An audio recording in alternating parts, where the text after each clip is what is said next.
Welcome to Meet the Press Now. It is Election Day in America. I am Kristen Welker at NBC News headquarters in New York, and voters are voting across the country, casting their ballots with the first polls set to close in less than 3 hours.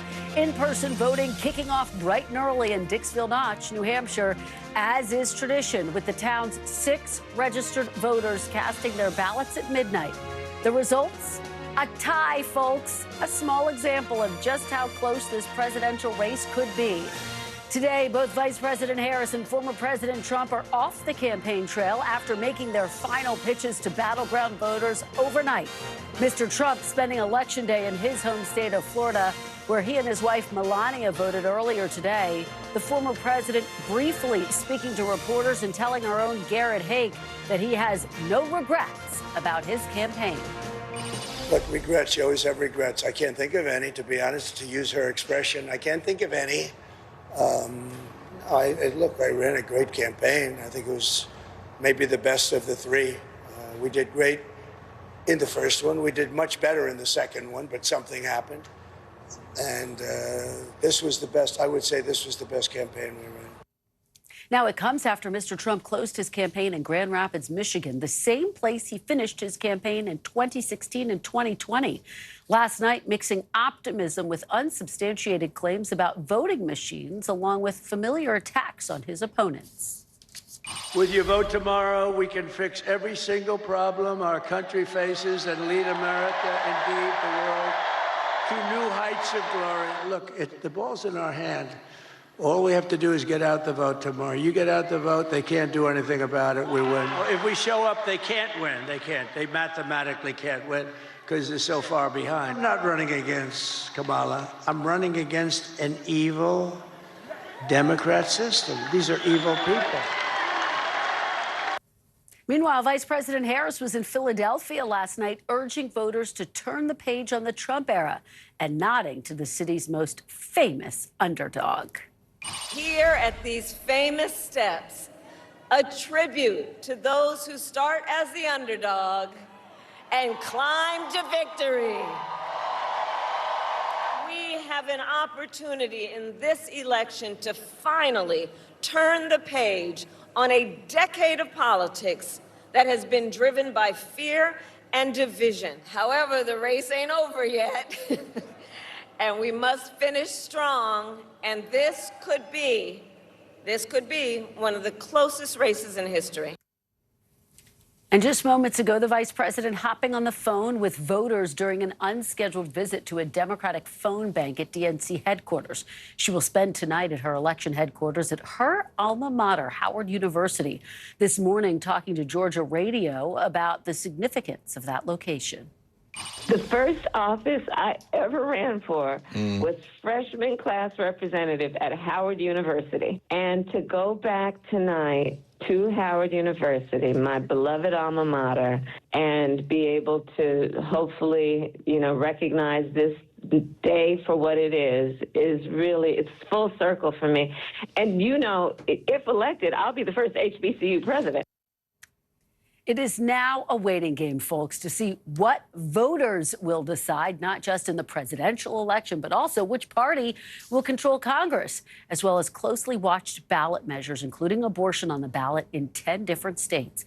And with voters at times braving very long lines to exercise their right to vote, here's what some voters told NBC News about why they turned out today. To have my voice heard and let it be known that I am an American. If I stay at home, that's just a vote I'm throwing away. I think the country really is at stake. I think the divisive politics in the country at this time is really a detriment to our country. I kind of didn't want to vote for either, but I'm like, we need change. I just feel like everything's getting so expensive. I just took my time and looked at each candidate, and not only for the upper echelon, like the president, but also, the district leaders and everything like that. I definitely feel a weight lifted now that I've done it, so I'm just anxious to see the results. Always so great to hear from the voters. First polls close at 7 p.m. Eastern time, so if you're watching us right now, there is still time to go out and vote. All throughout the hour, we'll be checking with our team of NBC News reporters who are on the ground, fanned out across the country, following the candidates and speaking to voters at polling places in the biggest battlegrounds. And starting us off, Dasha Burns following Donald Trump in West Palm Beach, Florida. Gabe Gutierrez is with Kamala Harris at Howard University, Washington, D.C. In the battleground states, Julie Sirkin in Pittsburgh, Pennsylvania, Blaine Alexander in Fulton County, Georgia, Shaq Brewster in Milwaukee, Wisconsin, and Priscilla Thompson in Surprise, Arizona. Thank you all for starting us off. Dasha, I am going to start with you. We heard what former President Trump had to say. He said he thinks it's the best campaign he's ever run. What's the mood inside the campaign, Dasha? Hey, Kristen, cautious optimism is the phrase buzzing around Trump staffers and allies. The former president himself said multiple times yesterday he believes that he has a 95% chance of winning. Of course, we've seen the polls. That is overshooting it by quite a lot, but it is an incredibly tight race. I also just heard from a campaign advisor who was on the plane with the former president yesterday, giving a bit of color of the mood on that plane after his final rally of his near decade as a candidate. This source telling me that the former president got a, quote, second wind, even though this was middle of the night, 3 in the morning, landing here at 6 a.m. in Palm Beach. She said he was boisterous on the plane. He was having conversations the entire time with folks on the plane, and that he had something quippy and personal to say to each of the close members of his campaign staff. They also told me that backstage before the rally, the staff and the family were really emotional, almost getting teary-eyed while telling me about that. And it really meant a lot to former President Trump to have his children there with him on that final day of campaigning as well, Kristen. Yeah, extraordinary to think of how much time he has been on the campaign trail, Dasha, that's for sure. So take me inside their strategy. What do they see as their best path to victory? And can he get to the White House without winning Pennsylvania? It's an excellent question. Pennsylvania is that gold prize. The thing tonight that they're watching for most closely is really North Carolina and Georgia, because we do think we'll get those results a little faster than we will get those blue wall states coming through. And boy, does he need North Carolina. He won it both in 2016 and 2020, and he needs it again. Otherwise, the math gets a little bit dicey. He does have other paths besides Pennsylvania if he isn't able to win that. But of course, that's the one that both Harris and Trump has visited most often, most electoral votes, and it's been the thing to put a lot of presidents over the edge, Kristen. Yeah, Democrat hasn't won there since 2008. We could actually get results for North Carolina to right, Dasha, and you set the stakes very well for how important that state is. Thank you so much, Gabe Gutierrez. Let's head over to you. Well, we heard the vice president in that interview earlier today. How is she spending her day? What's the mood inside her campaign? Hi there, Kristen. Well, we are here at Howard University, as you mentioned, and as you said, this has huge significance for Vice President Harris, her alma mater, of course. Behind me, the stage is being set. You might be able to hear the sound check. Music's about to kick in here, but this is so significant for her, not just because it's the alma mater, but back in 2019, Kristen, she also announced her presidential bid back then as well. Now, the mood inside the Harris campaign, and to borrow a phrase from Dasha, look, the Harris campaign is also cautiously optimistic. That's something that you often hear from campaigns, not trying to sound too jubilant at this point. But we have been hearing from Vice President Harris over the last several days, really during her swing throughout Pennsylvania yesterday, that the momentum, they feel the momentum is on their side. And that's something we've been hearing more and more in these last several hours, although the campaign does feel that this is still extremely close around those 7 battleground states. Still, they feel more optimistic about what they're seeing in Georgia, what they're seeing in North Carolina, and specifically the turnout in North Carolina. They feel that because more than 50% of the early turnout so far has been women, they feel, in their view, that that is tracking towards them. But as Dasha was saying, the most obvious path for Vice President Harris is of course, those blue wall states, but they feel they are competing right now in razor-thin margins in all 7 of the battlegrounds, Kristen. Well, Gabe, speaking of those blue wall states, a Michigan Democrat Democrat told me they are nauseously optimistic. So gives you a sense of how close this race is. Cautiously, nauseously, yes. Exactly. We're hearing that a lot too. Yeah, it's how close this race is. Let's talk about African-American men in all of this, because we know that there has been a concern that she hasn't been getting the numbers that she needs with African-American men, a critical part of the Biden coalition. For example, we know former President Barack Obama was out trying to energize them. She rolled out an agenda specifically for black men. How do they feel as though their get out the vote efforts are panning out today?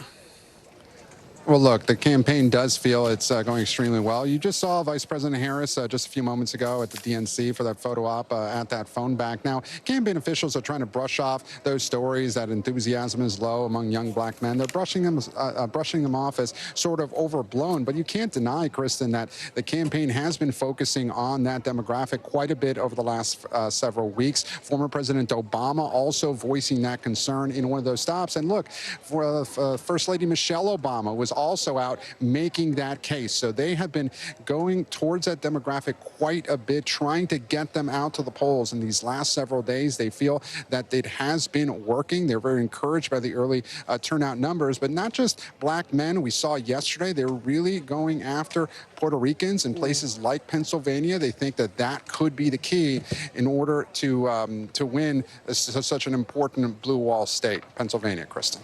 Well, Gabe, I know we've all got a long night ahead. Thank you so much for your reporting on the ground there from outside of Howard University. Julie Sirkin, let me turn to you now. You are in Pittsburgh and the all-important battleground state of Pennsylvania. I just spoke to an election official in the Philadelphia area who said that there was robust turnout there. What are you hearing? What are voters telling you today? Kristen, robust turnout here as well. Election officials here, state representatives I talked to a couple of minutes ago telling me that they have surpassed both mail-in ballot numbers and, of course, the people who are showing up at the polls, not only where I am right now in northwest suburbs of Pittsburgh, but really throughout the entirety of Allegheny County, which is really a blue island surrounded by red counties that have trended even more red over the last couple of elections. I spoke to one Democratic official here familiar with how this area operates and works, and he told me that in order for Harris to win Pennsylvania, he's got to outperform the way Biden did in Allegheny County. He got 59%. They say Harris needs to meet that or exceed it. If she gets anything under 55%, around the number that Hillary Clinton got in 2016, she's in trouble in the state. I talked to a lot of voters as well. In a swingy state, you get swingy opinions. Take a listen to the key demographic for both parties, which is suburban women. I voted straight Democrat, which I've pretty much always done.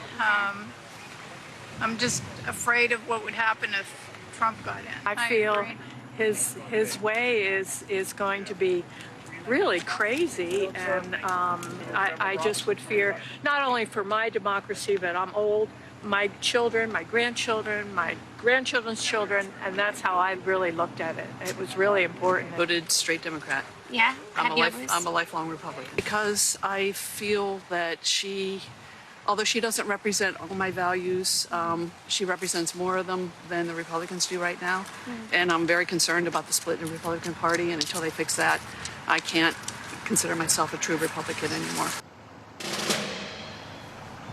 Now, that woman you heard from, her name is Diane. She's 65 years old. She told me she, for example, is anti-abortion, but that issue is so important for her because she believes in choice. That is something we've heard often here. We, of course, also heard from Trump voters, including a 19-year-old first-time voter who decided to vote for the former president. Just fascinating, Julie Sirkin. Fantastic interviews. Great reporting on the ground there. Thank you. Blaine Alexander, let me turn to you. It's so great to have you back just in time for Election Day. You're there in Fulton County. Georgia's Secretary of State office says more than half of all active voters in the state cast their ballots early. So talk about turnout today, and welcome back, my friend. Thank you so much. Good to be back with you. And got a little bit going on here in Georgia. So, yes, absolutely. We're talking about more than half of the registered voters here in the state had already cast a ballot by the time polls opened this morning. And so that really does kind of have an impact on Election Day. Why is that? Because 4 million people, more than 4 million people had already cast their ballot. I've got to say, Kristen, that among our team, we have visited more than a dozen polling locations throughout the day across Metro Atlanta. We have not seen any lines. I've talked to people people, and they said that the wait time has ranged from about 15, 20 minutes early this morning to less than 5 minutes. That's really what we're hearing from people across the state, and that is a large reflection of what we saw, that record-breaking early voting turnout. Now, as for the ballots we've seen cast today, the Secretary of State about an hour or so ago said that they've had more than 700,000 people just today come out and cast those ballots. So what does that mean in terms of how the state may go? Well, I spoke with one senior Democrat official here in the state, and they say that they're watching two things: who is voting and where people are voting. Now, because of that early vote turnout, they're getting a lot of that. A lot of those eyes, as we've talked about, has been focused on black voters. Here in Georgia, the early vote turnout, more than 1 million black voters have cast their ballot. That is a state record. That's a very large number, and that's something that they're watching very closely. The question now, of course, is who's coming out today. The other thing, Kristen, that I think is important to point out is when we will start to see results. You'll remember, of course, back in 2020, Georgia wasn't called for more than a week after Election Day. Well, this time around, state law mandates that all counties have to start tabulating those early votes and many of the absentee ballots, most of the absentee ballots, by 8 p.m., an hour after polls close. So that means that we should see a good majority of those votes start to be tabulated very quickly tonight. Kristen. Just fascinating stuff from the ground there in Georgia. Blaine, thank you so much. Great to see you. Shaq, let me turn to you now in all-important Milwaukee. What are voters telling you there? Blaine is saying that the wait time not as long as you might anticipate there, likely because there were so many early votes. What are you seeing in Milwaukee? Well, Kristen, despite the rain that you may see and hear around me, it's been a steady flow of people going at this polling location. The clerk actually told me this morning there was a line of people that went on about an hour long, so that shows some of the enthusiasm that you have here. One of my favorite conversations was a voter who said he was undecided until this morning. He decided to take 2 laps around this park here, and that's when he ultimately made a decision. He went to back Vice President Kamala Harris, but I want you to listen to some of the other conversations I had with folks today. Are you willing to share who you supported in this election? Sure. Donald Trump. Donald Trump. Why Donald Trump? I just think we need a change, and I think that, trying to grow in my career and things like that, some of the things that I feel that he can set forth and that he had in the past could be done again. Donald J. Trump, J.D. Vance, absolutely. Why those two? The Democrats have, I want to say, overpromised and underdelivered the black community for decades, and I'm sick and tired of it, and I want to see a change. We need to preserve and restore certain democratic freedoms. I really want to see us moving forward and not going backwards. To me, Harris was the clear choice to keep things free in the U.S. Now, as you saw in some other states, there was also a high number of early vote in Wisconsin. The problem is that early vote was just able to start getting processed today, so that may lead to some delays once we get in the reporting phase later this evening, Kristen. Well, it's always, again, just so fascinating to hear from the voters. It is their day. Shaq Brewster, thank you for bringing us those great interviews. Priscilla, you're out in Arizona, still relatively early out west, but how has voter turnout been there so far? Yeah, Kristen, we just got an update from Maricopa County saying that nearly 150,000 voters have checked in across the county today. That's adding to the more than 2 million who voted early. And I want to just give you a look inside of a voter's shoes. They are walking up and they are getting Harris supporters offering them voter guides. There are Trump supporters here also offering their voter guides. So trying to capture what any voters who may be undecided before they hit this point, and then they are walking in all on their own. There are about 80 people in line right now. We've been out here talking to a lot of these voters, and I want to play a little bit of some of what we're hearing. Take a listen. People are dying. Women that's can't carry a child, needing to have this child taken out, and you're telling me that this woman has to die because the doctors are scared, which is totally understandable. That's horrible to me. And that's putting everybody's life in risk. Our economy, our country is going bankrupt. And if we vote democratically, we are going to be in a worse situation than we are now. They don't care about the borders. They don't care about the American people. And a ballot measure protecting the right to abortion is on the ballot here, so we've heard a lot of passion from Democrats who are turning out on that issue, but also Republicans talking about immigration and the economy, and just that they believe Donald Trump will take the country in the right direction. So we will see how it all turns out here in many more hours when polls close here very late, 10 p.m. Eastern time tonight. Kristen. Fascinating interviews, and so important to remind our viewers that there is an abortion ballot measure. It will be very interesting to see how that impacts turnout and the ultimate results. Priscilla Thompson, great stuff. Thank you from Battleground, Arizona, and thanks to our entire team for an incredible start. We have got much more Election Day coverage to get to coming up. I'll talk to California's senator and a longtime ally to Vice President Harris about the state of the presidential race and the fight for Senate control. Senator LaFonza Butler joins me next, live from the Harris campaign's election headquarters. Plus, stay tuned for even more special election night coverage straight ahead. It all kicks off at 5 p.m. Eastern with live analysis as the very first exit polls start coming in right here on NBC News Now. You're watching a very special Election Day edition of Meet the Press Now. We'll be right back. Don't go anywhere.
Lives in the now. It's coming at us every second. News is more now than ever. This monster and historic storm is set to make landfall. Now is raw. What was your initial reaction? Devastating. Now is real. Voters are voting. It's here. It's happening. Now is constant. You gotta see this. Future is now. News for the generation of now is NBC News Now.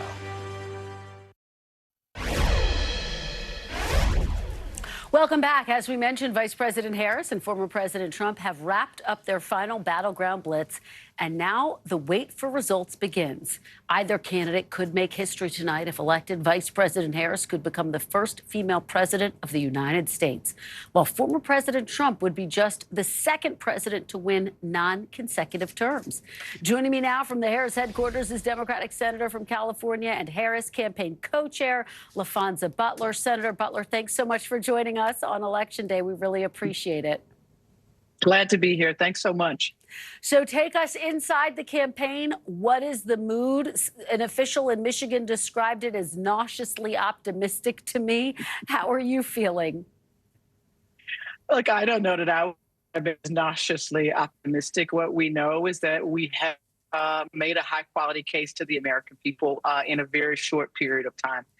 We are feeling like voters understand what is the opportunity in front of us tonight to write the next chapter of the great American story, and I think they're prepared to do their part. And so we are optimistic. We feel good. We feel good about the effort that we've put in, and now it's in the hands of the American people. It is the voters' day. Let me ask you this. Vice President Harris has spent really these final weeks of her campaign trying to appeal to moderate voters. She's been campaigning, of course, with former Congresswoman Liz Cheney. She's been really touting a message of democracy, arguing that former President Trump is a threat to the democracy. She has been talking about other issues like reproductive rights and the economy. But again, a lot of the focus has been on the democracy. Do you think that was a mistake? Is that the best issue to turn out the base and to energize voters to go to the polls today? Look, as you noted, Kristen, the vice president has been, really speaking to all voters, and the communication about the sacredness of our democracy really speaks to the patriotic spirit that we know the American people have. We love this country. We want to protect this democracy for future generations. And I think the vice president is right and has made a very strong case about the value of our democracy and what we owe to the next generations. And we've got to be speaking to that. Young voters matter. It will matter in this election. There's so many people who've come before us, who have fought for the right to vote, who have protected this democracy on battlefields across the world. And so I think that she is making a strong case about the greatness of America and and the opportunity that we have in front of us to save it, to preserve it, and to hand it over to future generations, this next generation of leadership. There had been some concern that African-American men were not supporting her, the same numbers that they supported President Biden, former President Barack Obama. Do you think that the campaign that Harris surrogates have done enough leading into this election day to energize African-American men around her? Kristen, let me be the first to say thank you to every African-American man that has already cast their ballot and who is going to be going to cast their ballot tonight. Not only are they supporting Vice President Harris, but they support the vice president and Democrats traditionally second only to Black women. And so I want to salute their commitment to preserving this country and this democracy, for fighting for a government that will work for everyone. And I think the vice president has introduced policies for the first time in history in the presidential campaign that speaks directly to them. And I think that we will see tonight the power of Black men and frankly the role that they've always played in presidential elections. What do you make of former President Trump's closing argument? He has spoken about issues like the economy and immigration, but there's also been a lot of rhetoric. Some would call it dark rhetoric. In some cases, even invoked violence. What do you make of that closing message? Look, it's the same old tired message. For the last 9 years, the American people have been listening to Donald Trump denigrate women and people with disabilities. We have, heard his, cries of antagonism and dismissal of people who may think differently than him. We've heard his whining, frankly, about things that may not go his way, and we're done with it. The vice president has made this point 23 times in the last week. The American people are done with his tired old story. And if that's the best argument that he's got to close, then I think the choice before the American people tonight is a very clear one. Senator, what are the plans within the Harris campaign if former President Trump prematurely declares victory tonight, as he did in 2020? Look, I think what we are trying to do is let the voices of the American people be heard through their vote. We are prepared to be patient. We are prepared to defend and protect the rights of every American to have their vote counted and to have their voice heard. We know that the former president has been laying the groundwork to do exactly what you just said, to declare early victory, to create chaos and confusion. But that's the only tool he's got. And so rest assured, we have a top-notch legal team, voter protection attorneys all over the country with hotlines that are ready to go for voters to call into. Go to iwillvote.com and find all of the information that you need. But we are, again, prepared to be patient and ensure that every voice, every vote of the American people is cast and counted. All right, Senator Butler, thank you so much for your time. We really appreciate it. Thank you, Kristen. Coming up next, you are looking at live pictures of Trump headquarters in West Palm Beach, Florida. We'll get the view from a top Trump campaign official next, amid new concerns from Trump allies about the campaign's ground game. We'll delve into all of that. You're watching a very special edition, Election Day, right here on News Now. Meet the Press now.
Mornings are full of possibility and energy. And how you get set for the day ahead matters. Take charge of those first hours. It's about getting caught up. And really, it's about getting ahead. And that's what drives us every morning, because every day deserves the best start.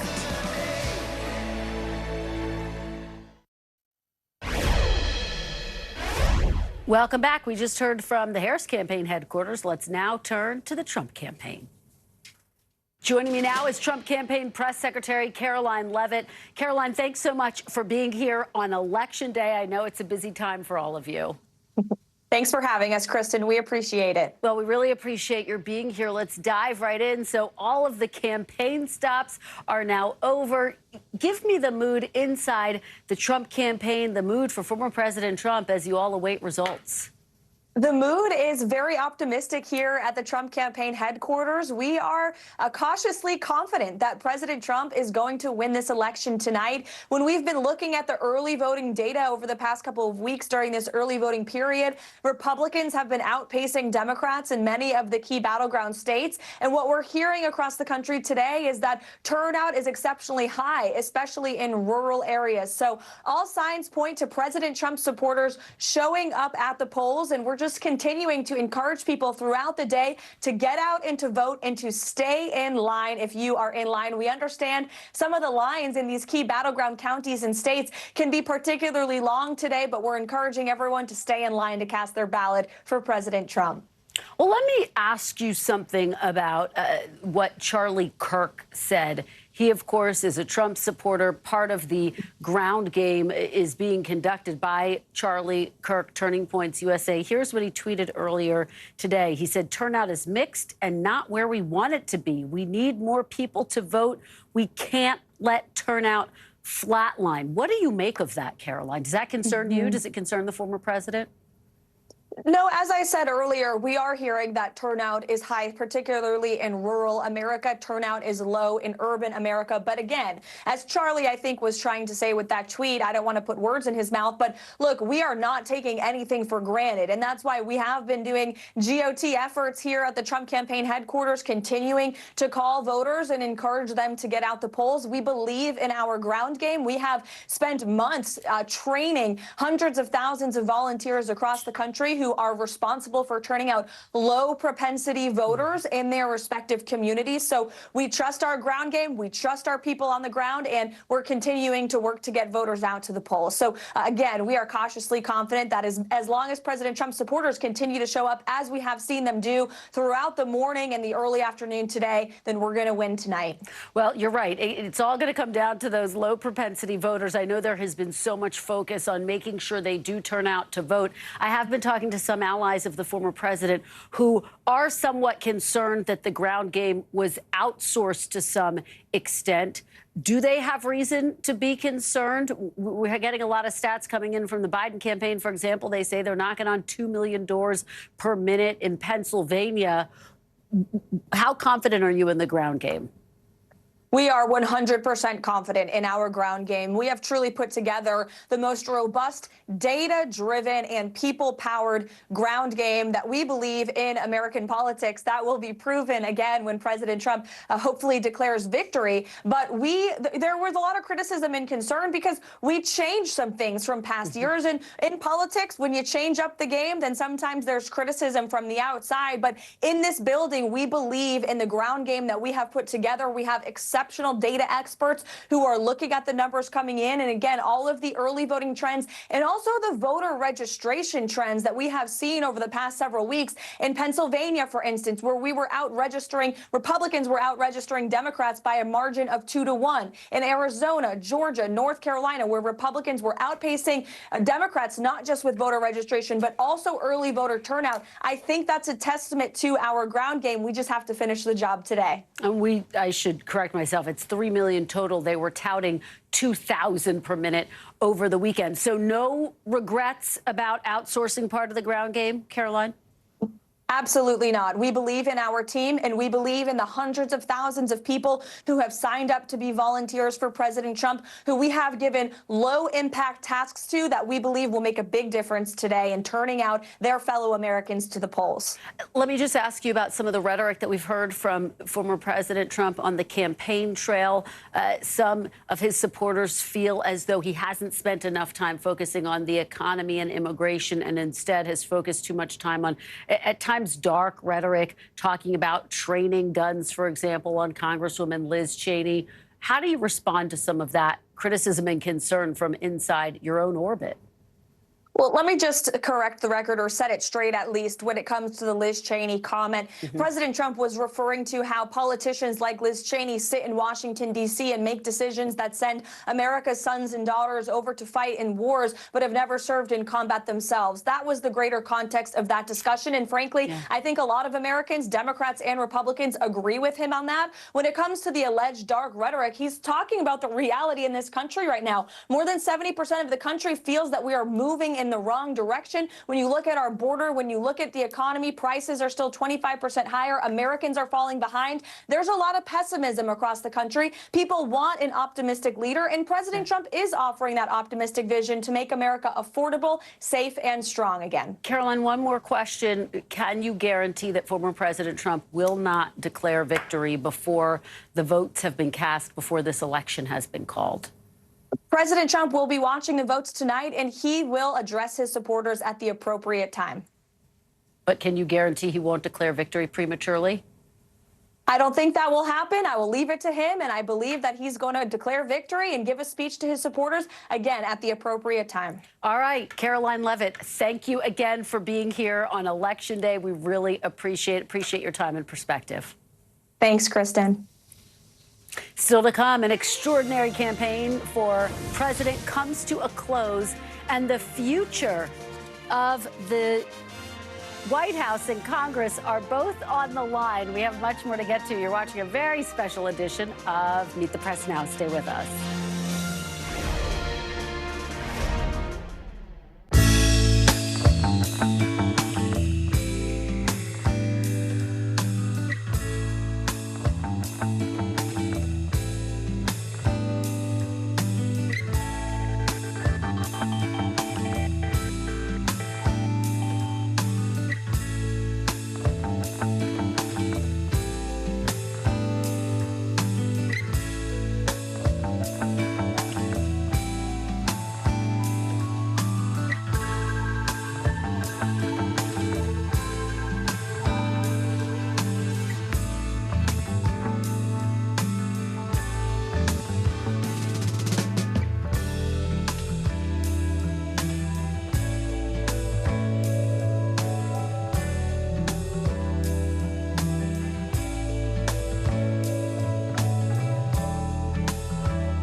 NBC News Daily is #1 for afternoon news across all of television. I'm Morgan Radford. I'm Vicki Wynn. I'm Kate Snow. And I'm Zinklea Samwat. What's happening around the world? Israel's military is building up there along the border. And what matters here at home? New numbers are out today showing more encouraging signs for our economy. Let's zero in on exercise. We know we're supposed to be doing it. What does it do for our health? What needs to change for social media to be a safer place? NBC News Daily, weekdays from 12 to 4 on NBC News Now.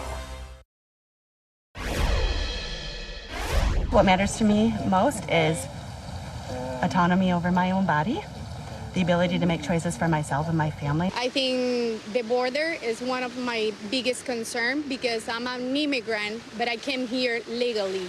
And I think that's the way to go, not illegally. I'm gay and I'm married, and I'm very concerned for my rights as a married gay man. Everything is crazy expensive, and I just want to be able to provide for my family and get groceries easily.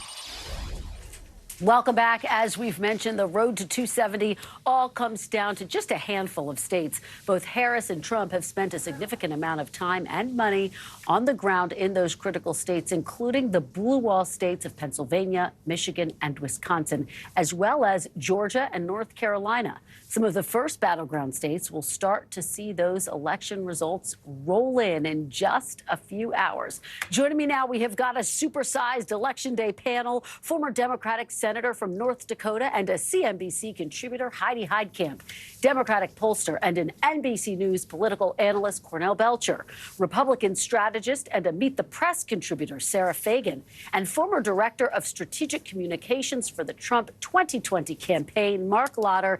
Thanks to all of you for starting us off, supersized indeed. Cornell, I have to start with you because if you look at the polls, historically speaking, this is one of the closest races in modern American history. What do you make of these polls? Stop looking at the polls, right? Get off the poller coaster, and I'm the pollster, right? The polls are going to be all over the place. Look, I remember working for a guy by the name of Barack Obama in 2012 when it was a close race, right? An election night going in, our Republican friends said Mitt Romney's going to beat you, right? 2016, a close race. 2020, a close race. It all depends on who's turning out. Yeah. It all depends on the shape of the electorate. And I can tell you right now, I don't think that this electorate, when you look at the enthusiasm among women voters and what in early vote in some of these states, you do see a surge of women. You see a surge of women. I think this electorate is going to be a couple points even more female than the 2020 electorate. So quite frankly, we may be driving a story or a narrative about it being close, but we don't know. Yeah. Senator Heitkamp, is this going to be a race that comes down to the gender gap at the end of the day? Absolutely. I don't know how you could look at it any other way. If she wins tonight, she's going to win on the back of women, particularly older women, 65 and older. That's a demographic Democrats have not done well with. They're doing very well in these polls. Why is that important? They're reliable voters. They go out and vote. And I think there are so many women today throughout the country who are making a statement. And maybe it's not loud, but it is going to be on their votes that she wins if she wins tonight. Sarah, pick up on that point. And in talking to my Trump campaign sources, they are focused on getting out voters who are low propensity voters. That's really where their focus has been. But as Senator Heitkamp is saying, there so far does seem to be some signs, I should say, of robust turnout among women who are. Well, certainly they voted early at higher numbers. I mean, that we know. But what matters now is what happens today. And, you know, people talk oftentimes about a gender gap. But sometimes a gender gap can be a good thing. If you're Donald Trump and you're driving out men, and particularly younger men who are low propensity, that could be very positive for him tonight. Mark, have they done enough to get out those low propensity voters? I was speaking to someone overnight who was deeply concerned that a lot of the ground game for the Trump campaign has been outsourced, quite frankly, and saying you have Kamala Harris literally knocking on doors herself, and there's not that same on-the-ground organization, this ally was saying, as they perceive to be. Yeah, so I actually work with an organization that is one of the main organizations doing the ground game. Yep. And much like the organization I work for, the American First Policy Institute, you don't hear about us unless we want you to. They are doing that work. They have turned out actually more voters who did not vote in 2020 than the margin of victory that Joe Biden had in each of the battleground states in 2020. They've turned out those folks.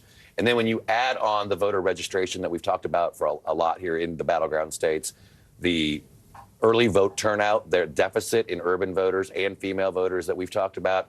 And now today, I'm actually seeing reports coming out of people close to the campaign that said Democrat turnout, or at least turnout in Democrat counties around Washington, D.C. and Virginia, down 20%. They're seeing similar trends in some blue wall areas of Arizona, Nevada, and Pennsylvania. And that could be very key. They've got time to close it. Polls haven't closed, but they're right now down 20%. Let me make a bet right now that Democrat turnout will not be down 20%. And when at the end of the counting, when all the counts are done, Democrat turnout will not be down 20 points. I don't think it'll be down 20%, but I don't think it'll be down equal. Well, I think it's tough to compare apples. It's not apples to apples when you're looking at early vote in a pandemic versus what we actually see in polling, where a lot of voters go back to the traditional ways of voting on election day. I mean, I went out and voted in D.C. today at the polls before I got on the plane and came here to be with you.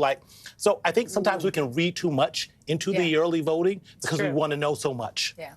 Well, let's talk about the other piece of this, which is the closing arguments, Sarah Fagan, that we have heard from each of these candidates. Former President Trump, yes, talking about immigration and talking about the economy, but also talking about a whole host of other issues, including suggesting that if he loses, that there has been cheating again. What do you make of his closing argument? Do you think he said and did what he needed to do in these closing days? Well, I think if you look at his advertising, his closing ads, they've been phenomenal. I mean, his ads, they're very uplifting, they're positive, they show his strength, they show him with the fight. And so people who aren't watching the news as much as we all do, they're seeing a pretty good message out of him. I think certainly sometimes at the podium he makes comments that are not helpful to him. They're not helpful to the country. And when he does that, he risks those kind of few remaining undecided voters that are paying attention. So it's a little bit of I mean, I think he's done some really good closing arguments, but he steps on his message too much. Mark, so many Republicans with whom I speak say that they're surprised, actually, that Nikki Haley hasn't been out on the campaign trail with him, that she was willing to go. She wrote an op-ed. She's endorsed him. She did everything she sort of needed to do, and yet he didn't have her out on the campaign trail. And she got a lot of votes in the primary. Do you think that's a mistake? I don't think so, because, I mean, anybody who followed Nikki Haley, maybe supported Nikki Haley, you know that she came out, she endorsed the president, she wrote an op-ed, she has said positive things in media interviews about it. So whether you're standing on a campaign stage or not, and I think, actually, to Sarah's point, it's those closing messages on the advertising. The people who aren't watching cable and broadcast news, they're the ones who are still undecided and on the fence. If you're watching all of these programs, you've probably made up all your mind already. Guess what? The 20 to 35-year-old bros, they're not watching your television advertising either. And so your message to them has to be really refined. And Joe Rogan coming out as late as what he did, I think, doesn't really help them. And these are low propensity voters that he's trying to target. But if you look at Trump's closing argument, he keeps stepping on his most important message, which is we're on the wrong track, we could fix it, the signs are right. But she gives a message of hope and the future, and we aren't going back. And I think that's valuable. Senator, let me follow up with you on that, because there is the counterpoint to that, which is she had a positive message. She also spent a lot of time talking about democracy, calling Trump a fascist. Do you think in recent weeks she should have put more focus on reproductive rights and the economy and sort of focused on those two issues that seem to be some of the most motivating? Yeah, I think the media focused a lot on General Kelly. Let's start where it started. General Kelly made this statement. Then the questions were asked, do you agree with General Kelly? General Kelly, famously the chief of staff for Donald Trump. And so this occupied a lot of space. But her message has been really consistent on abortion. And I think closing on abortion, I've always said that. Close on abortion, close on freedom, close on, we're not going back to the chaos of those 4 years. And I think she wins. Cornell, what do you make of her closing argument? I think that we make too much of the economy. And as long as I've been in politics, even though it's the number one, it's always the number one issue, right? I work. You think it was what would you think was the number one issue in 2008? The economy. What do you think was the number one issue in 2012? And by the way, Romney had a better advantage on the economy than Obama did. He or she who defines the debate, even my Republican friends will agree with this because it's just politics 101. He or she defines the debate, wins the debate. So she's leaning into what she wants the closing debate to be about. She wants it to be about reproductive rights. She wants it to be about freedom. She wants it to be about democracy. He wants it to be about the border and a bad economy. So, of course, she's leaning into it. That's just good campaigning. All right, folks, we are about 2 hours away from the polls starting to close. Mark Lotter, what are you going to be watching for tonight? What do you think are going to be the early signs of where this race is headed? North Carolina and Georgia. They both report early. And then when you throw on Arizona, where he's consistently leading in the polls, I actually think that we are going to have this race called on Wisconsin well before Pennsylvania starts counting the votes. So you think we could get a call tonight, or you mean maybe sometime like tomorrow? 3:30 in the morning. Okay. Tomorrow, all right. yes. So I'm watching really two things. First, what share of the vote does Donald Trump get among the early vote? Does he outperform his share from 2020? And the second thing is, what is the percentage among African-American men for Donald Trump in some of those high black counties in North Carolina and Georgia? Does he outperform certainly what he did in 2020, but even maybe some of the polling? And if those things happen, that will be a very good night for the former president. And conversely, does she underperform? Sure. And yes. Because they've spent so much time trying to energize African-American male voters in particular. We saw that with former President Obama. Cornell, will you be watching for that, and what else? This black males breaking for Donald Trump is the red wave of 2024. It's absurd, and we'll come back and we'll have this conversation at the next poll. What I'll be watching for is turnout. Again, it's all about turnout. If you tell me at the end of the night is Milwaukee, 3 or 4 points behind the overall state, or is it 10 points behind the overall state? If it's 10 points behind the overall state, she's going to lose Wisconsin. If it's 2 or 3 points behind the overall state, because again, urban areas, she's going to win Wisconsin. The same thing is true of Philadelphia, and the same thing is true of Pittsburgh. I'm looking at turnout. Okay. I think we should be watching Virginia and North Carolina. They're going to report early. And if her margins are big there in Virginia, if she comes close and exceeds expectations in North Carolina, she's going to have a good night because it tells you the right people are voting and motivated. Fantastic. And I agree with everything Cornell said. Fantastic conversation. You only need one of us, obviously. No, exactly what we all needed to hear on election night. Thank you all, Heidi, Cornell, Sarah, and Mark. And thank you for being here on Election Day. Up next, Vote Watch, how security officials are responding to election-related threats and misinformation with democracy in action at tens of thousands of polling locations nationwide. Stay with us. You're watching a very special Election Day edition of Meet the Press Now.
What's the message that you're trying to get out to young people? Know what is in the drug supply. We've got important news this hour about your money. Mental health, big picture, why is it so tough right now? News for the generation of now is NBC News Now. Closer to the Gaza border.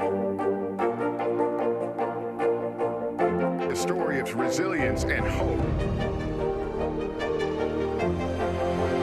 Please take care of yourself and each other.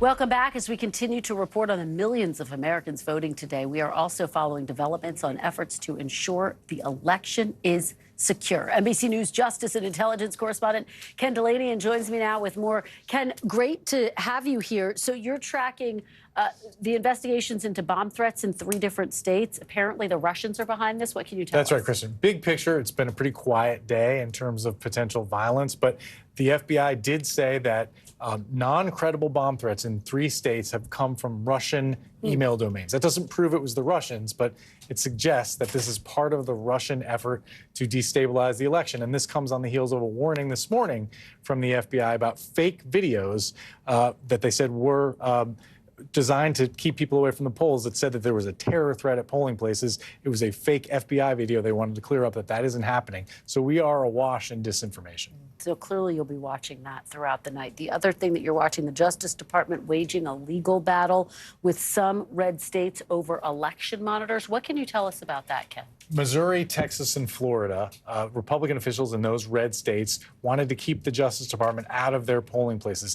DOJ for decades sends lawyers to monitor civil rights and to make sure that things like the Americans with Disabilities Acts are being followed in the polling places. For whatever reason, these red states tried to stop that. In one case, a judge blocked that. But essentially, the Justice Department is saying, look, if you don't want us in your polling places, we'll stay outside and we'll talk to voters, but we're going to do our job, monitor whether federal laws are being followed. All right, Ken Delaney, and thank you so much. I know we're all getting ready for a long night. Indeed. Thanks for being here. Kristen. Really appreciate it. All right. Well, this special Election Day edition of Meet the Press now wrapping up. Thank you for joining us. But we are just getting started. NBC News Now special coverage continues all night long. Hallie Jackson and Tom Yamas take over right now.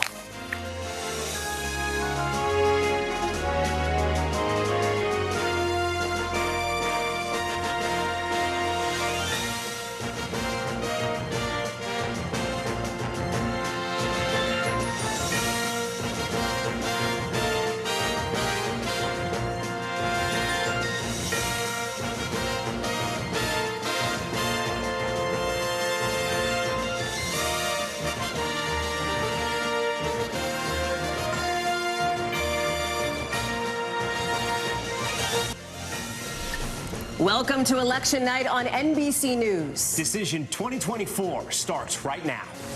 The race, a dead heat. Make America great again. We are not going back. An unprecedented campaign. I'm no stranger to unlikely journeys. It all comes down to tonight.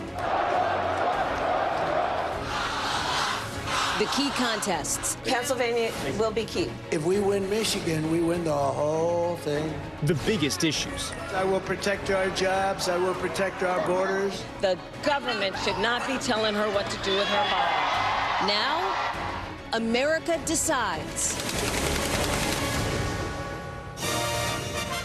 From NBC News, this is Decision 2024. Here are Hallie Jackson and Tom Yamas.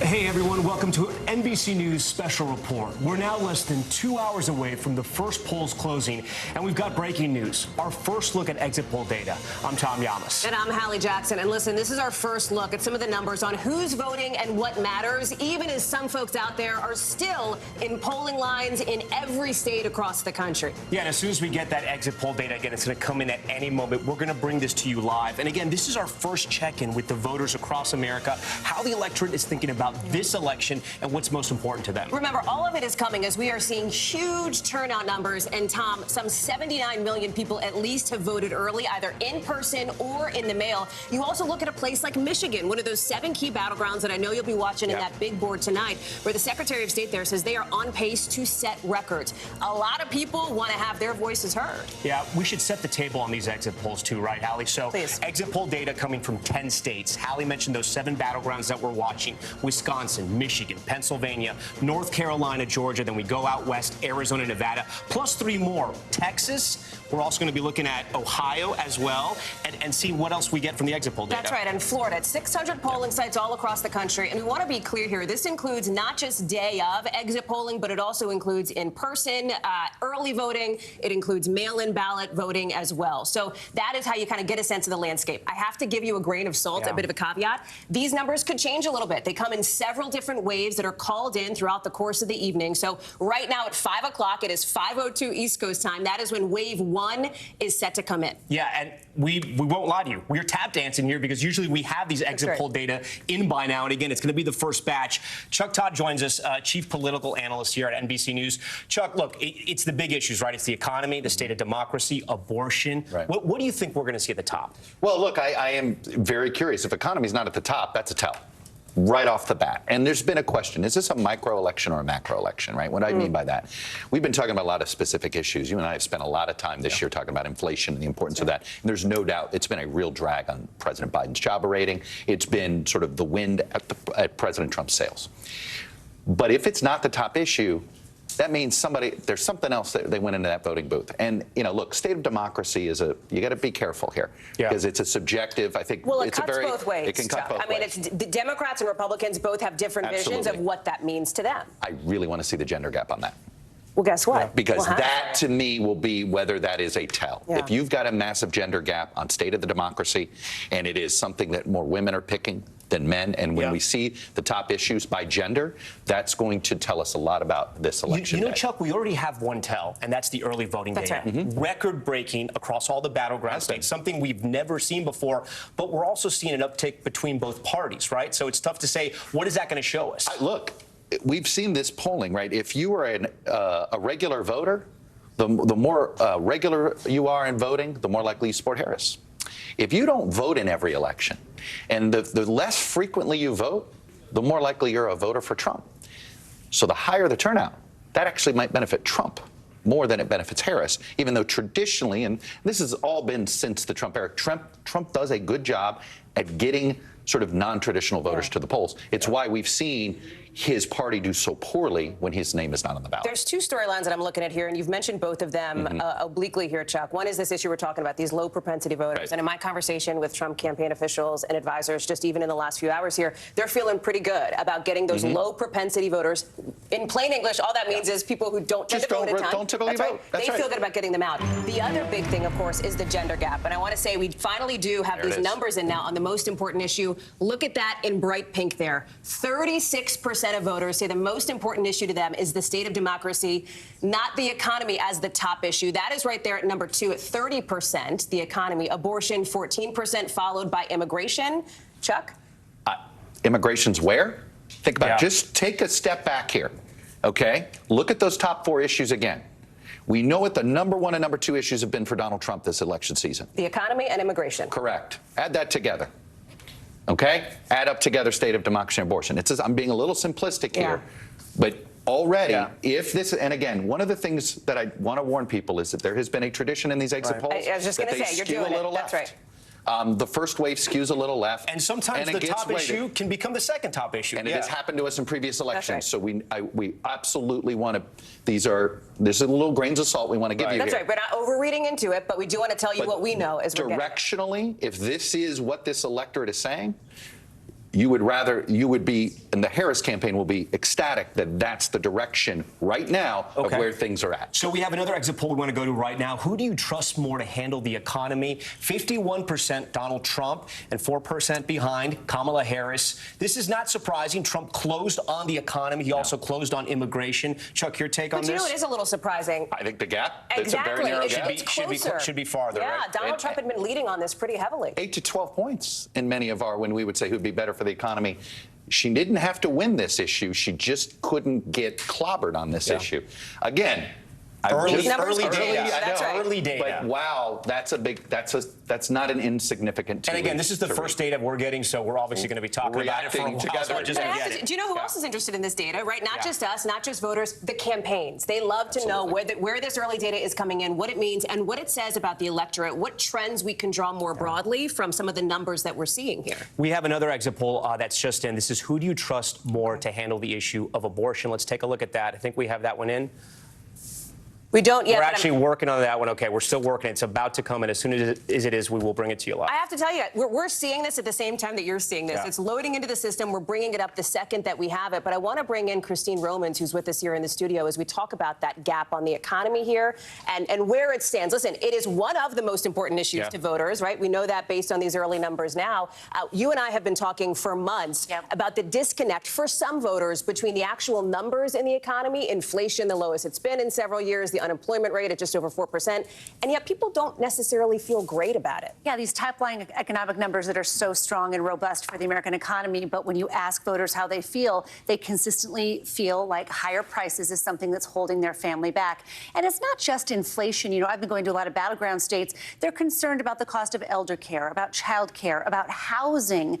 They're concerned about wages, especially in states like Nevada. So there are a lot of different things at play here for when you ask people how they feel about the economy, what exactly is their beef overall. We do know that in 2016, when voters said that they felt bad about the economy, they voted more for Donald Trump than for Hillary Clinton. And you go to 2020, when you ask people how they felt about the economy, if they felt bad about the economy, they were more likely to vote for Joe Biden. So the person who was not the incumbent, essentially. So what that means for tonight, who knows? There are all these other factors. I will say one thing, Hallie, and you and I have talked about this a lot. Voters say they feel lousy about the economy, but they keep spending. Voters say they feel lousy about the economy, but their record... Planning vacations. Absolutely. So they do have household finances in general are better today than many thought they would be 4 years after the pandemic. Also, even in these exit polls, I can't wait to see them when they come out because we asked about inflation. You know, you think about 4 years ago, that question wasn't even on these exit polls. We were asking people how they feel about lockdowns, how they feel about public health, how they feel about the state of their own health. So just a reminder that a lot has changed over the past 4 years. The American voter has gone through an awful lot. Christine Roman's going to ask you to stand by for a second, but Tom, we have more news. Yeah, we got some more breaking news. We had that exit poll we had just mentioned earlier. Who do you trust more to handle the issue of abortion? 50% for Harris here, Trump 44%. We've just gotten an additional note that more Trump voters today wanted abortion to be legal than they did 4 years ago, which is also sort of a stunning stat for those Trump voters because it sort of cuts against the grain from what they were before. Also kind of explains why we've been seeing this consistent gap between Donald Trump and those Republican Senate candidates on this issue. I've had a lot of, I think Donald Trump successfully muddied his position, but he didn't help his party. And it's going to be interesting to see that. I do think there are essentially abortion rights supporters who are Trump supporters who may be voting Trump and Democrat down the ballot. Yeah, I was going to say, Chuck, we talked about this all year, you know, because the news moves so fast. Would abortion still be top of mind for voters? And it could be tonight. And I will tell you that just, again, off the phone with a source in the know on the Senate side, look at that in places like Florida, Chuck, right? Yeah, exactly that point. There's sort of two things that Republican strategists are worried about with one is the issue itself, split ticket. The other issue, of course, is the Trump voter that just shows up, votes Trump and leaves and forgets to vote. So trust on immigration is obviously an issue that former President Trump closed on. You just saw those trust numbers there. I'll ask our control room to pull that back up because we also have, Chuck, something I know you're interested in, which is the gender gap, the breakdown between men and women when it comes to these top issues. Remember why this matters. We are on track potentially to have the biggest gender gap we've ever seen, right, in modern presidential politics in at least the last several cycles, with women plus 16 for Kamala Harris, men plus 18 for former President Trump, meaning more men back him, more women back her. I'd be surprised if it ends up that big of a gap. If it's over 30, we've never had that. But it is interesting. You sort of see how... This is a little odd, though. But you see how it does sort itself. Yeah. It's a little odd at the top there. But if you look at it, right, men essentially are picking economy and immigration more than women are. And women are picking, clearly, with abortion rights. That's a 2-to-1 margin there. The state of the democracy, this is proof that this is eye of the beholder stuff. And it may be... Yeah, and explain that. Look, there's just as many people in MAGA world who think this is an exit, that think that the Democrats and the elites and we in the mainstream media are part of this existential threat.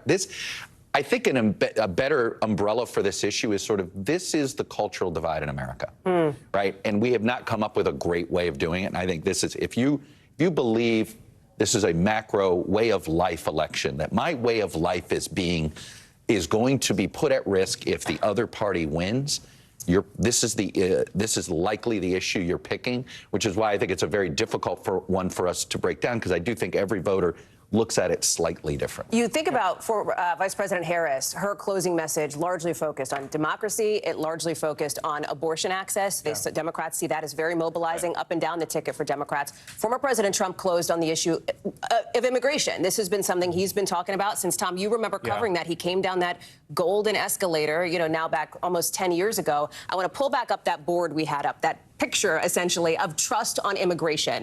I'm going to ask our control room to do that now, because it wouldn't be surprising to see former President Trump leading on that issue, as we're taking another look here at the gender gap piece of it.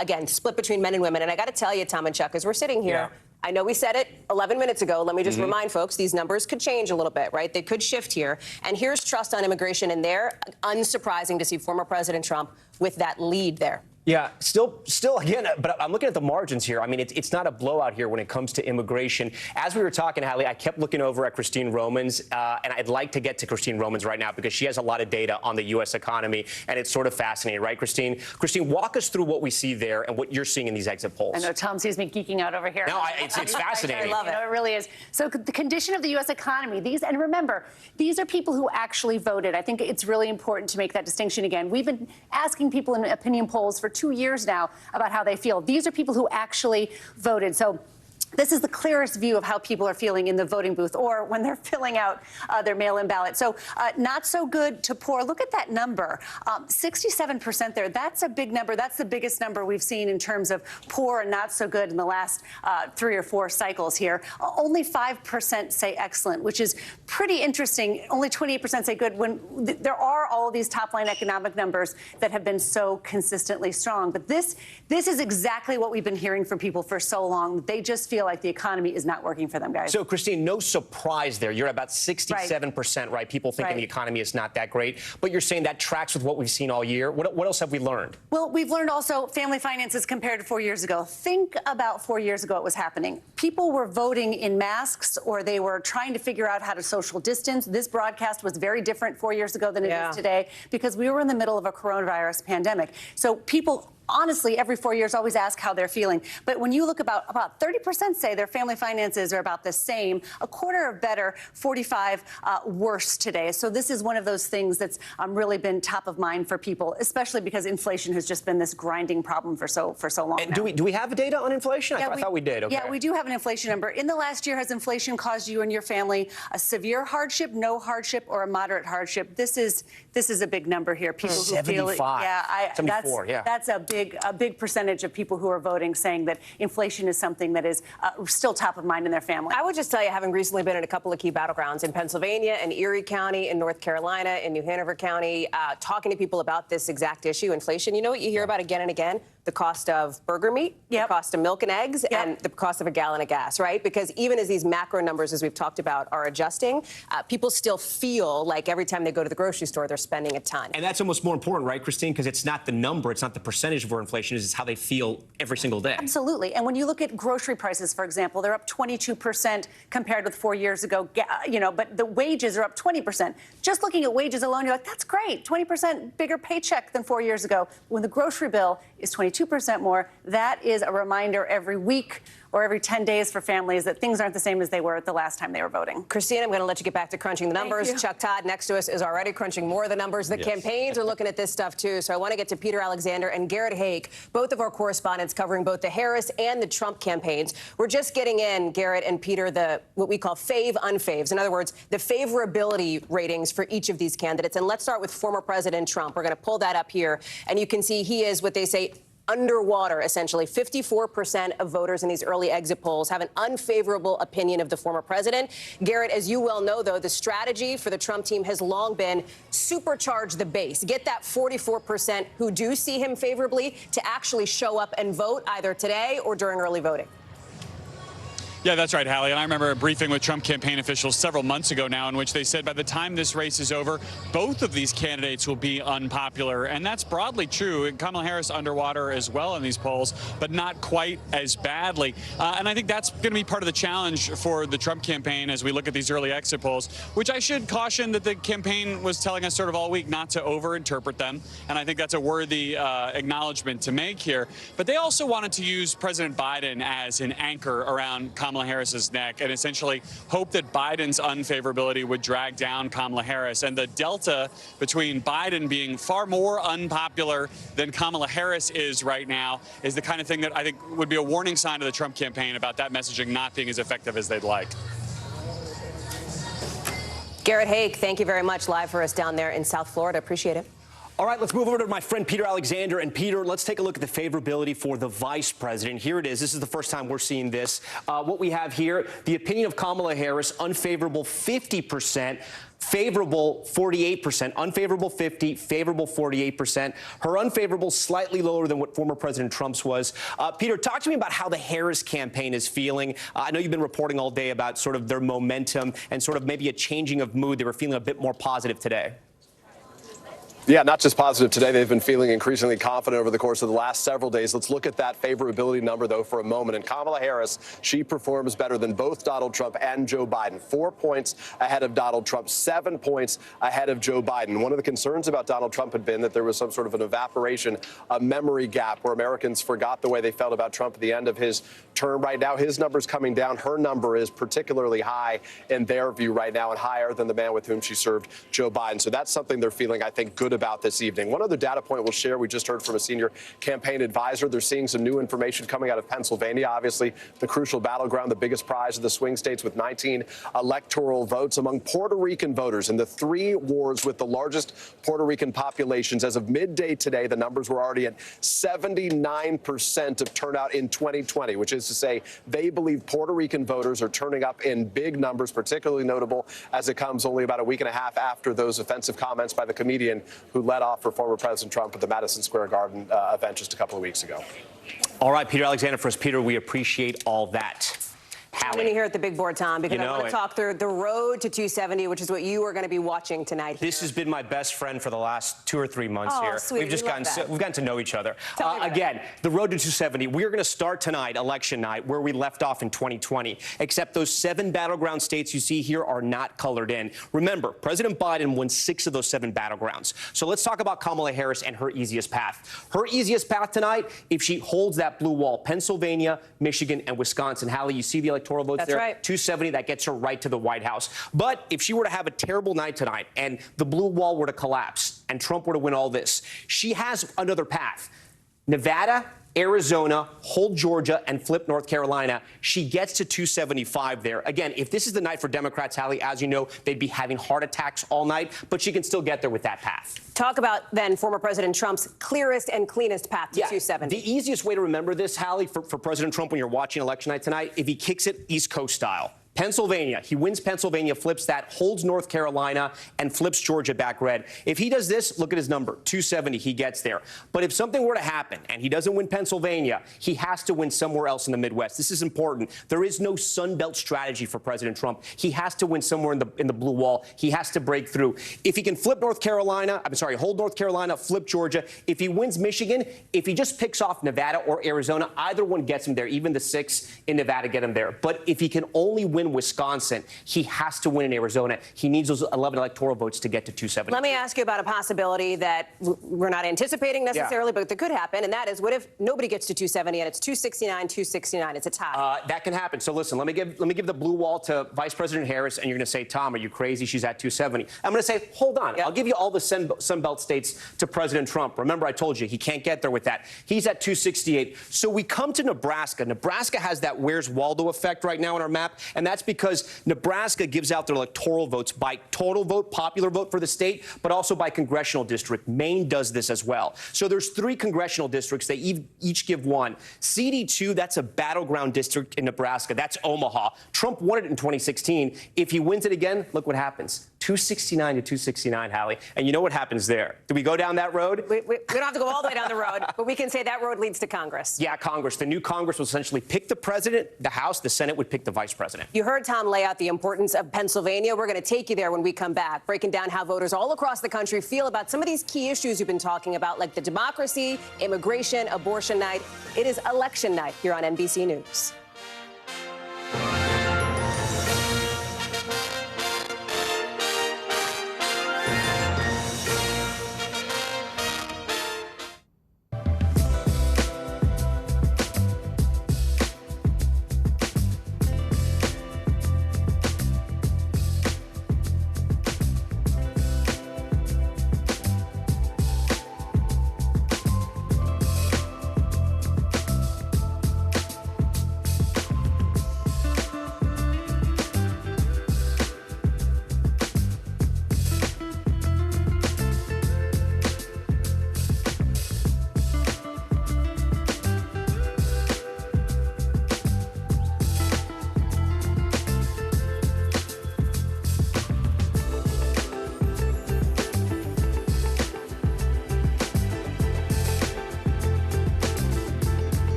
Top story live from Paris, live in Tel Aviv. We are here in Butler, Pennsylvania. Every weeknight, it's your news playlist. Top story with Tom Yamas, streaming weeknights at 7 on NBC News Now.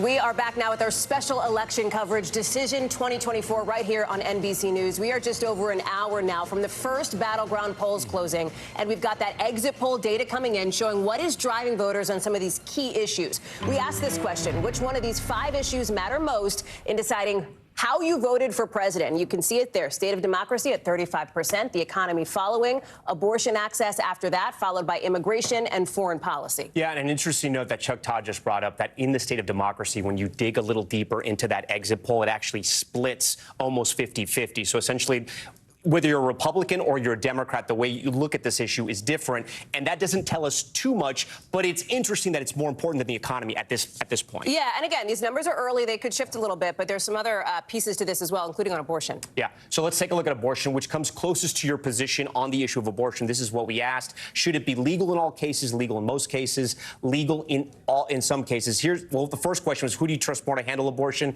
50% for Kamala Harris, 44% for Trump. That's not a huge surprise. She was closing with abortion, traveling those battleground states with women, talking about the access to abortion. Showed up in Texas, a state that has a very controversial abortion restriction law, not because Texas is necessarily a battleground they think they're going to flip, but to be able to have that stage for that issue. Of course, former President Trump closed largely on immigration.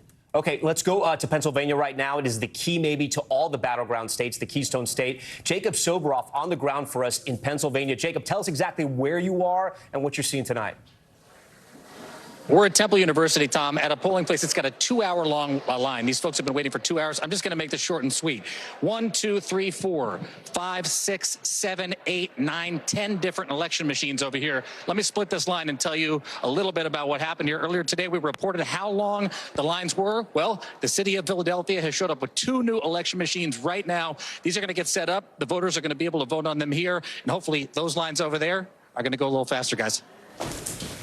Jacob Soboroff live for us there in Pennsylvania. Are we going to be saying the word Pennsylvania 150 times tonight? I think we're going to be saying it all night, maybe into tomorrow. That is for sure. So the first battleground polls close in about 90 minutes. We're going to take you there live as the key states start voting and we get the results in. Then we're going to see 7:30, of course, polls closing in North Carolina, Ohio, and many more throughout the evening. Stay with us. We've got special live coverage right here. Decision 2024 on NBC News.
Do you pledge not to hold a vote on any legislation that would ban abortion? Do you still have faith and confidence in the Supreme Court?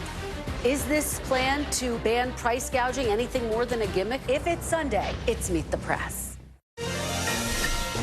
Welcome to Election Night on NBC News. Decision 2024 starts right now. The race, a dead heat. Make America great again. We are not going back. An unprecedented campaign.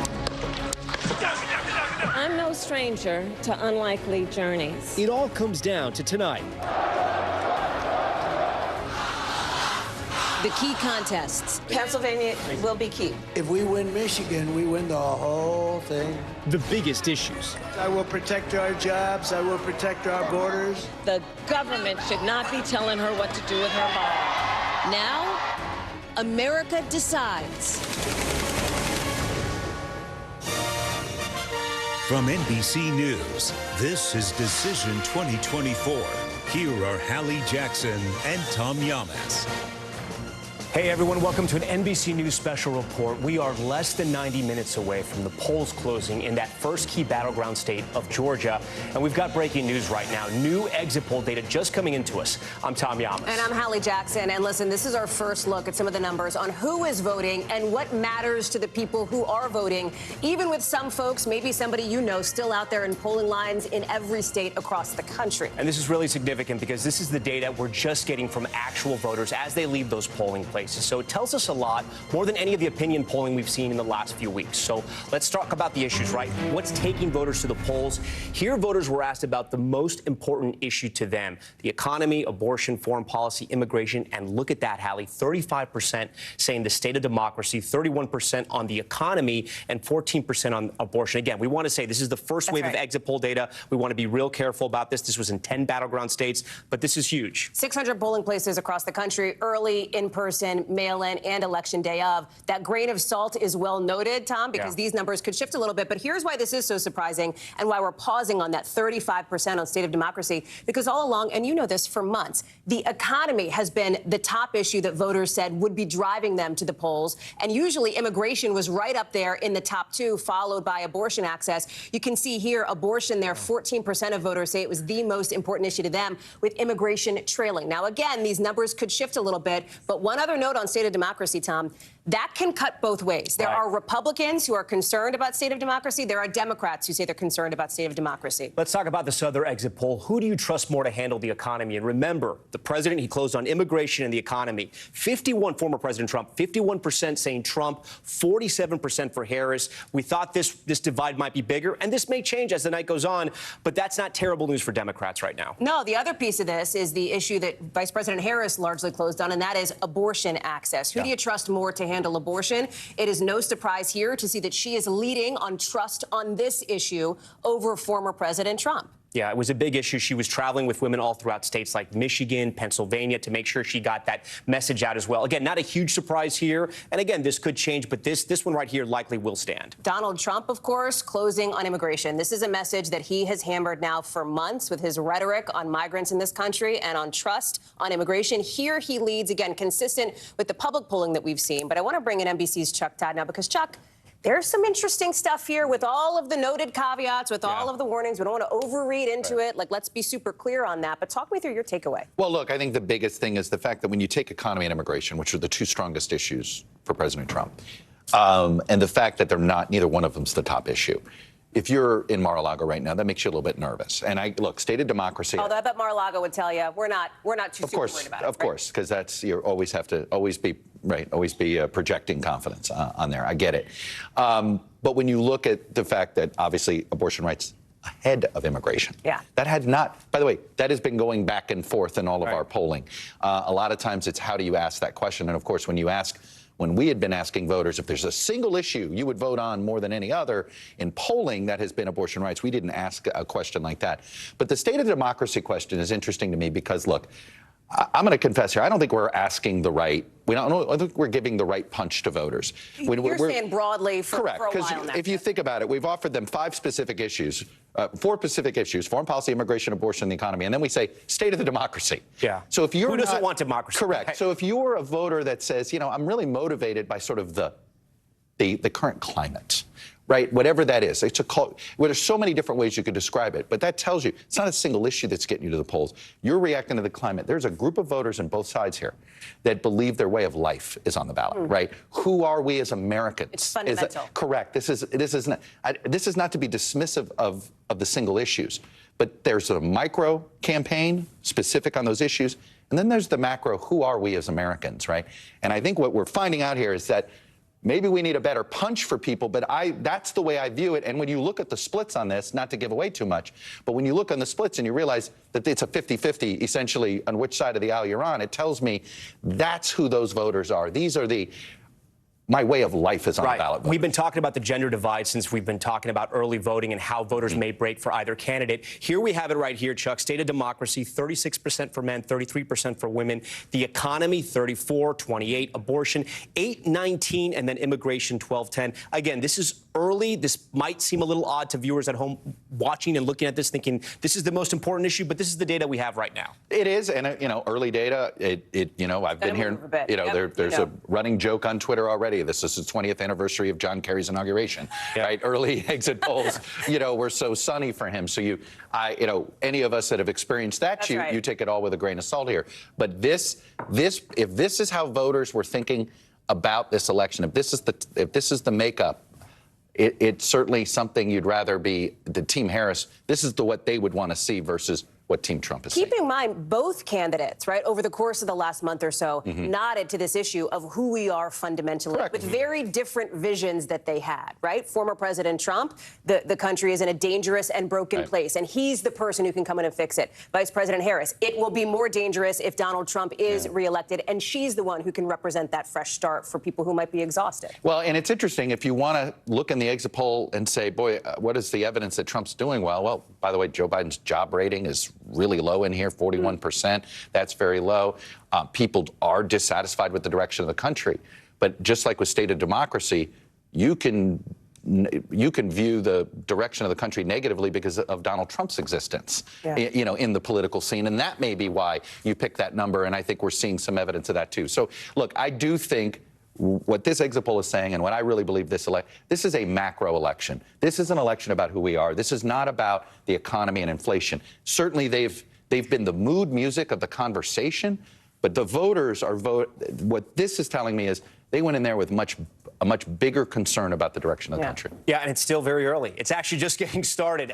But we do have some interesting data on the economy. Christine Romans has been digging into that, which sort of gives us a better idea of what voters are thinking. That's right. And it is early. Think of these as breadcrumbs. And way down the line, we're going to know how this election is going to turn out. But these are the little signals that we're getting here early. And they could change, and we could get more of them. But the bottom line at the very early hour here is that people feel pretty lousy about the economy. Not so good, 35%, poor, 34%. That is a big number on the condition of the U.S. economy. When you ask people about their family finances compared to 4 years ago, I mean, that's the question you ask every 4 years, right? Also, think about 4 years ago. 4 years ago, there was a pandemic. 4 years ago, people were wearing masks to vote. People were changing how they voted and how they lived their lives because of a public health crisis, right? So a very different scenario this time around. Only 30% say it's about the same today. 24% say better. 45% say it's worse today in terms of their family finances. So we know there's been this negative mood music, Chuck, for months now about inflation, about the overall feeling of the economy, even as all the top line numbers Hallie and Tom have remained really strong. Christine, but before you go, do we know if Harris was able sort of to detach herself from President Biden on the issue of the economy yet? Do we have that data yet? Do we know anything about that? I don't know that yet, but I'll tell you something. When I see such a big spread between the good and bad for how people feel about the economy, and then you see who's better to handle the economy, Harris or Trump with only a 4-point spread, that's interesting. That's tight in terms of what voters are saying about who can handle it best. Otherwise, look at a moderate hardship to a severe hardship. That is remarkable. 74% saying that inflation is a big number for them. So we've been hearing people complain about inflation. Voters told us inflation was a hardship for their family. But you look at who's better to handle the economy, only a 4-point spread. It's early. Things can change. We're going to get more data. But these little breadcrumbs are awful interesting to watch, aren't they? Christine Romans, we thank you for that. Hallie, I'm going to send it over to you. Thanks, Tom, because we've got Peter Alexander and Garrett Haake as our campaign correspondents covering both Team Harris and Team Trump out in the field as we're just getting that exit poll data showing the favorability for each candidate. And I want to start with Vice President Harris. 48% see her favorably, 50% unfavorable. Peter, let me ask you, what's the sense you're getting from the campaign as they've been watching not just the exits come in, but also some of that data from precincts, folks reporting, et cetera? Yeah, well, certainly the favorable number is a number they feel good about, that they perform better than former President Trump and Joe Biden right now. Obviously, there was some concern that Joe Biden could be sort of a weight, an albatross around the neck of Vice President Harris, but she's outperforming him by 7 points in terms of favorability right now. That's something that the folks in Wilmington or the folks who will be here at Howard University tonight alongside the Vice President feel good about. I'll tell you what else we're hearing from a senior campaign official within the course of the last several minutes. They're saying one thing they view as encouraging right now is extremely high turnout turnout among college voters. Particularly, they give us the example of what they're seeing in the state of Pennsylvania, pointing to the campuses of Lehigh and Lafayette. They say at least at one of those campuses, there are lines that extend for up to 7 hours right now. They say the campaign is sending support and surrogates to keep students in line. A separate senior campaign advisor telling me just moments ago that support comes in the form of some of the stars of the films from the Avengers series. Paul Rudd, Mark Ruffalo, and Don Cheadle, among others, will be heading to campus to try to energize those students, to keep them in line and to make sure they stick around, to make sure those votes are cast over the course of the day. A separate number we're seeing about another state that's going to be one to watch today is North Carolina. North Carolina is interesting because it's a state that obviously Donald Trump has been putting a lot of energy into, a state that he claims publicly that he is going to win right now, but he has been there many times, many more than Kamala Harris, which may be an indication that they're not quite as confident by their internal data as they are projecting publicly. The campaign, the Harris campaign, telling us that according to their numbers, the numbers they're seeing right now, rural Republican turnout is, as they say, lower. It's based on a small sample, they say, of rural voters at this time, but they say they're seeing a much larger turnout than they may have expected in cities like Durham, a big, dense, bluer part of that state. That could be a positive sign early on, at least, for the Harris folks. Hallie? North Carolina is an interesting one, Peter, especially with Team Trump dumping a lot of money into that state late in the game. Peter Alexander, thank you very much. Tom? All right, Hallie, thank you. Let's take a look at the favorability for former President Trump. So here's what we have from our exit polls right here. Unfavorable, 54%. This is the opinion of the former president. Favorable, 44%. His unfavorable, slightly higher than Vice President Harris. I want to go over to Garrett Hake at Trump headquarters in Palm. Okay, we had Garrett Hake. It's his live broadcast. Some things happen fast. Sometimes we have people, sometimes we don't. Things are changing on election night. But I will say goodbye to Garrett Hake, and I'll say hello to Hallie Jackson. Hey, friend, I'm here. I've always got your back.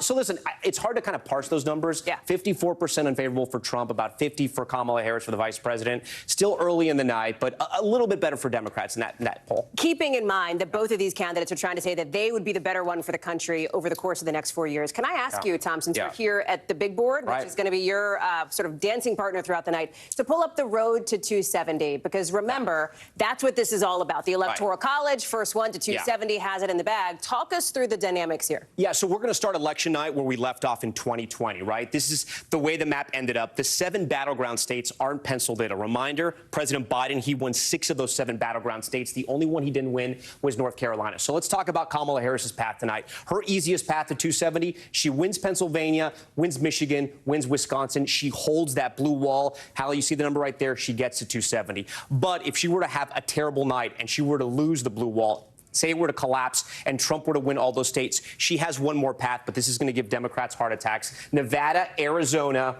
holds Georgia and flips North Carolina. She gets there at 275. What about former President Trump's cleanest and clearest path, Tom? You know, for former President Trump, just think about this when you're watching tonight. Remember the East Side, right, where Trump is from New York. He's now living in Florida. If he flips Pennsylvania, holds North Carolina, and flips Georgia, he gets to 270 right there. But if something were to happen and he were to lose Pennsylvania, he has to win somewhere else in the blue wall. He doesn't have a Sun Belt strategy. He has to either win Michigan or Wisconsin if he's holding those 2 southern states. If he wins Michigan, either Nevada or Arizona do it for him. Nevada, even with just 6, gives it to him. But if he can't win Michigan, if it's only Wisconsin, he has to win in Arizona. This is where the GOP really has to fight hard to get those votes. 272, he gets there. And depending on the spread, Tom, in other words, depending on how close or not this race is, if we're waiting on Arizona or Nevada, everybody wants to know when might we know the results. That could be the scenario in which you and I are sitting for the next 4 days. Well, 4 days, maybe even the weekend. You'll remember 2020, we were waiting a long time for certain states.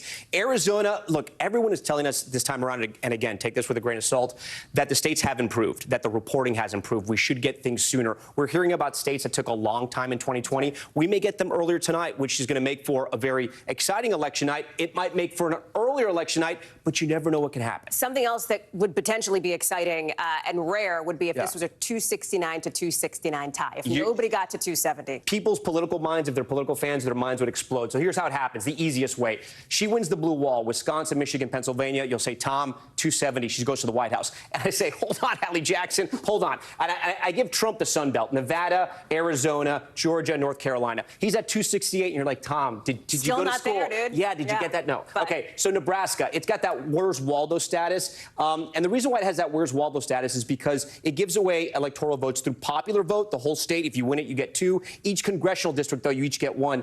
If Trump were to win that, like we said, if he wins it, it goes 269, 269. He won it in 2016, that congressional district. It could happen. It'd be very hard. But if this happened, the new Congress, the House would pick the president, the Senate would pick the vice president. It's kind of a complicated process. Chuck Todd to say would be the on least, talking kind for of like 50 hours. Yeah, exactly.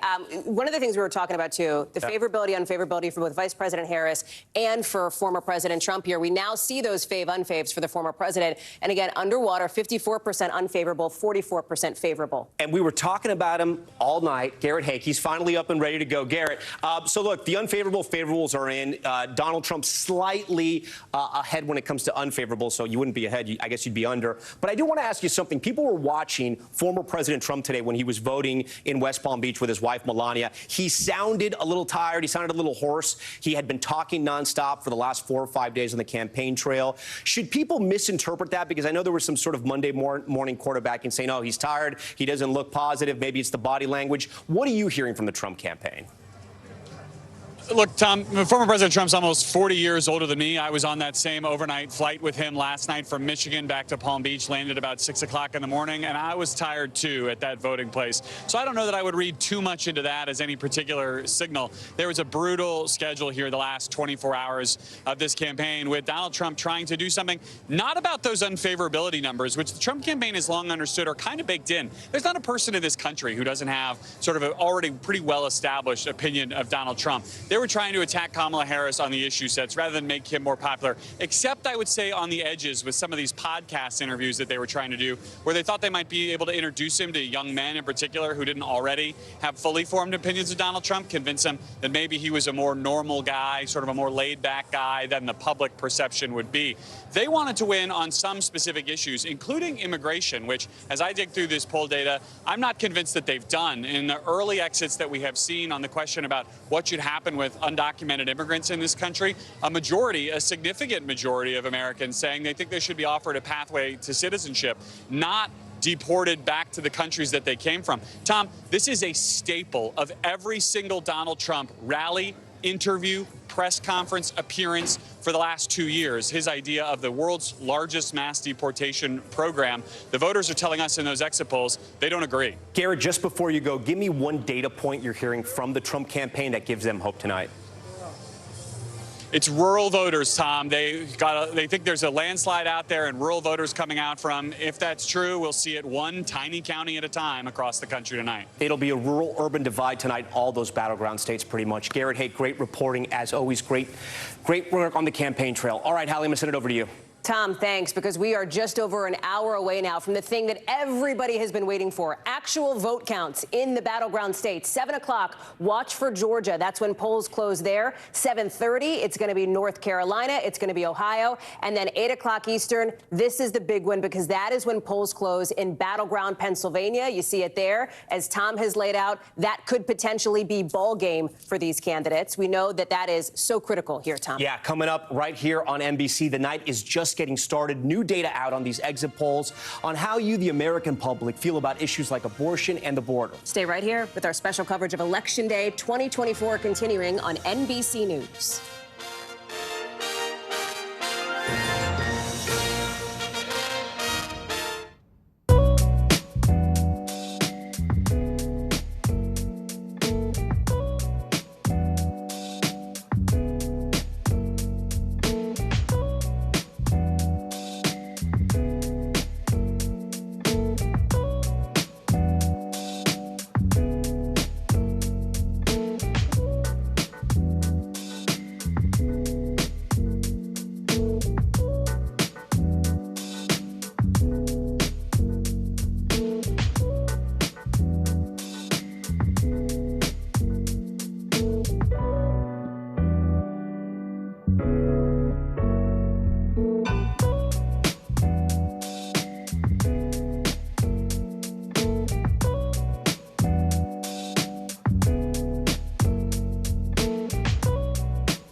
Begins with hope and optimism, a chance to start fresh. We want to welcome you in to share a moment that brightens your day, because every day deserves the best start.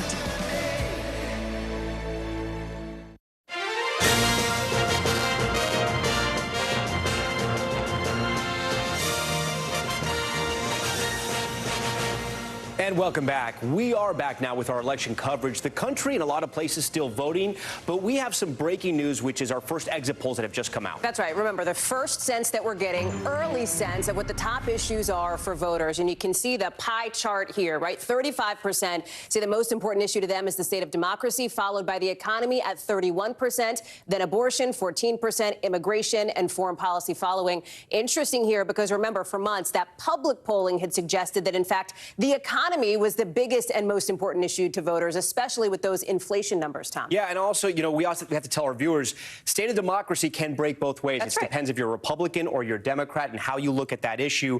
The president closed with the economy and immigration, and that was the second issue, the economy, but not as high as maybe Republicans wanted. That's exactly right. Of course, Vice President Harris, Tom, closing on abortion. Okay, yeah, and let's talk about abortion, right? And this is which comes closest to your position. Abortion should be illegal, 30%, legal, 66%. That's a huge number for Democrats. The vice president had made this a key part of her platform, especially in those last couple of months here, traveling to states like Texas, Georgia, Florida, where access to abortion is front and center after either controversial restrictive laws or the proposal. And it was somewhat a gamble, right? Because abortion wasn't necessarily in the news at the time because it was way past Roe v. Wade, but it was something Democrats knew would drive voters to the polls. Well, they saw it in the midterms in 2022, and they did better than expected, largely on the back of course, that decision that overturned Roe versus Wade. And we have been talking all night about these key battlegrounds. You are going to be talking about those key battlegrounds. One of them, of course, North Carolina. This is a state still reeling from Hurricane Helene, which has been the center of a major misinformation campaign, in part amplified by former President Trump. Our exit poll asked, is federal hurricane aid going to people who need it? And you can see the numbers here. 49% said yes, 46% said no. I want to get to Sam Brock, who's in North Carolina. And a question since that hurricane had hit, Sam, was going to be, will this affect people making it to the polls, getting their ballots in? What are you seeing and what are you hearing?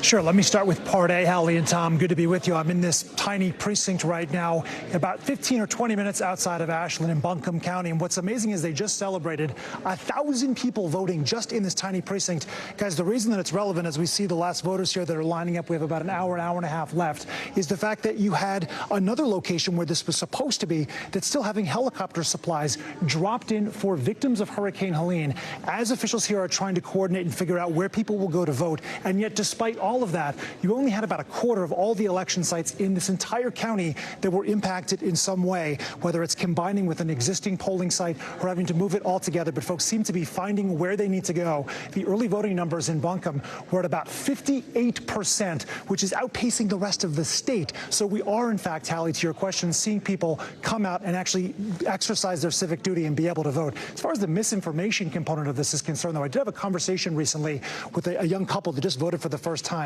They are in many ways emblematic of how a lot of folks feel. It's not necessarily that they think that FEMA was only giving out $750, as was that first lie, frankly, that was out there for a couple of weeks, or that FEMA was redirecting funding from, disaster relief to the border, or any of the other things that were out there. They said that they didn't think that the community was doing a good job of disseminating water and food supplies to the people that need it. And that was a real tangible impact that affected their votes. And I'm hearing that not just from that young couple, but people who are voting across the county, guys. The state where you are, Sam, there's also another race that a lot of people in North Carolina and well beyond are watching, and that is NC1, the state's first congressional district, which could not only be a factor for the balance of power in the House of Representatives, but could also give us an early look at some of the trend lines as far as who is turning out and where, right? It could. So we're talking about Don Davis right now, who actually won that previous congressional election by about 5 percentage points. But there was a mid-cycle redistricting, Hallie, and the reality is that there were fewer black voters in his district now. More right-leaning parts of, say, the Outer Banks area of North Carolina were added. And suddenly he's in a dogfight with Lori Buckout, who's a businesswoman. And the question becomes, how does this speak reflectively to what's going on across the country? Well, certainly in terms of younger voters turning out, that's part of it. But also, North Carolina is a state where there are more registered Democrats by about 100,000 than Republicans, and yet redistricting, especially when you're talking about the House, matters a whole lot because there is a supermajority of Republicans in the state legislature. This, in some respects, is a reflection of that. Sam Brock live for us there in North Carolina. Sam, thank you. North Carolina is going to be such a big story. We are tracking the latest exit polls as they come in, and the first polls in battleground Georgia are set to close soon. Stay with us for our NBC News special coverage of Election Night 2024 tonight, even into tomorrow morning. Savannah and Lester are going to take you all the way through right here on NBC News. Stay with us.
News lives in the now. Look at this. You can't even see anything anymore. Let's break down what we know. You gotta see this. News for the generation of now is NBC News Now. Nice to have you along with us, whether you're at home or on our plaza. We're just glad you're with us this morning. Welcome to Election Night on NBC News. Decision 2024 starts right now. The race, a dead heat. Make America great again. We are not going back. An unprecedented campaign. I'm no stranger to unlikely journeys. It all comes down to tonight. The key contests. Pennsylvania will be key. If we win Michigan, we win the whole thing. The biggest issues. I will protect our jobs. I will protect our borders. The government should not be telling her what to do with her body. Now, America decides. From NBC News, this is Decision 2024. Here is Hallie Jackson.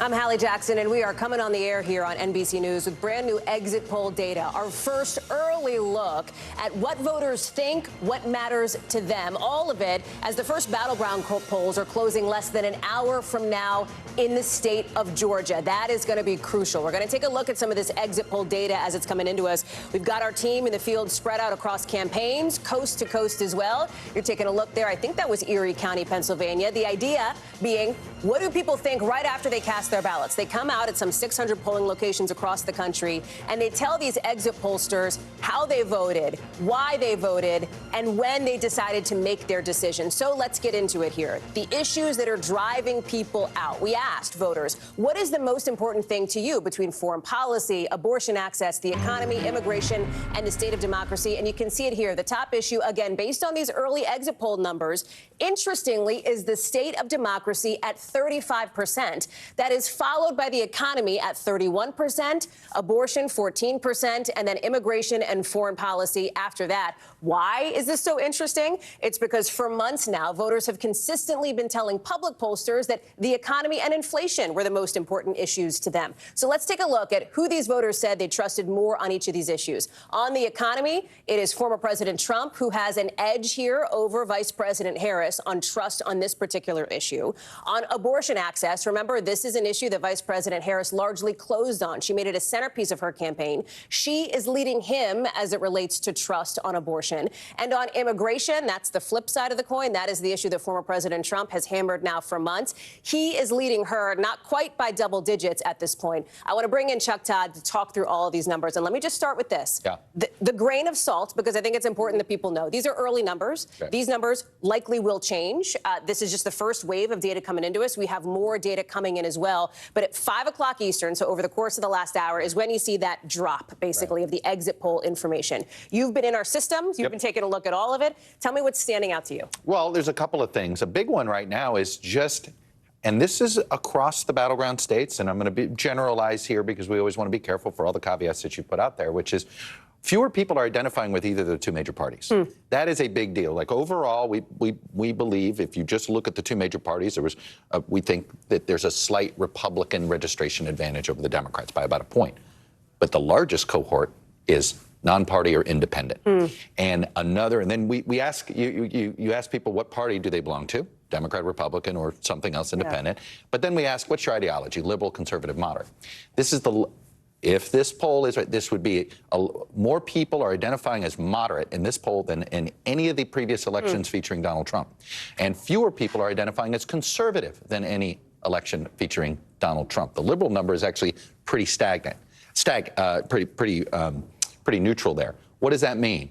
Look, you talk to our pollsters and they'll tell you the moderate number is everything. Democrats always win moderates by a big number. The question is, can they win it by 20-plus points to offset, some of their partisan disadvantages there? And the independent number is a big deal because Democrats did not do well in the voter registration front throughout the last 4 years. It was Republicans who did much better in the voter registration. It means she has to win independents. And the fact that there are more people identifying as independent, I think even raises the stakes even more that might be the single most crucial voting group we deal with tonight. But you also talk about the divide between men and women. We've been talking about this gender gap for a while, and we can take a look now at how gender gap breaks down on issue. And I want to just be clear on the state of democracy issue, which, again, according to these early exit polls, number one, they could change. Number two, just because a candidate is leading on the top issue does not mean that they win. But it can cut both ways depending on if you're a Republican or a Democrat. Well, it does. And I want to tell people, we offered 5 choices on issues. OK, 4 of them are specific issues: economy, abortion, immigration, and foreign policy. The 5th is this umbrella issue of state of democracy. And what it tells me is the voters going, look, I'm not here for one specific issue. I'm here because I'm worried about X. And there's a lot of what I'd call the existential threat voters who believe if the other party gets power, their way of life's in trouble. And first of all, it's interesting that this is basically cutting right down the middle. So that means you have a chunk of voters in both parties who view this election in existential terms. Maybe we've got to come up with a better punch here to offer people. But I understand why I think if you don't have a specific issue, you chose that. And that tells me in some ways this is a very macro election. People really believe the stakes are high in this election. And that's what to me, That's what that tells me. Let me pick up on one of these threads, too, because you talk about independents and moderates. You saw the vice president, the Harris campaign, really try to extend an olive branch to that particular group. I was on the campaign trail as she was bringing in former Congresswoman Republican Liz Cheney to try to turn out some of those folks who identify as more moderate. She's also worked to extend an olive branch to late deciders as well. And here's the exit polls. About 12% of voters say they made their decision on who to vote for in the last month. 86% made it before that. And you also have people who decided in just the last week to turn out as well. We're going to pull those numbers up in just a second, too. 7% in just the course of the last 7 days. And you've had some news made over the course of that last week. It is. And, you know, one of my theories of this election to watch for tonight has always been, are we going to see a 2016 effect? And what I mean by that is it's pretty clear now in hindsight that going into the election, a lot of voters waited to the last second to make that decision. And they made the decision, and all of a sudden, all those late deciders went to him. So when they all move in the same direction, that usually tells you, that's the person that usually wins. Okay, let's keep an eye on that. And as we do, I also want to keep an eye on some of those economic numbers as well, because as you saw, the economy, if it is not the top issue, and again, those numbers might shift, it might end up that way at the end of the night, it is certainly among the top issues for voters. So we're lucky to have our expert correspondent, Christine Romans, covering all things economy for us. And you are digging into these exit polls just like we are. Yeah, and I'm also trying to keep an eye on the gender gap when you look at the economy and you look at what people are really worried about. And this is so fascinating. These are voters under 30 years old, right? Young voters who are energized in this election. And the top issue for men under 30 is the economy tied with state of democracy. For women, it is abortion, a far and away the #1 thing for women. And the younger the voters, as I look at these exit polls, the younger they are, abortion goes up the list for how important it is for them. So that's something to keep an eye on, the different ages and the gender gap there. Overall, the condition of the U.S. economy, though, I mean, you can see poor, not so good. You know, more than 7 out of 10 voters, more than that, think that things are not going in the right direction. That is in line with what we've been hearing in the opinion polls for months and months, Hallie. Christine, one of the things that as I've been in some of these battleground states talking with voters about the economy, I hear a lot about the cost of living. I hear a lot about how expensive like a pound of burger meat is, or the price at the gas pump, for example, even with, of course, gas prices coming down, inflation coming down. But that is a question that we asked on these exit polls, Christine, and you're getting into that as well. Yeah, and there's housing, and there's childcare, there's wages. Depending on where you are in the country, there are different sort of pain points in terms of how people are feeling. We asked, in the last year, has inflation caused your family a severe hardship? 21%. A moderate hardship, 53%. That is a huge proportion of the electorate that thinks that inflation has been a hardship. No hardship at all, a surprising only 24%. Some might say they can't believe it's that high, considering how many people have been complaining about inflation. And by the way, this is a question we didn't even have to ask 4 years ago. 4 years ago, we were asking about the pandemic. Now so it's a reminder. I want to show you this one really quickly. Family finances, worse today, 45%. That is the highest worst family finances compared to 4 years ago in 5 presidential cycles. That's even a little bit higher than the great financial crisis, guys. That's so interesting. Christine Romans, thank you very much. Appreciate that. You know, the campaigns, the candidates are looking at this data, too. Peter Alexander and Dasha Burns are covering both the Harris and the Trump campaigns, as we're just getting our look now at favorability ratings for each of the candidates. I want to show you here. Donald Trump will start here. 54% of voters view him unfavorably, 44% favorably. But Dasha, as you well know, part of the strategy here for the Trump campaign is to take that 44% and make sure that they get to the polls, that they turn out and vote. It's about supercharging the people who already back him, Dasha. Yeah, that's exactly right. And a large focus for that base is men. You heard Christine Romans there just talk about the gender gap. I, from being out in the field, would almost call it like a gender chasm, a gender Grand Canyon. It is so stark, this divide, and it could be the defining factor for this election. And you can see that in just the closing messages that we watched from those candidates. Former President Trump last night got the endorsement of the nation's most popular podcaster, Joe Rogan. That is likely to maybe help him with men, especially young men. He's hugely influential. Not likely to help him with women. He did bring out conservative commentator Megyn Kelly, who was actually pretty critical of his approach with women, but she tried to help him make that closing pitch to female voters. But he's really, Hallie, been leaning into talking points that are more catering to men and platforms that cater more to men. The other thing that we're seeing from him just moments ago though. He's already posting on Truth Social saying that there's a lot of talk about massive cheating in Philadelphia, saying law enforcement is coming. We got a response from DA Krasner saying that the only talk about massive cheating has come from one candidate, Donald J. Trump, and there is no factual basis whatsoever with law enforcement to support this wild allegation. We have seen him sowing seeds of doubt about this election with no evidence to support anything nefarious, Hallie. An important reality check there. Dasha Burns, live for us in South Florida. Thank you. Let's take a look now at the favorability for Vice President Harris, and you can see it here now.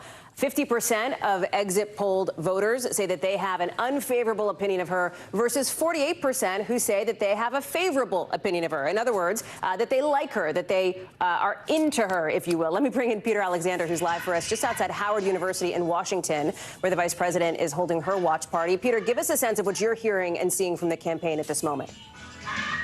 Well, I can tell you what I'm hearing right now, and it's a lot of loud music as they get ready for a celebration here tonight. They are projecting confidence and hoping this night works out very well, but we'll save that for a little bit later.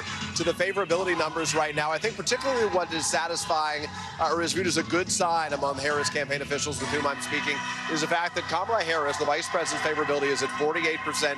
Joe Biden's is at 41%. She's well outperforming him right now. Of course, there have been real concerns that the sense that Americans thought the country was headed in the wrong direction. They had largely been dissatisfied with President Biden's handling of his time in office could have an impact on her. Ultimately, it's likely in part what led him to have to get out of this race. But she is not only outperforming President Biden, she's also outperforming former President Donald Trump at 44% right now. And what's also striking to me is in the NBC News poll, Hallie, as you know, that we put out only a matter of days ago, Americans had sort of a rosier view of Donald Trump's time in office now than they did at the time itself. 48% saying that they like the way he handled his time in office, which is notable because his favorability right now, according to these exit polls, early exit polls, is at 44%. So that number has come down a little bit as well. So those are some of the things we're going to keep close eyes on over the course of this evening. A couple other things that we're watching, and campaign advisors are flagging to reporters like myself, reaching out and speaking to them. They are seeing large numbers among young voters, particularly on college campuses. We were told specifically about Lehigh with a 7-hour line only a short time ago. They're sending more voting machines there, election officials are, and the campaign sending more support in the form of some of its surrogates to keep those folks in line in hopes that they'll come out in favor of Kamala Harris. Yeah, Hallie. Pennsylvania is so critical to that campaign and to the former president's campaign as well. Peter Alexander, I hope you got your coffee handy. We'll be talking with you, I know, in just a little bit. We're also getting exit polls out of not just the national landscape here, but some of those key swing states. Remember, exit pollsters post up at some 600 locations all across the country. So let's get a look at some of the results here. And I want to start here with the blue wall. So remember, that's Pennsylvania, that's Michigan, that's Wisconsin. Favorability, unfavorability. Again, favorable. Both candidates here are below 50%. This largely tracks to a degree to what we saw nationally. Sunbelt, very similar story here, too. I want to get to the fact that polls are starting to close now. Looking at my watch in just about 45 minutes in some of those key battlegrounds. We're going to start on the East Coast. We're going to start with Georgia. And you can see Indiana, Kentucky, Vermont, Virginia, South Carolina as well. But it's Georgia that we're going to be watching for, that you should be watching for as well. 30 minutes later, you've got North Carolina. This is one that is so fascinating here. Remember, former President Trump won this state twice, but it looks like it is, based on public polling, a very close race. And then at 8 o'clock, buckle up, because that's when it hits, right? Pennsylvania, the all-important battleground here, along with a slew of other states, including some with key Senate races, for example, like in Maryland. Ohio also has one. That'll be closed by 8 p.m. too. Polls close there at 7:30. We've got a lot to get to tonight, and we're going to continue our rolling coverage. We're going to take you live to 3 of these critical swing states in just a couple of minutes, checking in with our teams in Georgia, Michigan, and Wisconsin as our special coverage of Decision 2024 continues.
courage, resilience, and hope. Please take care of yourself and each other.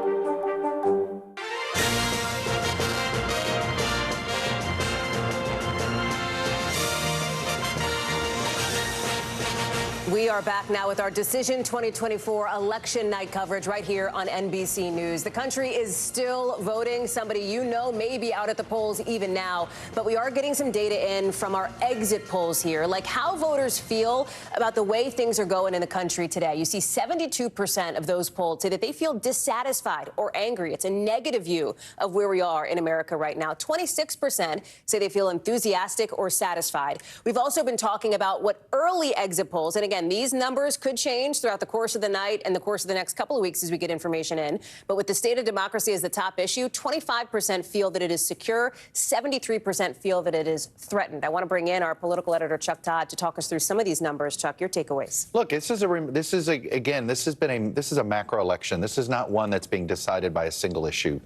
Voters coming in here, they're nervous. They're not happy with the way things are going. When you have 70+%, there's going to be both Harris and Trump voters in there. That's right. Right. I mean, so this is not about they're not happy with a specific party in Washington. This is bigger than that. This is about who's an American. So I do think that you see, this is why I think you've seen what feels like, people feeling not as good about how things are going about the country, but also uncertain. They're not even certain that either president is going to make them feel great. Yeah. They're just clearly nervous about what the other side might do. Look, the other takeaway I have here is the fact that I think the makeup of this electorate, fewer people identifying with either major party. Now, if you think about it, if you're dissatisfied with the way things are going, you're not happy with how if you think democracy is threatened, then it actually makes a lot of sense that you don't want to identify with either major party. That's right. That you're not down. I think that's a big deal. I think we're in a moment here. We've been in the middle of a realignment. This feels like we're in the middle of another one here. The fact that there are going to be more people identifying as independent, more people identifying as moderate that have ever voted in the last two times that Donald Trump was on the ballot, I think it's very significant, and I think it's a sign that this is a very fluid electorate, and I'd be very careful reading too much in it right now. When I hear you say that, my takeaway is let's be careful then, thinking that we know anything based on some of these. It's pretty clear, right, that whoever wins independence is going to win this election because it's the only way you can win because so fewer, literally only fewer than 3 in 4 voters are picking one of the two major parties to identify with. Of course, we know this isn't a national election. This is going to be won or lost in the battleground states as we get on that road to 270. So I want to head to one of those states now, Wisconsin, and already a big headline coming out of there. The city of Milwaukee now says it will recount all of its absentee ballots. I want to bring in Shaquille Brewster, who's live for us in Milwaukee. Shaq, explain this. Why is this? Yeah, Hallie, this is something that's not happening at polling locations, but instead happening downtown, where in Milwaukee they gather all of that early vote, people who voted early in person and those mail-in ballots, and they count them all at once, all in one location. And what they found is that the 13 high-speed tabulators there, while they were sealed, they weren't locked properly. So the clerk there went around, got the Republican observer, got the Democratic observer, and went through and relocked those tabulators. But they're saying out of an abundance of caution and to eliminate any doubt and in order to be fully transparent, they went through and emptied. All right, Shaq's audio just went down. We're going to work to get that back up. As we do, I want to take you to another battleground state, and we'll get back to Shaq in a second, and that is the state of Georgia. Polls are going to close there in just about 40 minutes from now. Remember, this was a very close, razor-thin margin back in 2020 with former President Trump's loss and became ground zero for alleged election interference. Again, no evidence to support that. We're asking voters there, how confident are you that this year's election is being conducted fairly and accurately? 17% say not confident, but a majority, by far, 81%, say they feel good about the elections there. Blaine Alexander is live for us. You see her there. Blaine, give us a gut check on where things stand.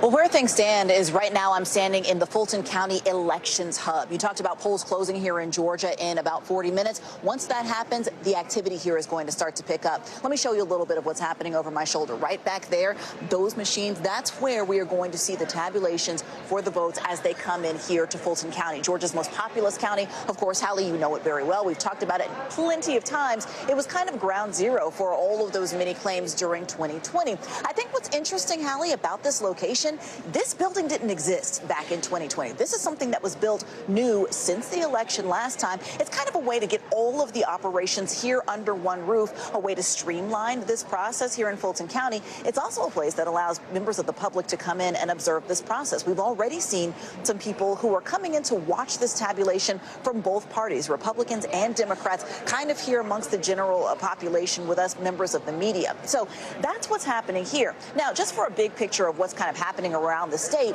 you know about those record early voting numbers. More than 4 million people cast a ballot. That led to very short lines today. In fact, I've got to say that between me and my amazing producer, Charlie Guile, we went around to about 15 or so different polling locations throughout a couple of counties. Every single place we saw almost no line. I talked to some people. They told me most of them said that their wait was as short as about 5 minutes or so. Some people in the 15-minute range earlier in the morning. But that really kind of gives you a sense that early voting and those absentee ballots, those are the results that are going to have to be tabulated starting around 8 o'clock, because that's an hour after polls close. That's state law. So because the bulk of those votes were cast early, that's where we're going to start to see a lot of those results come in relatively quickly, Hallie. As you're talking with voters who have been in line, Blaine, as you've been out there living and working in Georgia, of course, over the course of not just today, but over the course of the last couple of weeks, what stands out to you? I think a couple of things. One, I think the increased focus on Metro Atlanta, I should say, Metro Atlanta for both candidates is very different from what we saw in the closing days of 2020. Back in 2020, Donald Trump was going to the reliably red counties, kind of on the southern part, the northern part of the state. This time, everybody has been focused for the most part on Fulton County, or rather on the Metro Atlanta area. That really is where both of them are relying on the vote share to come in and take them across the finish line, Hallie. Blaine Alexander live for us there in Battleground, Georgia. Blaine, thank you. Let me take you back to Milwaukee now, where, Shaq, I think we fixed your microphone, right? So finish your sentence, please, on the latest of what's happening there. Yes. Yes, bottom line, downtown, those ballots are going to be recounted. Nothing nefarious happening, but because of an agreement between Republicans and Democrats, they just want to make sure that there's some transparency there. So they're recounting those ballots. That might mean a later night here in Milwaukee. But outside of that, everything has been going smooth. I want you to take a look inside this polling location. I'll tell you, here at this location, the clerk says that the line this morning stretched out of the door, that it went an hour long or so. And they actually have a small college in the area. So they said that they've been having a lot of people take advantage of Wisconsin's same-day registration and go into that table that you were just looking at and actually register in person on this election day. I'll tell you, my favorite story, Hallie, is that someone said he was undecided up to the moment that he walked up to this polling location, which is essentially a field house here in Milwaukee in a park. He said he didn't know who he was going to decide on, so he took 2 laps around the park, hit a long walk, and finally decided he would be backing, in this case, Vice President Kamala Harris. But you mentioned Milwaukee is a place that we're going to be watching incredibly closely. Yeah. It's one that has been the focus for Democrats. Saw a lot of big visits ahead of Election Day. It's one that is very important to them. So we're going to be watching these results very closely. Unfortunately, those results might take a little bit longer to come and to be produced because of that little snafu downtown. Shaq Brewster talking with who may be the latest late decider in the polling place where you are now. Shaq, thank you very much. Appreciate that. We are just about now 35 minutes away from polls closing in Battleground, Georgia. Not too long from now, you can see the other states where polls close at 7 p.m. Georgia is the one to watch. You've also got 7:30 poll closings in North Carolina. Ohio is interesting as well. There's a key Senate race there, and you can see the swing states that you need to be circling on your map at home, and I'm sure you have one, as our special coverage here of Decision 2024 continues tonight. Savannah Guthrie and Lester Holt will pick up right after a break. They are going to take you all the way to 2 a.m. Eastern and potentially beyond. I'll be there, too, with exit poll data, joined by Chuck Todd, Kristen Welker, and Tom Yamas. See you in a minute.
story live from Paris, live in Tel Aviv. We are here in Butler, Pennsylvania. Every weeknight, it's your news playlist. Top Story with Tom Yamas, streaming weeknights at 7 on NBC News Now.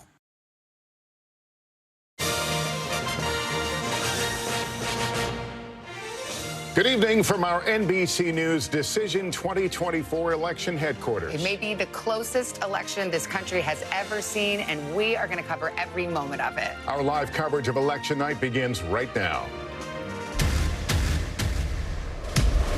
Tonight, it all comes down to this. One of the wildest elections ever finally reaches its end.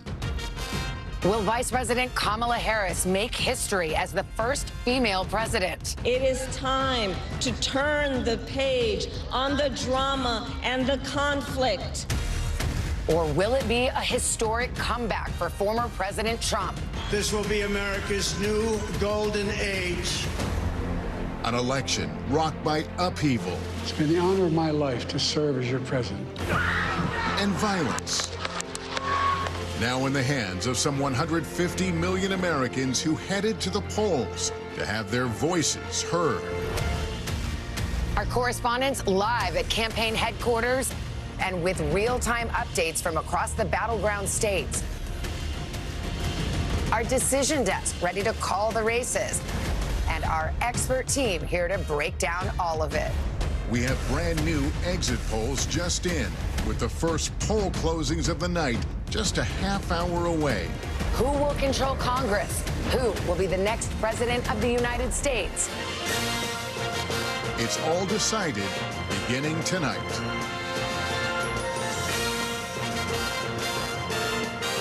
From NBC News, Decision 2024.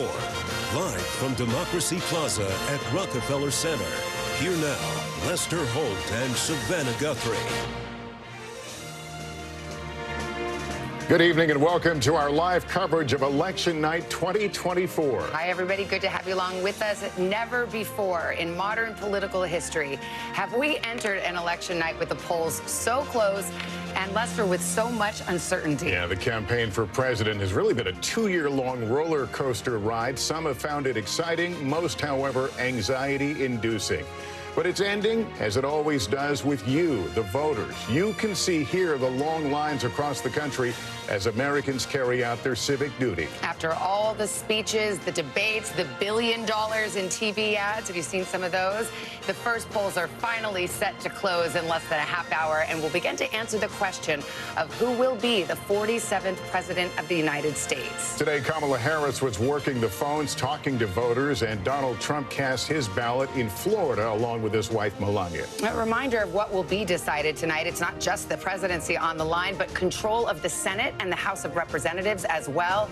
And of course, nobody knows which way any of this will go. As we look at Democracy Plaza outside Rockefeller Center here in the heart of New York, we see the key number tonight. You'll see it a lot. 270. That is the number of Electoral College votes a candidate needs to win the White House. And as it has been for the candidates this campaign, much of our focus tonight will be right here in the 7 battleground states that are most likely to decide this election. Our correspondents are spread out across all of them and at campaign headquarters, but we're going to begin right here in the studio as we stand by for the vote count. We're hearing directly from voters in a new round of exit polls, and Tom Yamas has the latest on that. Tom, good evening. Lester and Savannah, great to be with you tonight. So we asked voters as they voted, right after they left, who they wanted to vote for and how they voted. This is called the exit polls. There's about 600 of them across the country in the 7 battleground states, plus Texas, Florida, and Ohio. So here's our preliminary data. And again, this could change. We want to tell you that. So when we asked voters the most important issue, 34%, the top issue was state of democracy. Right under that, the economy at 31%, abortion, 14%, immigration, 11%. Remember, that's how former President Trump decided to close out his campaign, and 4% for policy. As we move on here, we ask, who do you trust more to handle the economy? 47% for the vice president, 51% for Trump. Remember, the former president ran on that as well, trying to close on that. We also asked, who do you trust more to handle abortion? Vice President Harris chose to close out her campaign on this message as well. 51% for the vice president, 44% for Trump. Savannah? Well, these are early exit polls, and we should mention that we don't have full information and people are still voting. But let's go back to this most important issue. I think some eyebrows were raised when state of democracy becomes the top issue. Some people think, oh, does that favor the Democrats? Is that January 6th, that kind of thing? It means different things to different people. Yeah, and we're going to be completely transparent tonight. It was surprising to us as well, because you think maybe the top issue would have been the economy, abortion, or immigration, state of democracy. But we have to understand here, we can't dig too deep into the data just yet because people are still voting. We'll have more that we can break down in the hours ahead. But state of democracy, essentially, that was the question. So who doesn't like democracy? All Americans like democracy. So whether you love Trump or you love Vice President Kamala Harris, that might be your top issue. It doesn't tell us a whole lot, but what it does tell us is that the electorate is motivated, and they came out to vote today. Yeah, it may mean what's the state of the country and how important do you think this election is? And many, many people feel there are very high stakes, Lester. Let's get right to it. Peter Alexander at the Harris headquarters in Washington, D.C., campaign officials telling him they're feeling confident about the young voter turnout so far. What are you hearing, Peter? Yeah, that's exactly right. As we wait for Kamala Harris to arrive here a little bit later this evening, this is her alma mater at Howard University. The early indications, at least in the eyes of the Harris campaign, are good ones, specifically as it relates to the turnout among young voters. They're pointing to that. Take, for example, they say what's happening in Pennsylvania is a good indication of heavy turnout in their favor, particularly at schools like Lafayette and Lehigh. At the campus of Lehigh University, they note at times today the line was up to 7 hours long. The campaign saying it's sending additional support. That support coming in the form of some celebrity assistance. Some of the stars of the Avengers film series, Don Cheadle, Paul Rudd, Mark Ruffalo, campaign sources tell me will be arriving there to help keep those individuals energized, to keep them in line. We're also told that state election officials are sending additional polling stations there so they can try to get through those lines a little bit more quickly. One thing they feel good about. Another thing that they're feeling particularly good about tonight are the favorability numbers right now, Savannah and Lester. The numbers, according to early exit polls, show that Kamala Harris is at 48% in terms of her favorability. Compare that to 44% for former President Trump. But notably, Joe Biden, the current president, is at 41%. That means that Kamala Harris is outperforming the man along whom she ran in 2020, with whom she served for the last 4 years. There had been some real concerns that that could have been an albatross for her, given so many Americans had indicated they thought the country was going in the wrong direction. Things we'll be watching over the course of this evening. All right, Peter Alexander, thank you. And Garrett Haake is at Trump headquarters in West Palm Beach, Florida. Garrett, the former president has been posting on social media today, already talking about widespread cheating. What is he saying?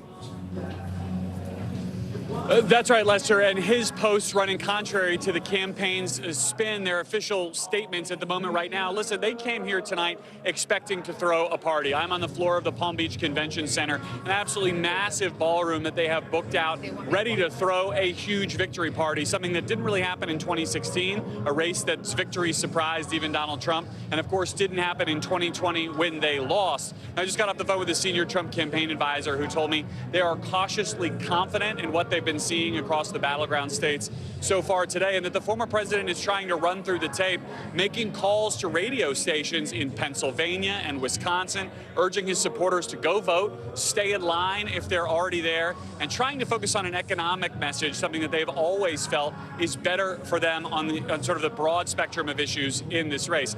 All of that said, the former president's social media posts seem to undermine the confidence he is projecting. Just a short time ago, posting without any particular evidence that we can find about massive cheating, in his words, in Detroit and Philadelphia. Obviously places where Democratic turnout is expected to be very high, and ironically places, at least in the case of Detroit, where he actually performed better in 2020 in a loss than he did in 2016 in a win.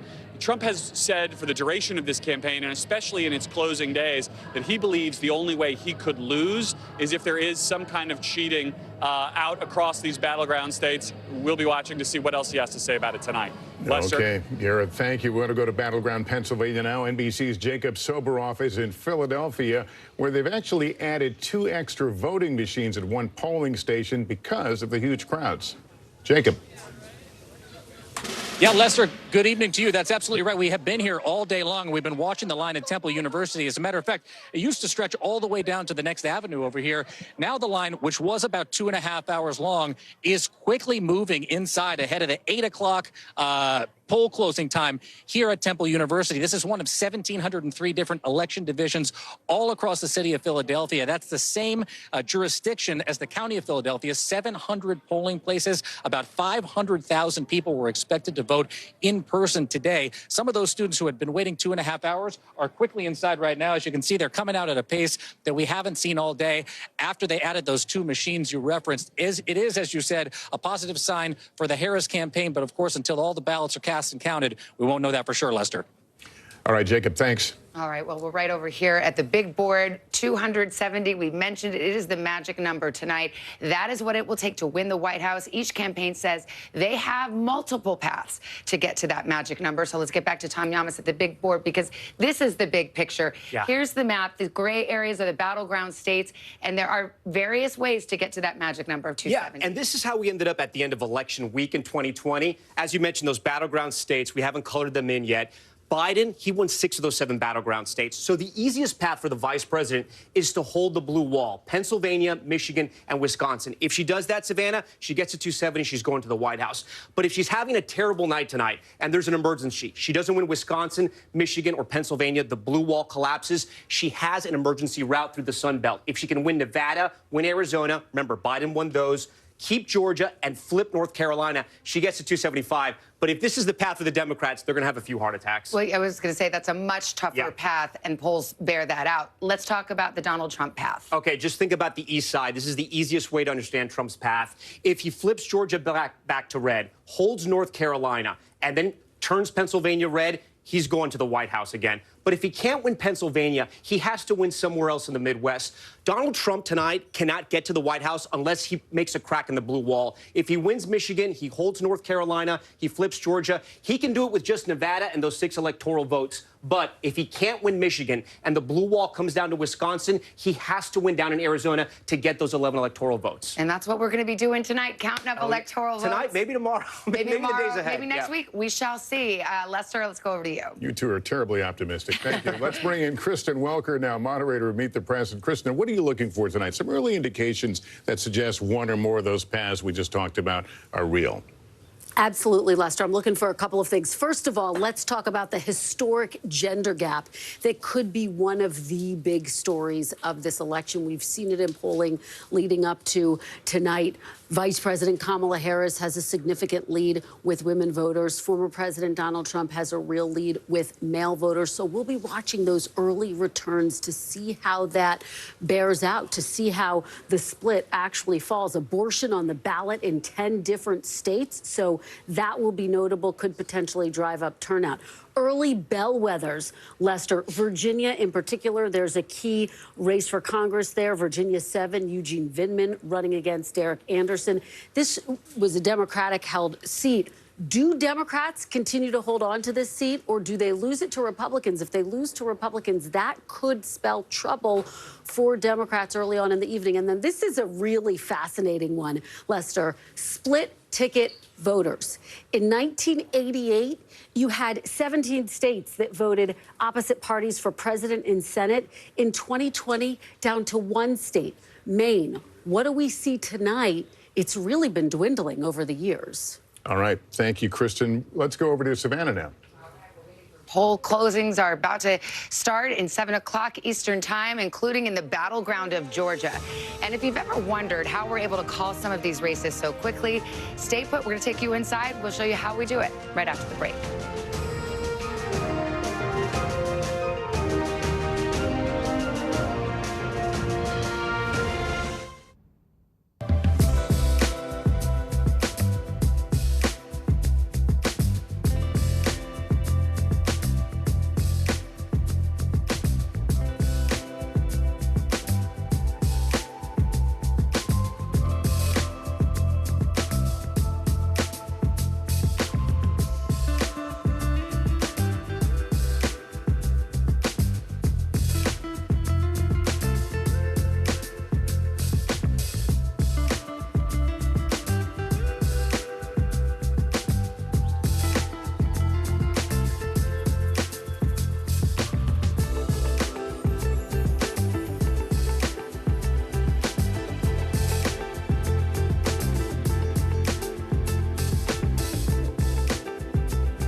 Listen to full episodes of Meet the Press wherever you get your podcasts.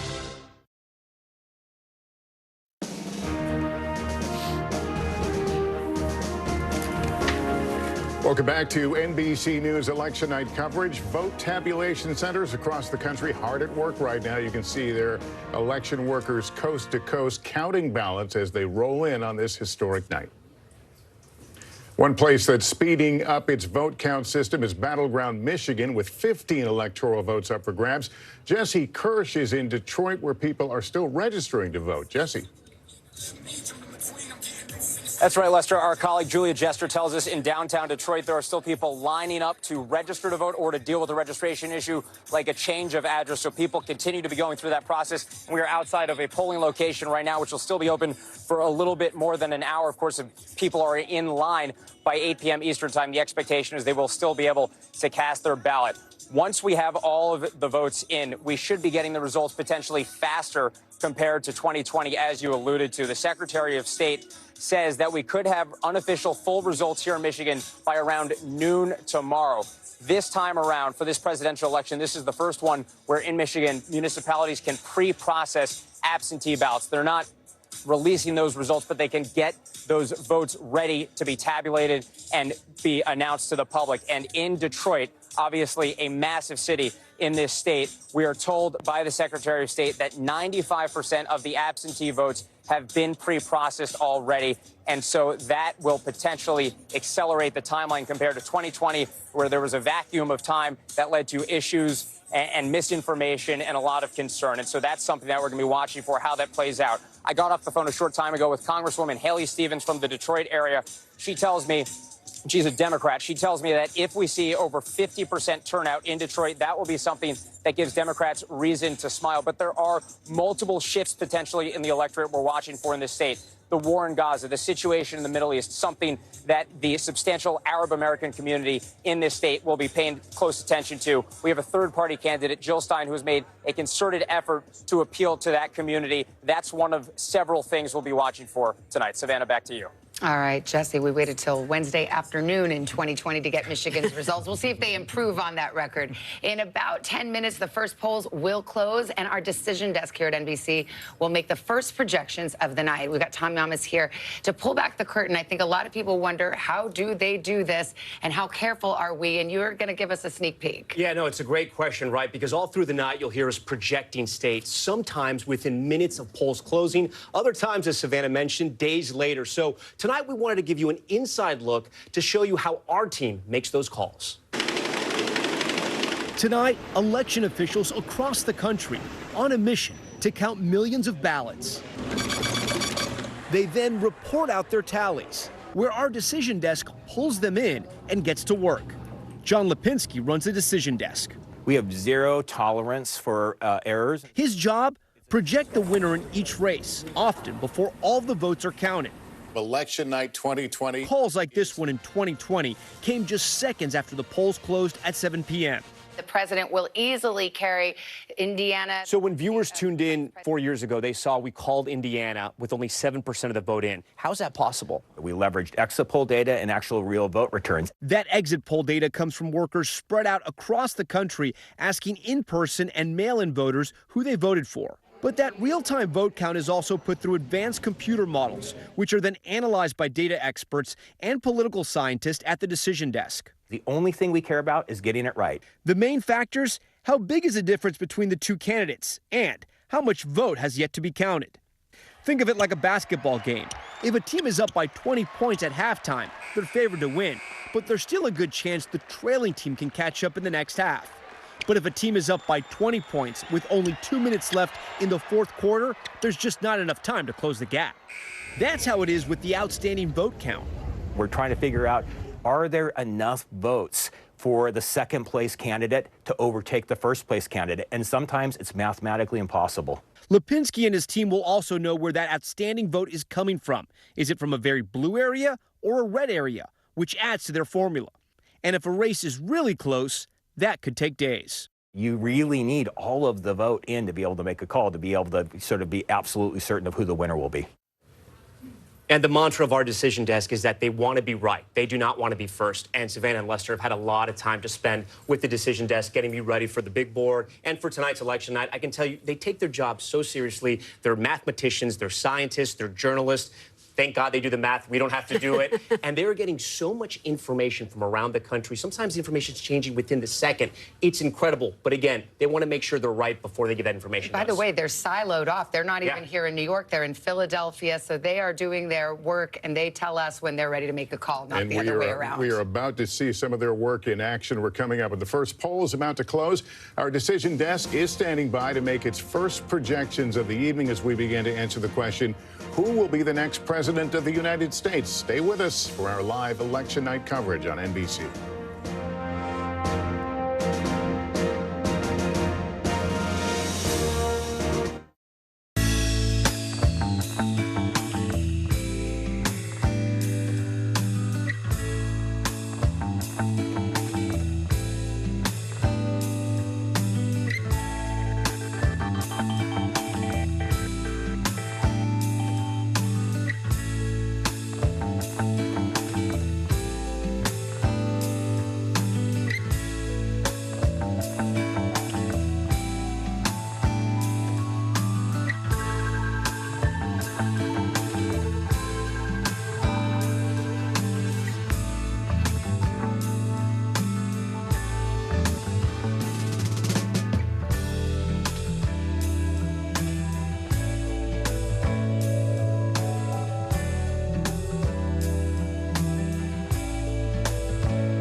Americans turn to NBC News than any other news organization.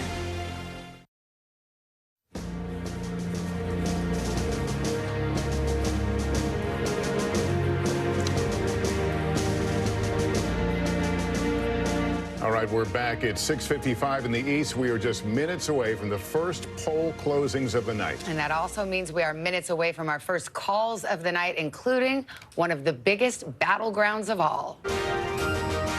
At the top of the hour, the first polls close. Our decision desk able to make its first calls of the night. 6 states and 60 delegates up for grabs, including one of the biggest battleground prizes in the South, Georgia.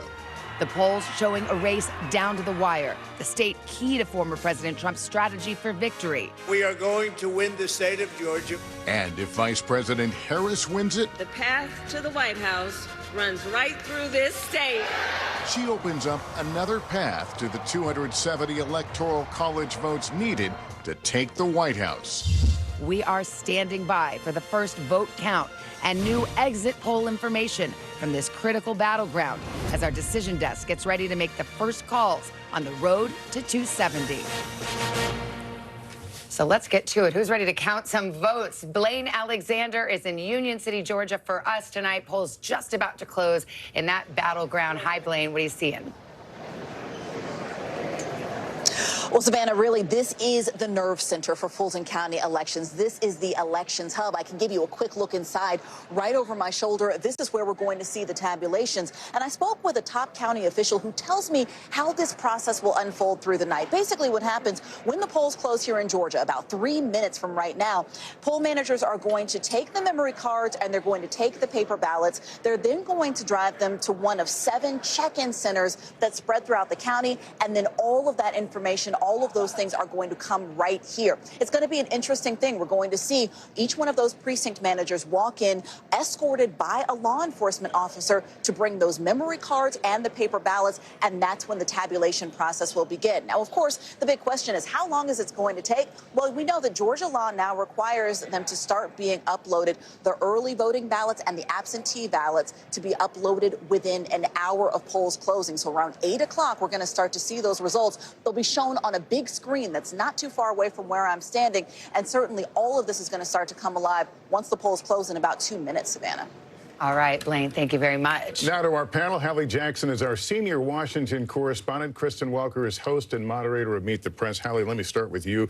We're about to get our first characterization. Finally. What are you thinking? Listen, Georgia is going to be a critical state here. This is a place that had a very, very close razor-thin margin back in 2020. So what happens in Georgia is going to matter. A couple of things that I'm watching as I'm digging into those exit polls, which we'll get to after the polls close. Independents, who's doing well there? Non-white voters, Black and Latino voters, especially when you're looking at places like Metro Atlanta. We're always looking at young voters, and we are always looking at the gender gap, of course. We know that that is one of the dominant storylines of the night. Yeah, exactly. And so we'll see if it continues to be. I think a real tell for that is going to be after 8 o'clock when polls close and we can start to report out more. Georgia was one of those traditionally red states that Democrats had thought about and dreamed about for many years, and not until 2020 did they finally get it. It was the swingiest state of the 2020 election. Trump won it by 200,000, I think, in 2016, and then Biden barely eked by. So what do you expect tonight? Well, I think there has been so much focus on African-American voters and Black men in particular. I think about former President Barack Obama, who was out on the campaign trail with that very blunt message for Black male voters. Don't sit on the sidelines, get out and vote. So we will see if in a place like Georgia, the Atlanta suburbs, that paid off. All right, we are have an election alert now as we approach the top of the hour, and things are about to start getting interesting.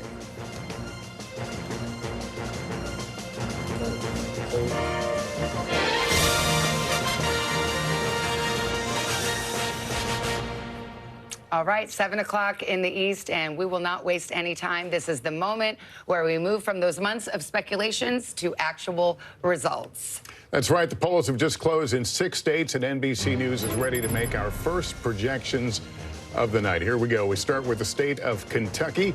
NBC News projects that Donald Trump will win in Kentucky tonight. Let's move to Vermont. NBC News projects that Vermont will go in the Kamala Harris column this evening. This is where it brings us on the road to 270 right now. The early start, Donald Trump out in front with 8 electoral votes, 3 for Harris. A long way to go to get that 270, but that's where we are right now. Well, polls closed in a handful of states, and these are the ones we haven't called yet: Indiana, South Carolina, Virginia, and that all-important state of Georgia. And here's how we're projecting it right now. Too early to call. It may come tonight, but it's not coming this exact moment. So we will continue to watch.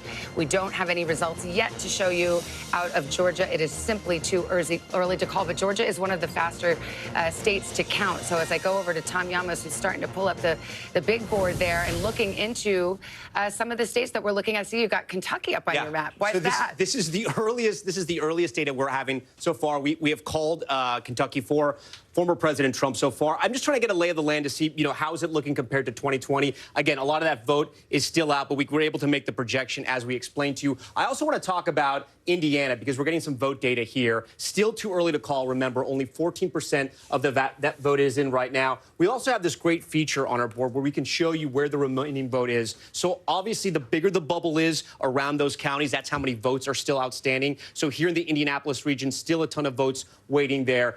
This is a state that Republicans have really done very, very well in elections past. If you go back here, Trump in 2020 won by about 16 points. Before that, it was even higher against Hillary Clinton. This is a state that Republicans are going to be safely in the win column, most likely. One of the places we can start to get data from is Hamilton County, with 60% of the vote in. This is not a great sign for Trump right now, but again, I want to be very clear. It's only 60% of the vote in, and this is what I'm talking about. 52% is what he won in 2020. She's on top right now with about 49, 50% of the vote. There's about 1,300 vote difference right now. Again, still very early, but this is the first data we're getting tonight, so we're kind of parsing what we can so far. There are big areas like South Bend, Pete Buttigieg, who was the mayor there, obviously, where Notre Dame is as well, and the big city of Indianapolis, Evansville. There's a university down there. If we look at the map in 2020, these are mostly rural counties, red counties where Trump can really run up the vote. But again, in some of these smaller counties, he wants to be 60, 70% to make sure he can overcome what she's going to get in Indianapolis. But still very early tonight, Savannah. We're going to get a lot of data as it's coming in, hot and heavy throughout the night. But right now, still very, very early. This is when we get the tea leaves out. This is the tea leaves portion of the night. And, you have a red state. You know that Indiana's that Trump will prevail most likely. Same thing with Kentucky. But sometimes we can look into those counties and particularly the suburbs, because that is where we're starting to see a trend. Did I read your mind? You're giving me that look. We're mind melding because I'm looking at Hamilton County and I'm going, okay, people at home are probably going, wait a second, Hamilton County, was I supposed to know about that one? Was that one of the big ones? Here's why it's so interesting. It's because of the tea leaves, Savannah, and because of the trend lines as well, right? This is a county where Republican margins have been shrinking over time. Democrats have been making inroads. It is a suburban county. It is something similar that we see in places like Georgia, right? In some of these places in Pennsylvania and elsewhere. And that is what's so interesting about Hamilton. Let's not over-index on it. It's early, so that's why we're interested in it, because it's at least some data that's coming into us. But that's part of the story here. You can see the importance of some of these places by how many times the candidates have visited. Donald Trump, 8 trips to Georgia, 7 for Kamala Harris. I mean, we cover it every night, them in this state and that state, but when you see it laid out, it's quite amazing. It really is. And when you think about the state of Georgia, we'll be looking at those Atlanta suburbs. What types of margins do we see there? That's how President Biden wound up eking out a victory. And then the exurbs, that's where Donald Trump does well. Forsyth, Cherokee, can he run up the margins there? If he's going to win the state of Georgia, he'll do it in those territories. Let's take it a step out, because these are themes that will run throughout the night.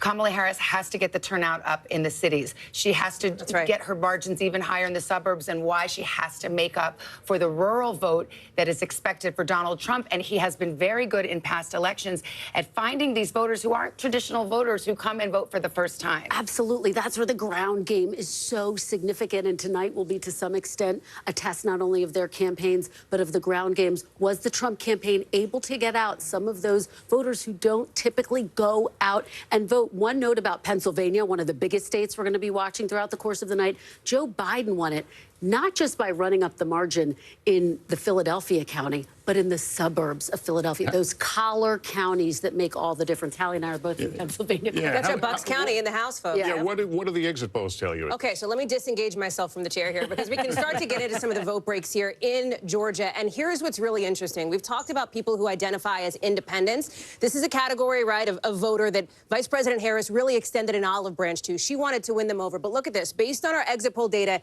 it is Donald Trump winning independents, nearly a double-digit margin over Vice President Harris in the state of Georgia. Here's your grain of salt caveat. These are early numbers. They may shift a little bit throughout the night, but this is really interesting here. And if you're wondering, well, how does this compare to 2020? Let me pull that up here, because he is overperforming. Donald Trump is overperforming his numbers with independent voters in Georgia this cycle than he did last cycle by a significant margin, by about 10 points as well. The other piece of this, too, let's look at the gender gap in Georgia. The gender gap, it exists here, folks. We are seeing, and we'll pull up this board in a second here, Kamala Harris winning with women, Donald Trump winning with men. And I'll tell you, as I walk back over to the table here, that is something else we'll be watching here throughout the night. She's got to do really well with women. He wants to do really well with men. And in my conversations with campaign sources just in the last couple of hours, they're looking at that as well. We've called this election perhaps the battle of the sexes election, so we'll see how that plays out. I think we've got a winner to announce, key projection in the state of Indiana.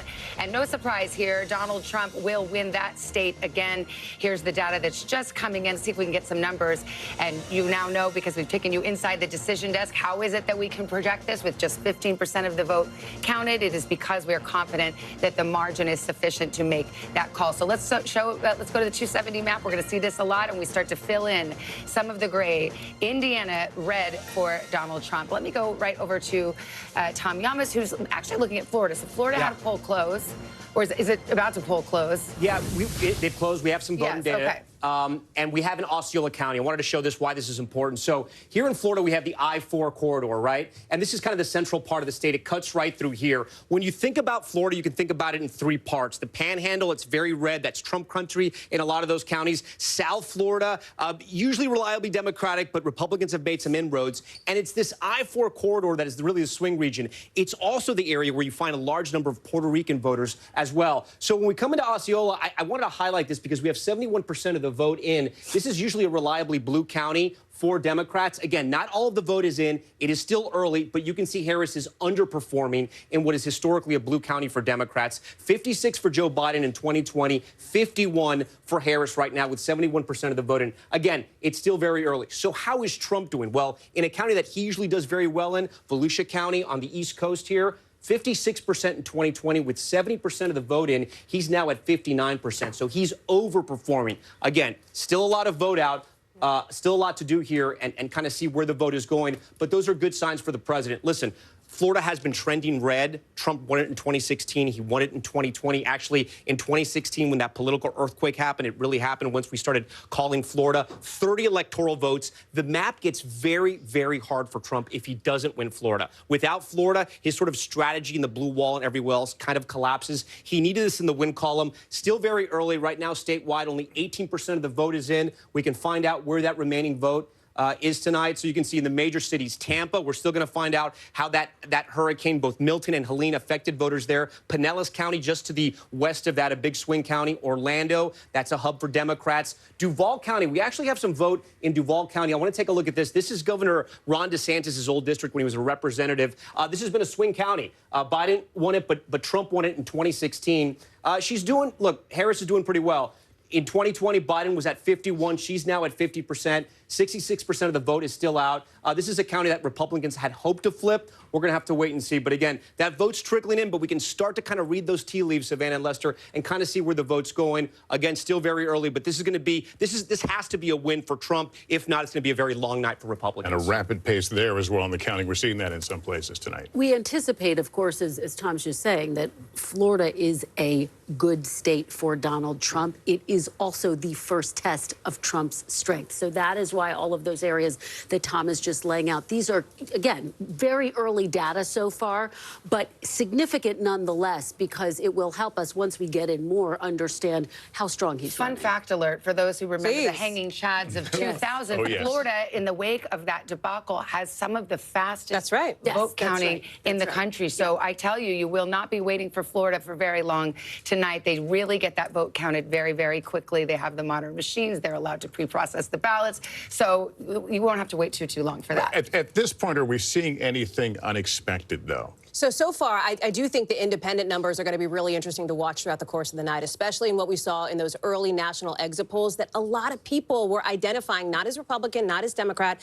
but as independent. So that's a storyline to watch. I'll tell you another trend as we're talking about Florida. Osceola County has a large Puerto Rican population, the biggest of any county, I believe, in Florida. And this is something that I've heard in my conversations with Democratic campaign officials and those close to the campaign, that they feel like that is a part of the Latino population that they can really try to move the needle with here after those controversial comments from that opener for former President Trump. Well, actually, let's go over to Tom on that. I should say the polls close at 8 o'clock in Florida, but you do get some information for 7 o'clock poll close timings. I think that's part of the confusion here. But we're talking about this Osceola County. It's a third Split Puerto poll Rican. close, right, yeah. Right. So it's interesting because you have the Latinos down in Miami-Dade. I know. Go ahead and give your shout out. Miami-Dade is the greatest. Just the greatest county, greatest people. Yes. I mean, I could keep going. But obviously, this is, Latinos come from different backgrounds Yes. and have different Yes. voting patterns here. Yeah, it is not monolithic, just like really every minority group. It is not monolithic. The Puerto Ricans have tended to voted more Democratic. Cuban Americans, Venezuelan Americans have trended lately more towards the Republican side. But I do want to remind you, too, during the Obama years, Obama was able to pull back some of that Cuban American vote. It has changed in recent years. We're getting more data. As you mentioned, Florida's very fast in putting in their data out. So we were talking about Osceola again, their big Puerto Rican population. The same with Orange. This is Orlando. This is a big Democratic stronghold here. Again, 60% in. Look, I don't want to draw too many inferences from this, but you have Biden at 61. Harris is at 58. You could say she's sort of underperforming, but I also want to say it's only 60% in. A bigger number that's coming in that I think is more important, guys, I want to talk about right now is Broward County. This is just north of Miami-Dade.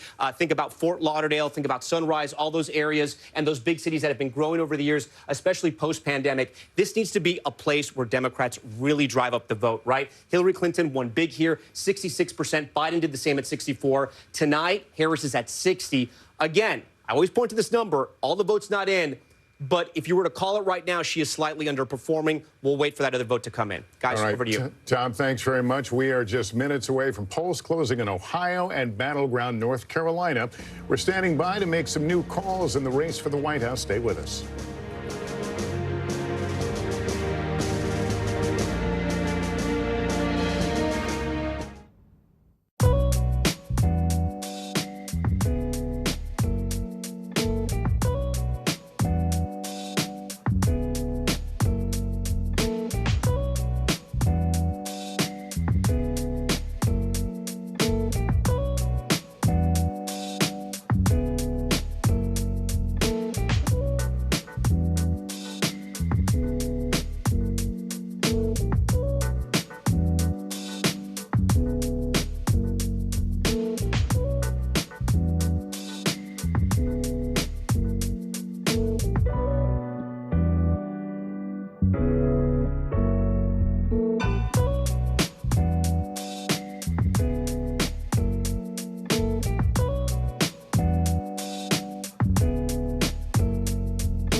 Resilience and hope.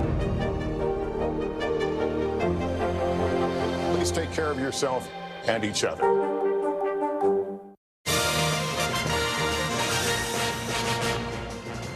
Welcome back. We're going to be taking you to this view and these numbers here as we continue throughout the evening on the road to 270. Donald Trump out to the early lead with 19, Harris with 3. Let's look at a couple of races that have uncalled so far. We will start with Virginia, 13 electoral votes, just 1% in there in Virginia, but you can see Donald Trump at a widespread right now in Georgia. That's, of course, the first big prize in the among the swing states right now. Donald Trump with 90,000 votes. Kamala Harris, 86,000, but that's too early to call. So we had some of our first poll closings. We await Arizona in a couple of hours from now. 11 electoral votes. We've got Gotti Schwartz there in Tempe, home to Arizona State University. Big lines there. A real split that you're seeing, that gender divide, Gotti. Absolutely. Big lines, big turnout here at ASU. This is the 75-foot line. That's where the line starts. And let's take a walk, because this line is about 77 minutes long if you're looking at the app. But the line extends all the way down, and you're seeing so many of these students turning out. You were just talking about that gender gap, and we've been talking to a lot of the students here, a lot of the female students. They say that they've been driven to the polls by the issue of abortion and the issue of how they think Donald Trump treats women. And then you see a lot of males in this line, young guys here at ASU, many of them wearing those MAGA hats that have been given out along this line from organizers here. And they have been telling us that the reason why they are turning out is because of the economy, because of masculine identity. And they've also said, interestingly enough, people have been talking about the podcast wars here in this line. And Joe Rogan, that Joe Rogan podcast, the appearance, we were talking to a couple of guys just a little while ago. They said that they were open to the possibility of voting for Kamala Harris. But when the decision was made not to sit down with Joe Rogan, that influenced their vote. So it wasn't necessarily economy for them, but it was the idea that that Harris was not going to sit down, not going to show what they said was her true personality. And so that's why they decided to vote for Trump. Savannah? All right, Gotti, thank you. Both candidates have been courting Latino voters, a huge voting bloc, more than 36 million in the U.S. We have Hallie Jackson here, who's been looking at the exit polls and can drill down on that a little bit. And the reason we're talking about Georgia here is because that is a state where the polls have closed, so we can report out some of this exit poll data. Again, 600 polling places all across the country. It's early vote, it's mail-in vote, it's in-person day of, but it is early, right? So these numbers could shift a bit. But what we're seeing in Georgia on the Latino vote is interesting. It is Kamala Harris who is winning the Latino vote, 56%, to Donald Trump at 42%. But interestingly, if you look at the comparisons, former President Trump is doing slightly better with Latinos in Georgia than he did in 2020. He is slightly overperforming with that demographic group. And Jose, you know, and Savannah and Lester and Kristen, this is something the Trump campaign talks a lot about. They think that Donald Trump is going to do better than he did in 2020 with these demographic groups, including Black and Latino voters. Well, let us bring Jose Diaz-Balart, our colleague, into this conversation because, you know, this effort to try to win over more Latino voters on behalf of the Trump campaign, it's never been about can we win the Latino vote. It's can we cut into her margins enough to make a difference. And are we beginning to see perhaps that strategy pay off? Seven, I think the course set for the future of America tonight will have been chartered by Latino America. And we're not talking just about places like Nevada and Arizona, where 25% of the population, the eligible population to vote is Latino, but we're talking about Georgia, for example. 400,000 eligible voters are Latinos. We're talking about Pennsylvania, more than 500,000 eligible voters are Latino. And then, you know, Tom was just talking about Florida, 3.3 million Latinos are eligible to vote there. I think that it's a situation where it's the Latino population, but 36 million strong, is participating maybe in historic numbers tonight in the American democratic experiment, our American democratic And what's experiment. driving that? I think what's driving that is that there is no Latino vote. There are Latino voters, each with their own individual American dream, with vicissitudes and barriers into what they see as the best future for their children and for themselves. And so I think that what we're going to see in Pennsylvania tonight will have a direct impact on what Latinos come out to say tonight. And in Arizona and Nevada, yes, but also in Georgia and in North Carolina. Yeah, it's early on, but we're starting to see this flesh out a little bit. Jose, stand by with us. We're moments away now from another round of poll closing. Some big states at stake, including that former battleground, Ohio, and one of the newest battlegrounds, North Carolina. We are moments away from the polls closing in 3 more states, including battleground North Carolina. President Trump has won this state twice. We're going to win North Carolina. We're going to defeat Kamala Harris.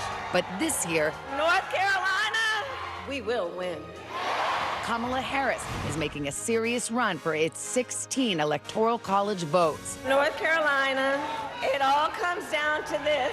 Plus 2 major wild cards. Hurricane Helene decimating the western part of the state. And the Trump-supported candidate for governor. Now to the scandal that's rocked the governor's race in North Carolina and could have national implications. A possible drag on the Republican ticket. We are standing by for the first vote count and new exit poll information for the Tar Heel state as our decision desk gets ready to make new calls on the road to 270. So that sets us up for nicely, Sam Brock, hard-hit Asheville, North Carolina. This was the part of Western Carolina that were really hurt by Hurricane Helene. And you're in Asheville now. What are you seeing there? Sure, Savannah. So where we are right now in Buncombe County, which is the home of Asheville, certainly this is one of the most directly impacted areas by the storm. They're starting to pack up now. Just about an hour or two earlier, there was large applause here because they reached 1,000 people voting in person here at this precinct. And what's so interesting about this particular location is that it wasn't intended to be the voting site. In fact, the church that was supposed to be had helicopters delivering supplies, which is why they had to shift it. It's one of about 17 different locations in this county, Savannah, that had to shake things up. And as I talked to residents today, they basically told me they had a lot of confidence that the communication was good. They were able to find their location. And in Buncombe County alone, you had 116,000 people early voting and then 25,000 more today. These were record numbers in terms of just the overall presence. And the western part of the state, Savannah, and this is really what I want to drive home, outperformed the rest of North Carolina when it comes to early voting. That was at 56.7% in Buncombe, 58%. But then there were 11 different counties that exceeded 60% before people even came on Election Day. And I say all of this as you see cases of water over my shoulder, right? People are still doling out supplies. And just to give you a snapshot of what's going on the ground right now, people don't have potable water. You're staying at hotels where families are still displaced and they are just wondering when are they going to get their loans for their businesses? When will their employees be able to have stability? These are all the things that are weighing on folks' mind as they're still voting. Now, we talked about North Carolina as a wild card, as it projects strength in terms of some of the turnout here in the rural communities. You also have a scenario where women, 52% versus 41% for men. There was a big gap so far in early voting of women who are voting. And the conversations I'm having, many of them tell me that they do think abortion is front and center for them. We'll see how that plays out here in the hours to come. All right, Sam Brock in Asheville, North Carolina, part of the region that has just been through so much, and yet so many people came out to exercise their right to vote. I want to go over to Tom Yamas because this is the battleground in 2020 that Donald Trump actually won, and he wants to try to hold on to it. Savannah was the only one that he won in 2020, but it was his closest margin of victory. Let's take a look at North Carolina right now, and I'll take you back to elections past. So as we just mentioned, Trump wins here, but barely, right? He won it in 2016. He had a higher margin there. We go back to Romney. I want to go all the way back to Obama's first race. Obama won North Carolina, right? But since then, Republicans have been able to flip the state, but their margins have come down just slightly. I spoke with Governor Roy Cooper, the governor of North Carolina, who told me this is going to be their year. So how do they turn the vote out, and how do they flip North Carolina from red to blue? The 3 places they have to do it, the first one is Charlotte, Mecklenburg County. This is a majority-minority county, right? Jose was talking about the Latino voters. You have about 16% in Mecklenburg County, about 30% black voters there. They have to drive out those voters. The second place, this is the population center here, which is known as the Research Triangle. The capital, Raleigh, you have schools like NC State in Raleigh. Just next door in Durham, you have Duke. And then right next door to that in Orange County, you have UNC Chapel Hill. And finally, the Triad. A lot of people, if you don't know North Carolina very well, this is sort of the forgotten metro area. You have places like Greensboro and High Point, Winston-Salem, along with those historically black universities. These are the areas, guys, where they have to run up the vote. How does Trump win? Well, look at the state. You see how red it is. And here's the issue. It's one of the most rural battleground states. So Trump has to run up that rural vote. And then you were just talking to Sam Brock about the issue of hurricanes. Those are the hurricane counties right there. A lot of them are Trump country, with the exception of Asheville, Buncombe, where you have Appalachian State over here, where Boone is. Those are Trump countries. Hopefully those people are going to go out and vote for him. That's what they need. Back to you guys over there. All right, Tom, then the Democrats have put on quite the ground game there in North Carolina to try and flip that state in their direction, which would make their path considerably easier.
Begins with hope and optimism, a chance to start fresh.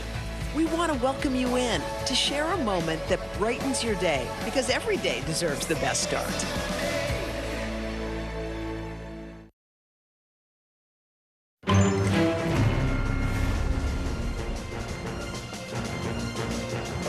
And welcome back to our NBC News election coverage. It's 7:30 in the East. We've got some new results to show you. West Virginia, Donald Trump is the projected winner in West Virginia with 4 electoral votes.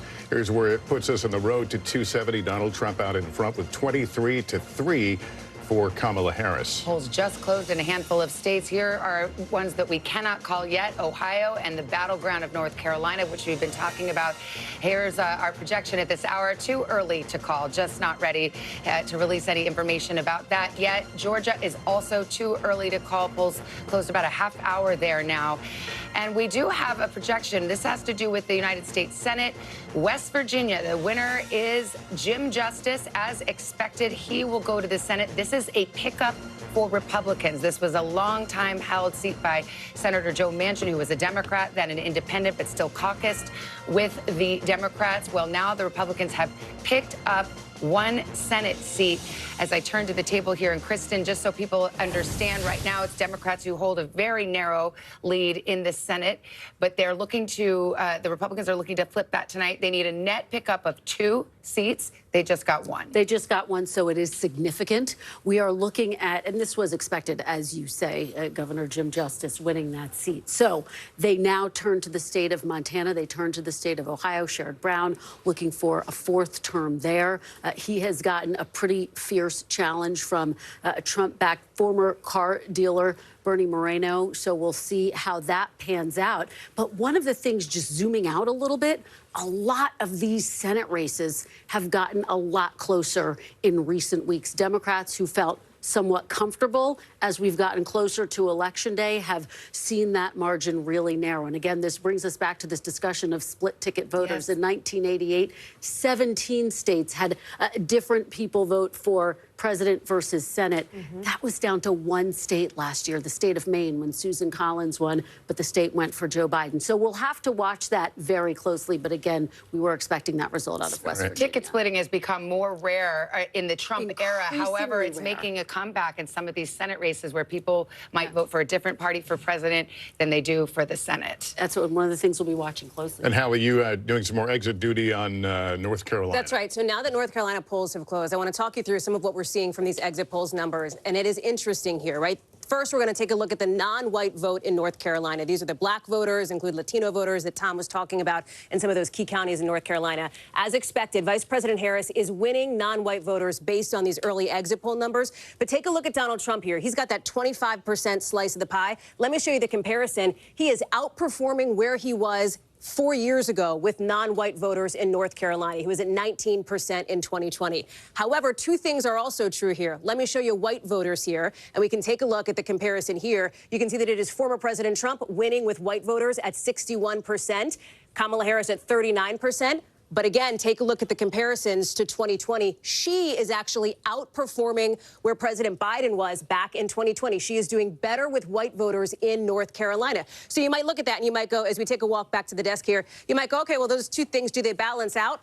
Not really, because white voters make up a larger share of the electorate in North Carolina than non-white voters. So she might be willing to make that trade, essentially. All right, Hallie, thanks. I want to go back over to Tom. Tom, you've got some more information in Florida, but before you get into that, just to be clear, there's 2 poll closing times in the state of Florida. Yeah, it's what we call a split poll closing. So on the eastern portion of the state, we have data coming in because the polls have closed there. We can tell you about the data. And some of the further parts of the panhandle, they haven't closed just yet, so we won't be giving you that data just yet. We'll probably wait another 30 minutes. I want to show you something that's somewhat surprising. It may surprise you if you watch presidential elections and you follow election nights like this one. So Donald Trump right now with 73% of the vote in is up 55% in Miami-Dade County. Again, this is where Democrats find their votes in the state of Florida.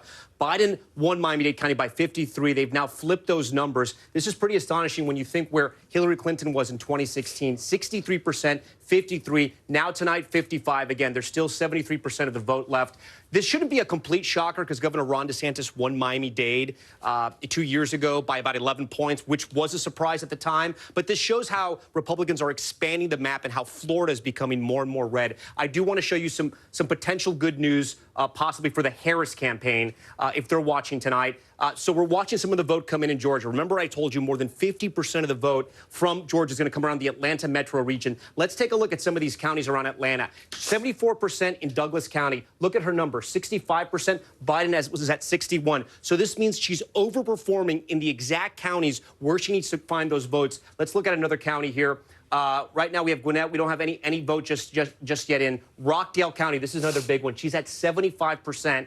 Biden was at 69. So she's overperforming right now in some of these counties in the Atlanta metro region. Again, guys, this is where she has to drive up her vote. If she can expand the map, scale the Democratic vote there, they can hold Georgia. You remember this was such a close race 4 years ago. Any votes they can find in that Atlanta region is going to help them. Guys? All right, Tom, thank you so much. We've got guests over at our Insiders desk today, and we also want to ask them what they're thinking of some of these early returns. We're starting to see some themes come out. We've got Cornell Belcher, we've got Mark Lauder. Cornell, I'll ask you what you think about what Tom just talked about. You had the story in Miami-Dade where it's potentially a big victory in that county, signs perhaps that that outreach to the Hispanic vote is working for Donald Trump, and yet in Georgia, you're starting to see some of that suburban vote really being ramped up for Kamala Harris. No, I think that's right. Look, Florida is I think Democrats are going to look back at how we've not invested in Florida since the campaign I worked on, the Obama campaign. We've not invested and worked Florida well. And Florida's like a country. It's a really big, expensive state.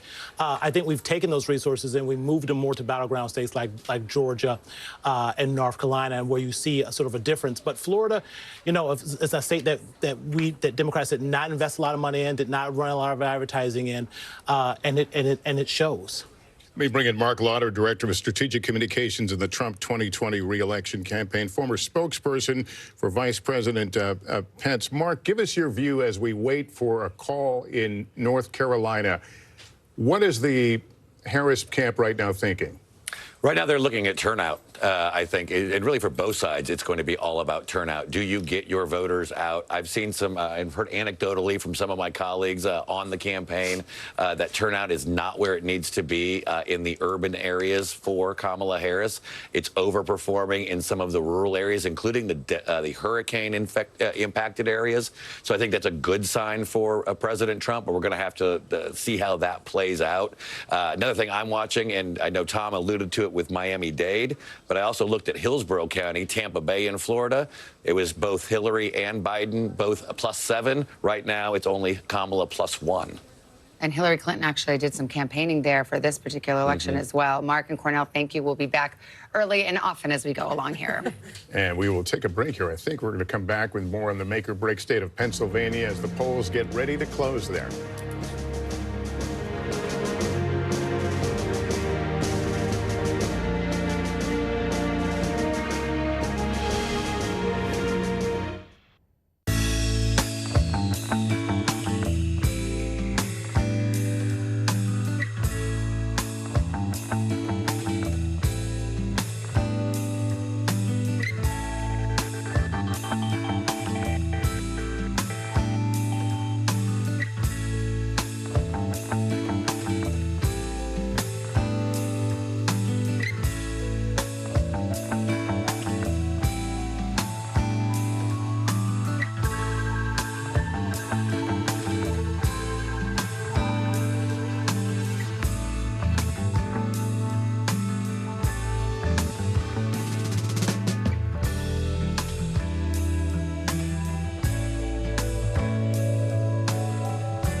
Do you pledge not to hold a vote on any legislation that would ban abortion? Do you still have faith and confidence in the Supreme Court?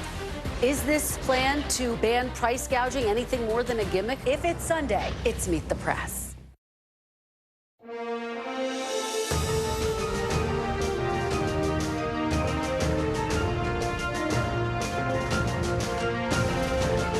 We're back with our election night coverage and with Tom Yamas at the big board talking about the road to 270, waiting for North Carolina right now. The polls closed there. But how important is that to either candidate in terms of making their path to 270 easier or tougher? Yeah, let's start with former President Trump because he really needs to hold North Carolina. It was the only battleground state he won in 2020. So let's give him North Carolina. If he holds North Carolina, he flips Georgia and Pennsylvania, he gets to 270. That's his easiest path. But Lester, if he can't win North Carolina, his whole map changes. And why do I say that? Because he can no longer win just 3 states. He has to win 4. He can do it by winning Pennsylvania and Georgia and keeping the blue wall, or I should say tearing down the blue wall, Michigan and Wisconsin. If he can't go there, he has to go out west and win both Nevada and Arizona. That puts him over the top. But again, without North Carolina, for his scenario, he needs 4 states. Harris has put a lot of money and time and people on the ground in North Carolina. What does it do for her? Well, look, if she wins these 16 electoral votes, it eases some pressure off her, right? Because her easiest path is the blue wall. If she can win Pennsylvania and North Carolina, look how close she is. She only needs 9 more electoral votes. Pretty much any other state, with the exception of Nevada, gets her there if she's able to win there. So if she can take North Carolina, the Trump team gets much more nervous and the Democrats become much more optimistic because she's won out east. If she can win in the Midwest and pick off a state out west or hold it, she's going to be the president. All right, Tom, let's go back to Savannah. We talk a lot about the blue wall. Wisconsin is a big part of it, and our correspondent Shaquille Brewster is in Milwaukee with some breaking news, and it's a possible issue with absentee ballot counting. Hey, Shaq, what do you know? Hi there, Savannah. I want to first start with what we're seeing at these polling locations because locations are open for about another hour. I want to let you go inside. I can't go inside and report, so I'll let our camera go inside there now, where we've seen a steady flow of people. At this location, there was a line that went on for more than an hour this morning. You see things have slowed down a bit. The reports from around the state is that the vote process is going smoothly, but where we are seeing hiccups is with the vote counting. We just learned from the clerk in Milwaukee downtown, where they are counting all of the absentee ballots and early votes at once, that the city of Milwaukee had to restart the processing or counting of those absentee ballots. They say an observer saw that while the ballot tabulators were sealed, the door wasn't properly closed on them. And after going through with the bipartisan team and making sure that nothing was tampered with, the city, out of an abundance of caution, decided to restart counting all of those absentee ballots. What this means is that as we expect results from this battleground state of Wisconsin, you're going to have to wait a little bit longer. The clerk said in the past that they weren't expecting results from this city to come until after midnight Central Time. We now believe that timeline has shifted 2 to 3 hours later into the night. There's more than 100,000 ballots that those clerks are going to have to work through. So the vote is still ongoing right now, but be prepared to wait as those results come in later tonight, guys. All right, Shaq Brewster in Milwaukee. We're used to waiting for Milwaukee until the wee hours of the night. I want to go back to the table here. Hallie, you've been looking at some of the exit polls. I think you've got some North Carolina information and some interesting results. So there's some conventional wisdom here, and then there's some data that flips the conventional wisdom on its head. So let's talk about that, specifically as it relates to these age groups. We know, right, the Biden coalition in 2020 that propelled him to the White House involved young voters, right? And for our purposes, young is 18 to 29. In North Carolina, and I want to show you here, you can see that for older voters, and I'm talking senior vote here, former President Trump won those older voters. That is not unexpected. His campaign has long thought that he would do well with seniors.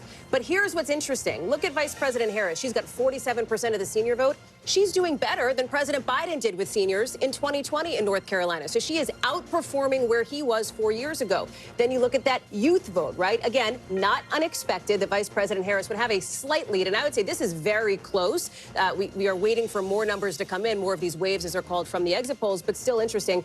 But again, look at 48% for former President Trump. He is outperforming among young voters in North Carolina. So you have that kind of conventional wisdom. They're overall sort of winning the groups, at least to a degree that we thought they'd win. But each of them are overperforming on the sort of flip end of that. All right, well, Savannah Sellers is here to talk about a huge role that the youth vote could play in the outcome of this election. What have you been seeing? You've been tracking a lot of the polls leading up to tonight. Yeah, I absolutely have. And first, I want to dig in a little further on North Carolina and what Hallie just said, because if we dig even deeper in and we talk about gender in that under 30, it's similar to the trends that we've been discussing. Trump has improved what he did with young men. Tonight, 60% in our NBC News exit poll there say they support him. That is up from 42% that voted for him in 2020.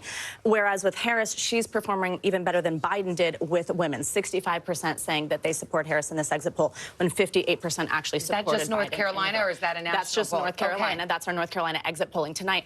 North Carolina is really interesting to me because I've been talking with college Democrat and Republican presidents on campuses there, but the college Democrats were so organized in this state. Like, what they did on these campuses was really amazing. They lobbied the state to have more polling places on campuses. They even had it be made that the student ID could be an acceptable form of ID on several campuses, which was not the case prior. We're also seeing this kind of play out to be right what we're seeing with that young men appeal for Trump seems to be working in some places.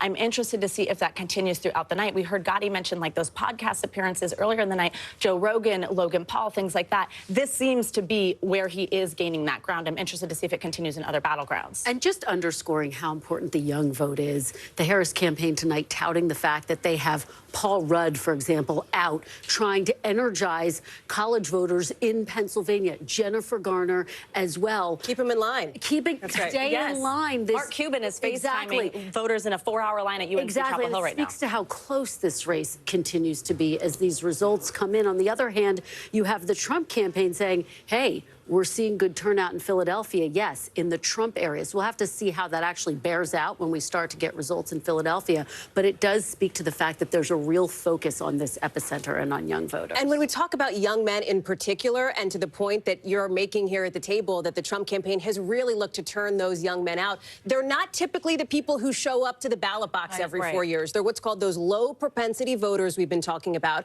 I will tell you that the Trump campaign feels like they've been doing a pretty good job trying to turn those, not always voters into voters at least this cycle, because for them, that's one of the big keys. If they can get this demographic out to the ballot box to actually show up, whether that was early or whether that's now, they're feeling like they're going to have some wind at their back. It's, you take a step back, the story of this election is the gender gap. Yes. It's the battle of the sexes election, and whether you want to say it's young men or senior women, or it's men and women. If Trump turns out more men, he wins. If Kamala Harris turns out more women, she does. It's kind of as simple as that. No doubt about it. And what's so fascinating is that the Trump campaign tried this sort of unusual, unconventional tactic to get out the vote, which was to outsource it to Elon Musk, to other outside groups.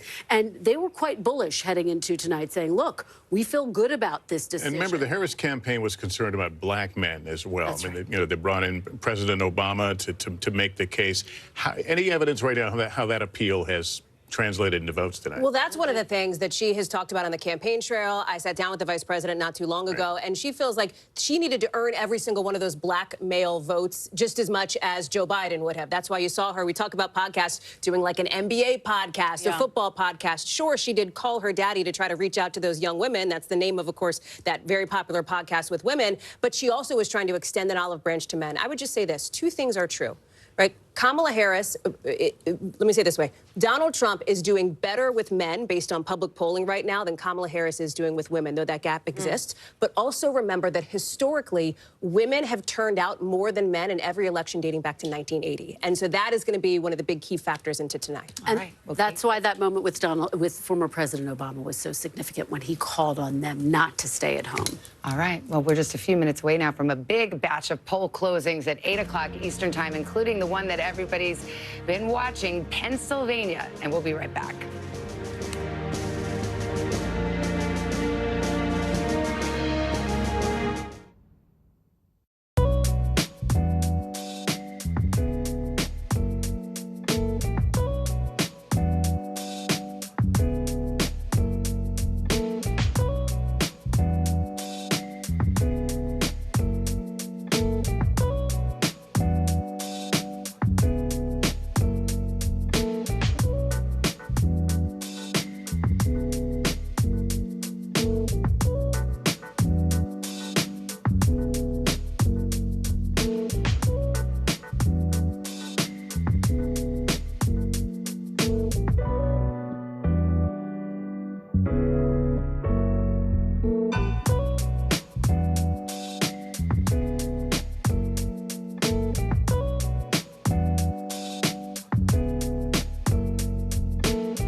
Americans turn to NBC News than any other news organization.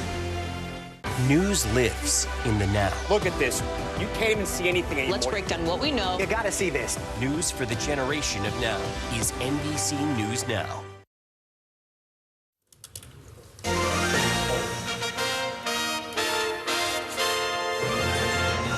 Welcome back to our live election night coverage. We're coming up on the 8 o'clock hour here in the East. You are looking at vote counting centers across the country in this historic election. Some polls have closed. In some places, people are still voting. They are indeed. And we're about 6 minutes to the next poll closing, where we'll get our first look at the real vote count from the biggest battleground of all, Pennsylvania, which we've been talking about, states that have been moving quickly. We are moments away from the polls closing in 16 states and the District of Columbia. 171 electoral votes up for grabs in the biggest haul of the night. Florida, with its 30 electoral votes, could be one of the first big calls of the evening. And we'll get our first results from what may be the most important prize this election, Pennsylvania. We love Pennsylvania. It is good to be back in Pennsylvania.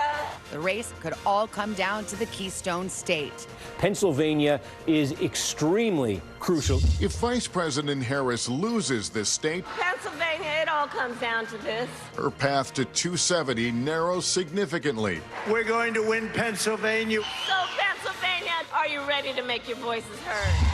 We're standing by for the first vote count and new exit poll information from this critical battleground as our decision desk gets ready to make new calls on the road to 270. All right, getting ready for Pennsylvania. NBC's Stephanie Gosk is in Philadelphia. Stephanie, this is where the Harris campaign really needs to ramp up those turnout numbers. What are you seeing? Yeah, they really do. Well, it's calming down here in Northeast Philadelphia. This is kind of a working class, diverse community. People still getting in under the wire in these last few minutes. But the big question, Savannah, afterwards is how long is it going to take to call the state of Pennsylvania? 4 years ago, it took until Saturday. I was on the phone with the former Secretary of the Commonwealth talking about the challenges they faced back then. 2.6 million mail-in ballots. That was what slowed the process down. And it was a new process for people in this state. 4 years later, they haven't changed the laws, but things are a bit better. There are fewer mail-in ballots, just under 2 million. They have new machines to process them and more people. But the optimistic outlook from election officials we have spoken to is that the majority of those mail-in ballots won't be fully processed until Wednesday night into Thursday morning. And if this race is as tight as it was 4 years ago, when Joe Biden won by about 80,000 votes, those mail-in ballots will be crucial to make the call here. So we're still talking days, Savannah. Yeah, and in some of these big jurisdictions like Philadelphia, Stephanie, now they have election workers who are prepared to work all night and count all night. So perhaps it goes a little bit quicker. We'll check back with you a bunch. We have got Tom Yamas over at the big board, and you're still getting vote in from Georgia and North Carolina, two big pieces of the puzzle. Yeah, and I want to talk about Georgia right now because North Carolina, there's still only about 2% of votes in. Let's look at Georgia because I think what is happening here when we talk about Kamala Harris and her chances, she's overperforming Biden in some of these counties around the Atlanta metro area. I'm going to move the map over this way because I'm going to bounce around. Here on this side, the right side, this is where Biden was at 2020. Here's where Harris is tonight, 76% in. You can see she's overperforming there. We come to this other county, Clayton County. Again, these are the suburbs of Atlanta, those ring counties around Atlanta. 84% for Biden, 85% for her, so she's holding that high watermark. We move over to Rockdale. Look at this, 69% for Biden, 75% tonight for Harris. They're looking at these numbers tonight, and again, there's still a lot of vote out, but they're looking at these numbers tonight, and they're telling themselves this is the kind of rhythm they want for the rest of Georgia throughout the night. Only 25% of the vote is in. Trump is way on top, but again, 25% of the vote is in. Remember, we can show you guys where the vote is out, these giant bubbles. The bigger the bubble, that's how many votes still have to be counted. So you can see a lot of the rural counties, a lot of them are coming in. There's still some in the rural county that are out, but the big area, remember, 50% of the vote is going to come around the Atlanta metro region. Let's also talk about Pennsylvania, guys, because we're getting close to getting some information in Pennsylvania. And remember this, 2020, Joe Biden wins the state. It is going to be the keystone state and the key to the election tonight. Trump won it in 2016. The difference about 40,000 votes. In 2020, he wins by about 80,000 votes. Biden does. The interesting that has happened, and we've learned a lot about Philadelphia, the counties around Philadelphia, places like Chester, places like Montgomery County. Those people in the know call it Munco. We'll talk to Hallie about that, as well as Kristen Welker as well. Delaware County, Delco, and Philadelphia County. This area right here, this makes up about 30% of the vote for Pennsylvania. We're going to be watching what happens here. What's interesting that happened here in 2020, so Biden actually underperformed Clinton, but he overperformed in those suburbs. So we'll be watching what happens there. You also have these swing counties here, the Lehigh Valley, Monroe County, part of the Poconos, Northampton, and Lehigh. Lots of Hispanics there. We're going to see what happens. And we are so honored to have both Kristen and Hallie, people who know about Wawa. They know about Eagles fans. They know about steaks. Come on. Yeah. How good is Wawa? Phillies. Always, the best. Always. But Tom, you forgot to ask them cheesesteaks, wit or wit out? Wit. Okay. Whiz wit out, babe. Okay. Whiz wit out. All right. Well, we have a lot of time just to do Philly talk. We won't leave Pittsburgh out, but we got we're coming up on a poll close. Yeah, here. 21 seconds until the top of the hour. Another poll close, and we're going to hear from about 17 states here coming up at the top of the hour. And there's our election alert as we stand by, and the drama building now because as we've been talking about, we're going to see Pennsylvania.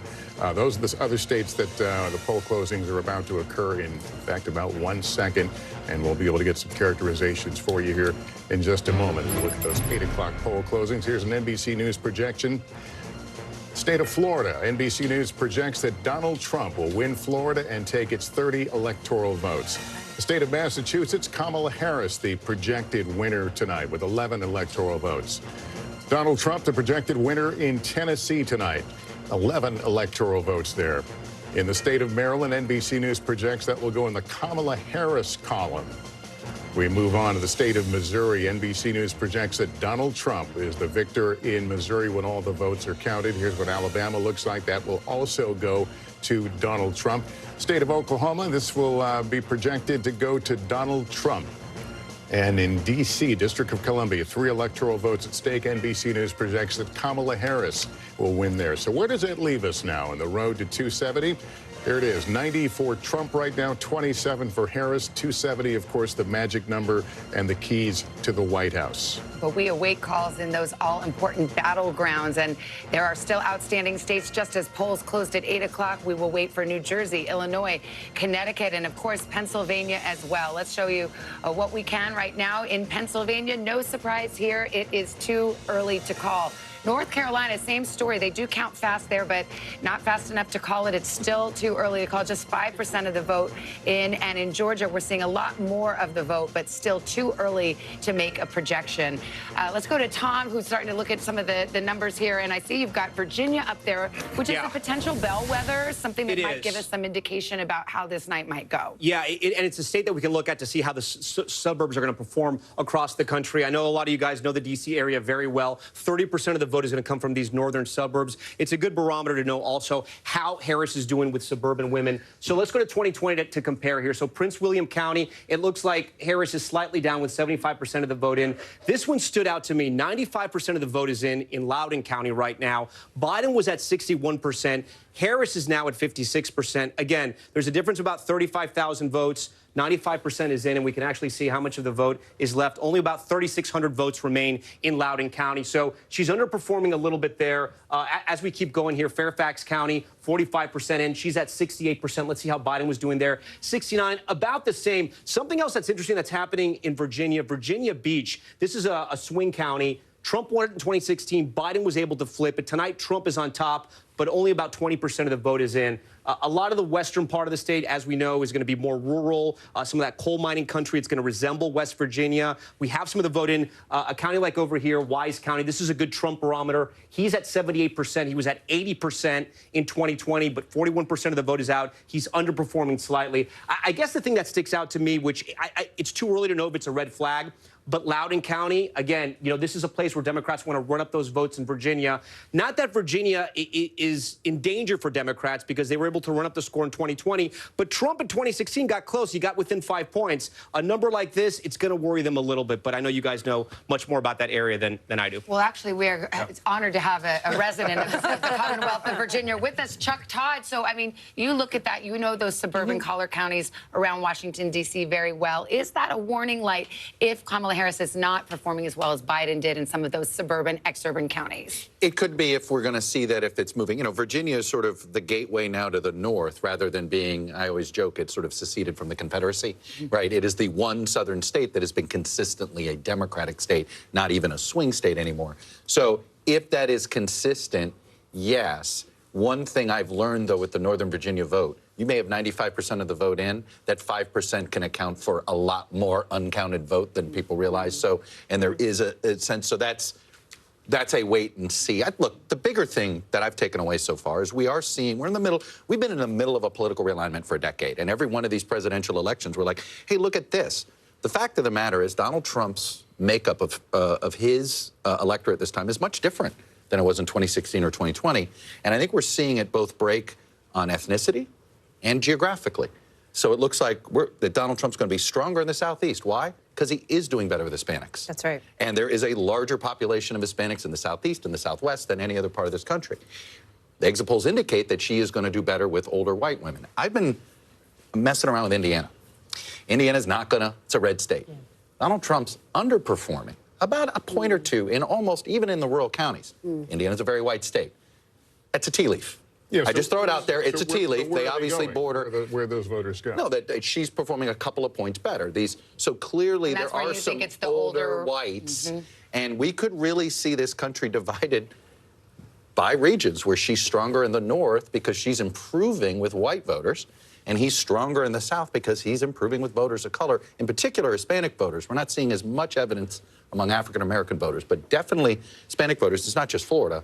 I think in Georgia we're seeing it as well. Well, we're seeing it nationally, too. When you look at some of the numbers here, he is +10 specifically with Latino men, according to our exit poll nationally, a demographic group that Joe Biden was +23 with 4 years ago. So it is definitely a shift, and it is definitely one of the headlines that we're watching as we're seeing these exit polls come in. And we see that, I mean, the Latino vote is not just concentrated in the Southwest. That's exactly right. It's not just the Southeast. It's also in Pennsylvania. There's a huge Latino population in Pennsylvania. We have been talking about the ground game quite a bit. It's been heavily focused in Pennsylvania on trying to energize Latinos on both sides. Kamala Harris and former President Donald Trump really focusing on that in places like Allentown, in places like Reading, Pennsylvania, trying to make sure that they are getting them out to vote and flipping them if necessary. And let's not forget, Kamala Harris wrapped up her campaign last night in Philadelphia, showing once again demonstrating the importance of that state, as we are going to find out here in the hours to come and perhaps days.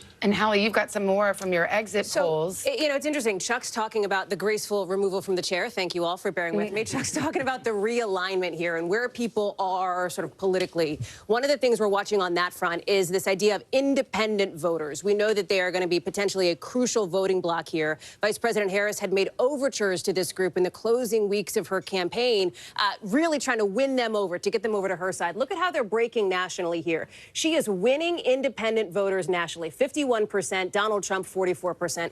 Here's the thing.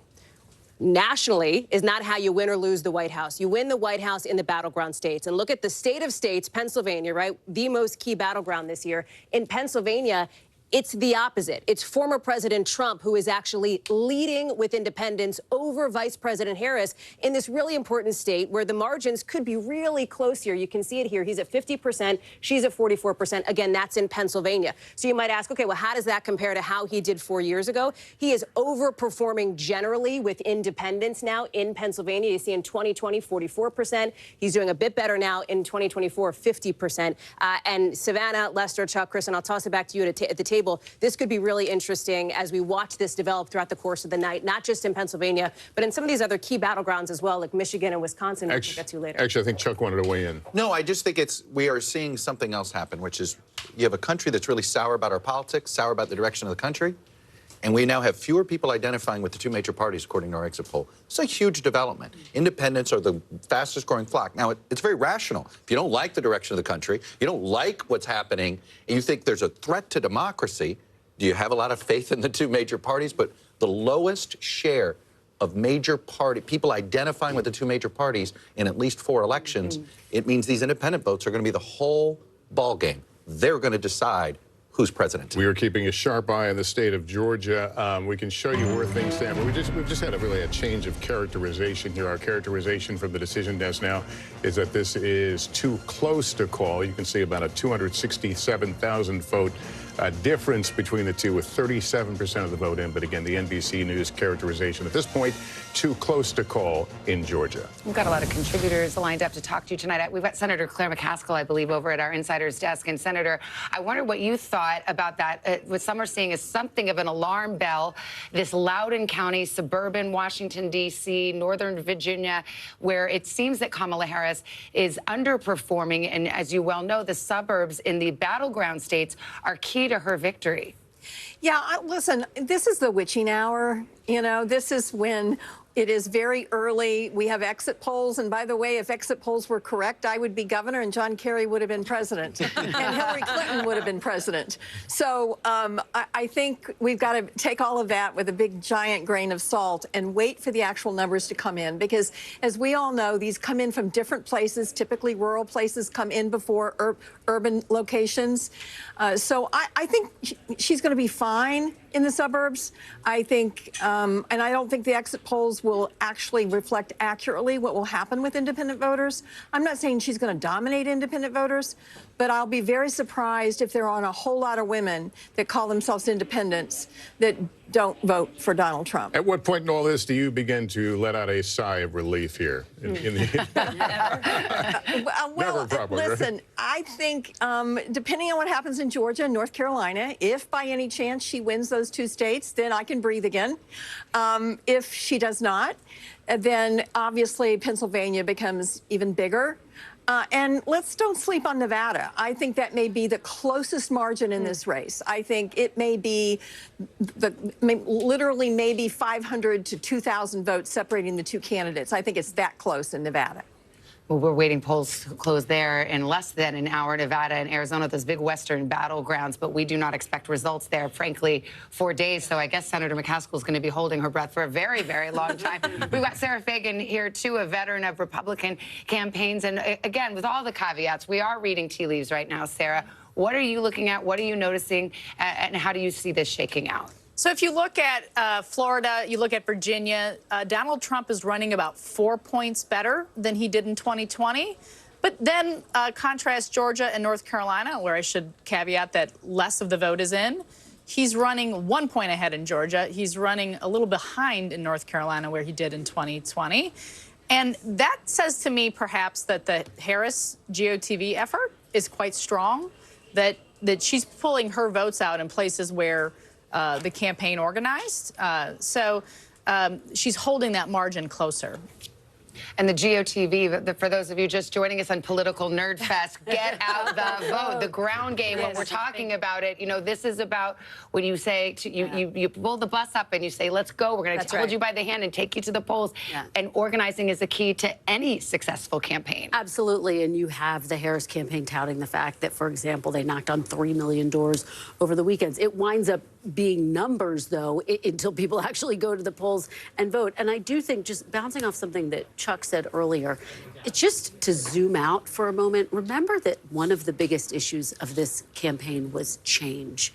What people really want is change. And so what you saw in both of their closing arguments was an attempt to argue they're the change candidate. And so what we are seeing, for example, with independents, I think is notable, because I think the person who winds up winning this race will be the person who ultimately voters say, that's the change candidate. And like everything in this election year, it's complicated because you have a former president, so there's a certain incumbency there, and a sitting vice president, and there's certain incumbency there as well. There's something baked into Donald Trump's call for a change here because he was already in the White House for 4 years. Same thing for Vice President Harris as you're looking at the popularity or favorability rating for President Biden, which is low. And so the question, is that going to be a drag on how she does? To your point on the get out the vote effort, this is why earlier early vote was critical for both of these campaigns, with some 79 million people voting early.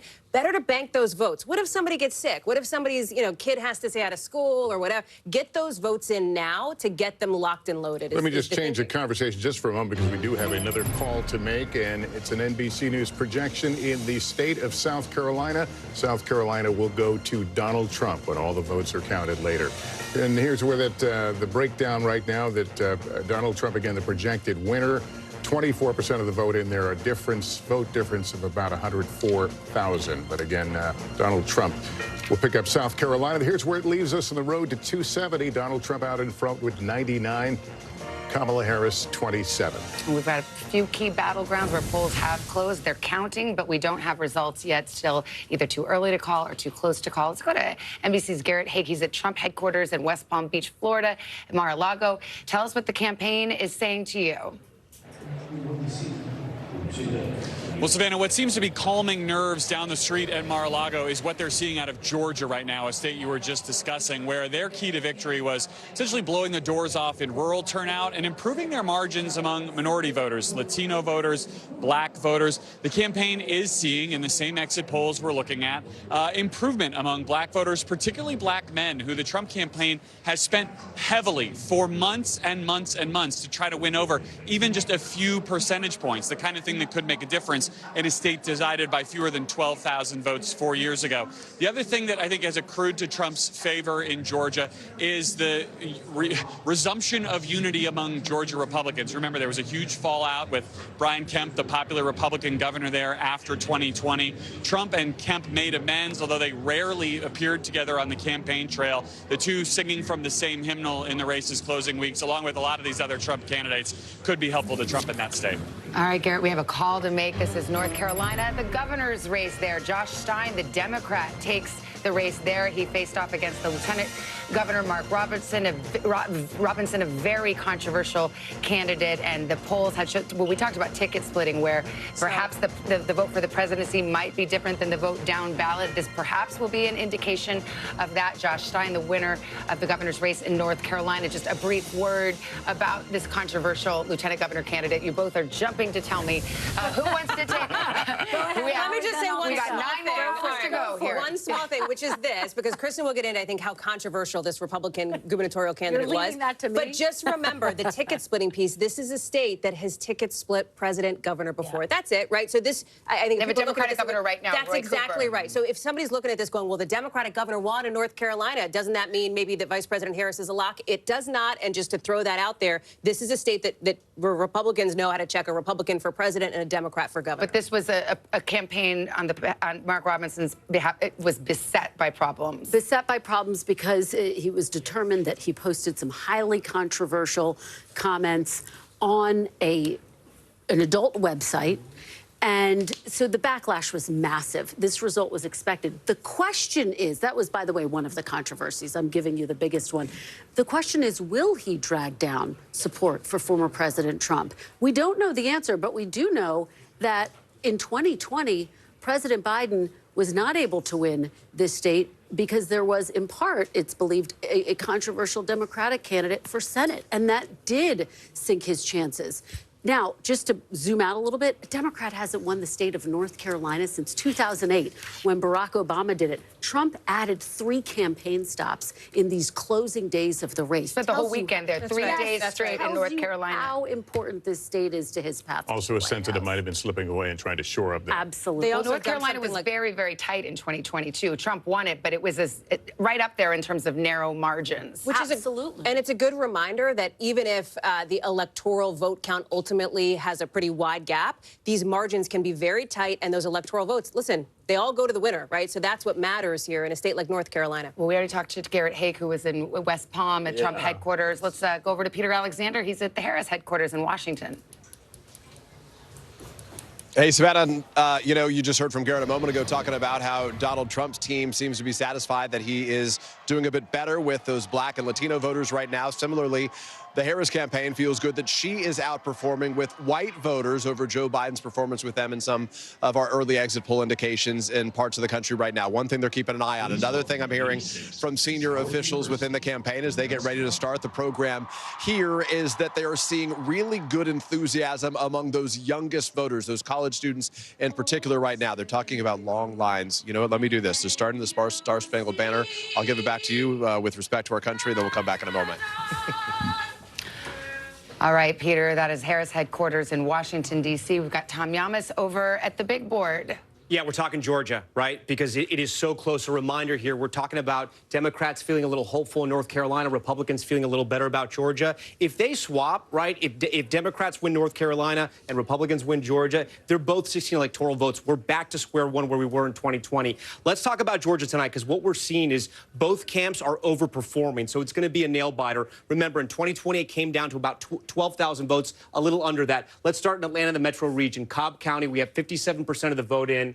And let's see how Biden did, 56%. This is actually, Cobb County tells the story of the Atlanta metro region. Newt Gingrich represented Cobb County, and look how Democrats have been able to run up the score. From Romney in 2012, Clinton flips it, and look how they're growing the margins. And tonight, that's exactly what Kamala Harris is doing. She's growing the margins in Cobb County. Let's go around. Let's see what we have in Fulton. Fulton, 53%. Let's see how that compares to Biden, 72. She's holding her own around the Atlanta metro region. Let's see over here. Gwinnett, we only have about 1% in, not really worth a discussion there. Clayton County, 70% in, slightly overperforming Biden. That's pretty good. We'll keep moving. Henry County, 1% in. This is one of those swing counties we can talk about. You know, 1% in. I don't know how much we're going to be able to say there. Rockdale County, again, those Atlanta suburbs, 77% of the vote in. She's overperforming there. Okay, that's Harris. That's the Democrats. Let's go to these rural regions. Rayburn, 95% in. Trump at 78 in 2020. He's at 78 right now. You can see he's holding his marks. Union County, a little bit lower, but again, he's around the 80% mark where he should be, and overperforming in White County. Again, those are the rural counties. Let's go to Georgia's Black Belt, where they have counties with lots of African-American voters. Here in Doherty, this is about 70% African-American here, slightly overperforming Biden. So again, guys, what I'm trying to say here is that right now, it's very similar to what we saw in 2020. Trump seems to be hitting his marks where he was in the rural counties. In those African-American counties and around the Atlanta region, Democrats are hitting those marks. It's going to be very close. It's one of the reasons why when we click on Georgia right here, it is literally just too close to call, guys. All right, Tom, we got a lot ahead here. We're going to take a break, and then another state closing its polls. Which candidate will it bring closer to those crucial 270 electoral college votes? We will be right back.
Nice to have you along with us, whether you're at home or on our plaza. We're just glad you're with us this morning. News lives in the now. It's coming at us every second. News is more now than ever. This monster and historic storm is set to make landfall. Now is raw. What was your initial reaction? Devastating. Now is real. Voters are voting. It's here. It's happening. Now is constant. You gotta see this. Future is now. News for the generation of now is NBC News Now.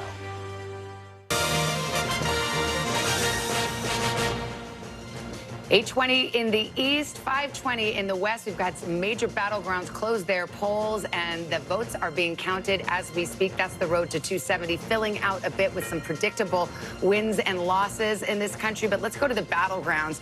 Virginia is too early to call, just 33% of the vote in. We'll continue to watch it. Ohio, the polls have closed there. It is too early to call, although that once battleground is now more a reliably red state. We'll see how that shakes out. Pennsylvania, stop me if you've heard Pennsylvania very much during this campaign season. It may all hinge on the Commonwealth. Too early to call there. And in Georgia, we have characterized this as too close to call. So we are about halfway through the vote counting there, 50% in.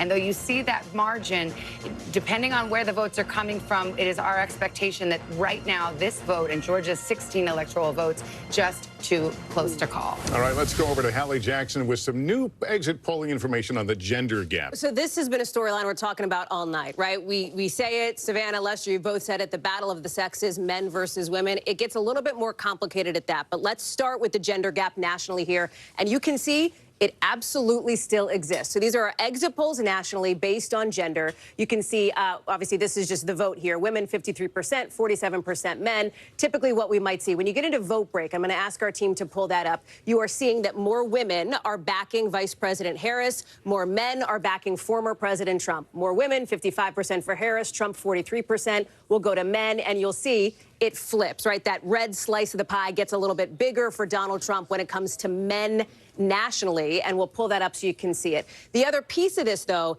there's more to it, right? And when you get a little bit deeper in race and education, that is where this gets really key. And for that, you look at white college-educated women. We've been talking about this demographic a lot here in some of these key swing states. She is doing better with white college-educated women. Donald Trump is doing better with non-college educated white women, and that is another piece of the gender gap dynamic that's at play here. Well, actually, we have a historic gender gap potentially, and we have a historic education gap potentially. And I want to bring in our panel. We've got Sarah Fagan, who is here. She was a veteran of the Bush White House, George W. Bush, the political director there, and Senator Claire McCaskill of the great state of Missouri that was once a swing state as well. You were a Democratic senator. Way back when. Way back when. So we've talked a lot about the gender gap, but I think the education gap is key here, too, when you hear what Hallie says. Senator, what's your take? I think, you know, we have so many divides at this point. We have urban-rural. We have college-educated, non-college educated. But the big one this election are women and men. And yes, there is a difference between college-educated women and non-college educated women. But the support for Harris is so big among college-educated women.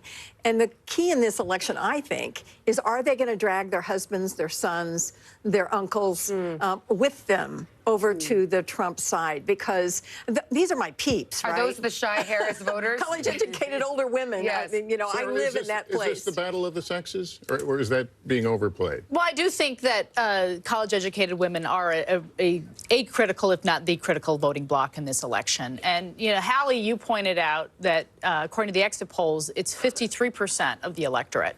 In 2020, it was 52. Now, 1 point doesn't seem like a lot, but, you know, if Kamala Harris drives up her results among women, in these close contests like Georgia and Pennsylvania, like that could be a deciding factor. You know, I can't believe we haven't actually talked about it yet tonight. Reproductive rights. This is the first presidential election post-Dobbs, the decision that overturned Roe versus Wade. We've seen the potency of that issue. Abortion rights measures have passed every time they've been on the ballot since the Dobbs decision, but we haven't yet had a presidential election. Do you think that issue still has its potency and is a weak spot for Republicans? I think it has its potency for sure. It definitely cuts both ways, meaning, you know, you see about 10% of the electorate on both sides of the issue for whom that is the most important issue. But there's no question among younger voters, especially younger women, that's an issue that is driving them out. And so the question is, you know, really, is that the main issue they're voting on, or is that one of many issues they're voting on? Yeah, and I think, frankly, when we look at this, if Kamala Harris wins the presidency. We're going to talk a lot about how the women got her there, but I don't think we should ignore the fact that college students are playing a big role today. The lines, the overperformance at college campuses right now, whether you're in North Carolina or Pennsylvania or Wisconsin or Nevada, on the ground, I've talked to the team that's running the ground game in all of these states. They have never seen this kind of response on college campuses. So we may have a divide there between kids in college that are voting age and kids who aren't in college that are voting. Is that playing out just in a few states or across all the states? In all of the states, they're exceeding their model on how many people are voting at these college places that are primarily college. Yeah, we can put up the Florida abortion ban. Remember, there are 10 states with abortion on the ballot tonight, and we can show you how Florida Amendment 4. This, by the way, requires a 60% to reach the 60% level. So right now, not there yet. We're not making a call, but that's. It's been interesting to see these ballot measures. We have one in Florida. You mentioned there abortions on the ballot literally in 10 states, 2 of them battlegrounds, Nevada and Arizona. Some of the battlegrounds, Michigan, for example, had abortion on the ballot 2 years ago, lifted Democrats' prospects in Michigan. Now, is there a question in your mind, Senator McCaskill, whether or not Democrats who might have been motivated to go to the polls on the abortion issue feel like, oh, well, it's already taken care of? People are kind of in the middle thinking, I can vote for Trump even because I think I've already taken care of this abortion question with regard to the ballot measure in a battleground like Michigan. I don't know. I think ProPublica has done such an amazing job of publicizing the deaths to women because of Trump really extreme abortion bans that are in many, many states. And Texas isn't a battleground state. But there's a Senate race out there that I've got a half an eye on tonight. And I think when you have women dying who want to have the children, who are suffering a miscarriage and can't get the health care they need, that takes it to a different level. And I don't think we had very many of those stories out there in 2022 like we have in 2024. And I think the campaign has certainly emphasized those stories and the brave women telling them. And I also think that this is an issue that Republicans have struggled to find their footing on. Sarah and I have talked quite a bit. Let me just pick up that thought in a moment. We have an election alert now. This is a poll closing here at the 8:30 hour in the east. Arkansas will be closing here momentarily. We'll perhaps get a characterization.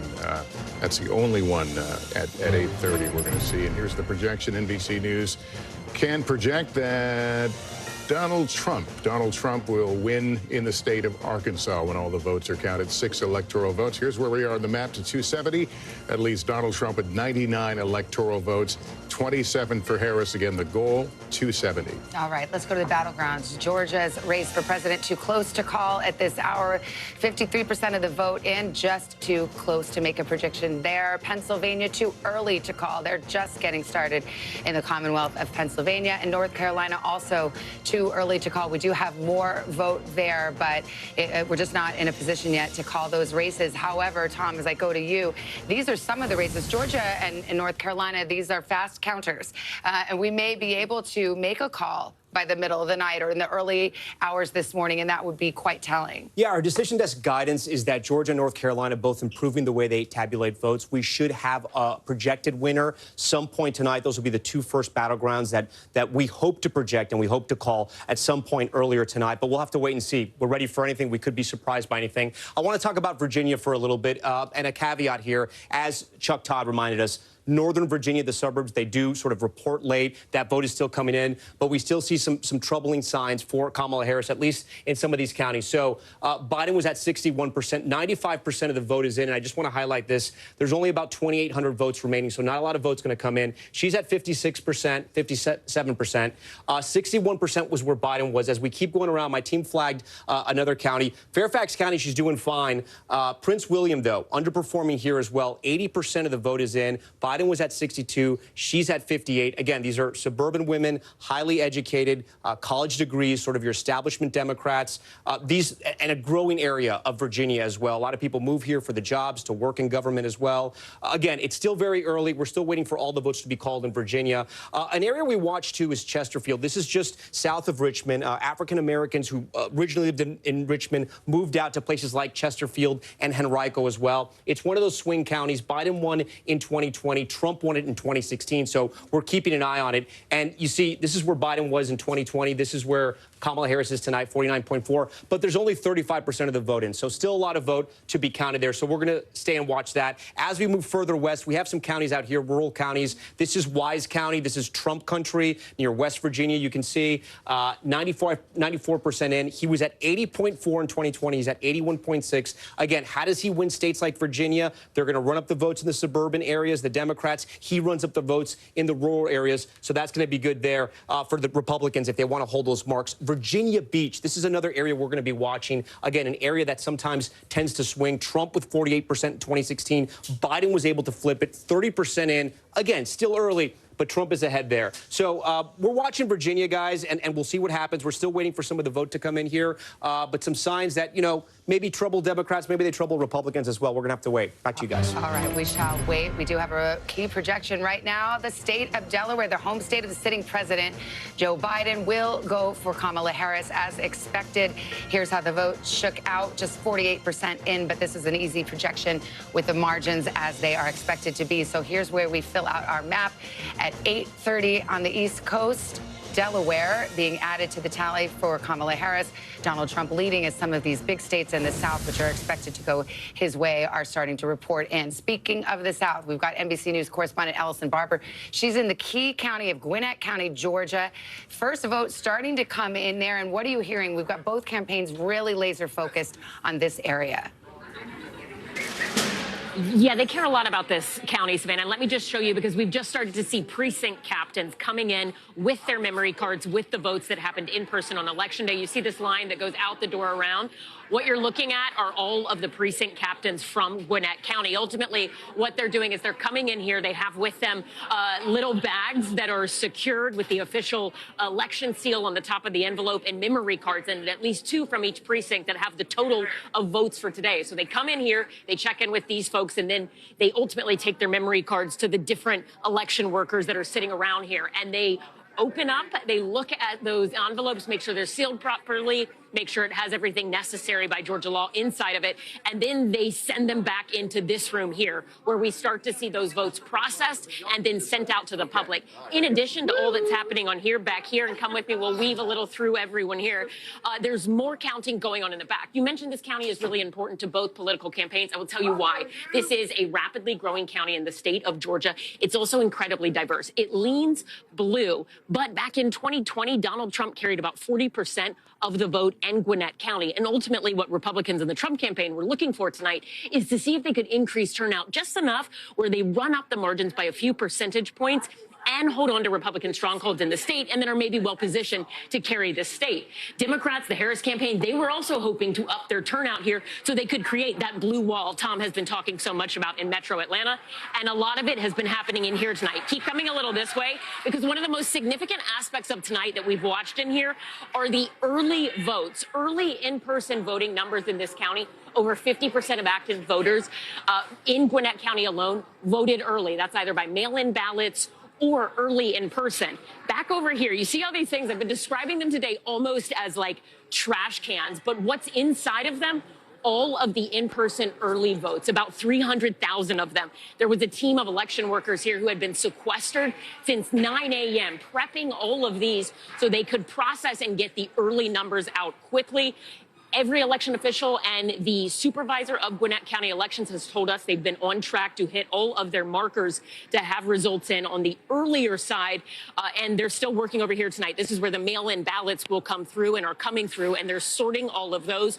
Ultimately, we're going to see more ballots coming from the individual precincts from Election Day to the other side here, where they'll count and go through all of that. The big question here is going to be, what does turnout look like? Did for the Republicans and Trump, did they nudge up what they did in 2020 a little better this year, enough to possibly chip away at Harris's margins and then maybe take the state along with keeping Republican strongholds? And for Harris and Democrats, were they able to reach out to people they described as likely Harris voters who were hard to reach, people who would probably vote Democrat but maybe hadn't voted in past elections? The local county Democrats, they told us they spent a lot lot of time trying to reach those voters, canvassing, directly targeting ads to them, and sending a lot of mailers in more than a dozen languages to try to get them out. So far, we're told, and you can just see the scale of everything here, the supervisor for Gwinnett County elections, he told us that they are on target right now to surpass voter turnout compared to 2020 by 6:30 today. They had 70% voter turnout roughly in this county. That's exactly what they had back in 2020. So they think they are going to have more turnout in this county. And for both Republicans and Democrats, that's exactly what they were hoping to see. But the big question is, how do those votes fall? And remember, 2020, we saw in the midterms a lot of split ticket voters, Republicans who voted for Republican Governor Brian Kemp, despite Trump saying, hey, that's not somebody I support, and him coming out against him in the midterms, and then voting for the Democratic Senator Raphael Warnock. The question tonight in this county is, could that happen again? And the numbers, at least in terms of the totality, are inching up past what both campaigns were hoping to see tonight. Savannah? All right, Ellison, thank you. Gwinnett County's late rallies by Donald Trump there in that county and neighboring Cobb County. And you got to hand it to the election workers. They're so focused. That's what I was thinking as I was watching that. She walks right by and they don't even look up. They don't even look up. They're counting the votes. It makes you feel good about democracy These at are work. the heroes of the night. Yes, absolutely. There's also a storyline in Georgia about election workers, of course, right? And the threats that election workers have faced in so many of these battleground states. And you look at Georgia, that is the home, of course, of Ruby Freeman and Shay Moss, who were two elections workers who came under fire, faced death threats, faced severe hardship in their lives because of those election fraud lies from former President Trump. So these election workers, man, are they doing a civic duty for everybody? My favorite part of voting is when I walk in and see the smiley faces. They've got this great task in front of them, and it's true. Hug an election worker if they consent. And it's part of the story of tonight, though, and tomorrow morning,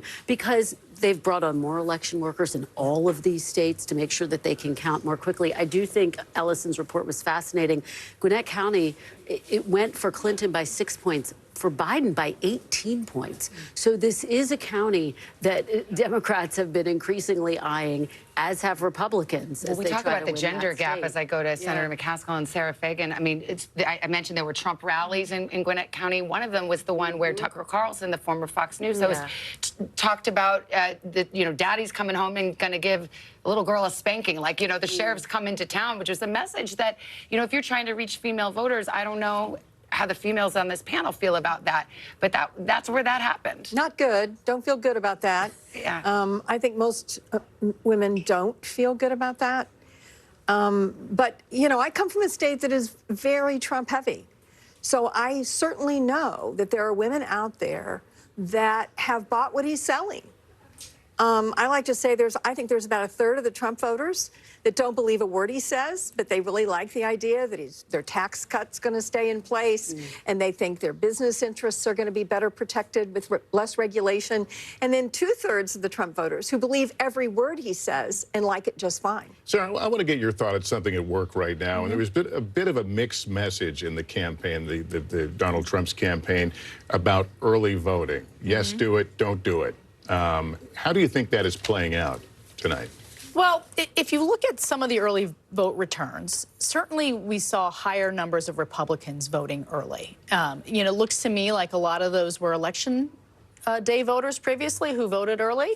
Okay, great for the Trump campaign. They banked votes. They can focus on those who haven't voted. So to me, what I'm going to be looking for is his share of the early vote higher than it was in 2020? Democrats dominated the early vote totals in 2020. And, Donald Trump in most of these states was doing 35, not even higher than 40% in any of those states, these target states we've been talking about all night.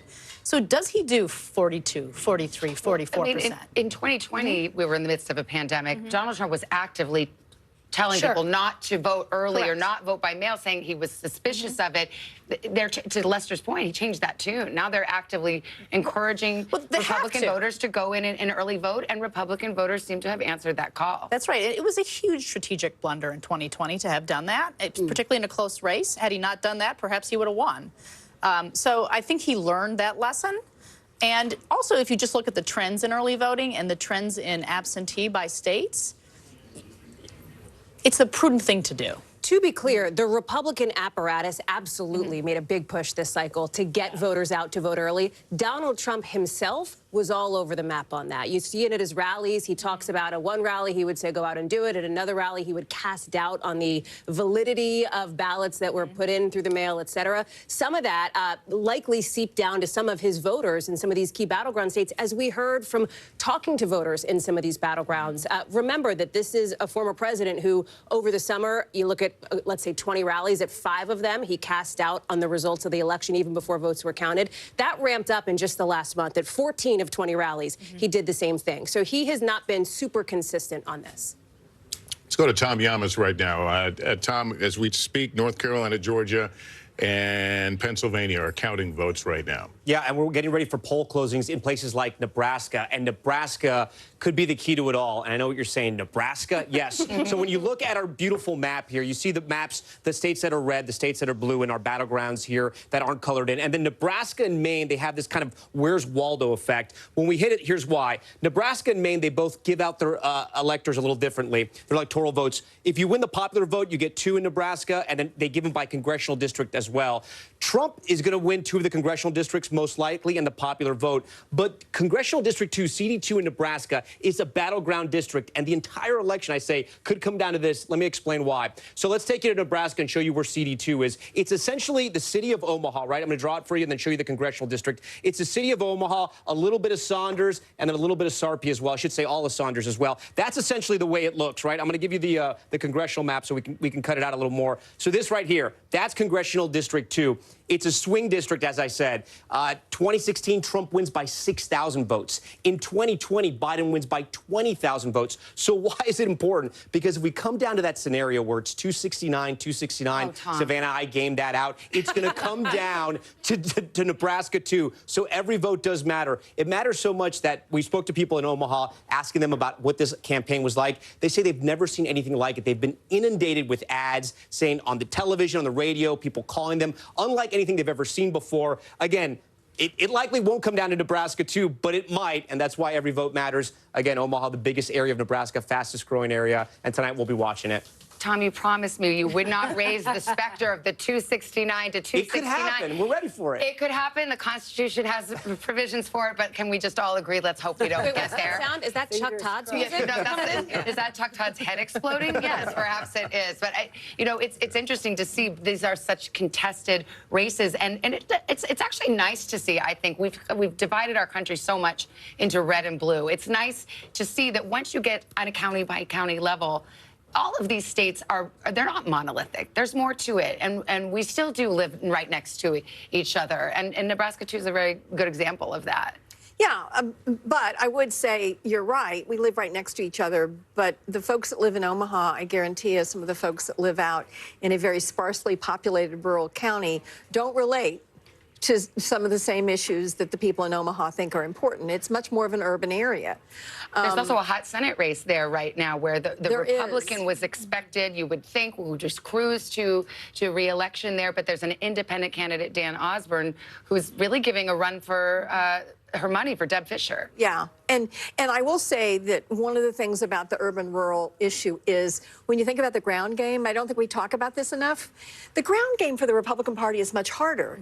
Going door-to-door in rural communities is a much different operation than going door-to-door in a densely populated area.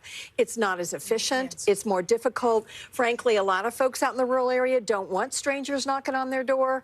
They're not used to having people they don't recognize coming up the driveway 2 miles down from their nearest neighbor. So it is harder for the Republican Party to do the ground game, the GOTV, as you talked about earlier, than it is for the Republican Party. But it'll be interesting to see how this independent does in Nebraska. He says he's going to be independent. He won't caucus with either party.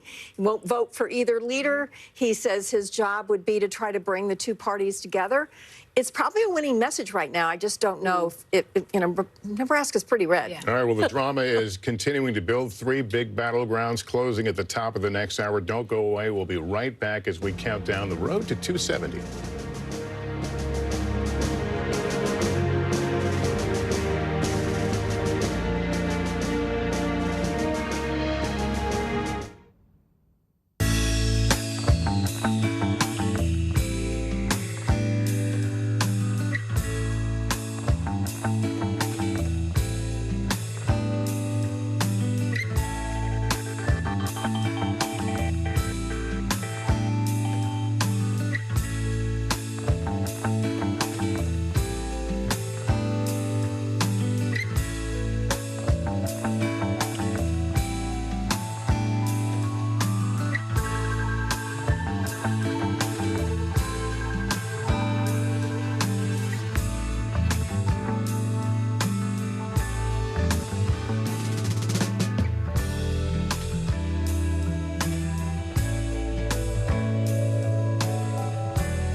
Closer to the Gaza border. A story of resilience and hope. Please take care of yourself and each other.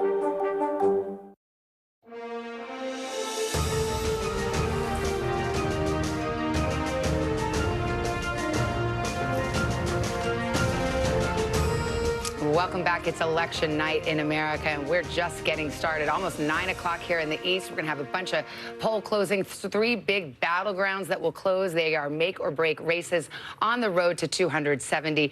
We're talking about the presidential race a lot for good reason. As I turn to Kristen Walker and Hallie Jackson, there is also hanging in the balance tonight the balance of power. Who controls Congress? Who controls the Senate? Who controls the House? And we've got some results there. That's right. And Republicans need 2 seats to win control of the Senate. So far, they have 1 pickup. So let's go to the board. We'll show you where things stand right now.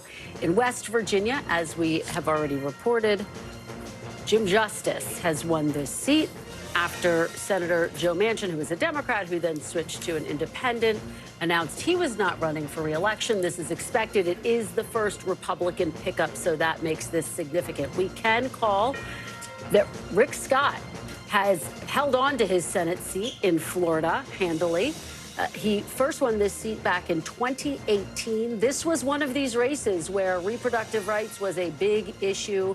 Former Congresswoman Debbie Mucarsel-Powell trying to make that the big focus of the race, but it was not enough to get her over the finish line. We're watching this very closely. The Senate race in Ohio, too early to call. Senator Sherrod Brown looking for a 4th term against former car dealer, Trump-backed businessman Bernie Moreno, so we'll watch that closely. Pennsylvania, another big battleground. Senator Bob Casey with 67% of the vote. Dave McCormick with 30.4% of the vote. Too early to call with just 13% in. Let's take a look at the big picture here. Again, Republicans have now picked up 1 seat for the Senate at this hour. 42 to 33. We continue to watch this very quickly. Hallie, taking a step back, the Republicans need 2 seats, and this is a map that is very difficult for Democrats to hold on to their Senate races. They're on defense in a lot of these states. Yeah, and the reason for that is likely Montana. This is the other pickup that Republicans feel very confident about. They think they'll be able to get. I will tell you that Ohio Senate race being too early to call is interesting. I talked with one Senate Republican source who said, you know, they would have loved to see that call an hour ago, right? They would have loved to have had that in the bag, these 2-seat pickups earlier in the night, Savannah. But we'll wait and see how this one goes. Okay, we are just coming up the top of the hour. We're going to have some major battleground poll closings coming up. And we continue to come, and Wisconsin, Arizona, all coming up. So this is the drama beginning to clearly build right now. The votes are being counted, and again, we'll get those closings here very shortly. Let's check back into the presidential race on the road to 270.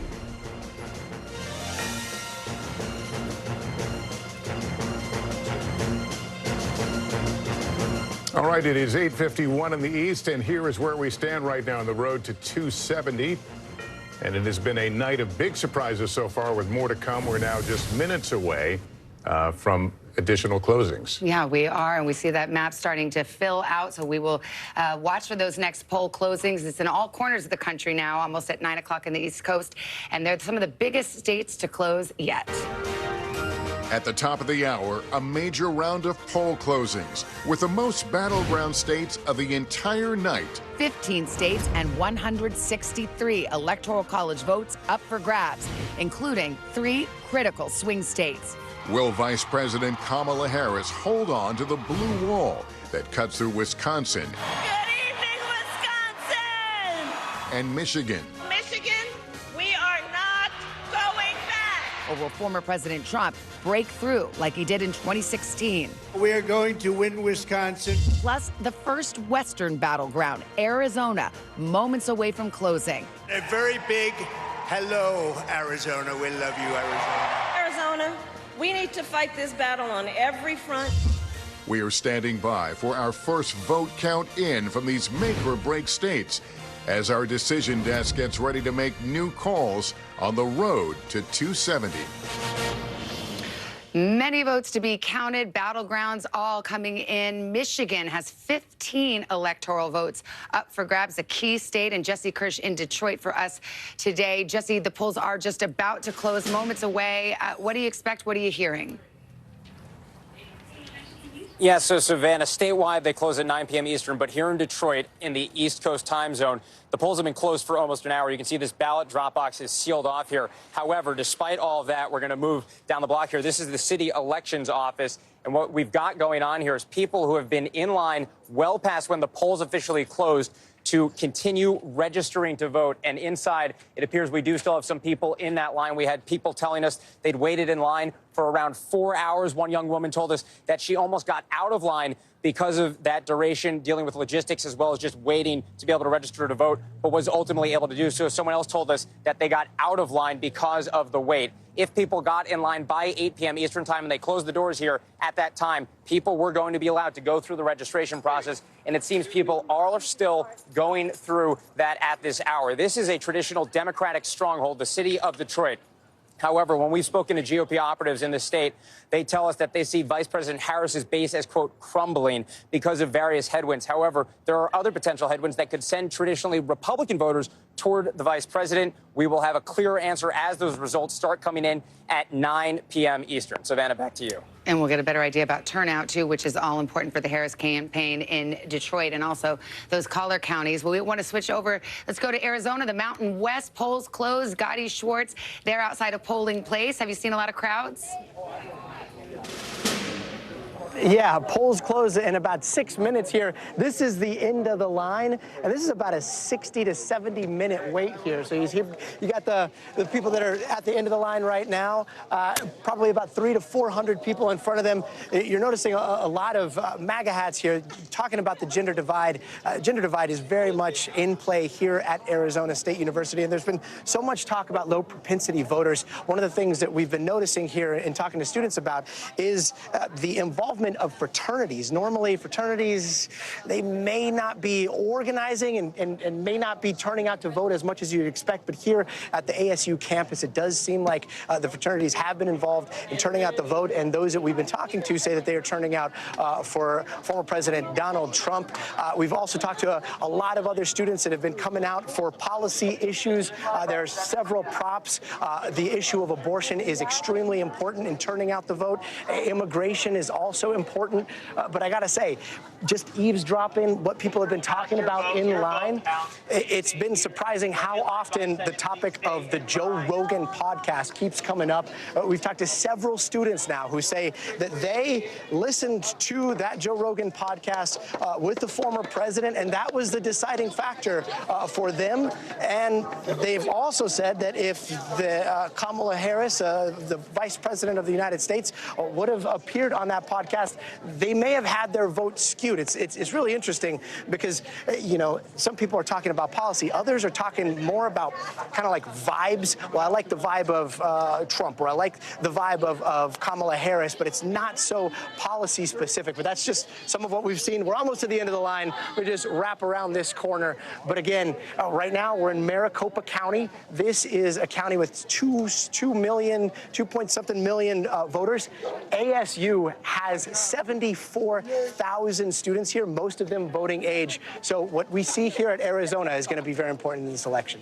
Back to you guys. All right, Gotti, thank you so much. Abortion on the ballot in Arizona, also Florida. Lester, I know you got a key call here. Yeah, we do have a call here in the state of Florida that abortion, that would restore the constitutional right to an abortion. They've had a 60% threshold and will not clear it. So Amendment 4, right to abortion, will go down in defeat. 86% of the vote in there. Let's.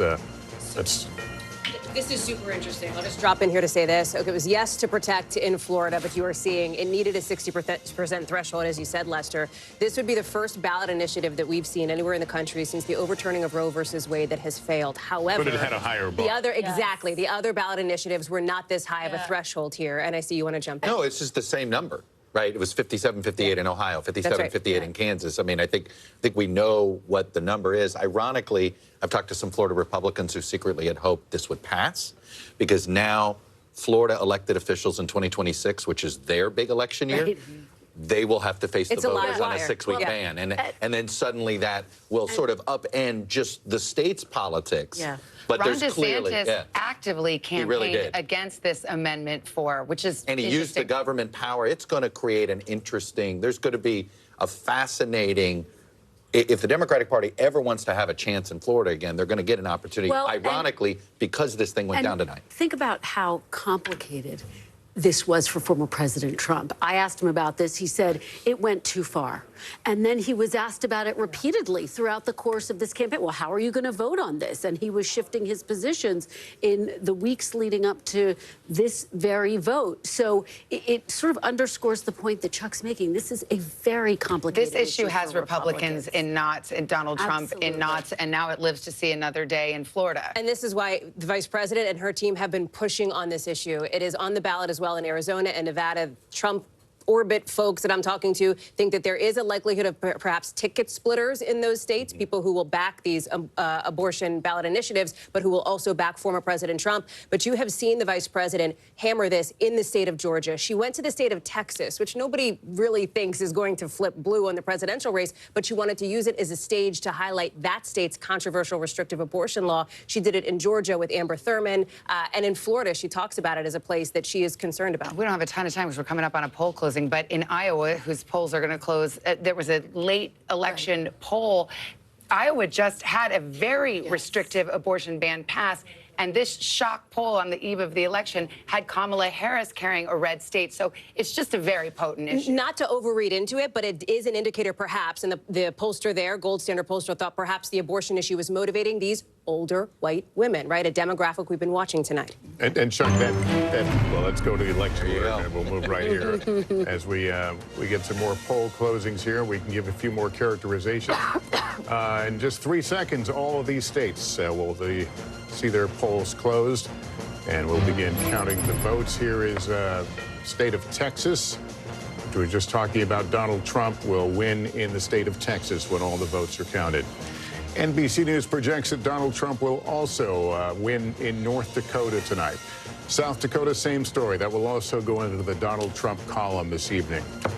We move to the state of Wyoming. In 3 electoral votes at stake, Donald Trump, the projected winner in Wyoming. Here's the map. The road to 270 now getting interesting. 154 for Donald Trump, 30 for Kamala Harris. All right, let's go to the uncalled races just from those 9 o'clock poll closings, including New York, Colorado, Minnesota. So we still await results there. But let's go to Michigan. That's the biggie at this hour. Polls closing in Michigan, and it is, wait for it, too early to call. We will be waiting for it perhaps into the wee hours tonight. Arizona also too early to call. 7 o'clock in the Mountain West, 9 o'clock on the East Coast. Polls just closed there. Let's go to Wisconsin, the other of the blue wall states, along with Michigan and Pennsylvania, too early to call. And speaking of Pennsylvania, too early to call. Starting to see more vote come in, but we could be waiting a bit for that. And same with North Carolina. They're counting more quickly, but it's still too early for us to make a projection. And in Georgia, it's not too early. It's just too close. We are starting to see the vote come in. We've got 66% counted right now. And yet, despite the margin that you see there, we project not only what the margin is right now, but where we expect the vote to come in, whether it's coming from a Republican stronghold or a Democratic stronghold. So when you see that disparity and then you see us say it's too close to call, there's a method to that madness, Tom, and you've got Georgia up there. And I'm going to explain the method to the madness, right? The difference right now, 220,000 votes. Trump on top with 66% of the vote in. But Republicans, it can't even get close to celebrating just yet. These sort of UFO objects we have circling Georgia right now, this is the remaining vote. And the bigger that bubble, that means the more vote that is out. And the more vote that is out right now is in the Atlanta metro region. Remember, I told you guys earlier that about 50% of the vote is going to come from this area right here. The election is essentially won or lost in the Atlanta metro region because the margins are so close. Every vote matters, but because the margins are so close, Trump runs up that rural vote. The Democrats run up the urban vote. They run up the suburban counties around Atlanta as well. Let's take a look. Let's see how Atlanta and the surrounding counties are looking, the ring counties. Cobb County. Cobb County, 77% of the vote is in. Harris slightly overperforming where Biden was in 2020. Let's go over to Fulton County. This is where Atlanta is, a huge county for Democrats here. She's about where Biden was, 72% of the vote in. She can catch up and bring that up. Gwinnett County, again, these are the counties that Clinton flipped in 2016, and they just got bluer and bluer. And you can see what's happening here. 16% of the vote is in, but she's at 60. Biden was at 58. Let's keep going around here. Douglas County, 84% in. Here we go. Harris overperforming in that county. We'll come a little further out. Rockdale County would kind of move a little out the suburbs, the exurbs, if you will. 69%. Look at where Harris is tonight. 74%. She's running up that vote in the Atlanta metro region. If she can keep that momentum going, she could possibly take the state of Georgia. But again, we got to wait and see. I want to see how Trump is doing in some of his rural counties. 78%, 95% of the vote is in. So 78% in 2020. He's at 78 right now. Let me go to a neighboring Towns County right here, 81-80, and then in Union, 81-80. He seems to be hitting his marks, too. I want to hit some sort of swing counties, if you will. Dooley is one of these. Trump won it in 2016, but if we go back, Obama had it in 2012. Tonight, Trump is up. He's building on his margins from 2020. That's a good sign for him. Let me see if Peach County is in. Peach County is another one that no vote is in. This is one of those swing counties, not a whole lot of voters, but it usually sort of picks the winner. We like to watch it as we go around. Muskogee, this is 72%. This is one of the ones we're watching, too, to see if Trump could make inroads with black voters here. Harris seems to be comfortable. She seems to be at the same watermark where Biden was in 2020. So guys, still very close in Georgia. As we said, too close to call. It was about 12,000 votes that separated this in 2020. Trump won this state by about 5 percentage points in 2016. The state is definitely changing, and the reason why it's changing, it's in this Atlanta metro region. Yeah. Would you have in North Carolina? I'd love to see some North Carolina numbers. I mean, these numbers are coming in as we speak. Yeah, let's hit North Carolina. Again, we're going to look at all the state. I'm going to be looking at Mecklenburg County. This is where Democrats have to drive up the vote. Only 6% is in, but we can see how she's performing here. You know, 6% is in. I'm not going to really draw too much from there, but she's overperforming Biden. We go to the research triangle here. Wake County, 76% of the vote is in. We compare her to Biden, 62 to 63. She's doing better. I know a lot of the vote is in. Over here in Orange County. This is UNC Chapel Hill, the research triangle. You have medical research jobs, high-tech research jobs, affluent suburbs, highly educated Democratic voters. 86% of the vote is in. Let's see how she compares to Biden. Slightly overperforming Biden, not by much, but look, any little increment makes a difference when you're talking about a 10,000 vote difference at the end of the day. Right now, the difference is about 41,000 in that county. Trump is on top right now. He's going to run up the rural vote. We can check out some of his counties over here in western North Carolina, Graham County. These are some of the counties that were affected by Hurricane Helene and all that devastating flooding. 95% in, 81%. In 2020, he was at 79, so kind of overperforming. The big unknown was how many people were going to actually vote in here. And one of the great researchers, Dr. Chris Cooper of North Carolina, political scientist, pointed out to us. He said, listen, this is Trump's area that was affected by those floods. You can have 9 MAGA hats in your house. But if you no longer have a house, trying to get your vote, trying to get your voting location is going to be difficult. They were so concerned about this area that election officials actually changed the rules so you could actually vote in other counties if you couldn't vote in your own county.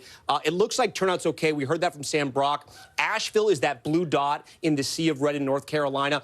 Again, affected by Hurricane Helene, 55% of the vote there in Buncombe County. Biden was at 59. Harris is overperforming. Again, any advantage she has in the counties where Biden was doing well or won, and she's hitting higher marks, Democrats are going to love that news. But there's still a lot of the vote is out, 76% in Wake, like we said. Let me see where else in the state that we're still waiting on vote, because there are a lot of rural counties. Listen, if right now, let me go to the entire state. So 41% of the vote is in. Look at this giant circle around Charlotte. I mean, Charlotte, a lot of that vote, Mecklenburg County, it's a county that is majority minority, right? Mostly black and Hispanic.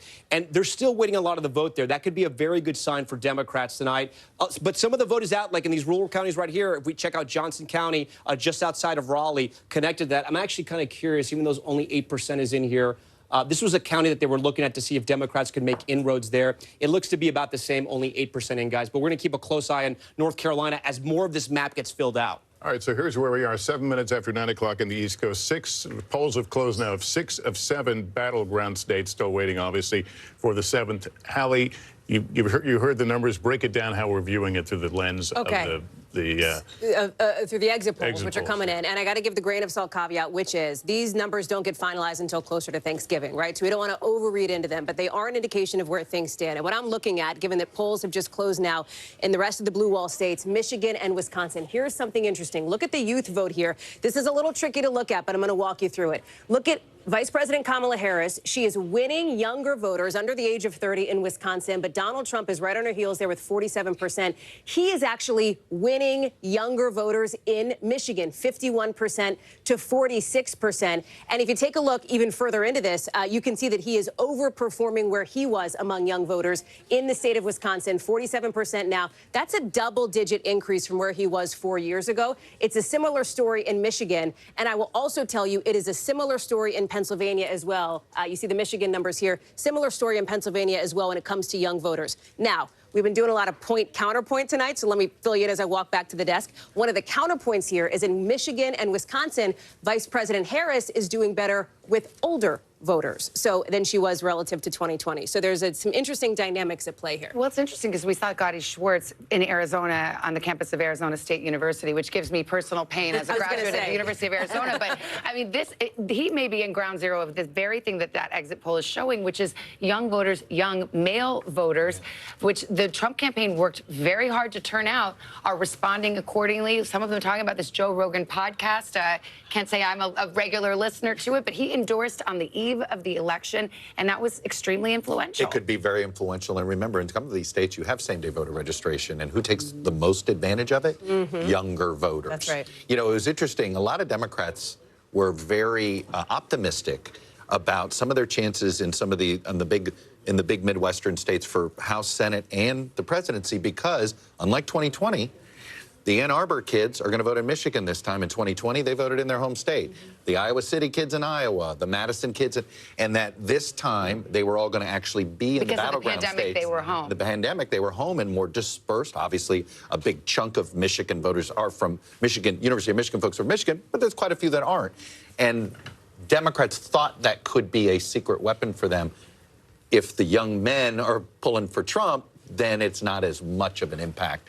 Still, there's a massive gender gap among young folks. Let's not. In fact, it may be bigger among young voters young than men any young other women. age group. And then we've seen as Laura Jarrett joins the table here, and I know you're looking into some of the legal issues, but also following these ballot referenda, including the abortion measure that needed a 60% approval, didn't quite get there, 57%, so it went down to defeat in Florida. But to carry on this conversation, young women have been highly motivated by this issue of reproductive rights. Women of all ages motivated, young and old, and obviously it didn't work in Florida, but the threshold was higher there, and we are still looking at a number of states, including places like Arizona, Missouri, Nebraska, South Dakota, all of which would change the right to an abortion to be enshrined in the Constitution, not something that you could take away easily. Once it's there, it can't just be wiped away when the change of legislature happens. And in those cases, it's a much different situation where you have to just get over a 50% threshold. And so it'll be interesting to see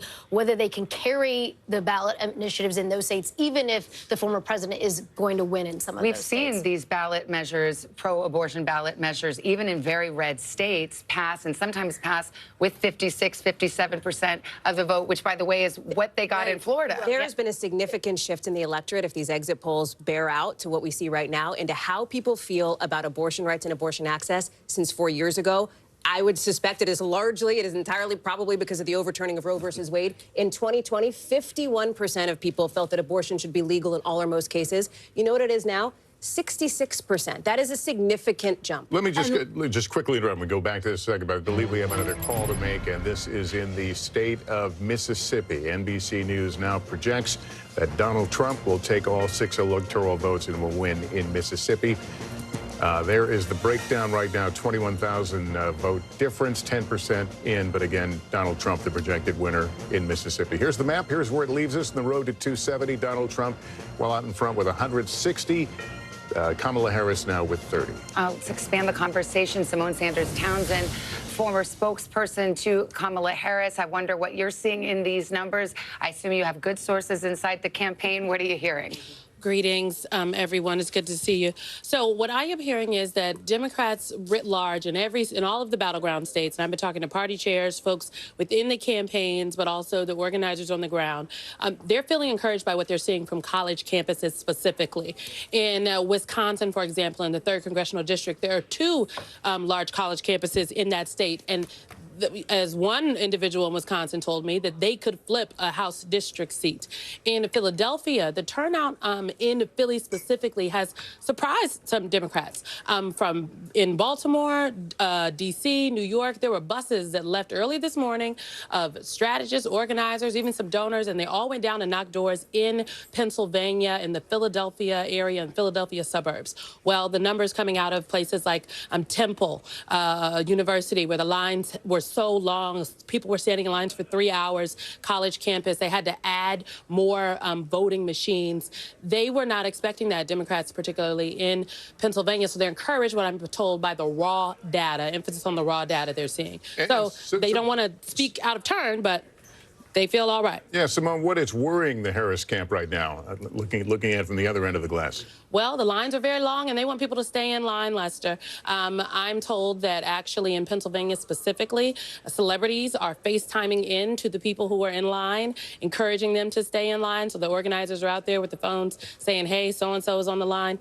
There are concerts actually happening. They are looking at Pennsylvania very closely. And as the time that the vice president spent in the state, in the Commonwealth of Pennsylvania, I think is also indicative of where they see some gaps. Also, obviously, DeKalb County, in Georgia, the lines, the polling locations were staying open longer because of the bomb threats that were happening there and the evacuations that had to happen, encouraging people to know that it is safe to vote, stay in line, make your voice count. I think they want to ensure, they feel like that they can eke it out if people turn out to vote and stay in line. All right. Simone, thanks very much. We want to turn now to Garrett Hake. He's at Trump headquarters in West Palm Beach, Florida. And we just got the inside scoop from the Harris campaign. So what are you hearing from the Trump campaign about what they're seeing in these battleground states in the early going? Savannah, the Trump campaign is very buoyed by what they've seen out of Wisconsin, specifically among black voters. They're pointing to our exit poll, which shows Donald Trump more than doubling his support among African Americans in Wisconsin. I cannot emphasize enough how much this has been an emphasis for the Trump campaign to try to improve their margins. They got blown out with African American voters in 2020. If they were able to move the percentage that they got from 8% to 10, 12, 15, in this case, based on these early exit polls, getting 20% in Wisconsin, that's the kind of thing that could make a huge difference in a race that might be decided by 15 or 20,000 votes in those states. They spent heavily on television, they spent heavily on African-American media, trying to find celebrity validators for Donald Trump, and particularly to reach out to young men. If Trump pulls this off tonight or in the days that come, those small changes at the margins among African-American men, I think, will be a huge part of this story. All right, Garrett, thank you. I want to go over to Peter Alexander at Harris headquarters, Washington, D.C. And how's the feeling there? What's the vibe? Well, there's still a celebratory feel here right now. They're waiting for any particular data points that they can know if it's a good indication or not. The Harris campaign individuals still watching behind closed doors. The vice president watching alongside family and friends tonight. A lot of the donors and other big supporters of the vice president's at a hotel here in Washington, D.C. watching as well before they arrive here a little bit later this evening. I'll tell you some of the data points that they are pointing to right now as potentially some good indicators. One comes out of Pennsylvania, Philadelphia, specifically as it relates to those 3 wards with the largest densities of Puerto Rican voters right now, that they say in those particular wards that they saw as of 5 o'clock, 3 hours before the polls closed, they had already reached the same number in terms of turnout as they had 4 years ago, which is to say that they believe that they are exceeding the numbers in the past. They think that's a good indication there. I'll punctuate a thought that Simone Sanders was just sharing a short time ago. I am hearing again about those college campuses right now, everywhere from Nevada, UNLV, all the way to a series of separate campuses in Philadelphia itself, Temple, one of them that they named, Lehigh, Lafayette, elsewhere in the state as well. And she was talking about what is really key to the campaign right now in these sort of late evening hours, even after the polls have closed. They don't close if you were already in line. It's a message that they're sharing right now, FaceTiming in Jennifer Gardner and Jimmy Moore, among others, to keep those folks in line. All right, Peter. Simone was making that point a moment ago about if they can keep them in line. You can keep them in line if Jennifer Garner's on the other line talking to your mom or Paul Rudd, and that's the strategy there. We've got a race to call here. Louisiana, no big surprise, but if you're filling out your map at home, you can add Louisiana there. Just 22% of the vote counted, but again, the margin expected to be rather large. So here's the map for those watching at home. The South, of course, reliably red for Donald Trump, and at this early hour, he is far out in front, but we await those key battleground states. And I think we've got Tom over there talking the great state of Ohio, a former battleground. Semi-battleground, right? We got exit poll data out of Ohio as well. 17 electoral votes, about 55% of the vote is in. Trump is on top by about 266,000 votes. I want you to remember that number. Write it down if you can. I know it's kind of a big number, 266,000. The reason why I want to highlight that difference, because when we punch up Ohio here, so that's the spread, 287. It just changed. That's how fast voting data is coming in. Again, you know I love going to this. The remaining vote that's there. Again, here's the issue. The remaining votes in the Democratic counties like Franklin, which is Columbus, Cuyahoga, Cleveland. Look at the numbers here. In Cuyahoga, look how many votes are still out. 377,000. She's on top by 71%. Let's see how she did compared to Biden 4 years ago. 66%. So she's overperforming in Cuyahoga, and there's still a lot of that vote that's out. Let's go down to Franklin County. It holds the capital of Ohio, Columbus, 68%. Overperforming there with about 60% of the vote that's in. And then again, 266,000 remaining. So just those two counties, we're talking about more than 500,000 votes. And that's way bigger than the spread for the entire state. Hey, Tom. Yeah, go for it. I mean, when you talk about some of her overperforming in those areas, the reason we expect Ohio likely goes red, but let's talk about the Senate race there. Yeah, because we have the control of Senate hanging in the balance right now, and it hangs on this Senate race. Yeah. Bernie Moreno, the car dealer, versus Sherrod Brown, the incumbent. What are you seeing? Yeah, so look at this, neck and neck. The difference here, only 74,000. So what does that mean? That means the Republican in this race is underperforming Trump. There could be a split ticket issue here. Again, way too early, 56% of the vote in. But look, the difference here is 74,000. Remember that number I was telling you to remember? It was over 200,000. So that means that Trump is overperforming right now. Bernie Moreno is underperforming the Republican candidate. The incumbent is still down. But again, remember what I told you. There's a lot of that vote that's out in Cleveland, in Columbus. I'm going to look in one more spot here. Let's get back to the president's race in Hamilton County, which is Cincinnati. She's at 62%. Biden was at 57%. Again, look, this could be some of the early vote that's come in. It could be some of that blue mirage. Again, we're prefacing this is all early, but I'm going to get back over to you guys because there's a projection. Yeah, Tom, we got a projection in the state of Rhode Island. NBC News projects that Kamala Harris will win in Rhode Island when all the votes are counted. 4 electoral votes for her. Here's where the breakdown is. 31,000 vote difference, 74% of the vote in, but again, Kamala Harris, the projected winner there. Let's pull up the map. The road to 270. That brings Harris now to 34 electoral votes. Donald Trump still well out in front with 168. Remember, 270 is the prize that we're working our way toward. We'll take a break here. It's 9:30 in the East. The vote counting coming in. Our decision desk standing by to make more projections just ahead.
NBC News Daily is #1 for afternoon news across all of television. I'm Morgan Radford. I'm Vicki Wynn. I'm Kate Snow. And I'm Zinklea Samwat. What's happening around the world? Israel's military is building up there along the border. And what matters here at home? New numbers are out today showing more encouraging signs for our economy. Let's zero in on exercise. We know we're supposed to be doing it. What does it do for our health? What needs to change for social media to be a safer place? NBC News Daily, weekdays from 12 to 4 on NBC News Now. Nice to have you along with us, whether you're at home or on our plaza. We're just glad you're with us this morning.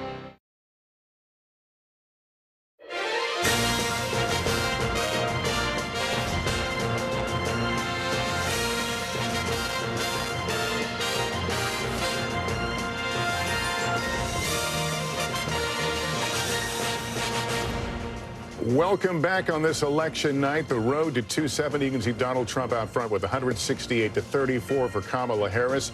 Let's show you how we can characterize some of the states right now. These are states that haven't been called. Virginia, our characterization on that is it's too early to call.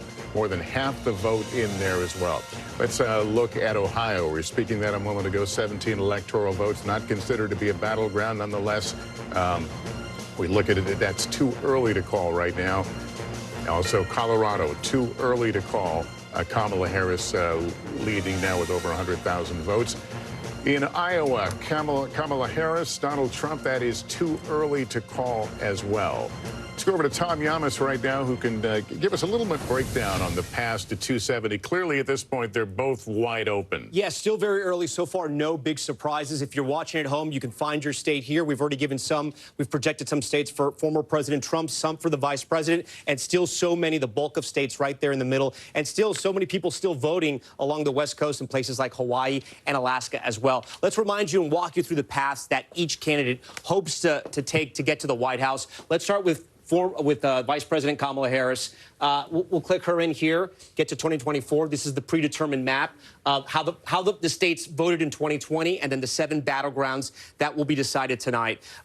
So her easiest path is Pennsylvania, Michigan, Wisconsin. She holds that blue wall. If she can do that, she gets to 270. If she's having a very rough night and she loses Pennsylvania, loses Michigan, loses Wisconsin, she has other paths, but she does have a Sun Belt path where if she can flip North Carolina, hold Georgia, hold Arizona, and get Nevada, hold it once again, she gets there as well. That path, though, would give Democrats heart palpitations. As far as former President Trump, his easiest route, just think of the east side. He holds Pennsylvania. He flips Pennsylvania. He holds North Carolina. He flips Georgia back. He gets to 270. But if he can't win Pennsylvania, he has to win somewhere else in the blue wall. He has to break through the blue wall. That's the main difference between his path and the vice president's path. There's a path for her, even though she doesn't win any of these 3 big Midwest states. But for him, he has to win one of them. If he wins Michigan and he flips North Carolina, holds Georgia, he can win any of these 2 out west, either Nevada or Arizona, put him over the top. But if he can only win Wisconsin, I'm going to take Nevada away. He has to win Arizona to get to 272. So you can see it's going to be a long night for us. But every state sort of leads to a domino effect, if you will. And that's one of the reasons why we were watching Ohio, because if he were not to win a state like Ohio, which he won the last 2 presidential elections, his whole map changes. Guys, back to you. Well, right now, so far tonight, we haven't had any big shockers. But let's talk about Pennsylvania. There's a reason that the campaigns spent more money there, spent more time there. It may well, at the end of this night, or perhaps it will be Saturday morning, like in 2020, it will all come down to Pennsylvania. It very well could come down to Pennsylvania. 19 electoral votes. It is the biggest battleground prize out there. And part of why we're watching states like Ohio so closely, like North Carolina as well, particularly in the suburbs, is to test how those counties, in those collar counties in Pennsylvania might go. Remember, President Biden won Pennsylvania not because he won the Philadelphia County area, but because he was able to really drive up the vote among white working class voters in those collar counties. One more point just to mention as we watch all of these returns come in. When President Biden was at the top of the ticket, a state like North Carolina was out of reach for Democrats. The fact that we're talking about it right now, the fact that there's been so much play in North Carolina, that former President Trump spent so much time there in recent days, underscores the fact that they have tried to open up more paths, and we'll have to see if that was effective at all. I want to ask a little bit about Michigan. We haven't really talked much about the Gaza war in Gaza and how that might affect the vote, you know, in Detroit and in parts of Michigan, are we getting any read there at all? Well, it's going to be something that matters, right? Because we saw that uncommitted vote. We know there's an Arab American population in largely Wayne County. It's only about 2% of the population, but it could be potentially significant here. You saw Vice President Harris, as she was on the campaign trail just in the last few days here, begin her rally speech, one of them in Michigan, by referencing, of course, Israel, Gaza, what was happening. She doesn't typically start off her campaign speeches, her stump speech that way. But she's been heckled at times. That's right. She has again and again, she has faced down protesters who heckle. She typically says something along the lines of, you have a right to be heard, so do I, and I'm speaking now, which is a line that she's become sort of known for at this point. But the other piece of this, too, when you look at this, Michigan is a place, it's going to be critical for her, as Tom has just laid out in the map. It is also the place where she started this shift in the last few days on her closing argument, moving away from this idea that Donald Trump was sort of looming large as this threat to democracy, this ominous shadow hanging over America, and shifting away from saying his name at all, calling him the other guy, trying to make him seem small, unserious, Lester. All right, we have another call to make, and this is a pretty big one. The state of New York, and not necessarily a surprise, but NBC News projects that New York Kamala Harris is the projected winner. I'll get this out, projected winner in New York. And there you see the vote difference, 845,000, 33% in. Here's the map to show us where we are on that road to 270. That puts Donald Trump out front with 168. Harris with 62 now. Let's continue this conversation about Michigan, about young voters, because this issue that you raised, Gaza, Israel, this is a very potent issue with young voters, with the many students. And we see Kamala Harris struggling with that. We've seen ads by third-party groups in Michigan trying to bring up that kind of dissent that is going on. It's very interesting. In the primary, there was an uncommitted vote, sort of a protest vote against President Biden. 100,000 people voted uncommitted in the primary. The margin in 2020 was 154,000. So this is a constituency that very much matters. Absolutely. And with young voters right now, we just had Hallie, you brought this up on the data wall a little bit ago. Trump is leading young voters. And again, that gender gap is playing out right here. It's large with voters under 30.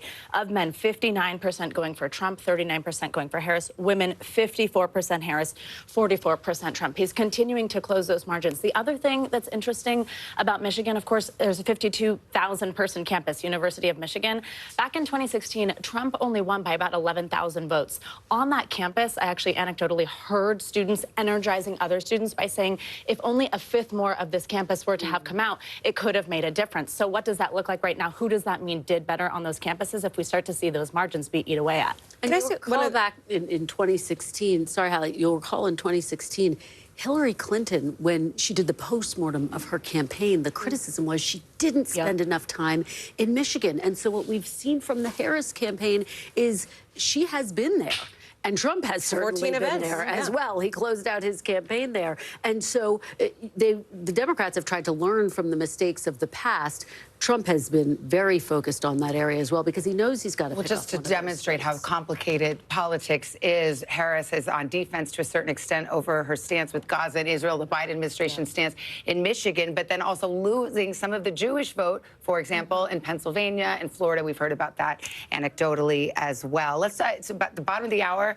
We can do some race checks here. You mentioned Michigan. Well, let's put it up there. Let's see what we've got in terms of results, and the votes are being counted in Michigan, one of those key Midwest battlegrounds. It is too early to call. That's just about a little over 10% of the vote, but now you've got an eye on what we've got there. Arizona polls just closed a half hour ago. Way too early to call there. It may well be days before we're able to call that one.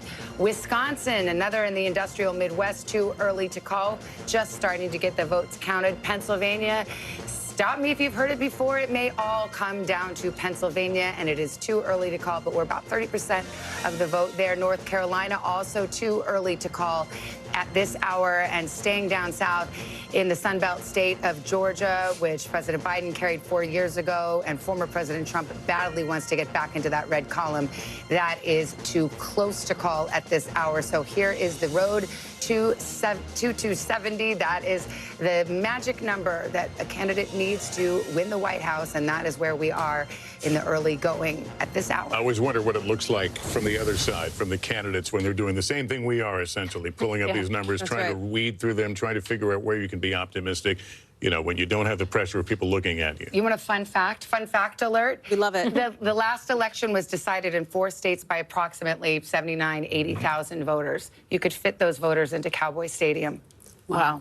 That's You've what done we're your talking homework, about. girl. Let me We're tell talking you, about budget. Savannah, And believe that me, is a good, that's my a good husband's nugget. going to be very mad at me that I You didn't brought say up the Eagles Cowboys. Stadium, but it wasn't the right number for the stadium. I tried. You stick with any stadium you want. Yeah, you got exit polls? He's sad about the link. Yeah, I do. And this is a more broad look at the issues that voters say are important to them. As we're talking about some of these issues in these key battleground states, nationally, we saw something really interesting here, right? We saw consistently in public polling over the course of months, it's economy, inflation, cost of living that voters said over and over again was the most important issue to them. But look at this electorate. From our exit polls that we're seeing now, and again, this could shift a little bit. These numbers could still change a bit as more waves of information come in. But look at what's number one. 34% of voters say the state of democracy is the most important issue to them. Put a little asterisk next to that. We're going to talk about that more in just a second. Second here, 31% of voters say the economy is the most important issue to them. That is typically what we would see in other elections. It's what we've seen in the past. I would also note that just because a candidate leads on the top issue doesn't mean that they would win the election. Abortion is right there at 14%, immigration trailing at 11%. And why do I bring that up? That was key to former President Trump's close. When you look at the vote breaks for this, which just means who people supported when they said this was their top issue, on state of democracy, voters broke for Kamala Harris. So she leads on that issue. More people who said that democracy was their most important thing backed Kamala Harris than did Donald Trump. She is also leading on abortion as well. It's the flip when you look at economy and immigration. More people who said that the economy or immigration were their most important issue backed former President Trump. That is not altogether shocking, right? Those issues, economy, inflation, immigration, it largely tracks with what we had been seeing over the course of many months since Kamala Harris got into this race in public polling. But here's what's interesting, and let me walk back to the desk with you to talk through some of these democracy issues here. This is a funny question, state of democracy, because there are Republicans who believe that the state of democracy is an existential threat, largely because of the election fraud lies that Donald Trump talks about. There are Democrats who believe that the state of democracy is under threat because of former President Trump himself if he were to be back in office. So this is a tricky one. It's not like it cuts obviously one way or the other. So there's some unpacking to do. It's a Rorschach test. What is the state of democracy? That's exactly right. It would probably be better framed as what do you think the state of the country is? Yeah. Do you think that this is a high-stakes election? Do you think it's a do or die? Is it existential? I think that's what people are responding to and perhaps why we see that being the top issue. Well, and it's so mirrored in what we saw in the closing arguments of both of these campaigns. You saw Vice President Kamala Harris try to argue that Donald Trump was a threat to democracy. You saw Donald Trump make arguments that his political rivals were the quote-unquote enemy from within. And so it is a Rorschach test, and it also just speaks to why, as we watch these states come in, the battlegrounds seem to be very sharply divided, as our polls indicate. Right track, wrong track always kind of leaves you with that question. Are we judging a president, or are we judging just the overall sense of life these days? Absolutely, and the fact that you have this significant majority saying that the country's headed in the wrong direction. You know what it is? A challenge. It's interesting because we haven't talked that much about that thing that happened this summer where Joe Biden had a terrible debate and he was expected for 18 months to be the candidate and then he wasn't. Do we have any indication in any of these early numbers how Kamala Harris is performing compared to how he may have performed? I mean, it's a hypothetical. I was going to say favorability is probably what gets us there most closely. I don't think we have those graphics ready to pull up, but Joe Biden, if my memory serves, is something at like 41% favorable based in exit polls, which was a question that was asked. She is at something like, I want to say 48%. So she is, or 49%. She's outpacing where both Joe Biden and Donald Trump were. But Savannah, I'm so glad you brought this up. We called Delaware like an hour ago, right? Joe Biden's home state. And it made me think about what a different race this would look like, how different tonight would look if Joe Biden were still on the ticket. Vice President Harris has done this thing where she's tried to both distance herself from President Biden. She told me in our interview just a couple of weeks ago, Joe Biden is not on the ticket. Like, I am the one who is running on the Democratic ticket, which she's right. She is on the top of the ticket. But at the same time, she has not distanced herself in a super clear way from a lot of his various policies. She has said that she feels some loyalty to him, of course. Well, the ads that have been run to great effect in a lot of these battleground states tie Kamala Harris directly to Joe Biden. The Trump campaign thinks that Biden is a clear drag on the Harris ticket. It's been one of the biggest challenges of her entire entire campaign, including in her interview with Hallie, has been asked over and over again, how will you govern differently than President Joe Biden? She struggled to answer that, in part, I'm told, because personally she did not want to betray him, but it has been something that's been a challenge for her. She also cited, I think it was your interview, she cited history, the fact that typically vice presidents, don't. Yeah, that's right. That was our Will. colleague Peter Alexander, I think, Okay. if I'm remembering that one correctly, in a pull aside with her several weeks ago. But she said, listen, typically vice presidents don't go after, their boss, if you will, their president. She talked about this issue of loyalty, but at the same time, she also says, my presidency will not be a continuation of the Biden administration. The problem that she had was when asked specifically, I believe on an ABC program, what would you do differently? She said nothing comes to mind. And boy, that Trump Keeping in mind, her campaign's been, what, 108? Well, right, but that's days, about, that question's coming when you have an unpopular incumbent. We want to go to NBC's Sam Brock. He's in Asheville, North Carolina, where I understand the counting is wrapping up. What are you hearing? Savannah, it's done. Look, I have it fresh off the presses right here from Buncombe County. The official results are in. First of all, they had a 73.69% turnout, which is almost their record high. It was 78 back in 2020. But considering everything that happened in Western North Carolina about a month ago, this is extraordinary. And the results are almost exactly the same as they were 4 years ago as well. It was 60-38 in favor of Kamala Harris for this county, which is about 140,000 votes. It was 59-38 back in 2020. This was not, however, your grandmother's democracy process, being sort of a fly on the wall to watch all this happen.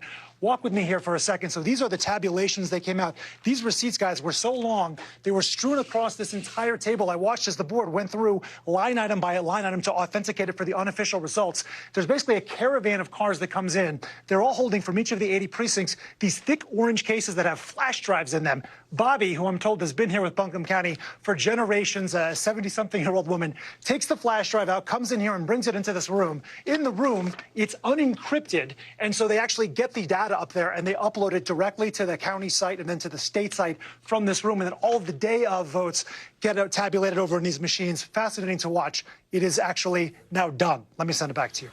All right, Sam, thank you very much. We've got a projection to tell you about. The state of Illinois, Kamala Harris, as expected, takes it.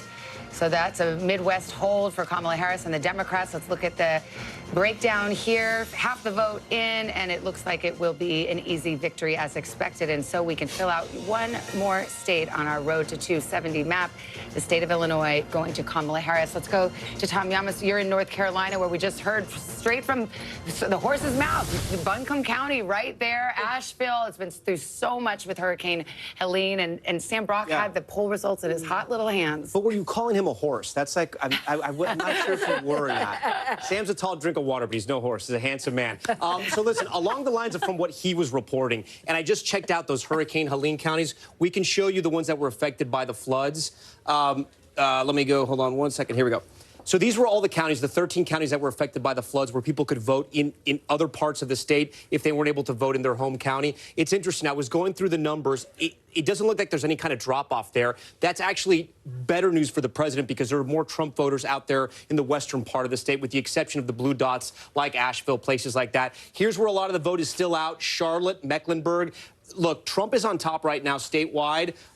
Mecklenburg is the place where Democrats, I'm going to keep going back to Mecklenburg when we talk about North Carolina. This is Charlotte and then the surrounding suburbs. They need to drive up the vote here. It is a majority-minority county. Hispanics and African Americans, they have to drive up the numbers here. When they lose races like Senate races, it's because the turnout is not where it needs to be in Charlotte. So not enough vote there. But the good news is there is vote in other places. Wake County, this is the capital, Raleigh, part of the Research Triangle. You can see Kamala Harris slightly overperforming President Biden with 76% of the vote. Whoops, that was a mistake. Let me go back to North Carolina here. Here we go. Okay. Right over here, Durham, this is where Duke University is. 85% of the vote is in. 81%. Let's see how she did compared to Biden. Slightly overperforming there, and just over where UNC Chapel Hill is. Slightly overperforming there. Here's one thing, though, that Republicans have something to possibly celebrate. This is Nash County. This is Governor Roy Cooper's county. This is where he's from. It's sandwiched between Raleigh, Wake County, and the North Carolina Black Belt, where you have those counties with high percentages of African-American voters. It usually, almost always in the last few elections, has picked the winner. 2012 Obama, Trump flips it. Biden it went with Biden in 2020. That wasn't a correct pick. But today, Trump is on top. And you can see that's good news for him, considering that Biden took it in in 2020. We're also watching New Hanover. This is Wilmington. You have a lot of people who have moved to the east coast of North Carolina, the coastal communities here. Only 5% in, but this is also one of those counties that has always picked the winner in North Carolina. Not enough vote in to even compare it. I do want to talk about the Triad. This is, again, sometimes the forgotten metro area, but huge population center for North Carolina. A lot of the historically black universities are here as well. Greensboro, Guilford County, 55% in. Let's see how she's doing compared to Biden. Look, she's holding her marks, so this is pretty good. I want to see how Trump's doing, though, in some of the rural counties where he has to drive up the vote. Robeson, look, only 23% in. He's overperforming there. I want to go a little closer to Charlotte. Union County seems to be doing okay. Again, this is along the southern border, right above South Carolina. Seems to be holding his own. Anson, 92% in. This is actually a big flip. Let me see what this looked like in 2016. So this is interesting. Clinton won in 16, Biden won in 2020 with 92% of the vote in. Trump is on top right now. Again, not a large county you're going to see. There's only about 10,000 votes here, but we're kind of reading the tea leaves and seeing where everything's at so far.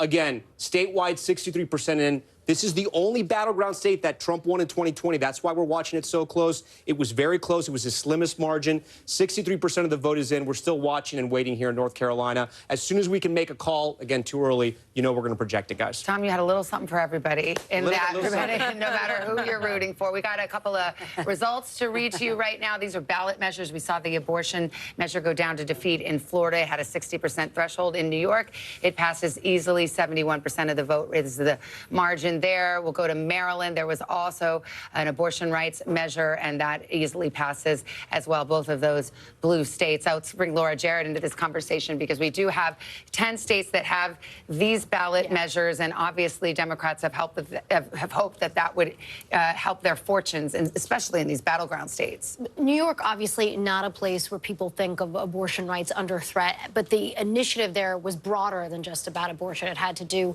with anti-discrimination principles more generally, reproductive health care a part of that, but it was also about pregnancy and the like, and so that's why it was even on the ballot in a place like New York. But you think about a place like South Dakota, a completely different story. We still have to wait to see what happens there. Arizona, a different story. Missouri, we still don't have enough in to be able to make a call on that. And forgive me, let's see if the brain's still working here at 9:45. You got a big set of cards there, this is a late night for the Today Show. But Nebraska has two measures, doesn't it? It does. 1 for, 1 against? 1 for, 1 against. And so we'll see how that one shakes out. So which one wins? The one with the raw vote? The one that has majority? the one that has the majority. But we don't have enough in to make a call on that. And of course, one there have been other states that went this road prior to tonight. Many states that had went this road and had been able to reach the threshold to pass it, Lester. That's why the Florida situation was interesting, obviously, as we've been discussing, different because of the threshold there. But you think about a place like Michigan, places like Ohio had managed to get it through in the past. We have another presidential projection here we can put up on the screen here and walk you through it. I see it as you see it. NBC News projects Donald Trump will take the state of Ohio with 17 electoral votes. There is the breakdown of 441,000 vote difference now. 64% of the vote in Ohio. And again, Donald Trump is the winner there.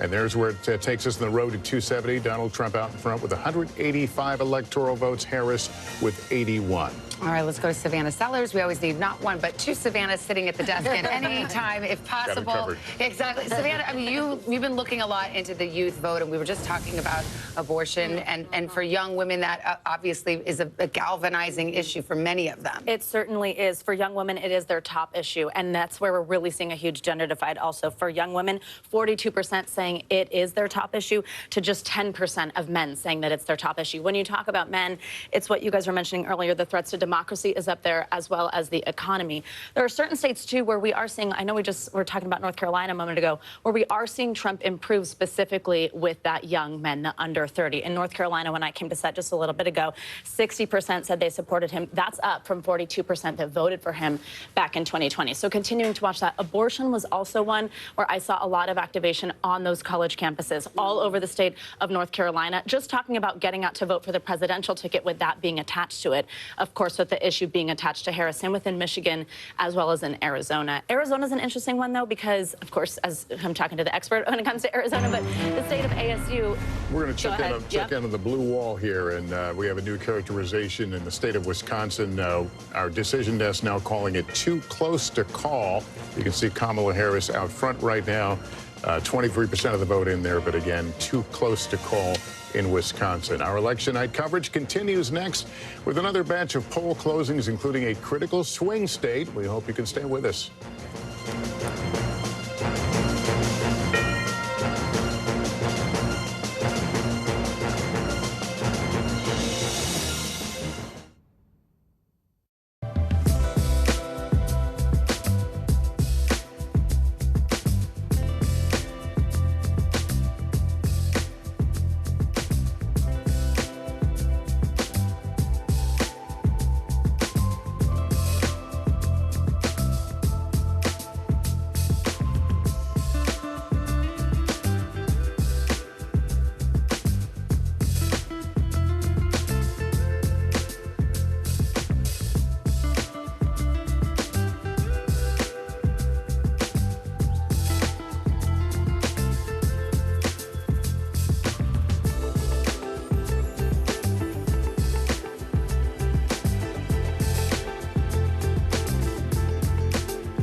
Mornings are full of possibility and energy, and how you get set for the day ahead matters. It's about getting caught up and getting ahead, because every day deserves the best start.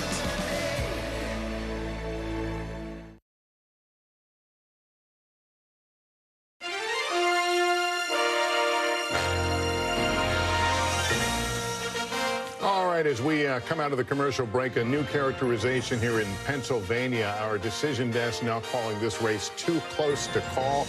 Kamala Harris leading right now with 34% in, but again, too close to call. We also have a new characterization on the state of Michigan with its 15 electoral votes. That will also go down in the too close to call column. These aren't surprises. These are states that we thought would keep us up late, and they will. They will. They'll live up to their billing. We're also watching key Senate races, key House races. The balance of power in both houses of Congress are hanging in the balance. We've got Kristen Walker keeping her eye on some of those results. Yeah, Savannah, and some of these races are incredibly close as well. Let's take a look. We're going to start in Wisconsin. This is one of those races where Senator Tammy Baldwin, looking for a third term, was out front several weeks ago, but the polls really narrowed, and here we are. This race, too close to call. She's running against Eric Hovde, who is a real estate executive and bank CEO. Let's go to Pennsylvania now. The Pennsylvania Senate race, incredibly competitive. Senator Bob Casey looking for a fourth term against Trump-backed businessman Dave McCormick. Again, this race still too close to call with 34% of the vote in. Let's head to Texas now. Colin Allred, former NFL star, making this a more competitive race than anticipated in red Texas. Senator Ted Cruz looking for re-election there. We'll continue to watch that. And the Senate race in Ohio, too early to call. Again, this is too early to call. Senator Sherrod Brown looking for a fourth term against Bernie Moreno. Let's take a look at how the spread is in the Senate. Republicans, again, have picked up one seat, with Governor Jim Justice winning that Senate seat there after Senator Joe Manchin announced he wasn't running for re-election. The Ohio Senate race, really significant, guys, and one to watch. All right, we've got a call in the Kansas presidential race. Donald Trump is the projected winner in Kansas now. NBC News can project. Let's see where that brings us. Here's the breakdown right now. 31,000 vote difference, but again, Donald Trump will win there. Let's take you to the map and see where we are on the road to 270. Donald Trump with 191, Kamala Harris 81 electoral votes. And we also want to go back and revisit, I think we have Michigan and Pennsylvania, I think, both too early to call. Too close to call at this hour. There we go. Yeah, we'll pause there. Let some of our other stations catch up with us as we show you the road to 270, the map filling out, but we got a lot of work to do.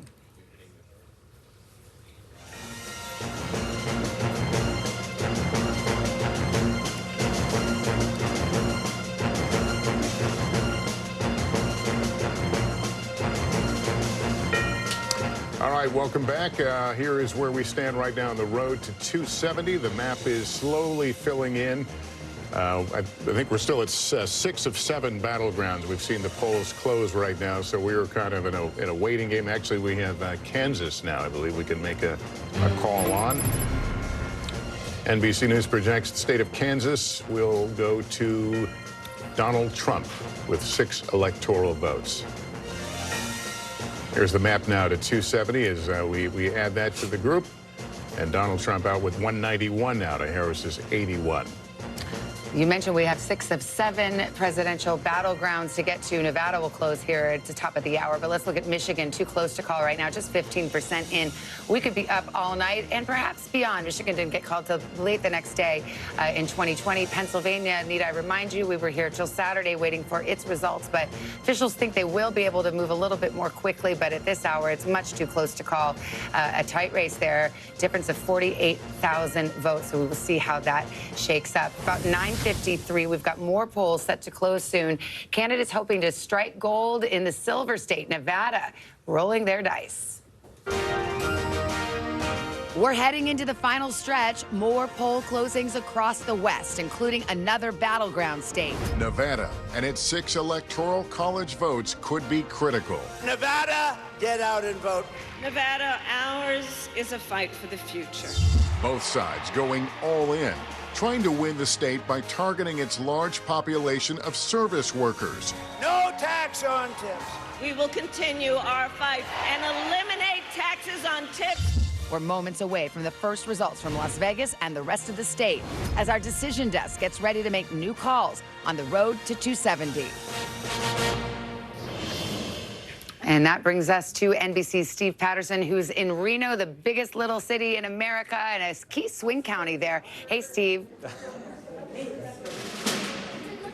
Hey, Savannah. I have some bad news if you like to sleep in this state. We're maybe about 5 minutes before the polls close, or do they? And I say that because the lines are still ridiculously long. I'm in Washoe County, as you mentioned, in Reno. This is the Washoe County complex. It's like where all the government buildings are, the county clerk's office, registrar of voters. If you come this way, you can see this line snakes beyond the county recorder. That county recorder means you have 40 minutes to go left if you've reached this point.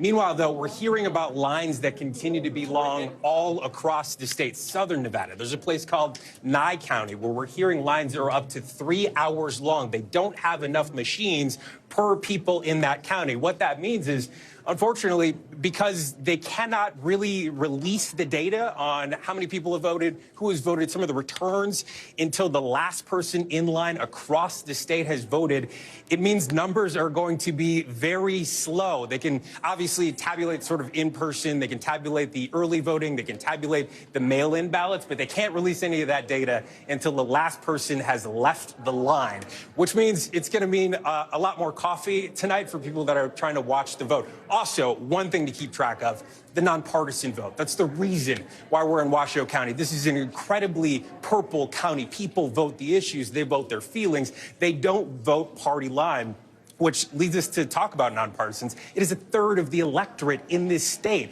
higher share than Republicans, higher share than Democrats. These folks, we're not sure which way they're going to vote, which has been confounding pundits. And it's been really tough for people trying to read the tea leaves and what exactly the numbers mean. I've spoken to both campaigns in the state. Both seem to think that they have a Trojan horse. Of course, Democrats seem to think that nonpartisans are younger, a little more racially diverse. Republicans seem to think that they're going to skew more conservative. And so we will see. But unfortunately, I think not anytime soon. It could be a minute before we get any sort of results here in the Silver State. Savannah. All right. Well, Steve, stand by. Nobody sleeps in Las Vegas, maybe not in Reno either. We know you won't be sleeping tonight. Tom, let's look at Nevada. This is a state where Republican fortunes have risen since the last presidential election. Yeah, you are completely right. They have a Republican governor there. Let's talk about Nevada here. Right now, no vote in. Obviously, it's still too early for us to even start to get data in right here. But let's go to 2020.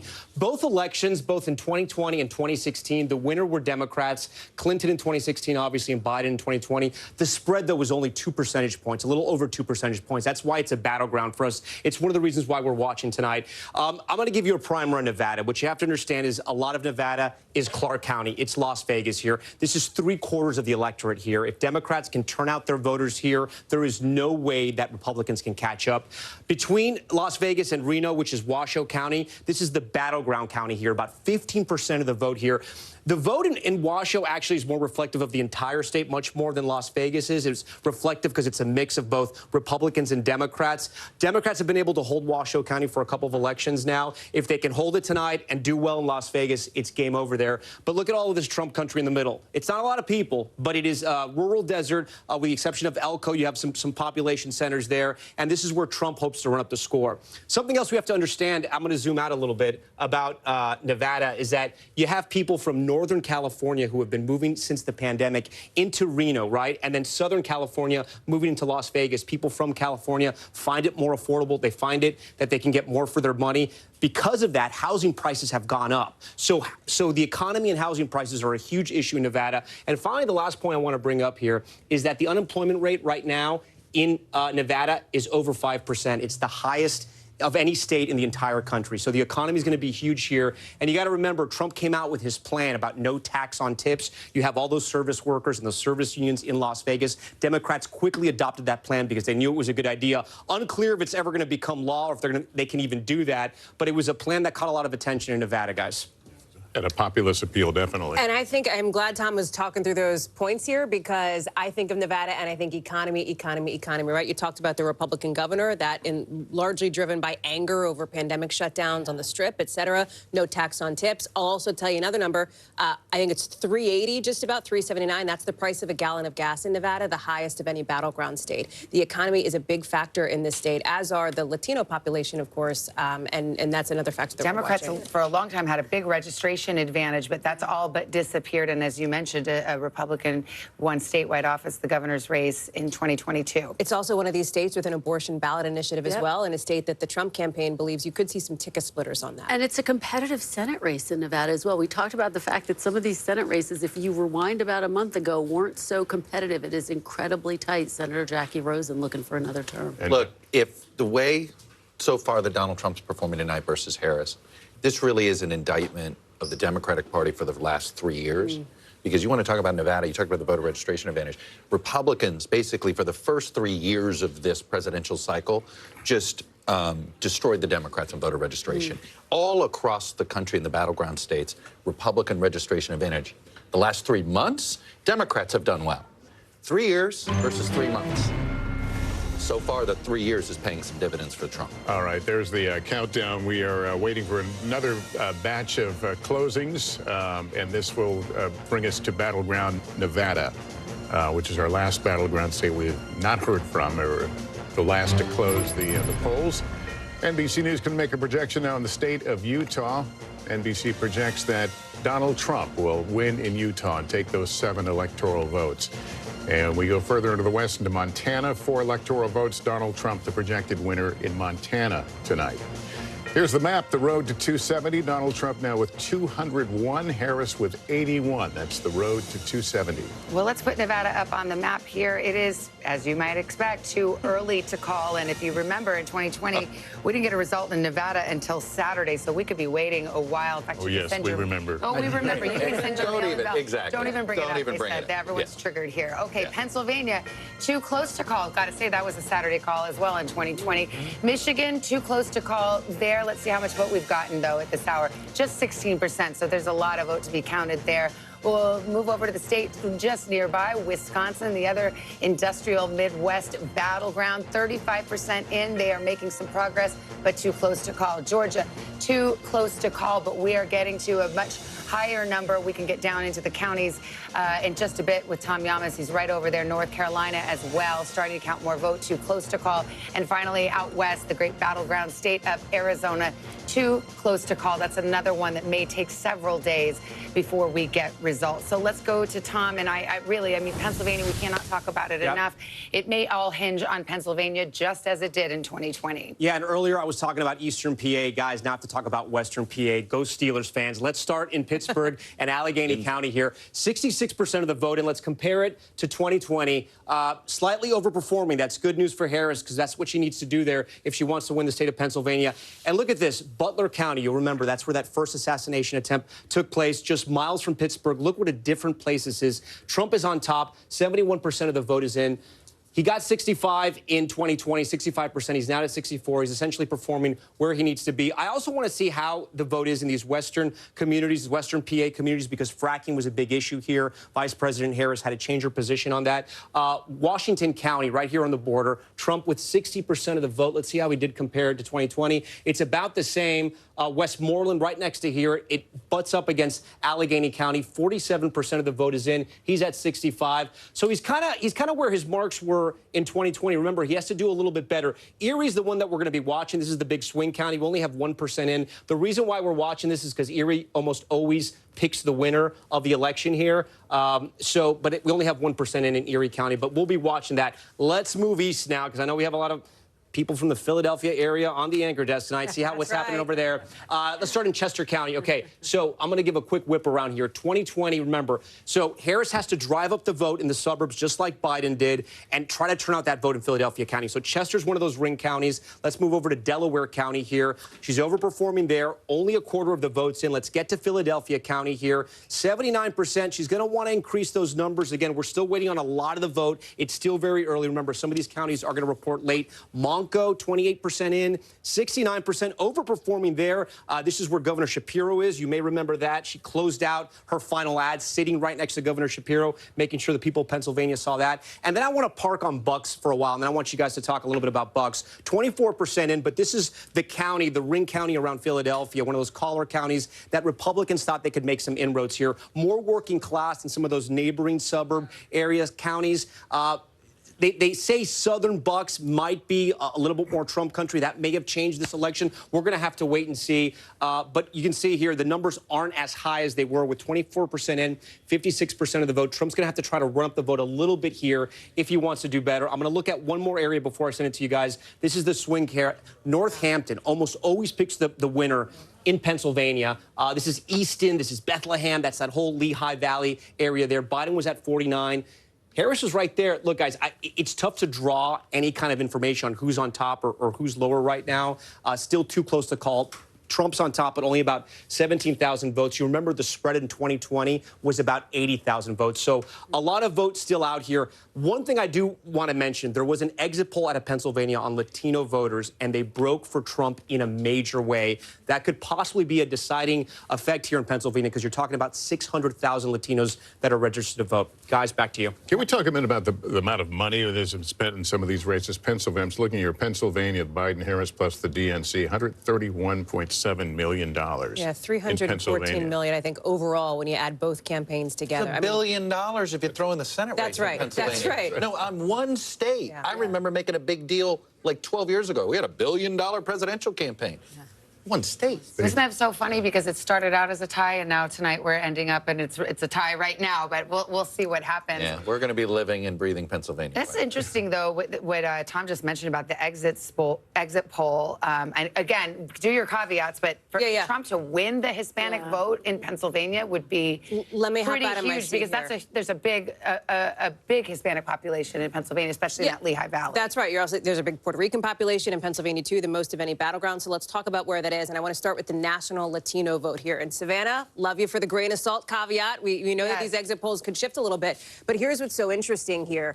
It is Kamala Harris, of course, the vice president, who is winning the Latino vote over former President Trump, 53% to 45%. This is nationwide. But the number that you want to look at is this 45%. That is because of the overperformance of former President Trump nationally among the Latino vote. And you can see it here. He's 45% this year. 2020, I mean, this is a double-digit plus overperformance from where he was just 4 years ago. And if you get into some of these key battlegrounds, Tom mentioned Pennsylvania. We were just talking about Nevada, looking at my clock where the polls closed like 7 minutes ago. It is a similar story here. If we can pull up Nevada, you can see Latino voters, about 17% of the electorate there, broke for Kamala Harris, 48% to Donald Trump, 46%.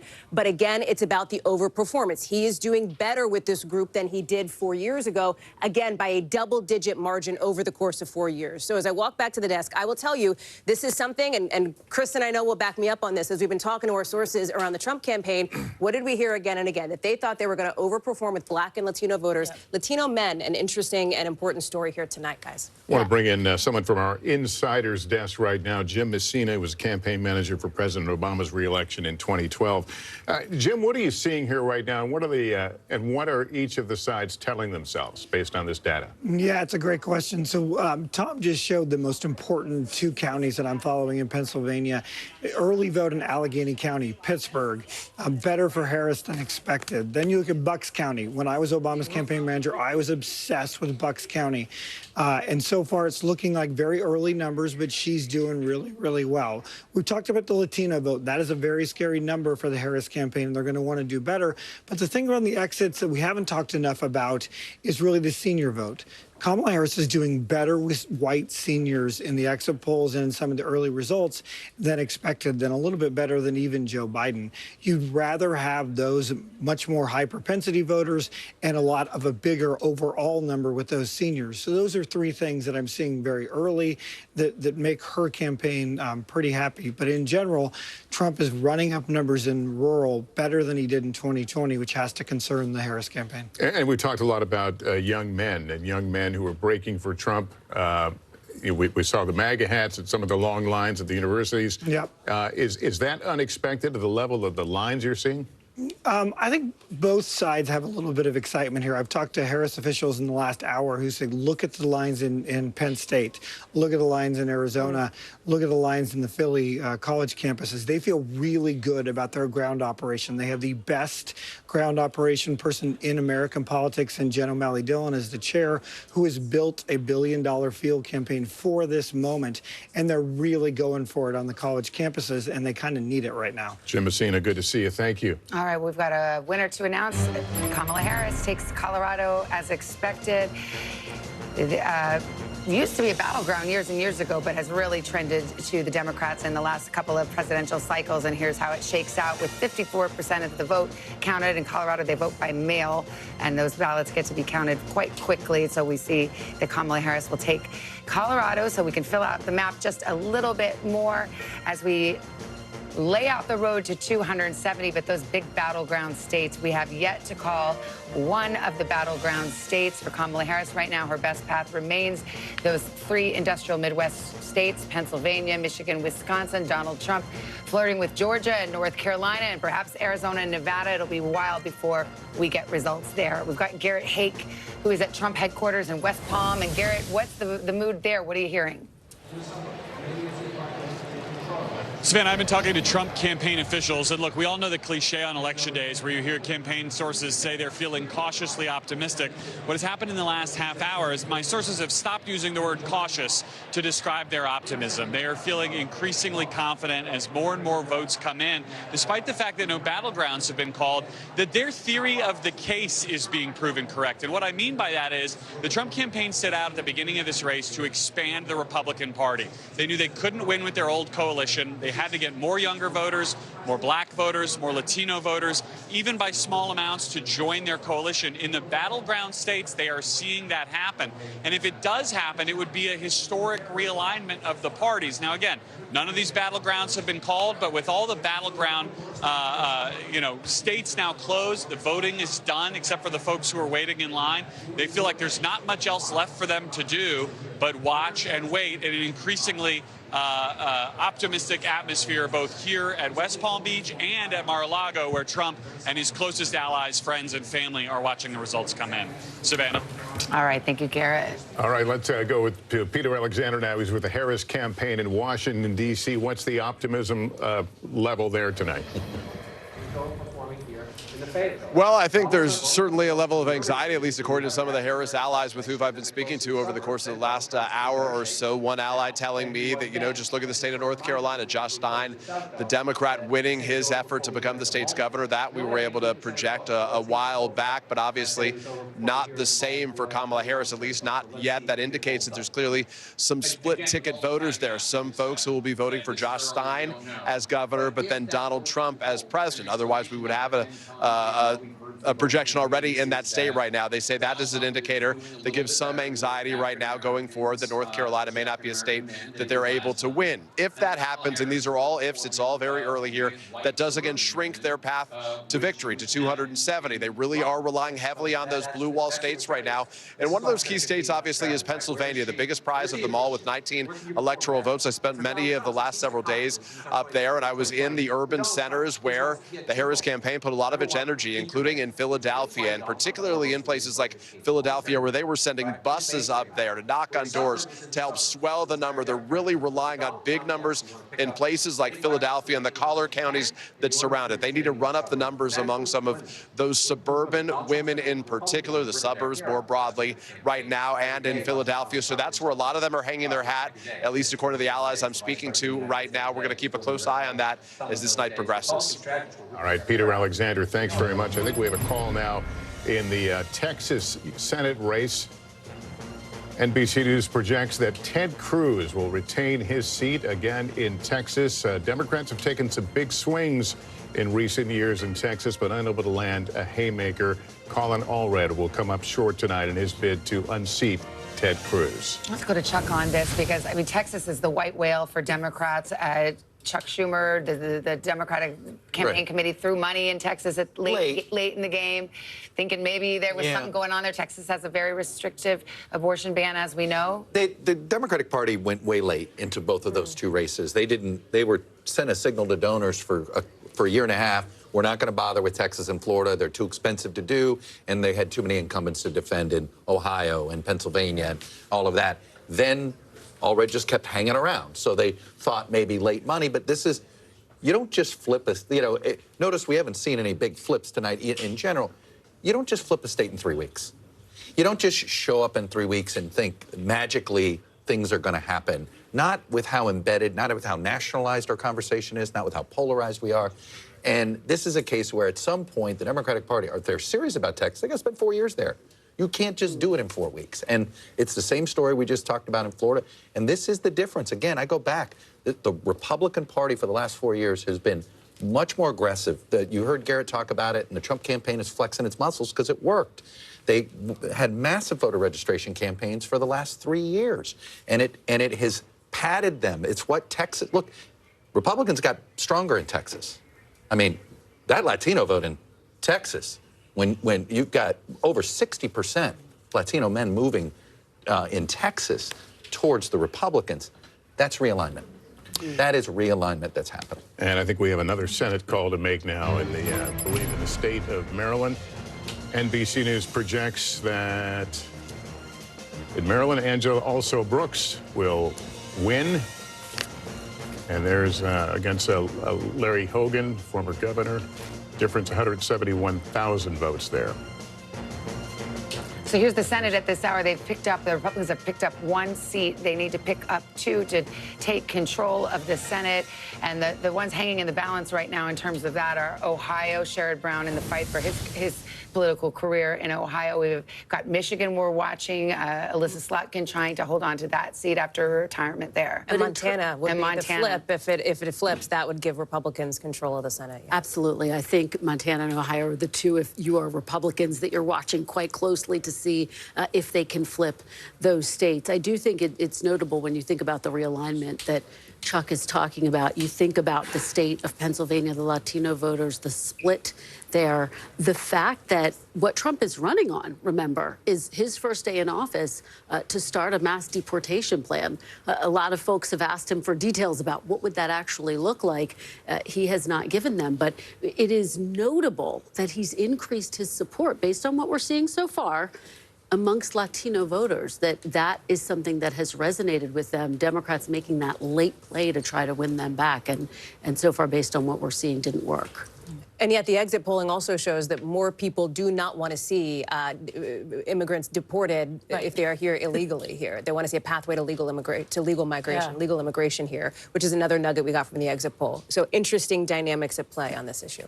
All right, let's go over to Tom Yamas. He's got the big board going, and the state of Iowa, which has been of intrigue since a Saturday night surprise with the poll. It was a huge question mark. If you woke up on Sunday and you watched Meet the Press with Kristen Welker, it was a huge headline, right? Yes. People woke up on Sunday, and according to the Des Moines Register poll, Harris was up by 3 points within the margin of error. The politics desk just pointed this out to me. Let's dig in because we have some voting data now. 45% of the vote is in, but let's look at Polk County. This is the biggest county, the most people. This is Des Moines, the capital here. So she's on top, 55% to 43%, 94% of the votes in. But look at Trump's margins. Trump's actually doing better than he did in 2020. Let's go over here to another county, Dubuque County, 94% of the votes in. Trump's at 52. Trump was at 50. So he's growing in both those districts, in both those counties, I should say. For Democrats to flip Iowa, he has to be doing worse in those counties. Again, look, there's still a lot of vote out. A lot of vote has to come in.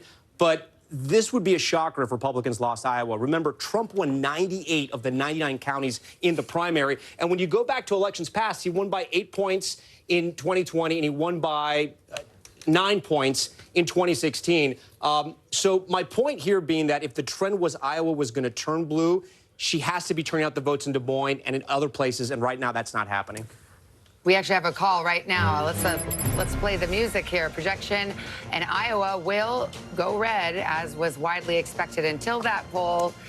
Right there, Trump wins the 6 electoral votes of Iowa, and so we can see the breakdown there with about half the vote counted there. So there was this thought that perhaps because of his restrictive abortion ban that just went into effect in July, and this highly respected pollster coming out, that perhaps there was going to be a wave of independent women who could somehow turn this red state blue. But this was not to be, Chuck. No, I mean, look, this is a miss because this looks exactly the way Iowa looked 4 years ago. You know, we're in margin of error range there. So, look, she thought she had found something this with is the pollster that we're talking about, yeah. Independent women looking like they were choosing, and certainly we've seen some evidence of it in national polls, a point or two here or there. And look, I've seen it throughout the Midwest, but it's a point here or a point there. I don't know if it's enough to make up for the loss of voters of color that have cleared. I mean, that continues to me to be the big story of the night, is the shift among Hispanics. Look, Hispanic voters are swing voters, and I think, you know, what's interesting here is the Republican Party treated them the same way they treated white working class voters. They courted them the same way they treated white working class voters. The Democratic Party has spent a lot of time treating it as an identity group. You know, and you know, whether it's Latinx, which sort of fell flat, and so there's been a lot of hand-wringing about this inside Democratic circles, a real split. Like, you know, it was a total misread sort of by the coastal strategists when it comes to how to target working class voters of color. And I think we're starting to see sort of a working class coalition start to drift to the right. You know, before, Donald Trump had working class whites. Now he's adding working class Hispanics and working class, not necessarily seeing evidence of working class African Americans, but adding working class Hispanics. That becomes a very durable majority. Well, another way of saying that is the education gap. Well, it's the same thing. College educated or non-college educated. It doesn't matter your ethnicity. It matters your education. But is it Donald Trump or is it the Republican Party? Or is it the Democratic Party? Okay, meaning, like, I don't, you know, it's the Democrat. It is, first of all, Latino voters in many ways are driven by the same issues. And there's one issue in particular, actually, that Republicans align closer with Latino voters, or Latino voters align more closely with the Conservative Party, and that's school choice. And that has been, and you can't help but wonder, both Florida and Texas have been very aggressive about expanding school choice. Where have Republicans made the greatest gains among Hispanic voters? Florida and Texas. So education, the economy, those issues, bread and butter issues, and that is how they talk to them. I'm not saying Democrats weren't, but for the sort of the cultural issues don't play as well with Hispanic voters as they may with college-educated whites or even African Americans. And we saw the Trump campaign hammer some of those issues Over in and over. ads over and over again. Take a break right here. Coming up next, things are heating up. The votes are rolling in. We've got the latest on the battleground states, and we're inching closer to that 270 mark. Stay with us. Election night rolls on.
Mornings are full of possibility and energy, and how you get set for the day ahead matters. It's about getting caught up and getting ahead, because every day deserves the best start. What's the message that you're trying to get out to young people? Know what is in the drug supply. We've got important news this hour about your money. Mental health, big picture, why is it so tough right now? News for the generation of now is NBC News Now. Listen to full episodes of Meet the Press wherever you get your podcasts.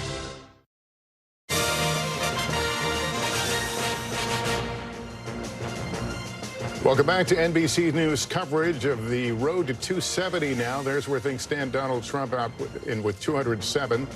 And we're able to make a projection characterization in Virginia. 13 electoral votes. They're too early to call that race in Virginia. We move to Nebraska right now. That race also too early to call. Less than half of the vote in, so still a ways to go there. We move to Minnesota. And Donald Trump and Kamala Harris right now, that's too early to call. Trump out to an early lead. In Pennsylvania, this is one of the big battleground states, could be the biggest, 19 electoral votes, too close to call, the characterization. Wisconsin, another battleground. Here's where it looks right now. Too close to call, a difference of fewer than 8,400 votes there right now, and 47% in, so more to count there as well. Brings us over to Tom Yamas, who's looking at Wisconsin. And what are you seeing in these early numbers? So a quick reminder, when you think about Wisconsin, think of 20,000. That was the vote difference in both 2016 and 2020. That's what decided the vote. Trump won in 2016. Biden flipped it in 2020. Right now, 47% of the votes in. We want to dive a little deeper and look at some of these counties. We're going to start with the biggest one, Milwaukee. Again, we're still waiting for a lot of the vote in Milwaukee. We're expecting this a little later in the night. 51% is in. Let's see how Harris is doing compared to Biden 4 years ago. She's down about 3 points, 3 or 4 points, 2 points, actually, we should say. But we're still waiting on the vote there. Let's go over to Madison. This is Dane County. This is where the University of Wisconsin is. This is one of the fastest growing areas of the state here. 75% for Biden in 2020. She's 2 points down, but again, 75% of the vote is still out. Let's talk about the Republicans now. We talk about the WOW counties. These are the counties around Milwaukee. The first one, Waukesha here. Trump's at 59.6. 77% of the vote is in. He's slightly underperforming by a percentage point or two. Let's go over here to the O and WOW, Ozaki, 55. He's at 54. So, a slight change, but almost around the same margins. And then Washington doing much better. 50% of the vote is in, 49. He was at 68 in 2020. He's now up to 70. The other part where they do well in the other part of the state, in Green Bay, it's called the BOW. So, yes, it's the BOW counties and the WOW. Bow wow. I know that's pretty funny, but maybe it's not that funny. Anyways, Brown is Green Bay. It'll pass. It'll pass. Trump is 52%. He's up big time here, but again, only 33% of the vote is in, and there are a lot of Democratic votes in Green Bay as well. We're going to come down here to the Owen Bow Outagamie, 54-57. Again, he's overperforming there, and then finally in Winnebago, 36%. I want to show two more counties you guys may have heard of, you may not have. Racine, these are suburbs of Milwaukee, getting closer to Chicago. These were counties that Trump flipped from Obama, and then he held them 4 years later. 15% in. Trump was at 51-68. That's a strong number for him. We go to Kenosha, which has been in the headlines, especially after the George Floyd protests. 50% in 2020, 73% in. He's overperforming there. So if you're looking at Wisconsin right now, I mean, the Republicans have some sort of positivity here that they're looking at. Sauk County is one of these counties that we watch that usually picks the winner of Wisconsin. Sauk is one, and Dorr is the other one. You've probably heard of Dorr if you've been following the political headlines lately. Our data out of Dorr is a little skewed right now, so we're going to wait till the numbers get corrected there for right now. But Sauk County we can look at. 48% is in. Biden won this in 2020. Trump won it in 2016. 47-50. You can see Trump's overperforming there. But again, still a lot of the vote is out. We're going to have to wait and see and what happens. And in case you're wondering, Sauk County, home of the International Clown Hall of Fame. So if you ever want to go down there and you're near Madison, drive over to Sauk. We're getting to the witching hour. Savannah. We got the fact alert. Wow, fun right. fact alert from Tom. Welcome to the fun facts. Yes, exactly. Let's go to Stephanie. Gosh, she's in Philadelphia and Pennsylvania. A lot of hopes riding on Pennsylvania for the Harris campaign. What do you know? Yeah, there certainly are, Savannah. You know, we are here in Philadelphia at the tabulation center. This is where they're going through all those mail-in ballots. And, you know, we've been noticing in recent weeks and months kind of a lessons learned category from 4 years ago. And this place is a perfect example of some of those lessons that have been learned. You may remember in 2020, the tabulation of the mail-in ballots in Philadelphia took place in downtown Philadelphia, and it was basically chaos. Now they're in this entirely new building. It is secured by a fence with barbed wire, and they are doing tabulation inside here. We're actually not allowed inside, but it's going on as we speak right now. And one of the unknowns back in 2020 at the end of the night was, well, just how many mail-in ballots are there out there? We don't know. Well, tonight, right before midnight, we're going to get a briefing here from the city commissioner, from Seth Bluestein. He's going to tell us how many of those mail-in ballots from Philadelphia have been processed and how many they have yet to process, to give an idea of how much more time it is going to take. All of that, more transparency, this more security, so things go much more smoothly. Savannah? All right. Thank you, Stephanie. Back with our panel and guests, former Missouri Democratic Senator Claire McCaskill and Mark Lauder, former Director of Strategic Communications for the Trump 2020 campaign. Good to have you both back. How's the blue wall looking right now, Senator? Well, you know what? I just got to say, with the exception of brave Ann Seltzer and her poll in Iowa, where clearly she did not get it right, it looks like the pollsters got it right in this election because I'm looking at these blue walls. If you look at Berks County, Harris is underperforming. You look at Lancaster County, she's overperforming. It's going to be razor close. I don't think there's any question. Now, what we're going to have to figure out is, do we have a country where an election can be close and people can accept the results? That's the question that I'm beginning to worry about, that if these are all really close and they go the way of Donald Trump, I don't think there'll be any problem. Well, Mark, we live in a 50-50 world. I mean, we do. I mean, we really do. And it's not going to stop after, you know, Wednesday or beyond. No, and one of the things I'll tell you I'm looking at right now is Philadelphia itself, because while Kamala Harris has her margin, the numbers aren't there. She's about 2 points behind right now of where Joe Biden was, but there was a 471,000 vote difference to offset the rural areas. Right now, with 50% of the vote in, the last time I looked, she's on pace for maybe 390,000, maybe 400 or so thousand. That's if the current margins hold, and that's a projection. She needs to be above 450. Yeah. And if we're down there in that right, because right now it's about 190,000 vote difference with 50% in. It's early, but I mean, it seems like what we're gleaning from exit polls and other data is that the Trump campaign is overperforming, doing very well with Hispanic voters and young men. that Joe Rogan army appears to be real in a lot of these places. Is that what you're seeing, Mark? No, absolutely. I think they're very excited by that, and they also see that they're overperforming in rural areas. I think they're trying to cut their losses in the urban areas and in some of the suburbs. It's not always working, but I think in some of these key battleground states, it's panning out right now. Claire, what are you hearing from the Democratic side? Well, first of all, I think there's a lot of people on the Democratic side that are paying a lot of attention to what's happening with Sherrod Brown and John Tester right now. How about that? Yeah. Because the fact that it's been called for Trump in Montana and it hasn't been called for the Senate race gives you an indication. Same thing in Ohio. And I think everybody needs to remember what Lester just said is true. It's a 50-50 country. Let's assume for purposes of this conversation that, in fact, they take the Senate. And let's assume for purposes that Trump wins the presidency. They're not going to have more than 51 votes in the Senate, maybe 52. And you have a couple of Republicans that are not all on board with some of the Trump stuff, like Susan Collins and Lisa Murkowski. You could actually have a situation where the Senate is frozen in either administration. Depending on how it goes. So now's a time that I think that, regardless of how this turns out, I think the leader of this country needs to realize it's time to quit dividing and try to unite and figure out if we can't find ways to work together.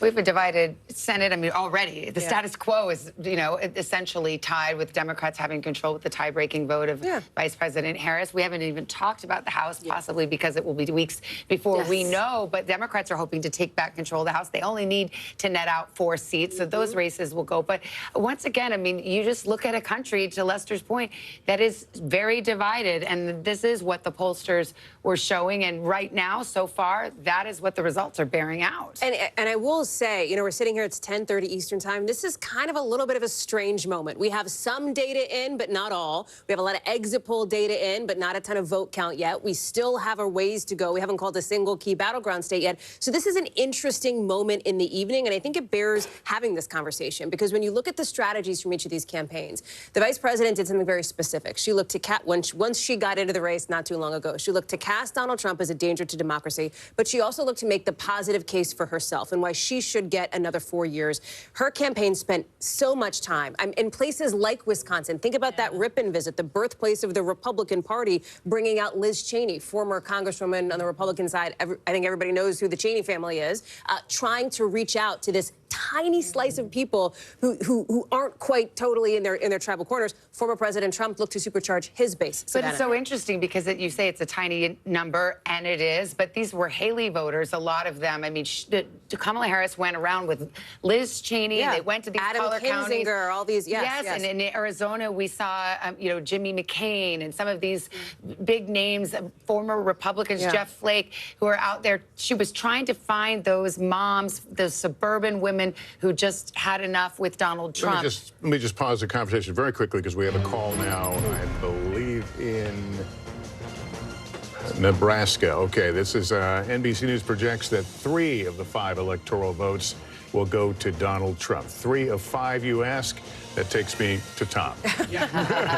I'll let you explain it. Yeah, no, I appreciate that. Again, so Nebraska, remember, they give out their electoral votes for the popular vote, whoever wins the state. They also give them by congressional district. From what you just reported there, projecting one of the congressional districts, it's going to be District 3. It's going to go to Trump. There are 2 other congressional districts, 1 and 2, that we're still watching. Nebraska District 2, this is the big one that we've been watching. It's the swing district.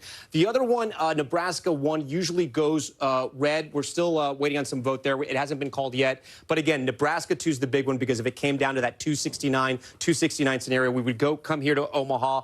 Nebraska District 2 is Omaha, which is Douglas County. It's also a neighboring conservative county, Saunders, and a little bit of Sarpy as well. I think we just can't call it. The difference is 22,000 votes. That's what the difference was in 2020 when Biden won the state. So Democrats are in good shape right now. It's unclear how much of the vote is out. Let me see if I can come back and see if we can get how much of the remaining vote is out in this state. We can't check it just yet.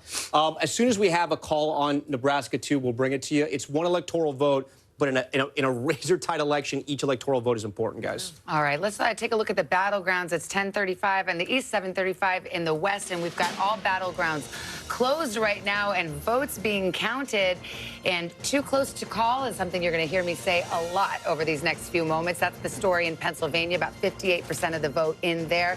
In Michigan, also too close to call, the battleground state where both candidates spent a ton of time, alongside Wisconsin as well. Too close to call at this hour, still counting about half the vote in there. Let's go down south, the Sun Belt path. Georgia, too close to call. Biden won it by a hair in 2020. Donald Trump trying to get it back tonight, too close to call.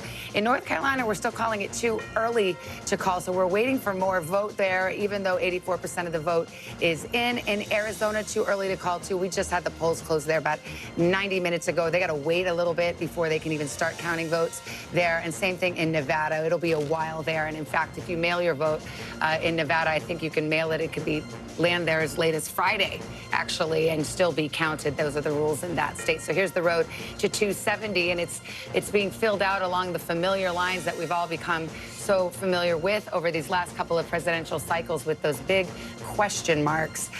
Tom, let's go to Pennsylvania, because I think this is, we've often said this will be the ball game, and we're starting to get more vote, and maybe we could look at some of those bellwethers, like in Erie County, for example, or Lackawanna County. What are you seeing? Yeah, we're also seeing some outliers as well, Savannah. I want to show you what I'm talking about. Center County, it's in the center of the state. This is red right now. 68% of the vote is in. Biden won this in 2020. Hillary Clinton won this in 2016. Why am I highlighting this county? Let me move the map over again. Center County. This is Penn State. This is Happy Valley. This is a university county. The Democrats should be on top right now. Again, there's 68% of the vote in. They could still catch up, but Trump is on top right now. I want to go back to eastern PA again, which has changed because a lot of people from New York and New Jersey have moved to the eastern portion of the state. We're talking about Northampton. This is one of those bellwethers, Savannah, you were talking about. It almost always picks the winner going back to, like, the Kennedy years, I think. Trump won it in 2016. Biden won it in 2020. Right now, Trump's on top. 73% of the vote is in, so there's still vote out. Those things could change. Again, it's still early. We're not calling these counties as well. I want to zoom in here. This is Berks County. I'm going to zoom in. Reading, PA. This is a city where Hispanics are the majority here. 92% of the vote is in. Trump is up at 56. It's not a huge surprise, but what it shows is that he's overperforming. He won this county in 2016 and 2020, and tonight he's overperforming. Again, some of that vote is still out, but we're watching that. Finally, I want to look at Scranton right here. Okay, Lackawanna County. Republicans thought they maybe had a chance in Scranton at least to peel away some of the votes there. Again, this is where Joe Biden was from. People wondered if he got the friends and family discount there with voters. She's underperforming tonight, 51% right now. Biden was at 53. In a state where it could be determined by 40,000 votes, 80,000 votes, every little bit matters. If they're looking at the map right now and you're a Republican, you're probably feeling a little bit better. But again, I just want to say it's still so early in the night, and there's still a lot of vote out. Philadelphia County, just because this was brought up on the set earlier, 62% of the vote is in. Biden was at 81. She's at 77. A lot of the vote is still out. But again, she wants to be in the same high watermarks where Biden is, guys. Yeah, Mark Lauder was just here. You know, you staffed Vice President Pence, and you're obviously a longtime Republican operative. You think there's not enough vote for her to make up that margin? Well, there's still a lot out there. I'm just saying, all of these things start to add up. It's like death by 1,000 cuts. And so if you drop 40,000 votes in this state, maybe 6,000 or county, this 6,000 in another, next thing you know, you run out of options. I'll leave it to the brilliant minds in the decision desk to figure out when that happens. I'm not nearly that good at math, but it's starting to look a little more encouraging. And when you see the Latino vote come in, when you see some of the closing of the gap with the young voters, it's starting to add up. Well, let me just jump in on that, because there are several places, and we're starting to now at this point in the night get some trends across battlegrounds when it comes to exit polling, with all the necessary caveats that you have heard by now. And there's a few places where former President Trump is making improvements from his performance 4 years ago. It is Latino voters, as you talk about, Mark. It is voters under 30, as you talk about. It is independents. He doesn't mean he's winning them, but he's doing better than he was 4 years ago. Here's where her improvement is, and this is interesting. It's with seniors. It's with voters over the age of 65. have, and we're starting to see You that pointed trend for to her me as well. when you said No, seniors. oh my gosh, Savannah. And I just want to let everyone know that we noticed. It deflected off your shoulder. Full disclosure, we talked about it in the commercial break like 2 hours ago, so it was more of a callback to something that I forgot we didn't say on the air because we're chit-chatting constantly. But the seniors piece of it is interesting because think about who actually gets out and votes, right? Who is more likely to get out there and vote? It is seniors. So there's some fascinating dynamics at play, and as we're all talking about, 10:40, we're only on our first cup of coffee. I think one of the dynamics at play as we watch these results come in that's so fascinating. You think about how close, what a tough slog Pennsylvania is as we watch this come in, and you think about that decision that she made to have Walz as her running mate, as opposed to Governor Josh Shapiro. So as we watch this come in, and even on the day that she made that announcement, a lot of people questioned, what would Pennsylvania look like with Shapiro on the ticket? And Governor you have Shapiro, to think folks are thinking well, about I mean, that. if she loses Pennsylvania, you can guarantee that story is already being written. I mean, Senator McCaskill, Josh Shapiro has, even in pretty red counties, is a very popular governor.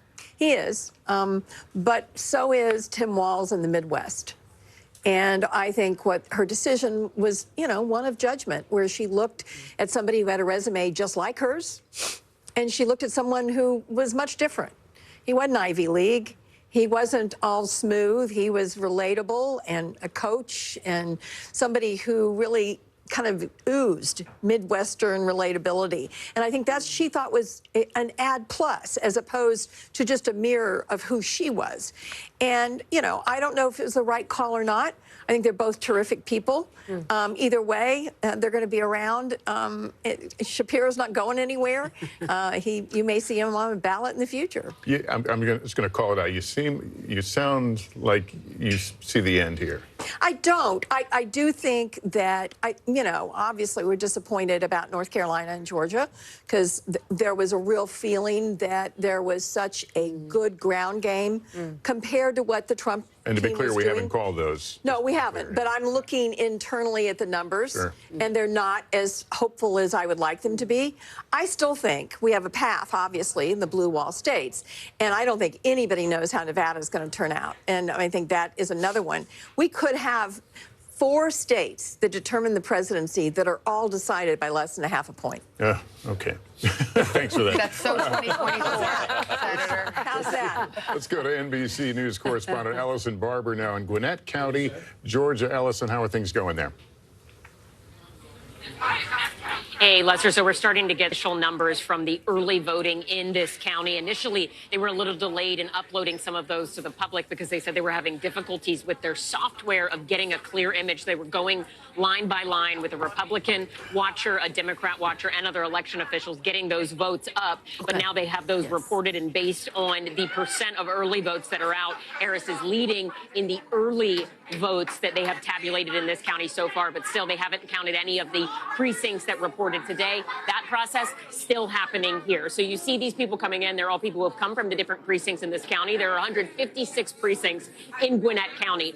What they're dropping off right now, you see these purple bags here. Those are provisional ballots, in addition to a lot of blue bags. And the blue bags, I'm told, have official election material that had to be returned, pamphlets, things that sort of gave directions to the election workers. All of that stuff coming in now. It's coming in waves. The first wave of stuff that was brought in from precinct captains on were the memory cards with the vote. That's something that election workers tell me is a way, a thing that's changed over the years. They said they used to get everything, the election materials that had to be returned, provisional ballots, and the memory cards with the votes all at once.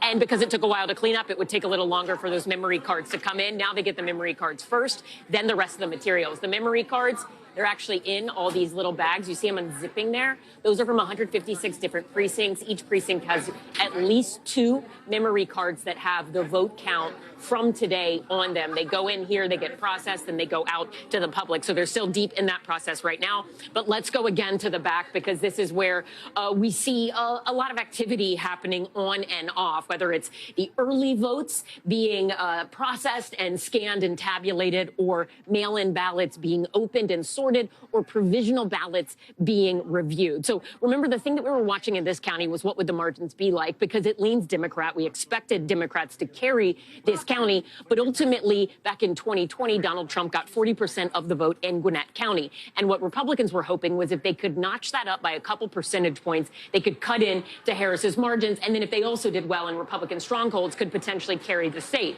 What we're seeing in turnout is turnout so far has exceeded the turnout numbers in 2020. And right now, based on what has been entered, Trump is holding at about 40%. So right now, those extra percentage points haven't come. Could that change? Yes, that's Tom Yamison's lane. We'll leave him on that. Over here, though, is where they're going through some of the different election material, and they've also been sorting provisional ballots. You can see them in the back here, Savannah and Lester. They're just busy working. They will be here late at night. They expected the last bit of stuff to come from the precinct to get here at 11:30. Savannah.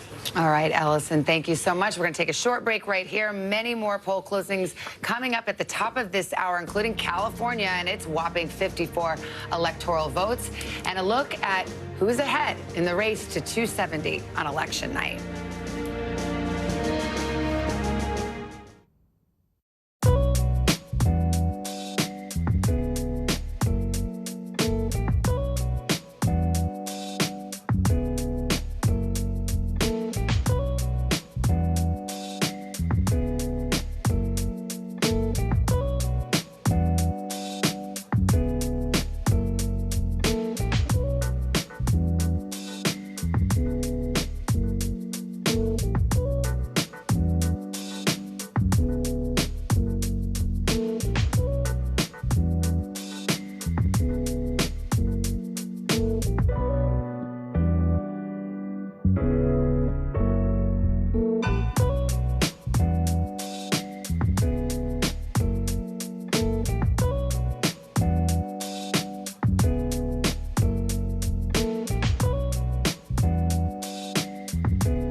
Resilience and hope.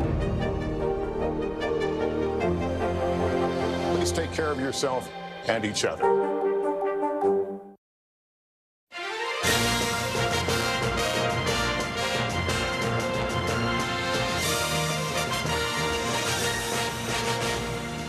So far, no calls in any of the battleground races as you see Rockefeller Plaza here on this election night. The big prize, of course, the presidency, but also the balance of power in Congress. Kristen Welker's here with more on that. Hey, Lester. Well, again, just to recap for everyone, Republicans do have one pickup so far tonight. That's in West Virginia. No surprise there. Let's take a look at Arizona.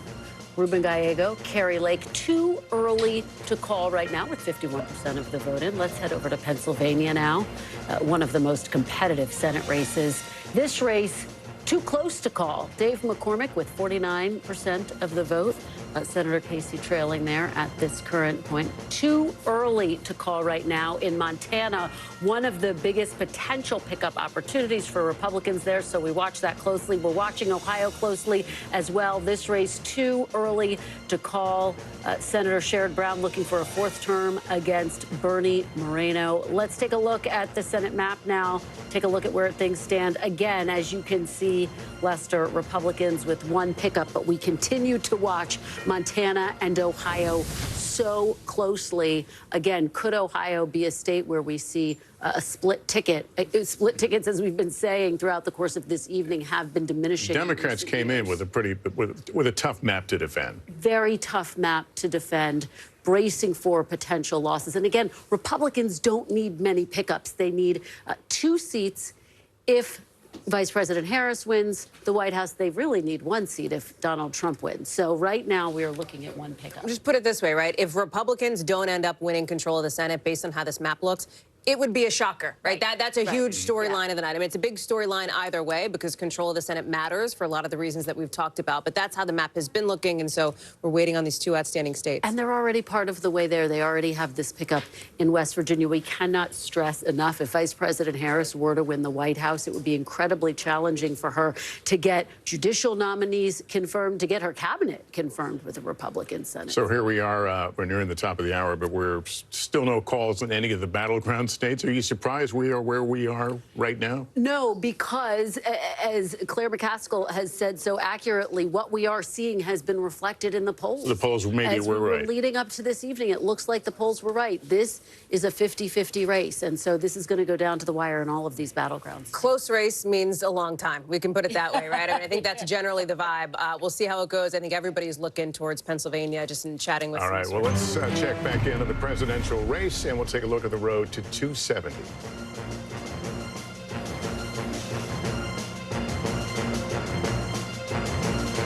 It is 10:51 in the East, and here is where we stand right now on the road to 270 electoral votes. Those will be the keys to get into the White House in the next year.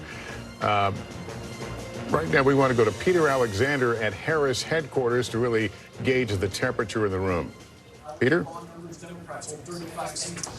Well, we're outside, and it's a loud one here, but I can tell you if you get into the crowd here, it's particularly quiet in terms of their sense of optimism right now. That's how one Harris ally just described it to me a short time ago. I ran into a longtime Democratic source, a person who was close to the Harris campaign, and I asked them what they make of the results they've seen so far. They said, honestly, this is not looking so good for us, but then they quickly put on a smile and said, but you know what? We just got to keep smiling for the night. That may give you a better understanding of where they feel like things may be going right now. It remains early, a lot of votes still to count, but I'll tell you what I just heard from a Democratic lawmaker right now who just wrote me in part, quote, it's pretty concerning. I just keep reminding myself that 8 years ago, all the trends in the first few hours showed Hillary winning, and then she didn't. But obviously, this is not the return we were looking for. It gives you a little sense of the way that some of those people supporting Kamala Harris are feeling this evening right now. Again, a lot of numbers, a lot of data still to be counted right now. But as Claire McCaskill said a short time ago, some of the early results we're seeing in some of those places, North Carolina, Georgia, are not looking as positive as the Harris campaign had been hoping. It doesn't mean that they still don't have a path, but it does certainly increasingly mean that they'd have to succeed in holding on to that blue wall. Pennsylvania, Michigan, and Wisconsin. And frankly, speaking to some people in some of those states that are involved with the Harris campaign, they said that's where they are seeing some concern that that's going to be a tightrope that they have to still try to walk tonight. Buster? And Peter, we were just talking here, there's a sense that the polls were in fact right. Are they getting that sense that the polls are really reflecting what we're watching?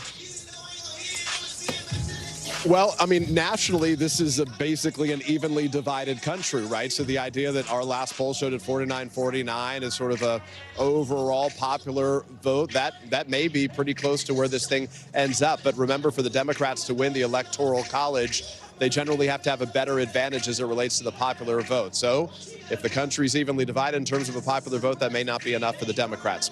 Still a long way to go. Obviously, nobody here is leaving. They're still waiting to hear from the vice president. They recognize this may be not just a matter of hours, but days right now, and they're still hopeful that people are waiting in line, including on those college campuses. They point to campuses in Pennsylvania in particular, some of the campuses out west in Nevada. They're still circling on the map as a place they think that they have the ability to perform well in right now. But, you know, frankly, that's the candidate assessment for the people I'm talking to, so I pass it on to you. Yeah, and as we said, none of the battleground states have been called as of yet, so we continue to watch. But they're as close as they can be. Let's go to battleground Wisconsin. Shaquille Brewster in Milwaukee for us. Hi, Shaq.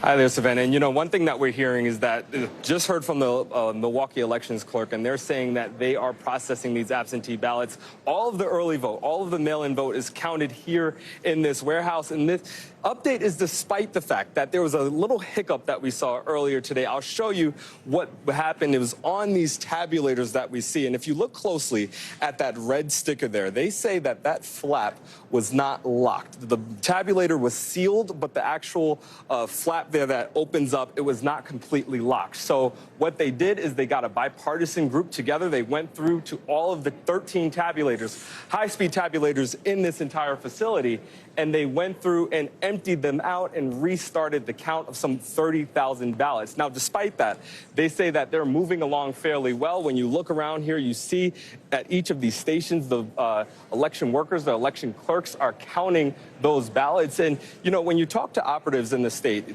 one thing that they're focused on is what will come from the vote here in Milwaukee. And I talked to a Republican operative who said he's, quote, feeling very good about what they're seeing on the Republican side. They say when you look at Dane County, that Vice President Harris is not meeting her marks there. And pointing to Milwaukee, he's saying that the turnout is not meeting what the Democrats should be getting in this area of the state. But when you look at the amount of vote that's here, we know there's about 107,000 ballots that have yet to be counted, and we are still hours away from that being sent over to the county for the public to see. So it's expected to be a long night of counting here in Milwaukee. All right, Shaq, thanks very much. Let's go over to Tom Yamas, who's over at the big board. Couple of things. Let's look at North Carolina. You got it. Still too early to call. And how about Virginia? Yeah. It's a blue state. Haven't called it yet. We'll talk about both those because both states have interesting things happening. So first off, 85% of the voting, if you're asking yourself, why is it too early to call? Why hasn't NBC News projected this race just yet? Because listen, there are still 875,000 votes that are out. So we're going to wait till we can make a clear projection there. I do want to highlight some things. I've been talking about Charlotte, Mecklenburg County all night long. This is where Democrats had to turn out the vote. This is where races are won and lost in the state of North Carolina, is in Charlotte. Clinton at 62, Biden at 66.7. Harris is at 65. Remember, she has to win this state because they lost it 4 years ago. She has to be doing better than Biden. And now I want to take you to the Black Belt. Again, these are the counties that there's not a ton of people, but they're largely African-American counties. And I'm going to go to compare this to 2020. And I want you guys to watch these numbers. Remember, the number on the left, it has to be higher. The number on the left has to be higher. So we're going to lock this in. Let's go through here and just watch. Every county, she's underperforming. With a lot of the vote, there's still some vote out. But in almost every county, she's underperforming. Again, this is the Black Belt, high proportion of African-American voters here, and she's underperforming. Not a population center, but if she wants to win North Carolina, she has to be doing better there. I know you were asking about Virginia. Savannah, let's take a look at Virginia. We haven't called Virginia yet, you know, and if we, just to give you context, the last two elections, it came kind of close in 2016, about 4 percentage points, 4 or 5 percentage points. In 2020, Biden grew that lead much more. It was about 10 points there. Tonight, here's where it's at. 77% of the votes in. There's about a 2% spread. I'm being told by our politics desk, a lot of the vote that is out is still in the Northern Virginia suburbs. This is the Democrats' sort of their sweet spot where they're going to drive up the votes. Also, Richmond County, a lot of African-American voters there, too, that could possibly vote Democratic. But listen, Republicans have been making inroads in there as well. We can take a quick gander. How much time we have? About a minute? 2 minutes. Now we're going to say goodbye. We'll come back. We'll dig into those northern suburbs in just a minute, Savannah. Let's do, because, you know, northern suburb resident Chuck Todd says you can't count. We're waiting on that vote. You're waiting on that vote. But I want to go to Mark Lauder on this. Also, I think a Washington, D.C. former area resident. So you get to weigh in on this, too, and you too, Senator. I mean, would you have expected that Virginia would take this long to call? I mean, is this concerning? Does it give you any other trend lines? No, I mean, I saw a lot of energy, and I live in Northern Virginia as well. I've seen a lot more Trump signs in people's yards where 4 years ago, 8 years ago, you would have never dared put one up there. So I think there was a little more of an emboldened activity, but you know you're not going to win that area. But I think this does point to what we were talking about we see going on in Philadelphia, which we see going on in some of the other Charlotte areas. She's underperforming in the metro areas, which is where she needs to overperform. I think when it's all counted, when everything comes in Northern Virginia, and Chuck's not here, so I'm a little nervous about that. But I think she'll end up winning Virginia by a comfortable margin. And I think when you actually analyze the data, what you're going to see is there was more enthusiasm in the rural areas of Virginia than there was for Biden. I mean, I think we need to start saying out loud that, you know, what is different between Joe Biden and Kamala Harris? Everybody thinks they're exactly the same on policies, but one is a woman of color and the other is a white man that everybody was really comfortable with, that were moderates and knew him well and had known him for decades. So I think you're seeing more Trump support in some of the areas where Biden could cut in, and you're not, but Virginia's going to be fine. She's going to win Virginia. But you might see that maybe in like a Lackawanna County or something in Pennsylvania, that same dynamic that you're talking about. Yeah. We shall see. Okay. We want to pause just a moment. We've got a lot more to get to. Top of the hour, we're going to have the big poll closings in California. Got an election alert. Poll closing in about 20 seconds or now. So there'll be some biggies out there to talk about. Yeah, you see California, Idaho, Oregon, Washington. Those will all be closing here in about 10 seconds. And then, of course, we'll have the latest characterizations. We're going to pause for a moment while some of our East Coast stations go to their local news now.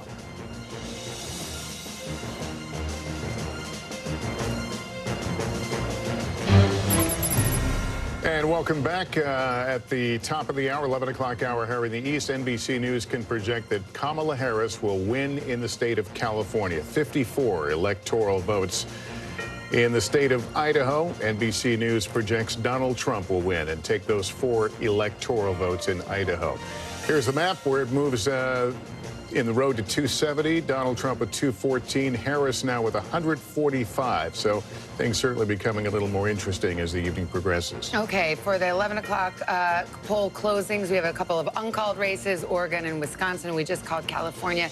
Now let's go to our battlegrounds. Pennsylvania, too close to call, 11 o'clock Eastern, 8 o'clock in the West. Same story in Michigan, too close to call at this hour, with about a third of the vote counted there. In Wisconsin, it is too close to call. You knew it would be a tight election. The polls all showed it, and that's certainly being borne out tonight. 60% of the vote in there. In Georgia, it is too close to call. Getting closer to that final number there, but we're still, the margins are just too close to make a call in that presidential race. Same thing in North Carolina. In fact, it's too early to call. We are still awaiting vote there. In Arizona, let's go out west. We've got 2 battlegrounds out west. We've got Arizona and Nevada. Polls closed there about a couple of hours ago. Well, 2 hours for Arizona, last hour for Nevada. Both of these too early to call.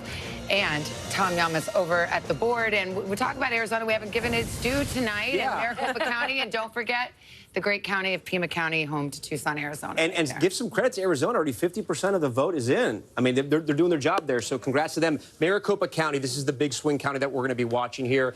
This is going to be about 60% of the vote in the state of Arizona. So important. If you want to win Arizona, you got to win Maricopa. You can see Trump won it in 2016. Biden won it in 2020. Tonight, with 50% in, Kamala Harris is on top right now.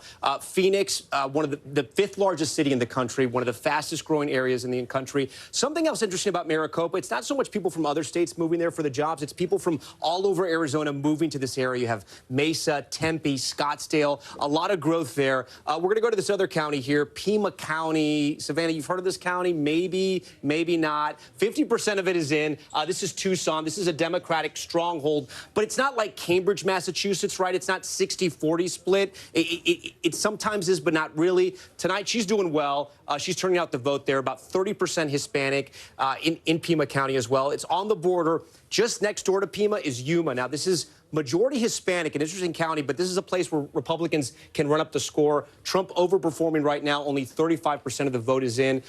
Arizona, still very, very early, 11 electoral votes. As we get information, we'll sort of dissect it and figure it out, but it's going to be a while before we call Arizona, Savannah, as you know. All right. Thank you, Tom. We got our panel here. We got Chuck. We got Savannah Sellers over here. Chuck, what are you making of what we're seeing, what the trend lines are? There's a reason why there's anxiety in the Harris camp and growing enthusiasm and optimism. I mean, all the trend lines, this looks a lot more like 2016 to me than it does 2020. And you're seeing whether it's rural turnout surging up, but we've had to up our projection of total turnout in Georgia than what we saw. And as we'd been saying, and we'd seen this, higher turnout was always going to be better for Trump. Not, you know, there's always been this pre-Trump era conventional wisdom used to be Democrats would perform better, but he has the sort of the occasional voter. And it looks like, and we're actually even seeing evidence of what I call these shotgun Trump voters. They come in, they vote Trump, and they leave because there's about 100,000 vote gap. I mean, the Democratic Senate candidates in the blue wall are all in better shape right now than Harris. And did Republicans crack the code of early voting and finally glomming onto that, even though Donald Trump is sending a separate message? Well, one might argue now, if you look at the 3 Trump elections, 1, he obsessively made sure people didn't vote early. 2, he didn't. 1 was at 16, and then it's this one. So you may be onto something, but I do think the bigger story is their ability to expand the electorate. He used to have a ceiling of about 47, 48. That's not the case tonight. He expanded it another point or two. That's significant. As we know, in a razor-thin environment, even if you're just adding 50,000 to your voter rolls, well, that's the difference between winning and losing. Half the blue wall. I heard your Dallas Cowboys thing. You know, I mean, there you go, right? Want me to do it again? Yeah, I mean, it also works for Lambeau Field. That the last four, literally, the election. A better stadium to pick. You don't want to have a losing team. Yeah. Oh right? my God. Losing record. Here we go. No, just that our elections, our last election was decided by 80,000 voters in 4 states that would fill a football stadium. But can we also remember one other thing here? Because this is, she was trying to do something as a sitting vice president that had never been done before. Succeed an unpopular president. Okay? Hubert Humphrey tried to do this, and he came 1 percentage point short. It was a very close election. The electoral vote wasn't close, but it was a very close election. But it came up short. Al Gore tried to do this. While Bill Clinton's presidency was popular, Bill Clinton, the individual, was not. We all know he came up 537 votes short, as Lester will tell you over and over again. So the last sitting vice president to win was George H.W. Bush, with an outgoing president that had a 60-plus approval rating. He was at 41%. I mean, that is, you are asking somebody to overperform in a way that we may find out was politically impossible. This sounds a little bit like a postmortem, so I want to make sure we No, and I don't think we're there. We have not called. And let me give you the view from the Harris campaign. And by the way, they know if they win, it's going to be like this. Like, their path is razor thin. That's exactly what they're saying. There's this new memo that is out now from the chair of the Harris campaign that was sent to staffers, obtained by our Monica Alba and our team that covers the Harris camp. And this is exactly the point, right? Which is why I wanted to jump in here on this. She says, they say that the closeness of this race is what we prepared for all along. They still see data trickling in from Sunbelt, but all along they knew it was going to be blue wall. I mean, listen, to a degree, of course, this is what they're going to say, but they say they think they're still feeling good about Pennsylvania, overperforming turnout in Philadelphia and some of these areas. In Michigan, they say there's still a lot of vote to come in. In Wisconsin, there's still a lot of vote remaining. General O'Malley Dillon says in this memo, we've been saying for weeks this race may not be called tonight. I'm going to interrupt here because we do have an NBC News projection in the state of Oregon. NBC News projects that Kamala Harris will win in Oregon when the votes are counted. Here's where there's the breakdown right now. 220,000 vote difference, 45% of the vote in. But again, Kamala Harris, the projected winner there. In our road to 270, you see it there on the screen, 214 for Donald Trump, Harris with 153. The big prizes, still no calls. We continue to wait. Interesting that that memo is focusing on the blue wall. That's all but saying they're not expecting a North Carolina victory or a Georgia or... Those are 2 states. I'm just looking at this on my computer. I don't see either of those 2 states mentioned here. They do talk about Nevada and Arizona. It's going to be a bit, but the bottom line is they feel like this race is not going to come into focus until the early morning hours. The fascinating thing about what Hallie just read, Chuck says this feels like 2016. That's almost verbatim a memo that we got in 2016 saying we're focused on the blue wall. Everyone's focused on the blue wall. No one panic. And this, we have a lot more vote to count. So I want to be very cautious in saying this. But tonally, it is fascinating that that is the message that they're sending. Well, not for nothing. They did their last rally, Kamala Harris in Philadelphia, on the eve of the election. All she did was focus on which is exactly what... They had their eye on the ball. I mean, you can't say, right, they didn't do that in 2016, right? She was doing Arizona, she was doing Texas, and she sort of... the night before was in Philly. True, but they sort of didn't do the blue wall. To their credit, I mean, she lived in Pennsylvania, but I'll tell you this, we'll see. There's probably a lot of people wondering who should be the running mate?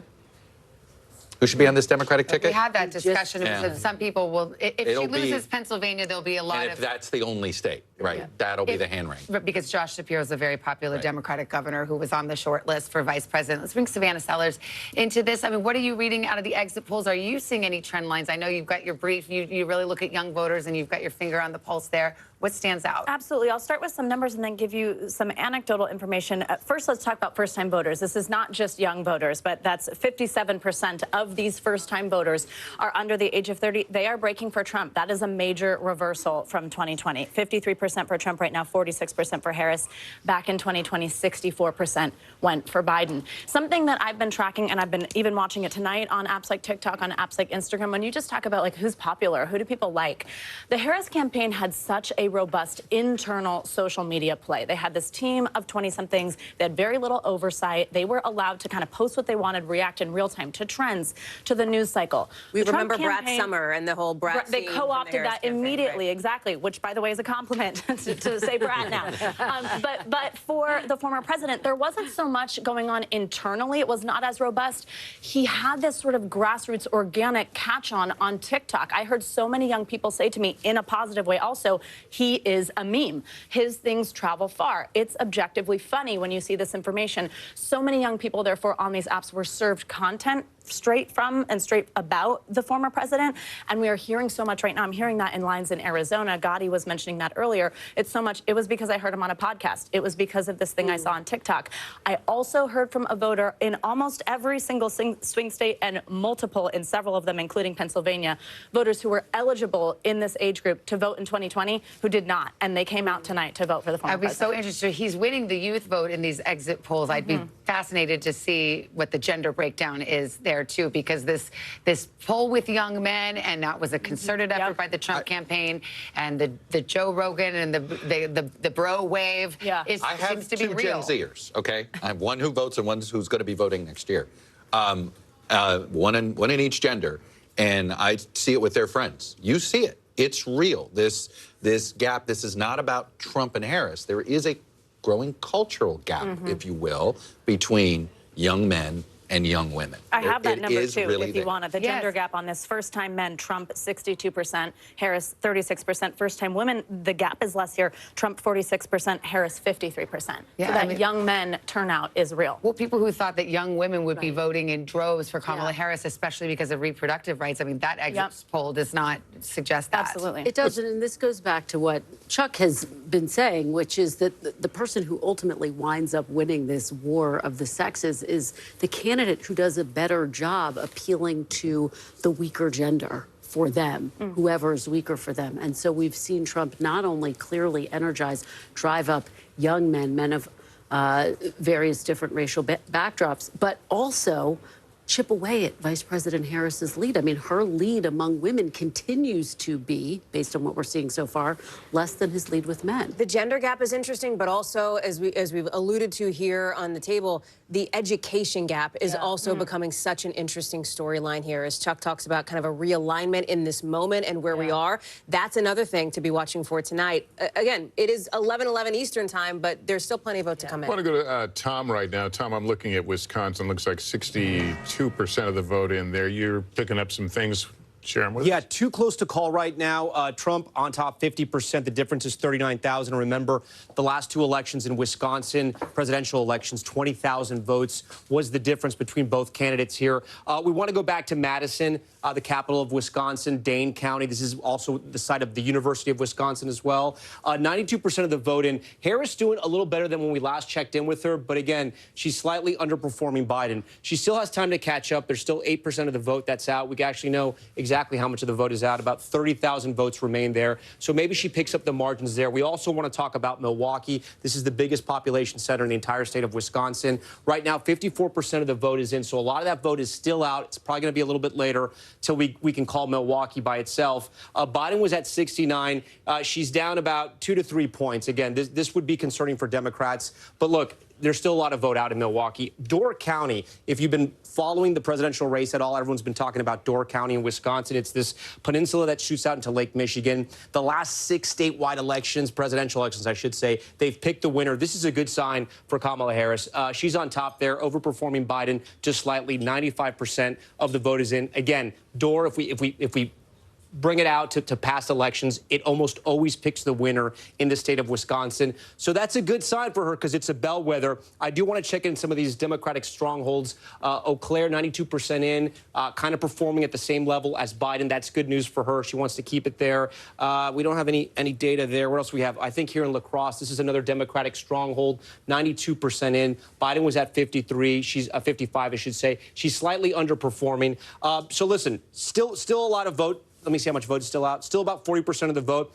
But here's what's tough for Democrats in Wisconsin. Of the battleground states, each of those blue wall states is different. But of all the battleground states, Wisconsin is the widest. So they can drive up the margins with at least African-American voters and some Latino voters that are going to stay loyal to the Democrats in this election. What they can do, there's about 100,000 college students in the state of Wisconsin, and they usually fare better, much better with those university students. We're going to have to wait and see, as we say right there, too close to call. All right, we got a big projection to give right here. This is the Ohio Senate race. It was a hotly contested race. Bernie Moreno, the car dealer, Republican, will pick up that seat, unseating the incumbent Sherrod Brown. This is quite a moment because, barring any unforeseen circumstances, it appears that Republicans, with that victory, will take control of the United States Senate. Again, it's not an official projection at that moment, but if things happen as expected, it would look like a two-seat gain here in the Senate. And so this is a hugely consequential vote here. Sherrod Brown, in a red state, was fighting for his political life. He's pulled that rabbit out of the hat a few times, but not here tonight. 3 times, Savannah. And he has been someone who's been very adept at straddling that line, reaching out to working class voters throughout his state. His father was a doctor, grew up in Mansfield, really had that working class appeal. And yet, this Trump-backed candidate, Bernie Moreno, a car dealer, able to topple him tonight. Again, we've been looking for ticket splitters. Didn't find one here in the state of Ohio. Again, this in line with what we've seen, which is that ticket splitters have been diminishing. He only overperformed, Sherrod Brown only overperformed Harris by about 2 points. He needed to overperform about 4 or 5. But this is no longer about, Democrats knew they probably weren't going to hold the Senate. The question was, can they limit the Republicans to 52? Because if they can limit them to 52, then you can find 2 or 3 seats to pick up in the 2026 midterms. But if it gets to 53 or 54, right, which is very possible tonight. I mean, they've got Montana, which Republicans are favored. They've already held their 2 vulnerable seats. Nebraska's sitting out there, and it really is a coin flip race right now. That's a unique situation. But they could get to 53 or 54, which could put the Senate out of reach for Democrats for 4 years. So at this point tonight, it's about whether Democrats can hold enough of their seats this cycle so they actually have a shot at winning back the Senate, can be competitive in 2026. Sherrod Brown way outspent Bernie Moreno in Ohio, too. Just dumped a ton of money, pro-Democratic allies in the state of Ohio. But remember why the Senate matters, not to give a civics lesson here, right? But the Senate can act in some ways as the brakes or the accelerator for whoever ends up in the White House. They can either get a president's policies moving to a degree if the House is the same party, or not, right? And that's what this comes down to here, is how much, if it is Donald Trump in the White House and a Republican Senate, what could they do for his policies? If it is Kamala Harris in the White House and a Republican Senate, how does that interplay work when it comes to some of the issues? I have to say, the House is much more important, though, at this point, if the Democrats are not going to win the White House, they have to have that. I mean, if you win the White House, you want your party to have that. If you're going to not have a chamber, don't have the Senate. It's the House you really worry about, because the House has subpoena power.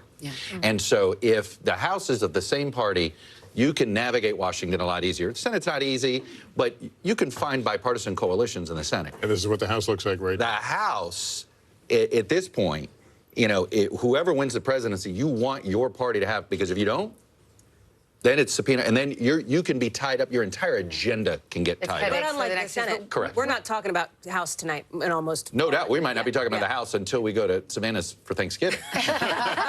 And even then, it may be the Friday after. At your own risk, I think y'all know how I cook. But I mean, the House was not expected to track the presidential, and correct, so the because Senate, of New York and California. Yes, exactly, and we'll be waiting New York and California. Some of these tight races, it could be weeks. It was weeks in 2020, but I mean, the prospect is there. If are we going to have divided government? Right. As Americans have so often chosen divided government, they seem to like it. Chosen or stumbled into it. Yes. Well, and remember, Democrats only need 4 seats to take back control of the House. And so they like their chances there. What's so interesting is that we're covering all of these various battleground states, Pennsylvania, and all of the blue wall states.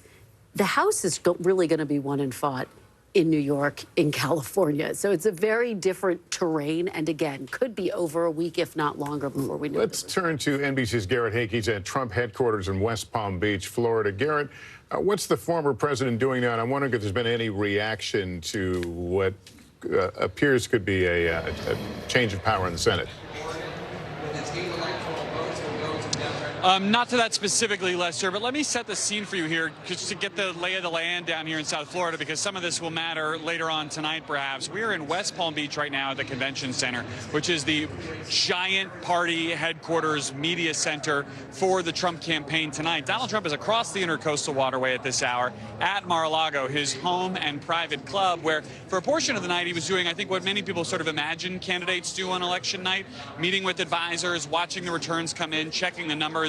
At some point this evening, according to multiple sources who are there and have laid eyes on him, he has transitioned into essentially party mode already, down in the ballroom at Mar-a-Lago, shaking hands, thanking supporters, participating in the celebration that has begun among his closest supporters, his family and friends, despite a race that remains uncalled. I'm also told, NBC News can also report, that he's in discussions with his aides and advisors about when he might make the trip across the bridge here to West Palm Beach to give some form of speech tonight. Now, we have been asking him about this day after day. Would he declare victory early? Would he rule out the possibility of declaring victory early? We all remember him doing that, exactly that, in 2020 when so much of the vote remained to be counted. He has refused to take an early declaration of victory off the table, and it's our understanding now that conversations are underway for him to make some kind of address here tonight, regardless of where we are on the path to 270 votes. All right, Garrett, thank you so much. And we're joined now by podcast host John Lovett and Dan Pfeiffer, both White House veterans. I believe we have them right now. Oh, not yet. We're going to go to, that they're coming up. We're going to go to Peter Alexander. Peter Alexander, get the view from the Harris headquarters. It sounds like Donald Trump is talking about coming out and saying something. What are you hearing from the Harris campaign? That's 3,000 votes, less than that. Yeah, well, I always defer to the Pod Save America guys. If they want to go, you let me know when they're ready. But we are waiting to hear, of course, from Kamala Harris at some point over the course of this evening. No indication when that would happen. Some early indications that might happen in the course of this hour. No confirmation on that at this time. We'll keep you posted as we know. I will tell you, though, in the course of the last 15 minutes, NBC News did obtain a memo that was sent out by the chair of the Harris campaign, Jen O'Malley Dillon, the woman who orchestrated Joe Biden's victory in 2020. This was sent to staff, and it gives you a sense of where they are heading into this evening. They expect nothing will be determined until late into the night, and certainly they say they're going to be at this again tomorrow. But as she notes in this memo again, she says that they have always said that the clearest path to 270 electoral votes lies through the blue wall states. And here's what she says specifically about Pennsylvania. She says that we overperformed turnout expectations in Philadelphia and overperformed in our early vote expectations in Bucks County, one of those key collar counties, those key suburbs of Philadelphia. She says we don't have election day results from Philadelphia, but we do know that we overperformed turnout expectations there and have seen especially high turnout in places with non-white and student populations. One thing they're keeping a close eye on right now. About Michigan particularly, they say the city of Detroit won't be reporting out until roughly midnight, but that they have seen strong turnout from early vote and election day voting in other parts of the state. And finally, in Wisconsin, where they're keeping a close eye on that blue wall, that they do not expect complete results from Wisconsin until tomorrow morning between 3 a.m. and 5 a.m. But the biggest takeaway perhaps from this memo is the sense that as the chips start falling, it appears that they are leaning heavily into the blue wall, which started and may be ending as their best path to victory here. In spite of some numbers that show they still have some ground to make up, there's still a lot of data out there.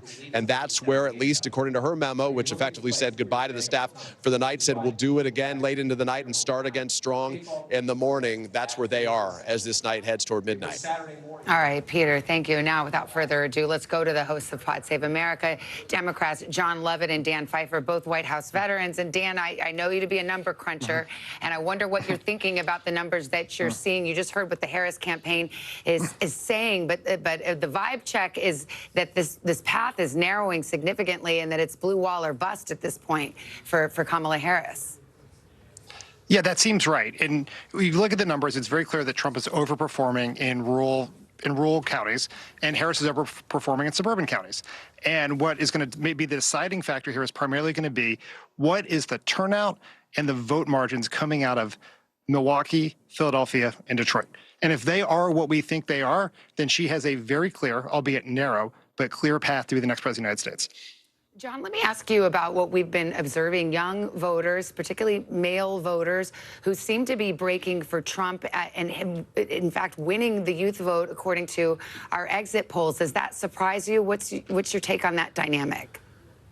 That would be surprising. I think that's another reason to drink. But I do think that I think drinking it's alone, pretty John. early. I think that's fine. That's fine. I think it's pretty early to be drawing conclusions based on the exits and trying to figure out what happened with specific demographics. I think where we're at is this was always going to be close. It is close right now. I think there was some hope based on vibes that perhaps this wouldn't be as close based on some late polling and some late momentum and a terrible event at Madison Square Garden. Could we hope that maybe this night wouldn't be as long? And the answer is no. The polls largely were showing a very tight race, and that's what we're kind of living through. Dan, do you think it will ultimately come down to Pennsylvania? I mean, that certainly has been what's been telegraphed for all of these months. It is the essential state because if Georgia and North Carolina, she does not win, and there's still a lot of outstanding vote in Georgia. It's once again a narrow path. But if those do not end up in her column, there is no math without Pennsylvania. You can replace Wisconsin with Arizona. You can replace Michigan with Arizona and Wisconsin, but you need Pennsylvania, and so it will come down to Pennsylvania. All right, Dan Pfeiffer, John Levitt, thanks for your time. We'll talk to you soon. Thank you. And we have another call to make. I believe we're going to get a state of Washington presidential call. Let's see where we are. NBC News now projecting that Kamala Harris will win the 12 electoral votes in the state of Washington. Here's how it breaks down right now, a difference of about 472,000, 473,000 votes. In the road to 270, that leaves Harris with 165, 214 for Donald Trump down. Let's go to Republicans Mike Dubke, White House Communications Director under former President Trump, and Sarah Fagan, a former aide to George W. Bush. Mike, first of all, give me your thoughts here. We've had no calls in battleground states so far. Is this a matter of viewing pieces through a microscope right now to try to understand where this is going? Well, it sounds that way from the Harris campaign, but I want to stick with the vibe comment that John Levitt just made, because I really do think that what we're seeing now is this coming to fruition, this vibe versus issues election that we've had. The Harris campaign really put on the vibes, the joy, and all of that. And I think the Trump campaign tried to stick to issues, immigration, inflation, instability around the world. And if you look at the exit polls that you all have been talking about today, you really see that Americans think that the country's on the wrong track. We think the economy, we were better off 4 years ago than we are today. And when you look at the way Harris tried to distance herself from Biden, I think this all came down to whether she'd be successful with that, and it looks like she wasn't. Hey, Mike, let me just ask you just to bear with me for a second, because we have another projection we're going to put up here on the screen. And this is the state of Connecticut. NBC News projecting that Kamala Harris will win in Connecticut when all the votes are counted. 7 electoral votes. There's the breakdown right now, about a 10-point difference between the two of them. And here's where it takes us in the road to 270. Donald Trump standing at 214. Harris now with 172 electoral votes. We'll get back to our conversation. Sarah, let me turn to you. You've heard a little bit about this memo now with this campaign memo. What do you make of it? Well, I think it's a campaign doing what it can to try to keep hope alive. Look, I don't see any good news for Democrats in these results. Donald Trump is running about a point or a point and a half ahead of where he was in 2020. And in these counties, in these blue wall counties that 75% of the vote is in, and Kamala Harris is running behind in these urban areas by 1 or 2 points compared to where President Biden performed. You look at that coupled with Donald Trump's overperformance with Hispanic voters, with young voters. I don't think they have a lot to hang their hat on.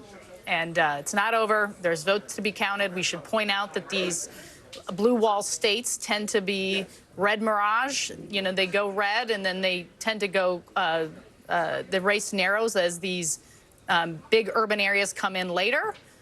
But when you just look at the underperformance of Kamala Harris and the overperformance of Trump, it's going to be pretty hard, I think, for her to catch him. Yeah, the Harris team is saying they believe they overperformed in Philadelphia. Does that give you pause? I don't see where they're saying that. Now, they're looking, I'm sure, at precinct analysis, and we're looking at a county total, so we should give that caveat. But, you know, Joe Biden got 80% of the vote in Philadelphia County, and she's not running at 80%. I think she's, the last I looked, was at 77 or 78%. So that's a pretty significant difference when a race is as close as it is. All right, Sarah and Mike, thanks to both of you. Tom Yamas has more from the big board on Georgia. Yeah, Georgia, but I also want to give us just sort of a vibe check of where we are. It is still very early in the night, right? And even though people may be claiming they've won certain states yet, we still haven't called any of the battlegrounds here at NBC News. And a reminder, Harris's easiest path is to hold the blue wall. If she wins Pennsylvania, Michigan, and Wisconsin, remember, she gets to the White House. Even if she loses Georgia, North Carolina, the entire Sun Belt, she still gets there. Let's talk about Georgia, though. Let's find out where we are there in the Peach State. Still too close to call for NBC News right now. 91% of the vote is in, but let's talk about where the vote remains. Look at, okay, the giant circles, remember those giant bubbles? That's the vote that still is outstanding. We're still waiting on this vote to be counted. And we know the exact number, or we can estimate the exact number. We think it's going to be about 487,000 votes. There's still almost 500,000 votes out in Georgia, still up for grabs here. Let's make some comparisons here. Remember, I told you Harris has to drive up the vote in the Atlanta metro area. 50% of the vote is going to come from this area right here. First county, Cobb County, she's performing just like where Biden is, slightly better. Fulton County, performing a little bit lower, but slightly, and there's still 7% of the vote out in Fulton, where Atlanta is exactly. Gwinnett County, 80%'s in. Look, she's holding the same marks of where Biden was. She's overperforming in Douglas County as we move further south. Look, she's almost exactly where Biden was, all around the ring counties of Atlanta. That's good news and overperforming in Rockdale County. But if Democrats wanted to expand the map, we're not seeing that tonight. A place like Cherokee, we're going to see if they could make inroads there just north of Atlanta. It touches those ring counties. Trump was at 68% in 2020. Tonight he's at 69%, and they've almost got all the vote counted there. I want to move down, though, because there is something interesting happening in the Black Belt of Georgia. I was talking to you guys about the Black Belt of North Carolina earlier and how she was underperforming there. Remember, this was Biden's number. This is her number tonight. Watch as we go around here, okay? These are counties where it's a majority African-American, 52%, 50% for Kamala Harris. This is a rural county. Trump is overperforming here. We go to another rural red county, overperforming here. We come down here to Doherty County. She's slightly overperforming Biden there. But again, if she wants to win the state of Georgia, she's got to be doing better than Biden. It seems like she could be doing that in Atlanta. The numbers are good for her right now in the metro region, but it's still really too close for us to call here in Georgia. Guys, I'm going to send it back to you. Okay, Tom, thank you so much. I want to go to Chuck because, Chuck, we were talking about Donald Trump getting new voters, people that didn't vote in 2020, and those voters breaking for him. And you're seeing some pretty astounding numbers. Well, you are. You know, it's interesting. Well, first of all, look, Georgia is going to shrink. You got about all of this vote is going to be Democratic vote. She's got to win the remaining probably 2-1. That's like a reasonable thing. I mean, Georgia's probably going to be decided by 4 or 5 digits. And where the vote is outstanding, exactly. You think there's a shot? Yeah, I think we will be. I think we might be sticking around Georgia for a little while. Just it does. If you're them, you can't totally write it off. There's a path there. But our pollsters did some noted some comparisons to 2020. Just simply Trump margins. These are not in the battleground states, but it gives you a hint of the possibility Donald Trump could actually win the popular vote if he wins the Electoral College tonight. So, for instance, in Texas, he only won Texas by a little over 5 points in 2020. He's won it by 14 points tonight. In Iowa, it was 8 points. It's nearly 15 points tonight. In Florida, it was 3 points. It's nearly 13 points tonight for Trump. Not only gave you some blue states, Virginia, it was a 10-point Biden victory. It looks like it's going to be somewhere between 2 and 4 this time in Virginia. New Jersey, 15 points Biden. Right now, it's 5 for Harris. Illinois, another state, is little under 10. It was at 17 points for Biden. So Trump has improved his standing in a lot of blue states. We'd seen that in our own polling. But it is why this time we are unlikely to have a split between the popular vote and electoral. Whoever wins the Electoral College is probably going to win the popular vote. Those are pretty dramatic margins. I mean, we're not Dramatic. nitpicking about a point or two here. You're talking with Texas 5 at points, 5, 10 6, points, 7, yeah. 8. I mean, that's Well, this is the Hispanic shift in the Southeast. It's clear. Florida and Texas, that's the massive Latino shift that we've seen tonight in those two states, but it may be spots of it everywhere. So I'm getting reaction in from Democratic lawmakers, from Democratic operatives. Some are still saying, look, we could still win this thing. We can hold on to the blue wall. And that's absolutely accurate because we're still tracking the vote. But one Democratic lawmaker, sort of to the point that Chuck is making, saying if this race does not go Kamala Harris's way, this is a moment of reckoning for the Democratic Party. This person saying there needs to be a hard look at what went wrong and potentially really a real passing of the baton when it comes to leadership. And of course, the attention will turn to President Biden. And when he stepped aside, 72% in our exit polls saying the country is headed in the wrong direction. That's the backdrop to all of this. President Biden and this immense dissatisfaction with the direction that the country's headed. It could be the Democratic Party was allowed itself to just organize itself being an anti-Trump party. And in some ways, so focused on creating an anti-Trump coalition, they stopped being a political party, right? To come up with a basic agenda and again, right now, I get what that lawmaker is telling you because if you look at the last, right, the whole Biden wasn't a pick of the future. It was a whatever you can do for Trump. All right, we're gonna pause for a moment to welcome back some of our stations on the East Coast. It is just past 11:30 here in the East. Welcome back to those viewers rejoining us on this exciting night. I'm Lester Holt. And I'm Savannah Guthrie. Glad you're along with us. This is NBC's election night coverage, and we've started to fill in that map, but those all-important 7 battlegrounds still in gray. We have not called them yet. We've been getting minute-by-minute projections, all leading up to this road to 270, which is the magic number needed to win the White House. So let's go through some of the boards here. This is Pennsylvania at this hour. 79% of the vote in, too close to call. We've talked a lot about the different counties and whether there's enough for Kamala Harris to make up where she's lost in some of the rural areas. Here, let's go to Michigan, too close to call there as well, but a lot more vote to be counted. In Wisconsin, let's see how much we've got there. About 2/3 of the vote or so, too close to call. In Georgia, we're getting close to a close there, but they do count their votes fast there, and it's 91% in, but we will see what happens. Too close to call. North Carolina, too early to call. We will wait and see what happens there, but again, starting to see 88% of the vote coming in there. Let's go out west. Arizona, too early to call. Polls closed about 2.5 hours ago there. What looks like we have a projected winner. This just came in right now. Okay, North Carolina, Donald Trump is the projected winner. You see the margin there, 136,000. So Donald Trump improved on his margin by back of the envelope math, 50,000 votes there in North Carolina. That's going to be a real disappointment for the Kamala Harris campaign. They had hoped that if North Carolina could be clawed back into the blue column, perhaps that would open up other paths for them out west, a Sunbelt path. It is looking like blue wall or bust. That is where it stands right now, 172 electoral votes for Kamala Harris and Donald Trump in the lead right now. Let's go to Tom right now and talk about now what this does to Kamala Harris's paths to victory. Yeah, let's show you real quick how Trump wins, right? How we project that he wins.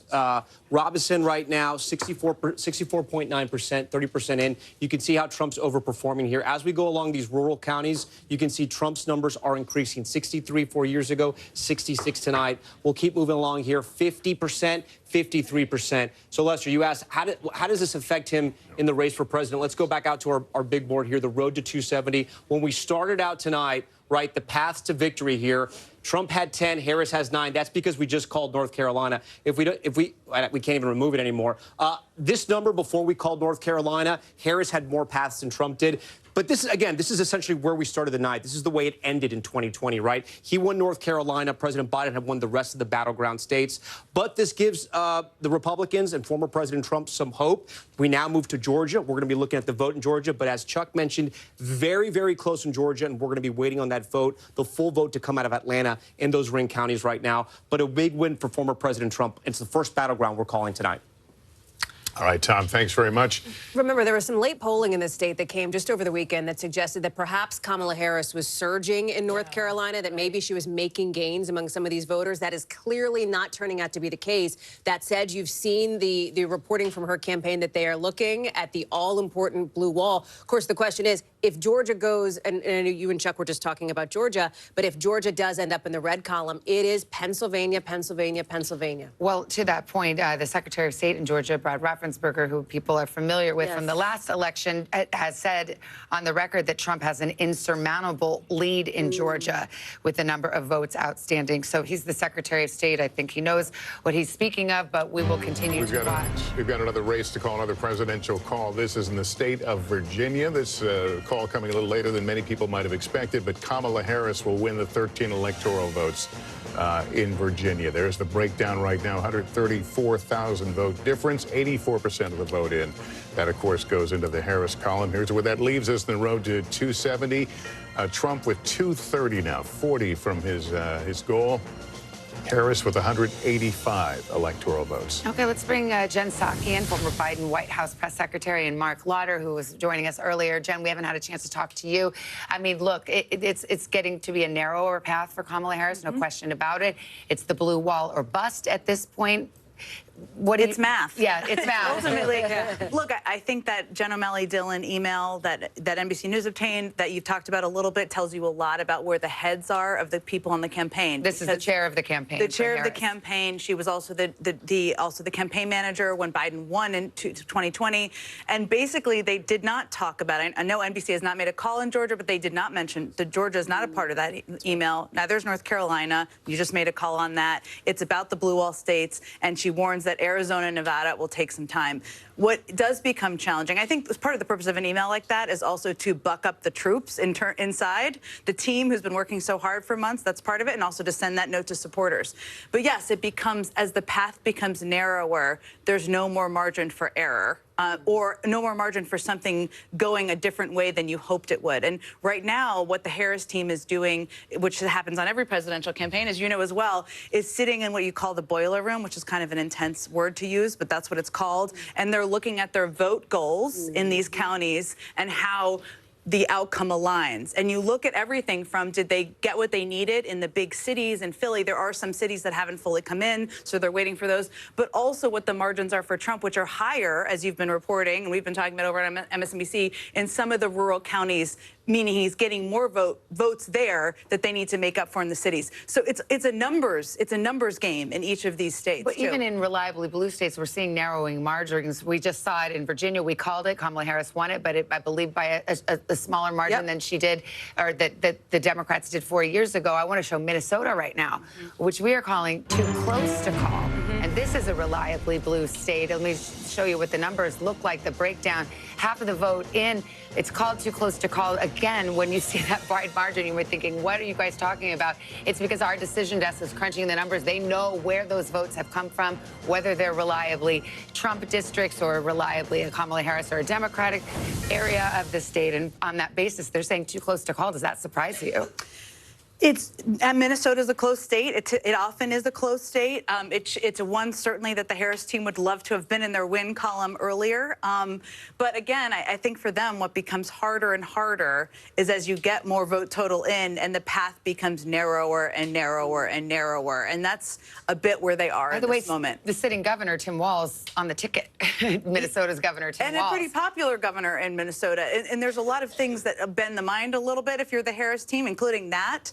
I don't know that they're overly worried about Minnesota, but certainly, yes, would have liked to have that and Virginia in their win column earlier. I've heard a lot from people on the left who have asked over the last several weeks, how can this be a tie? What's your answer? I would have asked the same question. I mean, I think obviously under the same scenario. Because obviously with the economy, with the 2/3 of the American people who think the country's on the wrong track on the immigration, like all of the issues in kind of general polling would suggest that this would be a runaway for the Republican or for the non-party in power. The fact that it's not, I think there's obviously a lot of. Do you think if any other Republican were on the ticket, you'd have much greater margins in terms of a Republican victory? That's difficult to answer because Donald Trump brings out such a passionate base where you might have a problem getting that overperformance in rural areas because he is so animating, especially on the right. Now, he's equally animating on the left, which turns out that opposition. Well, you might get suburban women on the side of a different kind of Republican. Jen, has the conversation begun yet about Joe Biden and about the decision to ask him to step aside? It will begin. It will begin depending on the outcome. Sure. And obviously, there hasn't been a race called yet. If this is not a Harris win, that will certainly be part of the discussion. She's run a campaign over the course of 107 days. That is not something we've seen in history, and there'll be lots of questions about exactly that, the timing and the impact of that. Well, Chuck was bringing up the history. I mean, in terms of vice presidents trying to win the presidency with a unpopular president, he said it's bordering on politically impossible. And this gets back to something that we talked about. The favorability rating for President Biden is low, and you look at some of these numbers on how people feel about the country right now, and about 3 in 4 Americans in the exit polling say they feel angry or dissatisfied. And that is something that may end up being critical in this race as well. And one of the things that I think is so notable heading into tonight, I think one of the big questions, would the economy be the top issue, as Mark is talking about, or would reproductive rights, given that abortion is on the ballot in 10 different states, would that be the biggest energizing factor tonight? What we are seeing is that right now it seems like the economy and immigration continue to be the most motivating factors for people. And I'm almost interested to see, though, because we did see, especially using Florida as the example, it was not close in Florida, whether at the presidential level or with the Senate, but at the same time, they're sending Rick Scott and Donald Trump. Obviously, they barely defeated a constitutional amendment on abortion. So they almost, like we would say split ticket voting with Senate and Congress and president. They kind of split their ticket going, no, I don't like this, but I do like them. And that's not something that is captured necessarily, because polling doesn't function this way in polling about abortion rights, right? That there are people who could vote for Trump and also vote for protecting abortion rights. Arizona is another interesting state to watch on that front, as you know, Arizona native, because there are. I talked to Senator, or maybe we'll see, Congressman Gallego the other night, and there are people who could be Gallego, Trump, abortion rights voters, which bends the mind a little bit, but that's where maybe we don't entirely understand how the electorate comes down on these issues. Well, it feels conflicting, but maybe it's not for them. Neatly categorized as political journalists would like to believe. Yes, that's true. Well, we're just moments away from midnight here on the East Coast. What are you guys doing tomorrow? I'll tell you what you're doing. Right the here, battleground states, they have not been called yet. Stay with us. We will be right back after a quick break.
Closer to the Gaza border. A story of resilience and hope. Please take care of yourself and each other.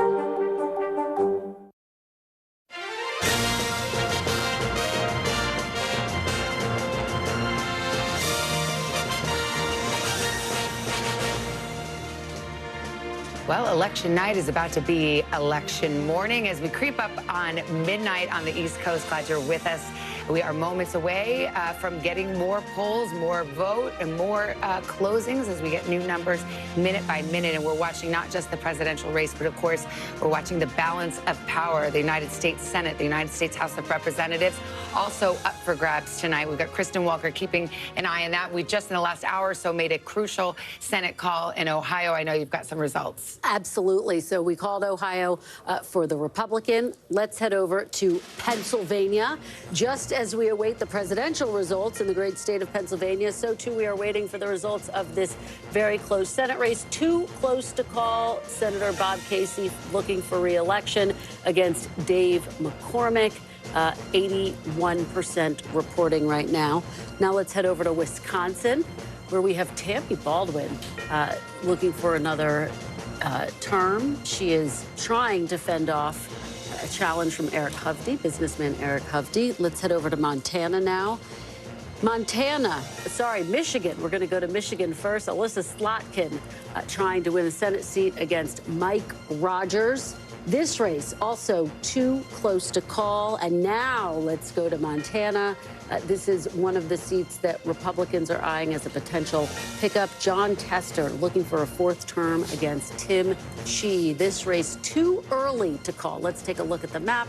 Overall, again, Republicans have now picked up 2 seats, which is a very good night for them, potentially putting them on the path to take back the Senate. Savannah. Well, if everything holds and they had a 2-seat net gain, they would take control of the Senate. There's one race out there that's an odd one because you have a Nebraska Senate race where you have the Republican incumbent Deb Fischer up against an independent Dan Osborne, who is interesting. If you read into, he has his views talking about not putting people into categories. He's got an array of views. He calls himself independent. He appears to be. He says he won't caucus with either side, and he's giving her a real run there in Nebraska. He's giving her a real run. The polls have tightened in recent days, and I think you hit the nail on the head with what makes this so complicated and fascinating. He's saying he's not going to caucus with the Democrats. So what exactly does that mean with independent Senator Bernie Sanders, for example? He does caucus with the Democrats, just to give people a sense of what that looks like functionally speaking. So we continue to watch that race very closely. All right, well, let's take a moment right here. We want to let some of our other stations catch up as we put the map up. Let's look at the road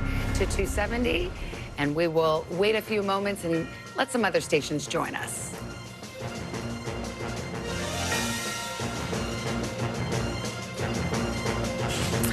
That is where the map stands at this hour, about 10 minutes till midnight here on the East Coast. And we've got a lot to get to. We want to go to Sam Brock in Asheville, North Carolina. Of course, the western part of North Carolina, hard hit by Hurricane Helene. We've got, if you're just joining us, we've made a projection in North Carolina. Donald Trump will keep North Carolina in the win column, which significantly narrows the potential paths for Kamala Harris to take the presidency. We've also had a governor's race decided there. Sam, what you got? Yeah, that's very apropos, actually, Savannah. I'm going to talk about the governor's race in a second, but a few reflections here. First, the Democratic strongholds in North Carolina, Buncombe County and Asheville being one of them, Mecklenburg with Charlotte, of course, and Wake and Raleigh were almost identical in terms of the splits. 60-38 for Democrat versus Republican here, 66%, I believe, in Mecklenburg and Charlotte, 63% in Wake. That's almost identical to what it was 4 years ago, but it's the margins in the rural parts of the state that really drove this victory, at least by a couple of percentage points for Trump, which sounds pretty familiar. Tom was talking about that a second ago. That's thought one. Thought two is the Democratic race. You know, the governor's race, excuse me, there was a lot of thoughts about split tickets and whether Mark Robinson would be potentially dragging down President Trump or even affecting the down ballot races. We have updates here, and it's not just Mark Robinson losing convincingly to Josh Stein, 55 to 39% with 85% or so of the votes in so far, but it's also the lieutenant governor's race. The Democrat up a couple percentage points there, Rachel Hunt. Jeff Jackson, the AG, he's up a couple percentage points over his Republican opponent. So you're seeing truly Republican or voters here in North Carolina going across the board for statewide Democrats and then also voting for Donald Trump. So we're seeing that sort of as a microcosm of this overall picture. And then lastly, you have roughly 37% of the electorate in North Carolina that is unassigned, right? Not Democratic, not Republican. Democrats, registered Democrats in the state had gone down about 80,000 or so so, I believe, votes from the previous election. Republicans had gained 100,000 plus registered voters, but the reality here is now 400,000 new unaffiliated voters, and we're wondering, where will they fall? What is the fault line going to be for those folks, especially these hundreds of thousands that are moving in from out of state? North Carolina gained the third most amount of people post-pandemic after Texas and Florida. How would they play out, especially in the suburbs of these large, Democratic cities, by and large? And what we're finding out right now is that the exurbs did really lean more Trump, and that a lot of these folks in the unidentified category were going more red than blue, at least in this election. That's what the early results appear to show, Savannah. All right, Sam Brock in Asheville for us. Thank you.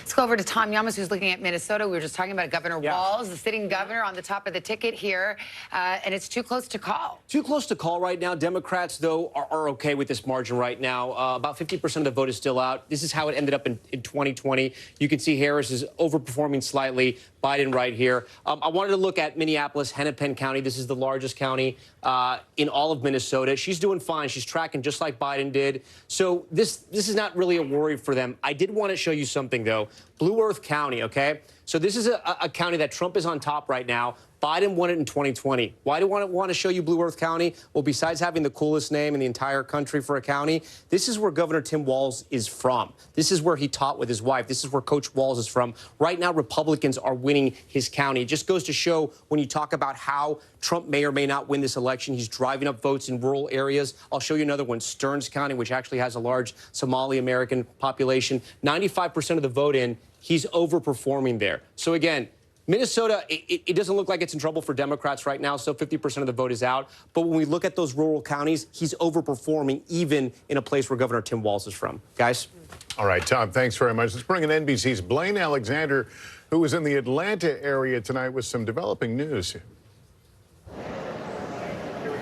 Yeah, we have heard some notable remarks from the Georgia Secretary of State, Brad Raffensperger, concerning the race here in Georgia. Now, before I say them, I want to make it clear, NBC News is still characterizing Georgia as too close to call. But I want to let you know what Raffensperger said not too long ago in a news conference. He said that he believes, looking at the numbers, Donald J. Trump has a, quote, insurmountable lead with the number of votes outstanding. He later goes on to say, it looks like this is pretty much done, and then says, quote, I think the results are pretty well baked in based on where the leads are right now. He's talking about the state of Georgia. Now, again, NBC News still characterizing this as too close to call, but we're talking with Brad Raffensperger. Of course, he is in the control center in his Secretary of State's office, watching those results come in, watching the numbers, and also where those votes are coming in as well. Now, I've spent the evening talking to some of my Republican sources throughout the state, and I asked them the question. I said, one, how are they feeling? They were all optimistic. But I said, if there is a lead from Donald Trump winning here in Georgia, what would be different from 2020? Of course, we all know that Georgia kind of shocked so many people around the country 4 years ago by flipping blue and helping send Joe Biden to the White House. But they said, again, across the board this time, that it was the push toward early voting by Republicans that they believe has really made a difference in the Peach State this time around. You remember 4 years ago, Donald Trump was really waving people off from voting early, telling them to go on Election Day. This time we've seen a very different message. His surrogates have been preaching a very different message. Even Governor Brian Kemp and other top Republicans in the state have been pushing that early voting message. When I spoke with one Republican source earlier tonight, he said, looking at early voting, he was optimistic. Also, the fact that Republicans tend to turn out more on Election Day, he was feeling good about the way things were going here in the state as well. So several sources telling me they believe that early voting did make a difference, guys. All right, Blaine Alexander, thanks very much. I was going down, as we bring the panel back, I was going down the most important issues from the exit polls. Yeah. Immigration was number 4. That's right. And that was Donald Trump's closing message, right? I mean, it was his message since he's been in the race. Think about his biggest day one policy priority, mass deportations. He's talked again and again with very few specifics on how that would be implemented about deporting people who have come into this country illegally here. It's always been a big issue for him, dating back something like 8 years now, 4th on the exit poll list. But look what was up there at number 2, the economy. And remember, just because a candidate were to win on the top issue, which this year, based on the exit polls now, is state of democracy, doesn't mean they're going to win overall. And state of democracy is complicated as the top issue because Republicans and Democrats see it different ways. Yeah, both sides think there's a threat to democracy for different reasons. Can we go over to Tom Yamas? He's been pacing over there by the Georgia map. Because it's interesting. I mean, we have the Secretary of State, Brad Raffensperger, a Republican, but who has certainly shown his independence, saying that Trump has an insurmountable lead. I believe you and Chuck have said there's still some vote out there. It's not over yet. What do you see? I'm going to give you point counterpoint. First off, let's see where that remaining vote is so far. Again, the giant bubbles, that's where the vote still needs to be counted. It's all over the Atlanta metro region. This is where Democrats are going to run up the score. This is where their base is, where they've been able to expand. So I'm going to click on a county here like Cobb County. I'm going to bring it out to compare to Joe Biden in 2020. Remember, she wants to perform over or at where Biden is right now to kind of see where her watermarks are. I'm going to highlight this so you guys can see the numbers to follow. Remember, on the left-hand side, she wants to be at where he is or higher. So let's see where we're at here. Fulton County, 71-72, slightly under. We move over to Gwinnett, a little bit under, 73. She's overperforming in Rockdale County. We come to DeKalb here, a little bit under. We come over to Douglas County. She's overperforming. But here's the flip side of all this. Let's throw a dart to the east side of Georgia. Any county, I'm going to pick a random county. Look how Trump's overperforming, 68% to 71. Again, I'm going to just touch random counties here, 65, 69. These aren't big counties, but any county I touch, he's going, well, except for that one, any other county. Well, actually, no, he flipped it. Actually, this any county you come here in rural Georgia, he's flipping all these counties. And like Jen Psaki just said, it's math. Can they run up the score here? Is this what the Secretary of State is talking about, that the numbers are so high in the rural counties, Democrats won't catch them in the Atlanta metro region, but there's still a lot of vote out in this area. So that's one of the reasons why we can't call Georgia just yet. Let me go, election alert. Okay, where you have polls closing at the top of the hour and the beginning of the morning. It'll be midnight in the East Coast, and we await the results from Hawaii. The polls close there in about 10 seconds from now, so we'll take a pause here so our other stations can join us or head to their local news.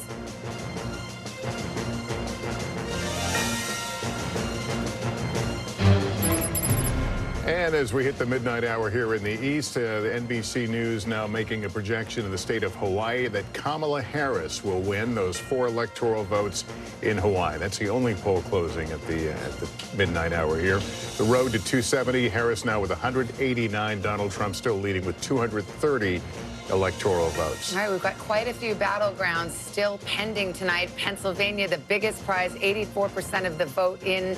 It is too close to call. In Wisconsin, same story. Here we go.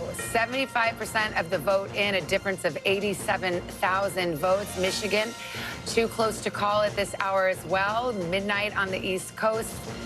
15 votes up for grabs. They're too close. Arizona, too early to call. Just been counting for about 3 hours now. Out west in Nevada, also too early to call.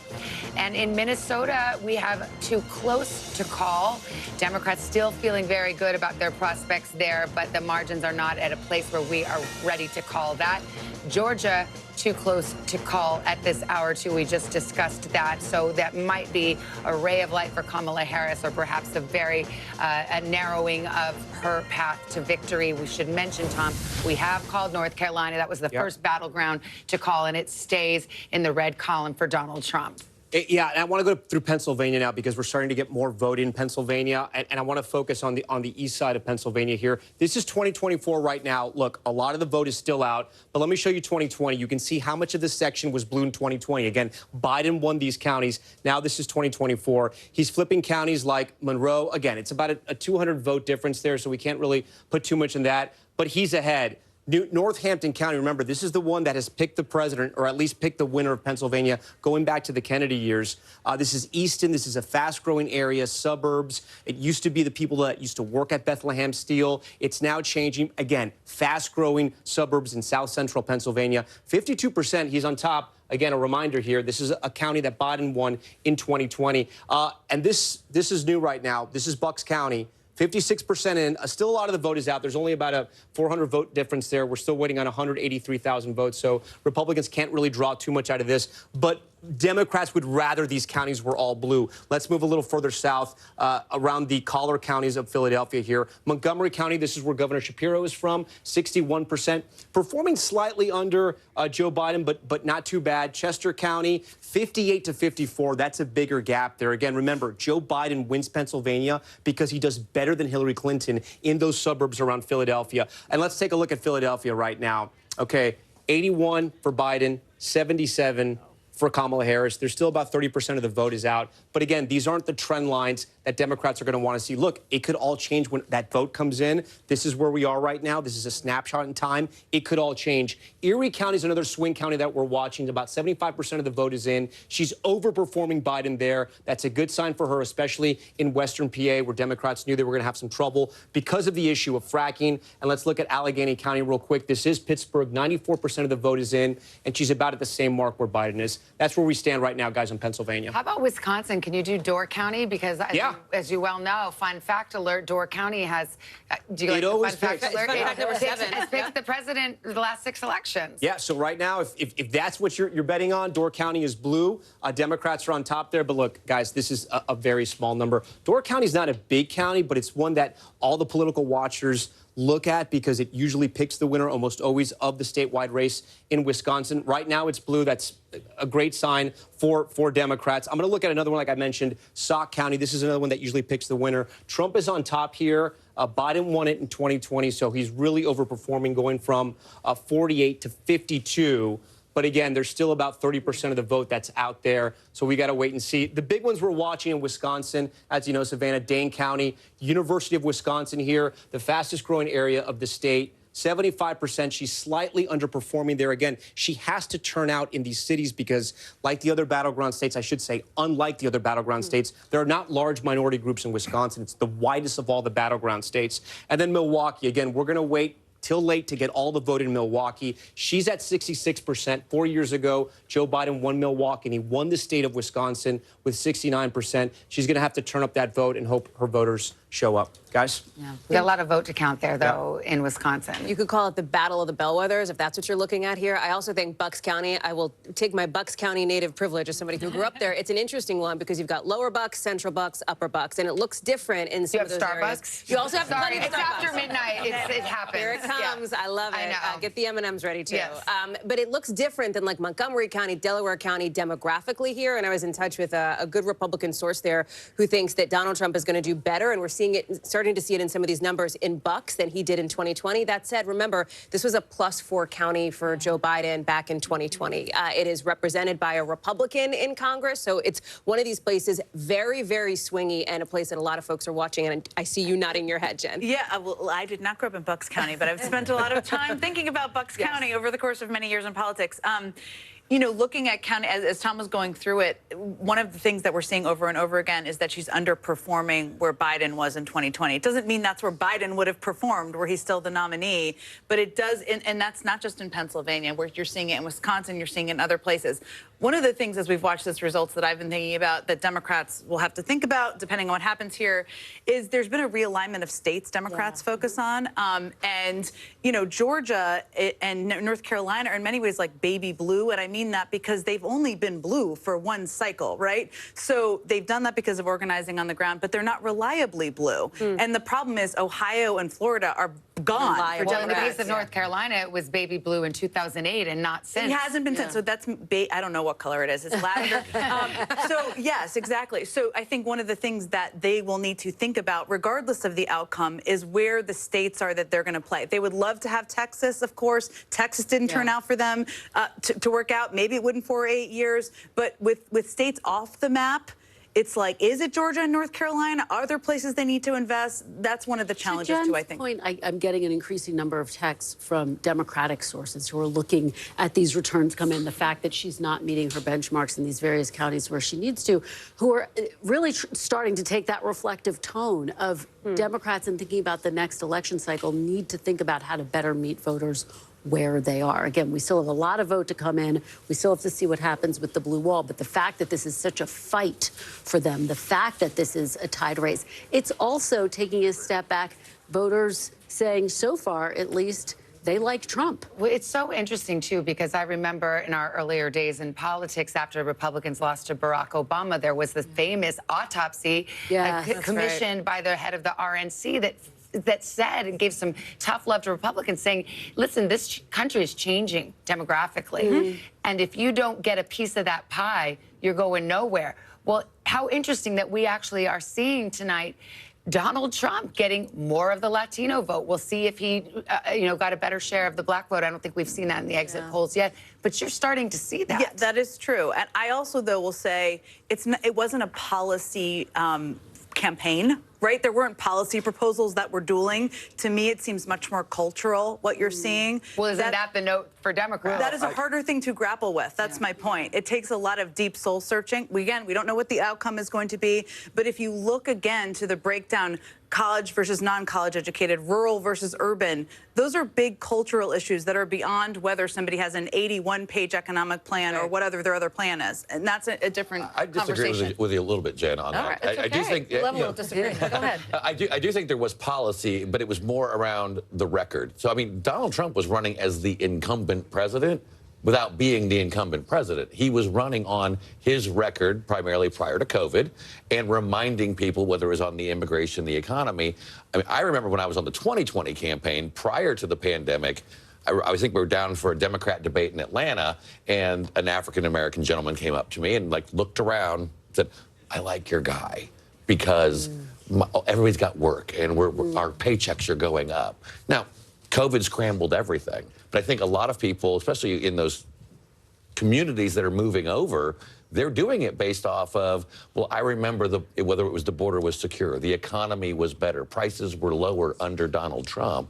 So it was an incumbent campaign without being the incumbent. With the benefit of 4 years, and people do that's it. right. Yeah. It's a bit of a revision. We don't have to argue about No, this now. I will. But it's a bit of a revisionist. It is a revisionist. So to me, that still is a messaging cultural thing and not actually a policy debate. Okay, that's I'll give you what I that would part of it. lightly Yeah. dispute. All right, well, Garrett Haake is at Trump Election Night headquarters in West Palm Beach, Florida. How's it going there, Garrett?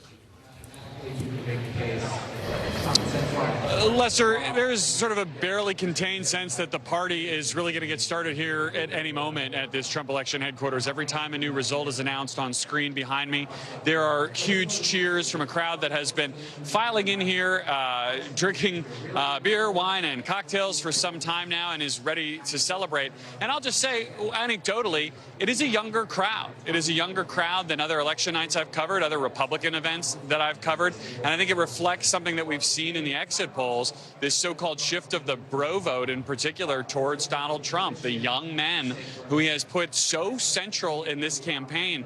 You know, I think about the fact that just today when he was voting, he was asked by another reporter about what he thought one of the most important moments of this campaign was, and he mentioned Joe Rogan, the podcaster, and the fact that he did that podcast interview and then subsequently got Rogan's endorsement, which he made a big part of his closing remarks just last night. Feels like a week ago now. Trump is talking to a different segment of America and has created a different electorate for Republicans than has existed in any other Republican race that I've covered. It's reflected in this room. I think we're seeing it reflected in the states he's putting together, just as you guys were just discussing about kind of what states are in play, what the map is going to look like now, and potentially for cycles in the future. All right, Garrett, thank you. I want to go over to Peter Alexander, your counterpart over at Kamala Harris headquarters in Washington, D.C. So what is the mood there? Well, you can hear the music blaring, but within the crowd right now, it's pretty silent. A lot of glum looks on the faces here over the course of this evening. They've been playing as the returns were coming in on one of the cable channels, and frankly, they weren't the returns that most of the people here in the room wanted. So you start hearing several dozen people start chanting, music, music. They muted the TV and blasted some music so they could sort of lift the spirits of some of the folks here this evening. I'll tell you, based on an attendee who was at one of the Harris events taking place at a hotel not far from here, the situation there, the scene was described as that of a funeral right now. Now, that doesn't mean this thing is over, but it does give you a sense of the way people are feeling right now. I was with Kamala Harris just yesterday as she was traveling through Pennsylvania at that late night event. Actually, it was just 24 hours ago that she was with Lady Gaga, Ricky Martin, Oprah Winfrey, and she said to the tens of thousands gathered that momentum is on our side, but clearly there was a different message being communicated now in the form of that document that was obtained by NBC News, the statement sent by the campaign chair, Jen O'Malley Dillon, saying basically that we always knew this race was going to be tight, and increasingly it appears that they believe the blue wall states are their best path going forward at this time. That's what it seems to be the way this night is going to go for most folks here. It's not the end of the road. Jen O'Malley Dillon also saying we're going to keep at it tomorrow, but we wait to hear from Kamala Harris, of course, in the course of the next couple of hours. We'll let you know. Jen, how important are notes like that? Not for our consumption, but for the consumption of the campaign. Hugely important. I think people forget. I've been on winning presidential campaigns and losing ones. It feels better when you win, just to state the obvious. But, I agree. you know, there we go, we can agree. But, you know, this is a team that has been, many of them through a massive transition just 107 days ago, where many of them signed up to work for somebody slightly different, and Joe Biden. You know, it's been... They've been working 20 hours a day. They've been eating bad pizza, drinking bad beer, all of the things, and it's just to keep them rolling, but at a keep moment them like going. This, but a moment like this, now we know earlier in the evening they were trying to keep them in line and all this, but now you're at a point where you have no control. You don't, but you need to keep the campaign team's spirits up, because they're continuing to talk to voters and counsel people who may have questions, and they're still a part of this big team that's been working to elect Kamala Harris. They don't have control, but the end has not happened yet, and so they need to keep them all, their spirits up. That's the goal. You say the end hasn't happened yet. I mean, do you still hold out hope that there's a path? I mean, a reasonable path? Well, look, I think it becomes, as I said earlier, more and more challenging as more results come in, and you see that the blue wall looks like the primary possible path, and as you see her underperforming Biden in a number of these counties, that makes it more challenging. Now, there are still, if you talk to Democrats, which I have, they believe there are votes that are still coming in Philadelphia. There are still votes coming in cities. That's often how these nights go. So I'm a believer you got to wait until you know. That's what happens internally here as well. But yes, if you're on the campaign right now, you're feeling pretty down, because there are places you wanted to have in your win column to give you more space and breathing room, and you don't have them in this moment. As we talk about this idea of the Democratic brand, Jen, and as you've been having this conversation here, I just want to throw out a data point to the table here, because there is a ballot initiative that has just passed in a state that enshrines a right to paid sick leave and a higher minimum wage, and it passed with 59% support. If I were to say that, maybe you'd say blue state, probably, right? California, right? Missouri, right? A state that we called almost right away for former President Trump here, which I think speaks to what you're getting at here, this idea of a realignment in this moment. You've talked about it. Chuck's talked about it. We've had that conversation here at the table. I also think Hallie had the opportunity to interview Vice President Kamala Harris, and you asked her a fascinating question. Do you think the country is ready for a black woman president? And she said yes. And depending on how this night goes, I think that will be one of the questions that gets asked as well. This is the piece that, and again, we don't know what the outcome is yet, but I think when Hillary Clinton lost, a lot of people felt like, a lot of women, a lot of Democrats felt like there's never going to be a woman in my lifetime, right? And I think one of the things that is going to be a challenge if Harris loses is that there will be Democrats who will not want to take a risk on a woman, on someone who's diverse, because they'll think, I like that person, but the country's not ready. Here's the thing. The country's not ready until the country is ready with Barack Obama. Yeah. There's a range of factors that lead to the win or loss of anyone, and we don't know what's happened yet, that will all have to be delved into, but I do worry about that if she loses. We do know it is something that she leaned out of in her campaign, unlike Hillary Clinton in 2016. It was not something that she didn't open her stump speeches with that idea. I mean, she talks about it, and she talked about it with me. She's talked about it with all of you here, too, that it would be the president for all Americans, and that she is sort of putting her head down and grinding it out. But if she loses, it won't be because women didn't turn out. It won't be because of women, right? It won't be because she pulled back a lot of the Democratic base that had gone away and were, you know, double haters, as we called them for a long time, before there was a switch at the top of the ticket. And that is actually how Barack Obama also ran and won, which he didn't lead with the historic nature of his candidacy on his sleeve. There will be a lot of people who second guess that if she loses. But if she loses, it may also be because there are tremendous headwinds in terms of an unpopular incumbent and people feeling terrible about the economy. And even if inflation is down to 2%, sometimes the stuff you feel, your gas prices, your groceries, it doesn't feel that way. So that may also be the rationale. That's exactly my point. I was trying to make earlier, and you just did it in a more articulate way, which is that, you know, there will be there are always leaps to conclusion in both parties when your candidate loses, or if they lose. And again, we don't know yet, but and people will leap to different ones, right? the country isn't ready for a woman, the country isn't ready for a black woman, all of these things. But there are a lot of factors that play into the win or loss. And I think if she loses, I'm hopeful people will look at the broad scope of where the country is, the cultural divides, the rural-urban divides. The education divides. The education divides. There are just a lot of factors at play in presidential races. I'll give you something that may be positive for you going forward. Should this all end the way we were talking, you know, that's a possibility. You still have a very young, good bench in Governor Shapiro, the governor of North Carolina, the Gretchen Whitmer, who could possibly bridge that gap.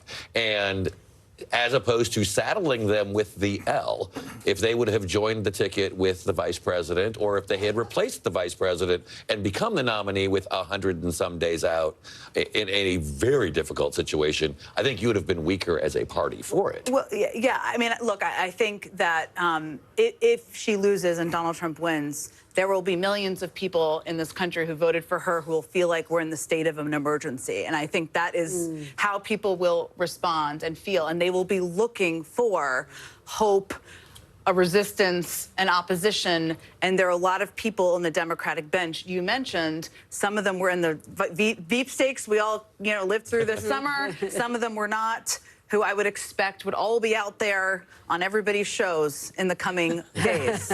Well, and that's what makes the timing, I think, of President Biden's decision to step down after the debate something that, if she does in fact lose, will be under a microscope, because, of course, there was so much discussion, even over the summer, about potentially having an open primary and having that fight play out within the Democratic Party. So I think it's one of the big questions moving forward. And you mentioned debate. We haven't really talked about that. There was no second debate. And, and you have to wonder how that affected the trajectory of this race, because by most accounts, he didn't perform well in his first debate with Harris. True. And I also think that it throws into question a lot of things. I mean, I think anybody who watched that debate objectively felt she outperformed him in that debate.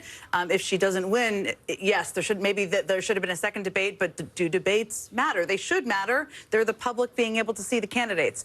She has a far superior ground operation that has been invested in across the country. The Republican state parties, you can disagree with me here, of course, are falling apart in many states in the country. That will throw into question, does that matter? It should matter, but it will throw that into question. So, yes, not a second debate, not an opportunity for people to see them person to person. The first one definitely benefited her, but if she doesn't win, it didn't benefit her enough to put her in the White House. Well, we've got a lot to talk about. We're still waiting on a lot of numbers from the battleground states and the road to 270. We'll be right back after this break.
News lives in the now. It's coming at us every second. News is more now than ever. This monster and historic storm is set to make landfall. Now is raw. What was your initial reaction? Devastating. Now is real. Voters are voting. It's here. It's happening. Now is constant. You gotta see this. Future is now. News for the generation of now is NBC News Now.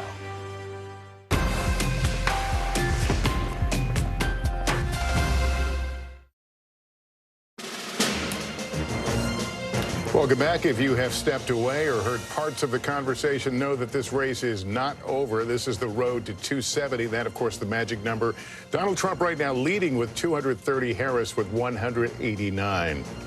All right, here's what we have from the state of Nevada. It's 6 electoral votes. It's too early to call. That's NBC News characterization of the race. You can see Donald Trump appears to be well out in front right now, but again, too close to call. Georgia. That is also too close to call, a 118,000 vote difference. Let's look at the other battleground. Michigan, 15 electoral votes in play, too close to call. Donald Trump with a narrow lead of Kamala Harris as we continue to watch this one unfold. Let's zoom in on Michigan with Tom Yamas. What you got? Hey, guys. Okay, so we have now more than 50% of the vote is in Michigan, as you mentioned, Lester. 15 electoral votes. This was Biden's largest margin of victory in 2020 when it came to the battleground states. Almost the whole game is Wayne County. It's Detroit. Not enough vote there. About a quarter of the vote is in. We can't really make any projections or calls here because so much of that vote is out. But just to give you an idea of where Biden was in 2020, again, a lot of this vote is out, so I don't want to spend too much time on this. But 68% tonight, right now, Harris at this point in time is at 58%. Not a great number for her. It is a tale of two suburbs in Michigan, right? You have Oakland County. This is where Kamala Harris did that rally, or I should say that town hall with Oprah Winfrey. This is one of the wealthiest counties in all of Michigan. Pontiac, Michigan is here, the suburbs of Detroit.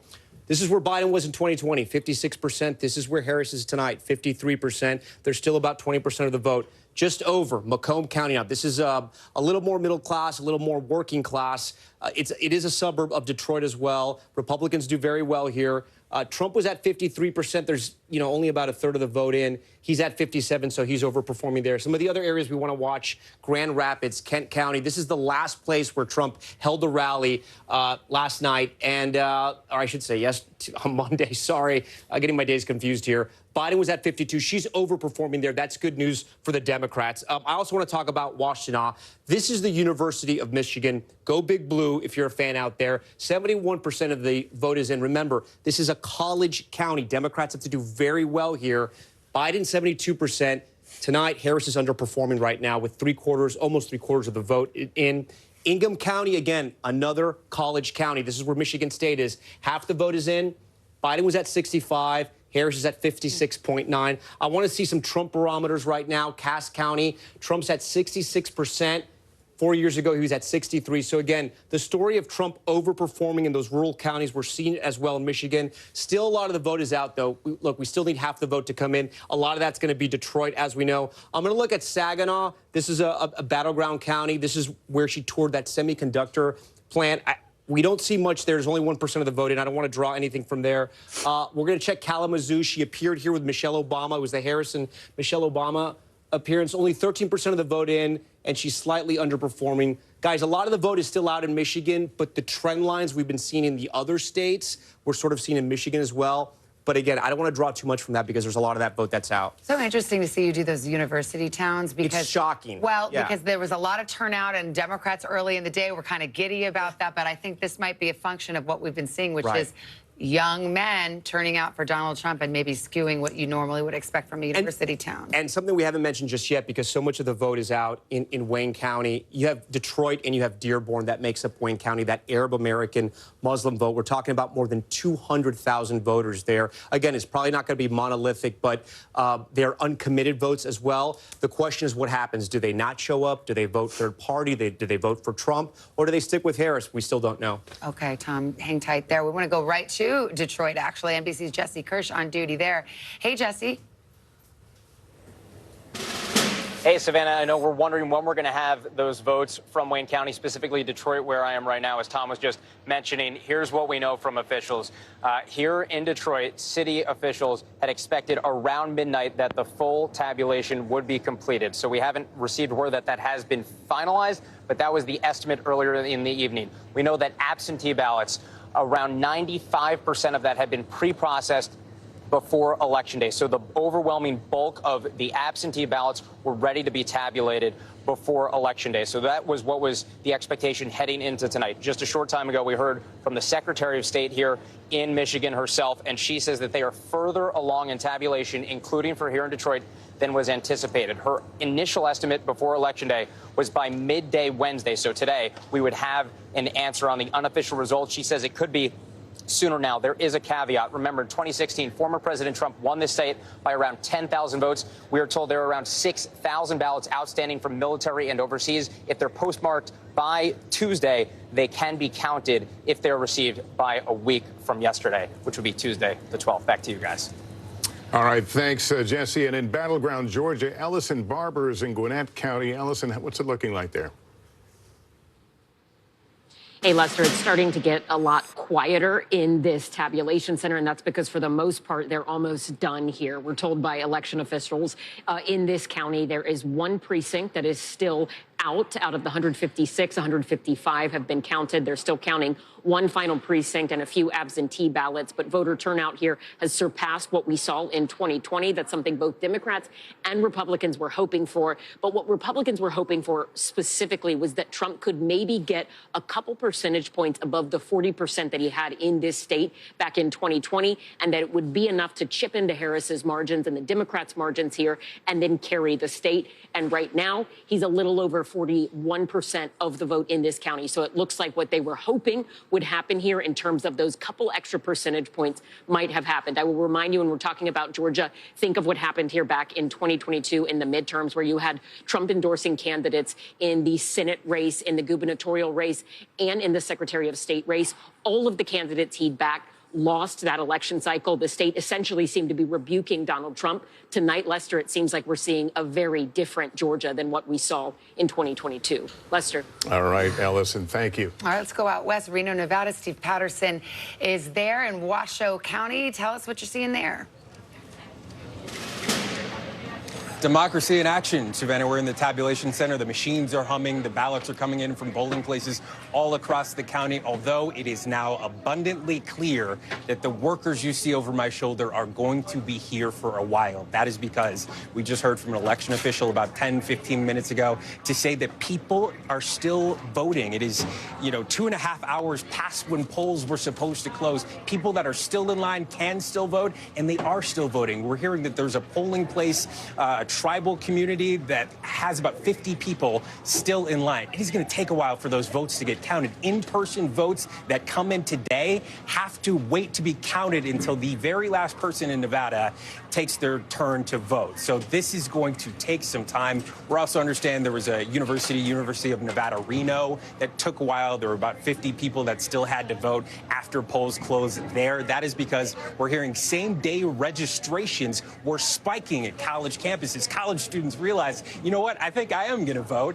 And so they signed up to vote on the same day, clogged the system a little bit. None of this is to say that this is any indication that there's anything wrong, any indication of fraud. It just means that the system is taking a while. And as we often report in the Silver State, it may take a minute before we get totals here.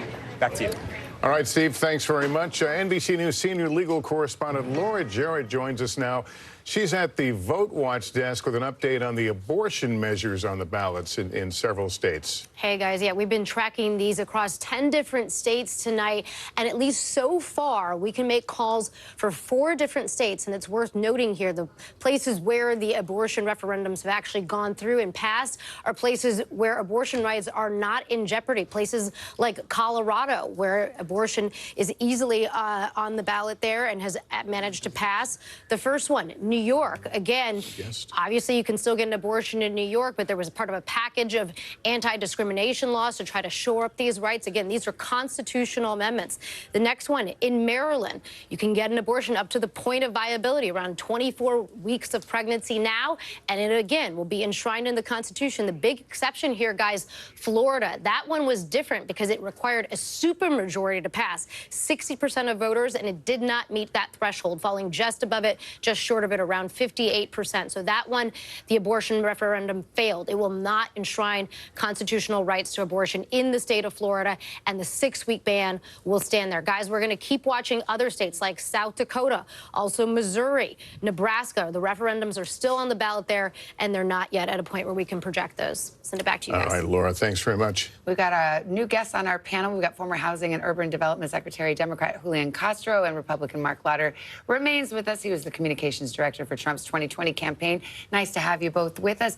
Congressman, I have to ask you about the Latino vote, because we're looking at an exit poll that shows Latino men broke for Trump by 10 points.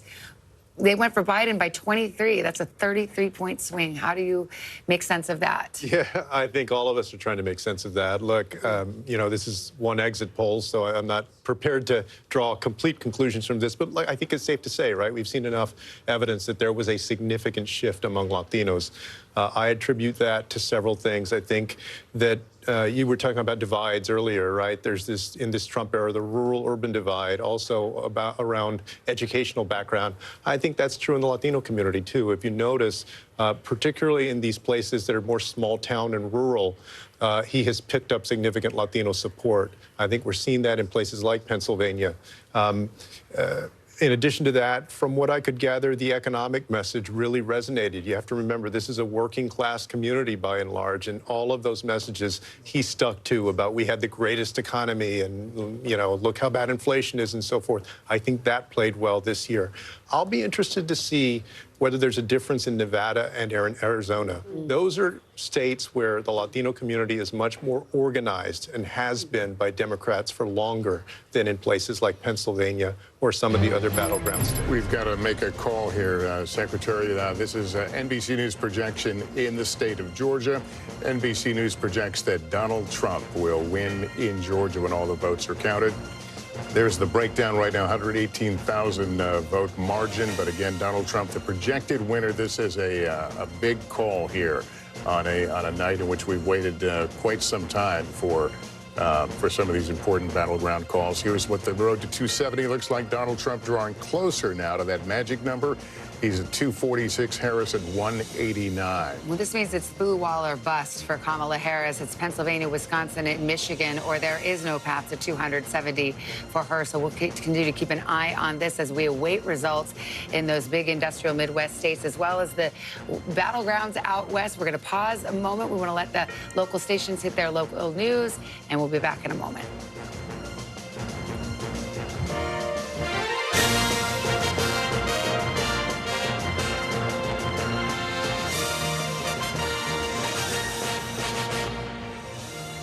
And welcome back. That news is sinking in that Georgia will go into the Donald Trump column here tonight. Certainly a major piece on and putting Donald Trump even closer to that magic 270. I was just looking over at Tom, who's doing the back of the envelope math here. So I'm gaming show up us a our scenario math. here. Yeah. I just want to make this very simple for us here and also our viewers at home. So we projected Georgia and North Carolina. For former President Trump to go back to the White House, look at his number right here, 252. If he wins Pennsylvania, he's going back to the White House, 271. It's coming down to Pennsylvania right now for Republicans. What the math changes now for Kamala Harris, right? Because now she no longer has a Sun Belt strategy. She's lost Georgia. She's lost North Carolina. If she wins Nevada and Arizona, she's still going to have to pick off 2 states in the blue wall. She no longer has that path. Listen, if she wins the entire blue wall, yes, she'll go back to the White House. That is still an option for her. Listen, Wisconsin, Michigan, and Pennsylvania, she has to win all 3. But it looks like this is the entire game for her right now, guys. By losing North Carolina, losing Georgia, things have just gotten much easier for former President Trump. We're going to be watching Pennsylvania more than ever before right now because those 19 electoral votes will put him over the top if we project that state for him. Guys? All right, Tom, thanks very much. So we'll turn to Secretary Castro here. Your thoughts on, at this point, where we are and where this is going to go? It feels like 2016. Honestly, it feels like 2016.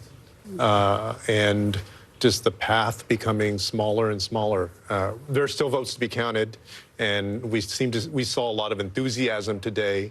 And so it's possible that you have significant election day voting that could change this. But what I've noticed is just in county after county in Pennsylvania, that he's been overperforming and that she's been underperforming what Biden and Trump did in 2020. And that's, you know, for Democrats has to be worrisome. What do you attribute that to? I mean, it's early. I mean, but when you look at that, you can't say they didn't park in Pennsylvania. They did, you know, and they have this superior organization, most analysts think. What do you think was the difference maker? You know, I think she was put in a very difficult position by President Biden. Yeah, hate to interrupt you, I'm sorry, but we have a call in the U.S. Senate that will change the balance of power in the U.S. Senate. NBC News now calling GOP control of the Senate. That's with the victory of Deb Fischer, the incumbent in Nebraska, who was given quite the run for her money from an independent there, Dan Osborne, who said he wouldn't caucus with either side. But it went down to the wire. But in the end, the Nebraska Senate goes back to the Republicans, and that gives a leg up to Republicans and the gains they need to take control of the Senate. They should have won it based on how the map looks, and obviously we are now projecting that they have it here. You've got that Nebraska pickup. Montana is still hanging out there. I'm also looking at some of these other races that are very, very close where there are Democratic incumbents in the Senate. So this is significant, obviously, for the balance of power in Congress and for whoever ends up in the White House, especially if it is former President Trump. A lot of eyes are going to be on what the House does, where the House goes here, with that landscape looking very different, of course, those critical races. Why don't we ask Ryan Nobles, our colleague who is here somewhere? He covers it. He covers Capitol Hill. There you are. Right, what we know now is the Republicans have control of the Senate. What we don't know is the margin, and you still have a very vulnerable Democratic seat out west in Montana. We wait for Michigan. We wait for Wisconsin. What are you hearing?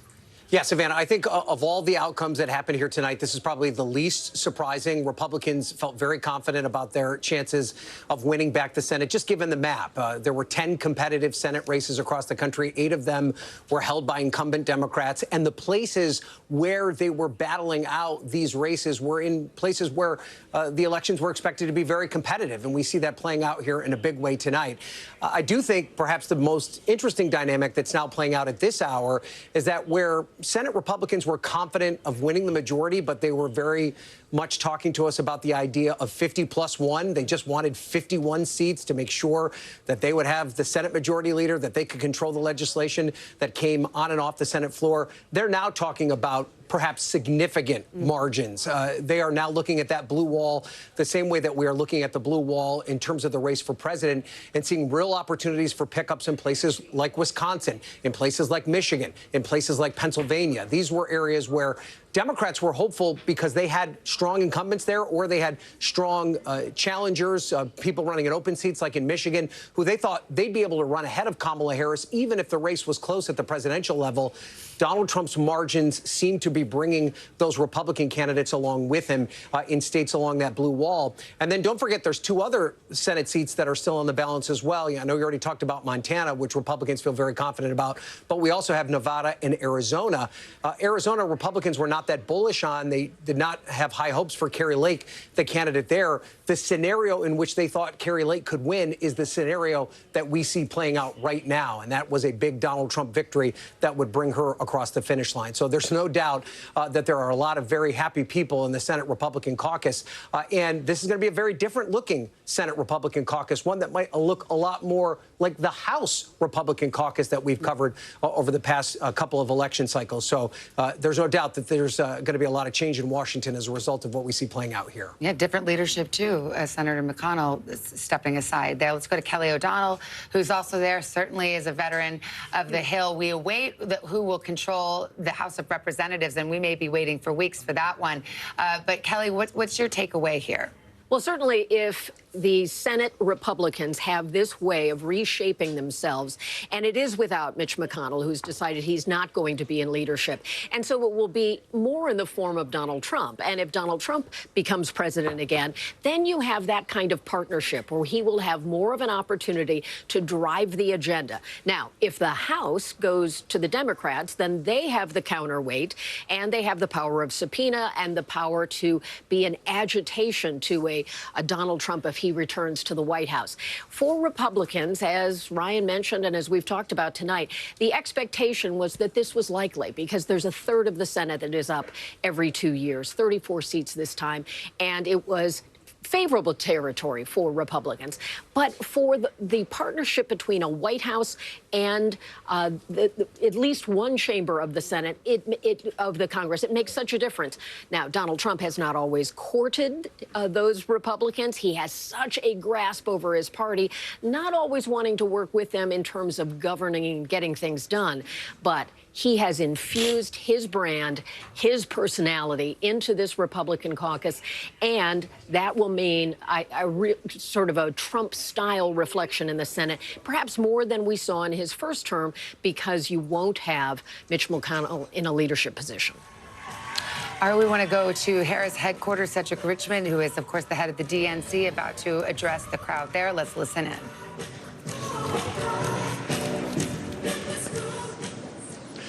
Good evening, Howard. Good evening, HU. I want to say good evening to all of the Harris campaign, the campaign family. Thank you for all that you have done. Thank you for being here. Thank you for believing in the promise of America. We still have votes to count. We still have states that have not been called yet. We will continue overnight to fight to make sure that every vote is counted, that every voice has spoken. So you won't hear from the Vice President tonight, but you will hear from her tomorrow. She will be back here tomorrow to address not only the HU family, not only to address her supporters, but to address the nation. So thank you. We believe in you. May God bless you. May God keep you. And go HU and go Harris. Thank you all. Richmond, who is, of course, the co-chair of the Harris campaign, and misspoke earlier, apologies for that, saying that we will not hear from Kamala Harris tonight, but we will hear from her tomorrow. We've got Julian Castro here. What do you make of that? What are your tea leaves showing you? I mean, it reminds me of John Podesta coming out at the Jacob Javits Center around the same time. Maybe that was a little bit later in 2016. If I recall, the race hadn't been called. Had not been. When he first came out. It was called probably an hour and a half later, if I remember correctly. Look, I think it's important to note that this is a different year. There are still votes to be counted. You know, none of those battleground states have been counted, but it feels eerily similar to 2016. The parallels are really striking. If you were there at the Javits Center, which I was, to see not the candidate herself come out, but to see, in this case, Cedric Richmond, just as John Podesta came out. And again, I think the themes, one of the questions that we were looking at in 2016 was the fact that Hillary Clinton didn't visit Michigan, for example. This was very different. Vice President Kamala Harris went everywhere. She showed up in Wisconsin. Of the She showed up in battleground those states, blue wall but states. again, her messaging, and we all noted this at the time, her closing messaging really focused on the issue of democracy, when polls showed issues like the economy, like reproductive rights, are really the top issues for voters. So that's undoubtedly one although thing in our exit polls, threat to democracy is the number one issue. It's just that it's in the eye of the beholder, and it means different things. I mean, Mark Lauder's here, a veteran of Republican campaigns and the Trump campaign in 2020. I mean, a threat to democracy, I think, is, you know, the pollsters, we're going to all have to come and workshop a different way of putting it, because for some, for Democrats, it certainly means January 6th and some of those, you know, extra legal, not legal moves to try to hold on to power in 2020. For Republicans, it might mean cultural changes to the way our way of life, things that threaten. It could be a number of cultural issues that they think are just as existential, and it's really about the direction of the country. Yeah, well, obviously I don't speak for every Republican. I do think there are a lot, though, that believe the threat to democracy also is packing the Supreme Court. It is the use of the lawfare, whether it was in New York, whether it was the special counsel, for things that really, like, as we often describe it, the New York case was about accounting and a paperwork issue. And yet he was, fined hundreds of millions of dollars, faces jail time. So those kinds of things, I think, also resonate for many. But I know we've talked about a lot about the 2016, and I was on that campaign as well with then Governor Pence, obviously part of the Trump campaign. It reminds me of 2016 in so many ways because of the theory. It's not you have to win wow counties or you have to do. I'll use the McDonald's reference because it's an iconic photo. He supersized 2016 and said, I'm going to grow my rural numbers, and then I'm going to take them up another level even more. Well, as we go to a commercial break, there's the side-by-side picture. If you were just tuning into all this, I think the pictures speak loudly. On the left, the Harris campaign headquarters for the night as people are packing up and leaving, told they will not see the candidate tonight as they process some unhelpful trends for them. On the right side, the Trump gathering in West Palm Beach tonight, where we have seen dancing and celebration. Again, the race has not been called yet, but they, like everyone else, watching some interesting trend lines that seem to be pointing in that direction. We'll take a break here. Still be with us, and we'll be right back. 60% of the vote in. I'm seeing a lot of red lining up and down Lake Michigan. And for a while, that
Americans turn to NBC News than any other news organization.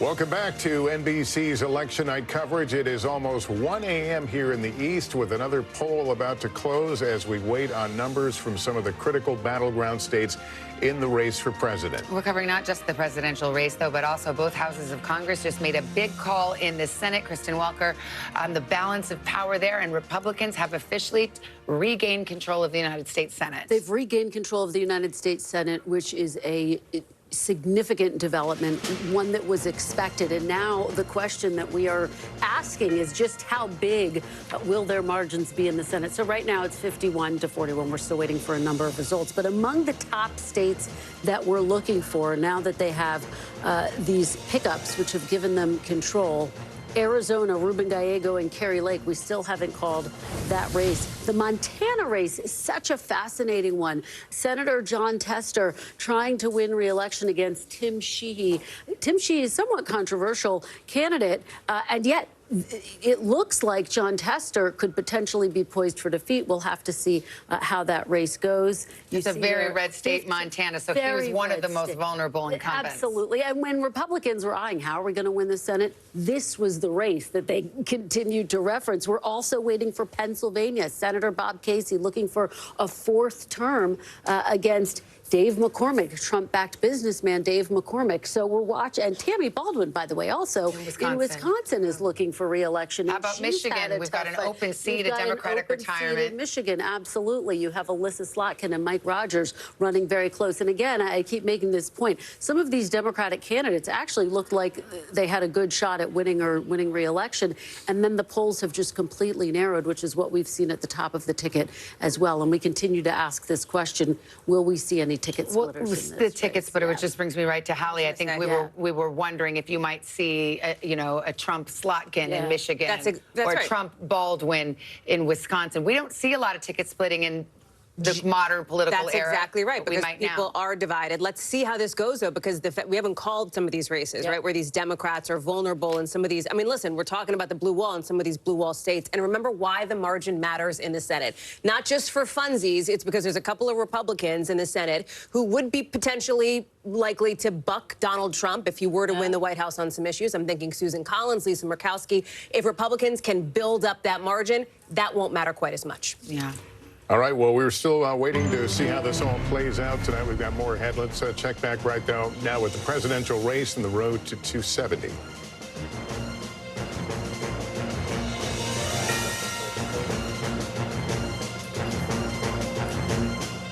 Coming up on 1 o'clock in the morning in the East, that's the road to 270. The map filling out 6 of 7 battleground states have been called. And we just got word from Harris headquarters and the co-chair of the campaign, Cedric Richmond, that we will not be seeing Kamala Harris tonight, but we will see her tomorrow. Let's go to Harris headquarters. Peter Alexander, our correspondent, right there. So what are you hearing? What is the decision-making process there?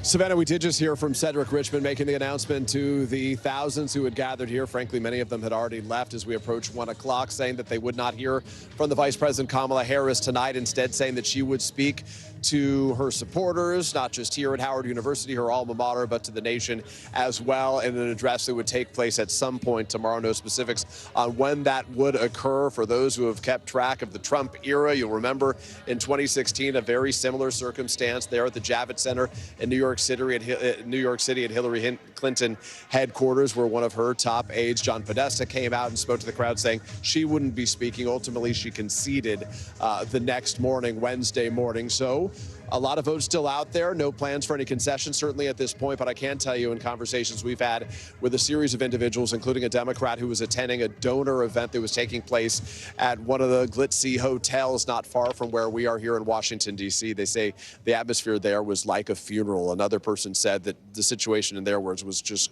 quote, not good right now. We did hear earlier from Jen O'Malley-Dillon. She is the campaign chair. She had what was in effect a sort of pep talk for the forces, the campaign staff, telling them all to get some sleep and that they would come back and finish this off strong tomorrow. So that's effectively where things are at the end of the evening. But I got to tell you, Savannah, on a day when so many those close to Kamala Harris really felt like they had the momentum, they felt like the vibes were on their side, it quickly appeared clear that, despite her effort to say that we're not going back, that they may be returning to the figures that haunted Democrats back in 2016, where they just didn't have enough to defeat Donald Trump that go around. So many blank stares, glum faces, people not so much holding back tears, but certainly unable to crack a smile here. They had been handing out American flags early on. As some of the early numbers were out, they were cheering and waving those flags. But as the night progressed and they watched the returns come in, no more waving flags. In fact, they asked for the television to be muted here with the returns, with the exception of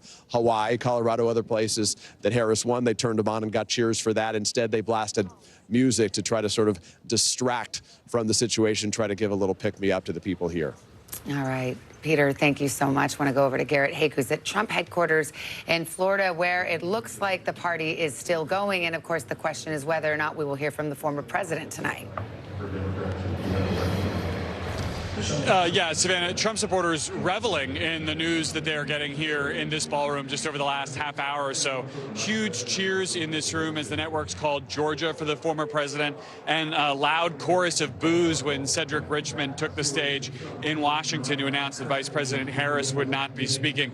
There has been movement from Mar-a-Lago across the Intercoastal Waterway towards West Palm Beach of Trump supporters. The party there emptying out a lot of the folks he had been with. Governor Burgum, for example, other close Trump aides and allies making their way across the street. Still no sign of the former president here yet, Savannah. Okay, thank you. We've got another call to make here. I believe this is the state of New Mexico. NBC News projecting that Kamala Harris will win in New Mexico, 5 electoral votes. Here's the breakdown right now. You see the difference, 43,000, 95% of the vote in there, so very little left to count. Where does that bring us to in the road to 270? Donald Trump at 246, Harris now up to 194. Let's go over to Tom Yamas, who's at the big board of Pennsylvania, and you've got some bellwether counties that are reporting in now, and it's a good news for Donald Trump. Yeah, one in the east, one in the west. Let's start in the east. Northampton County, this is Easton, PA, right here, south central suburbs. 95% of the vote is in. Trump is there with 51%. Remember, Biden won this in 2020, so Trump able to flip that bellwether county. There's still some vote out, but it's unclear if Harris can catch up. Erie County. We haven't talked enough about Erie County tonight. This is one of those swing counties that we watch in western PA. Biden won it in 2020. Tonight, Trump is on top. There's about 3,000 votes still left to be counted here. It's unclear. She's going to have to get all those votes if she wants to flip that county back blue. Let's go to the collar counties in Philadelphia. Let's talk about what we have here. So we want to compare to 2020 to see how she's driving out the vote. Underperforming right now in Chester County. Still 20% of the vote is out there. Montgomery County, 86% of the vote is in. 62% for Biden. Again, 60%. She's underperforming there. We move down to Delco. 95% in, 62.9, slightly underperforming there. Philadelphia County, this is where she closed out her campaign with Lady Gaga and Oprah as well. There's still a lot of vote left to be counted, 20% or so. 81% was where Biden was at. She's at 78. And finally, Bucks County here. Trump has flipped this right now. There's still about 30% of the vote is out, 69%. He had 51. Biden did in 2020. Trump tonight with 50%. Still some vote to be counted there. But those aren't promising numbers in the collar counties right now. And the bellwethers, one in the east, one in the west, showing signs that Pennsylvania could turn red. Still a lot of vote out, guys. But this may be one of the reasons, and we don't know why Vice President Harris decided not to speak tonight, but this may be one of the reasons why the trend lines in Pennsylvania, from what we're seeing, if she doesn't win Pennsylvania, there is no longer a path for her. Right.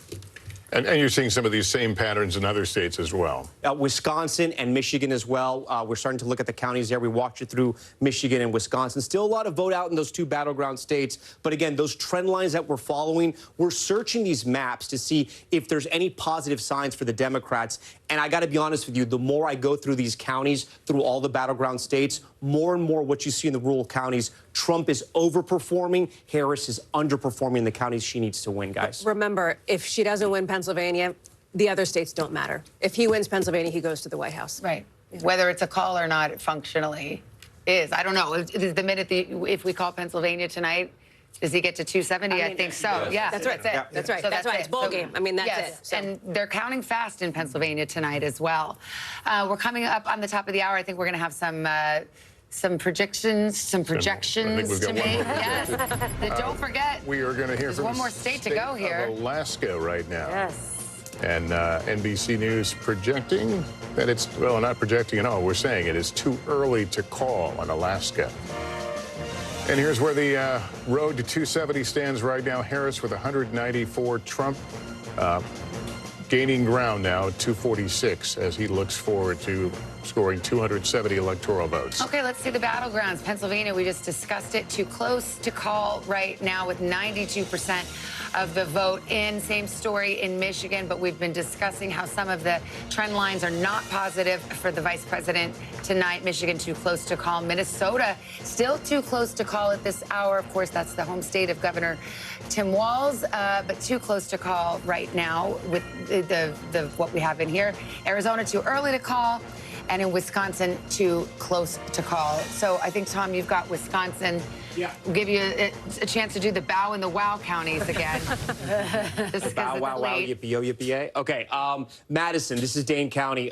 For Democrats right now, she's doing just fine here. 75% is where Biden was in 2020. With 95% of the vote, and she's at 75%. That's fine for her. Milwaukee, we're going to be waiting on the biggest city and the biggest county in Wisconsin for a few more hours, I would say, maybe more than that. She's at 66%, but again, 40% of the vote in Milwaukee is not in. This is a big Democratic county, so maybe she can run her numbers up there. But then when we look at the wow counties here, Ozaki, this is the O in the wow, 81%.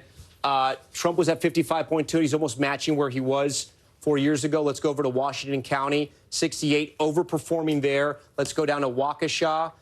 Slightly underperforming, still some of the votes out there. But these two counties just south of Milwaukee, they're still part of the Milwaukee media market. Racine, 51%. He's overperforming there, but still half the vote is out there. And then Kenosha, 95% in, overperforming there as well. These are counties that were blue under Obama. Trump was able to flip them over and then hold them as well. We can go to the bow counties now. This is around Green Bay. 56% Trump overperforming there. We'll come down. Sorry, let me go over here to Winnebago. 50, again, overperforming. And we go to Outagamie, again, slightly overperforming. Guys, so as we study this map, let me go to some of the Democratic strongholds, see how she's doing. La Crosse, 95%.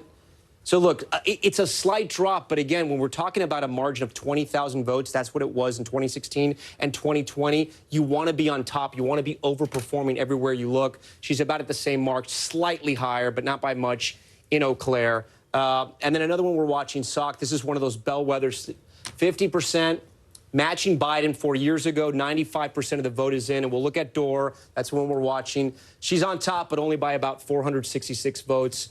It's unclear if he'll catch her. She may take Dorr County. It's still unclear in Wisconsin what's going to happen, guys. All right, well, back with our panel now, including our guest, Jim Messina, former White House Deputy Chief of Staff under President Obama. Mark Lauder remains with us. He was part of the 2020 campaign for Donald Trump. Great to have you both here. Jim, when you see those trends that Tom has been walking through, and there's a consistent of underperformance, what does that tell you about the Harris campaign? Well, the county that Tom just walked through that really scared me the most, I ran President Obama's campaign, and I was obsessed with Bucks County in Pennsylvania. Where Bucks County goes, we go.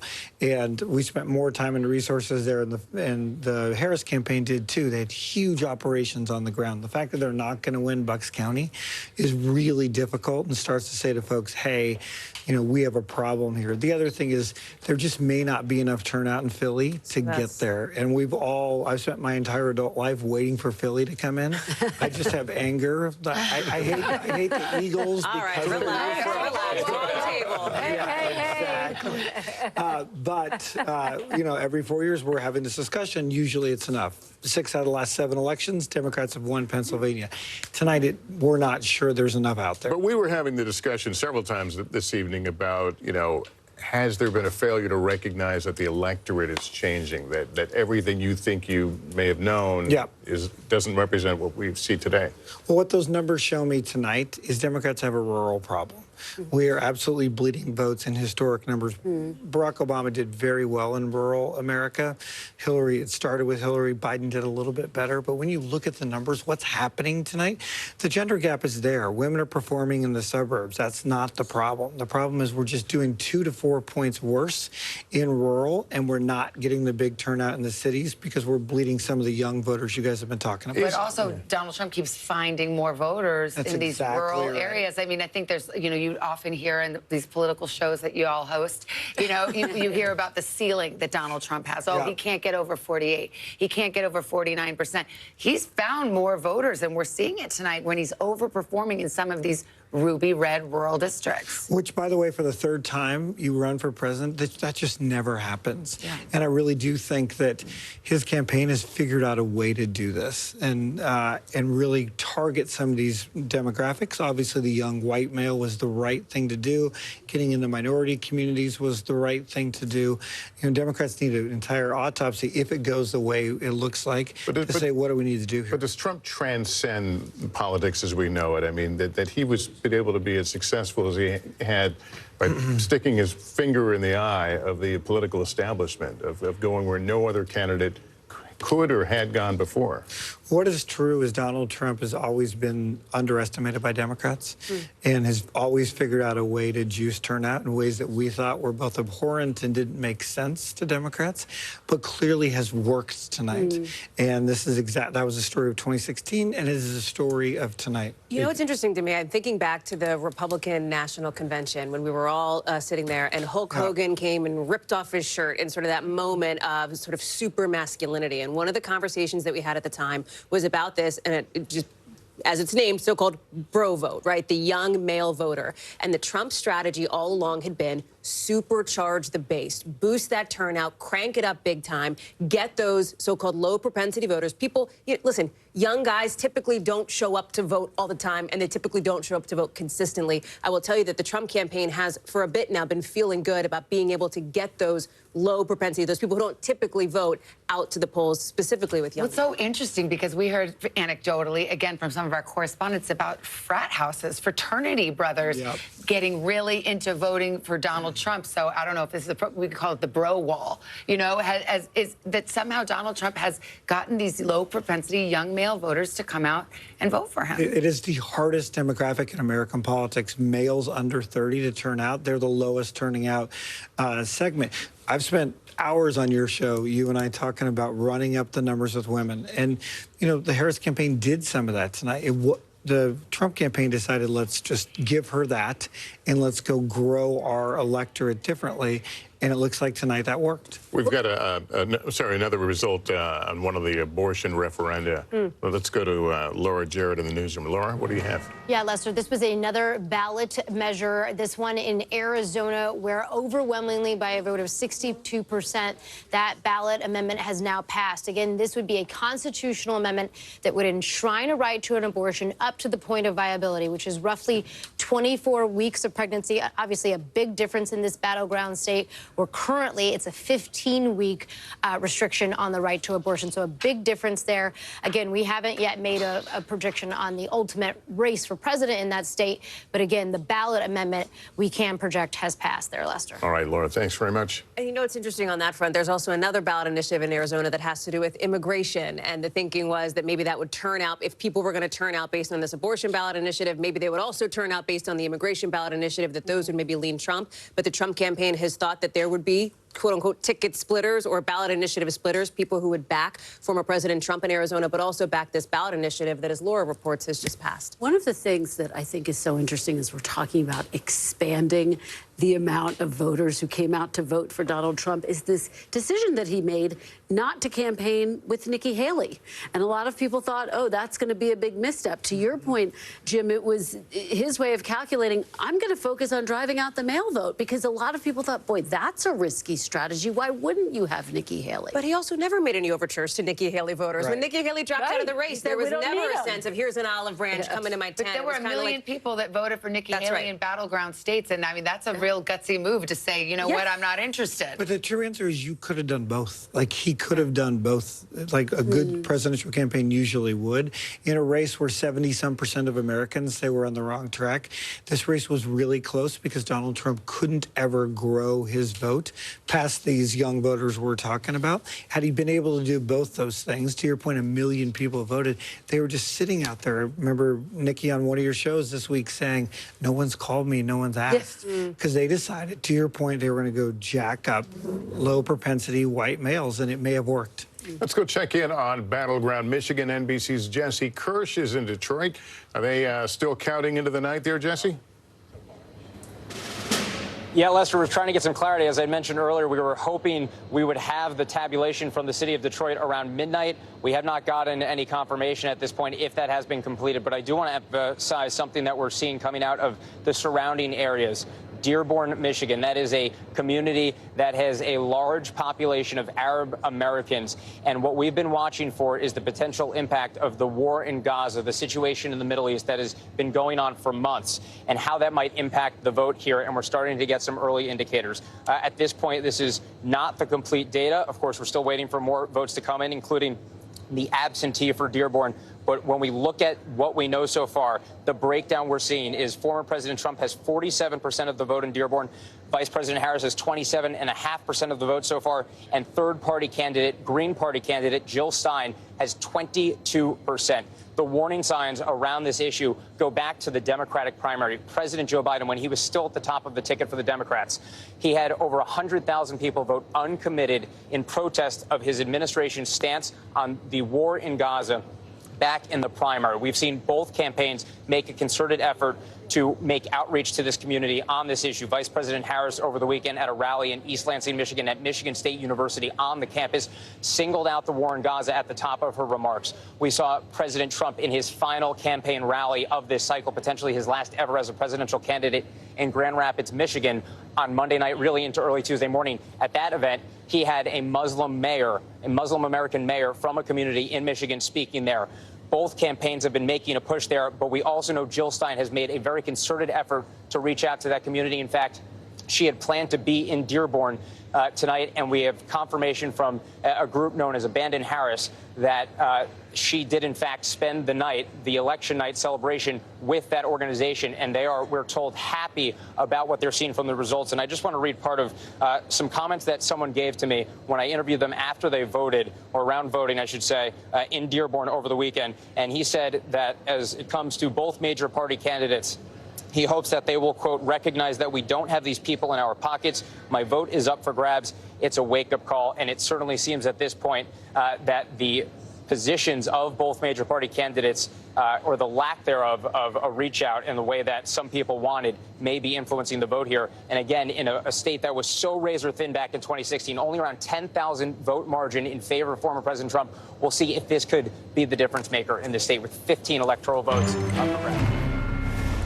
All right, Jesse, thank you. And we've got an alert here. This is Nevada, moving from too early to call to too close to call. And they're counting fast. They're 70% of the vote in. Too close to call in the western battleground of Nevada. And Tom, let's zero in on what you're seeing there. Yeah, some interesting things happening in the Silver State. If the trend is your friend in Las Vegas, the trend is your friend if you're a Republican tonight. Here's why. Look, a lot of the vote is still out in Clark County. There's still about 23% of the vote that's out in Clark County.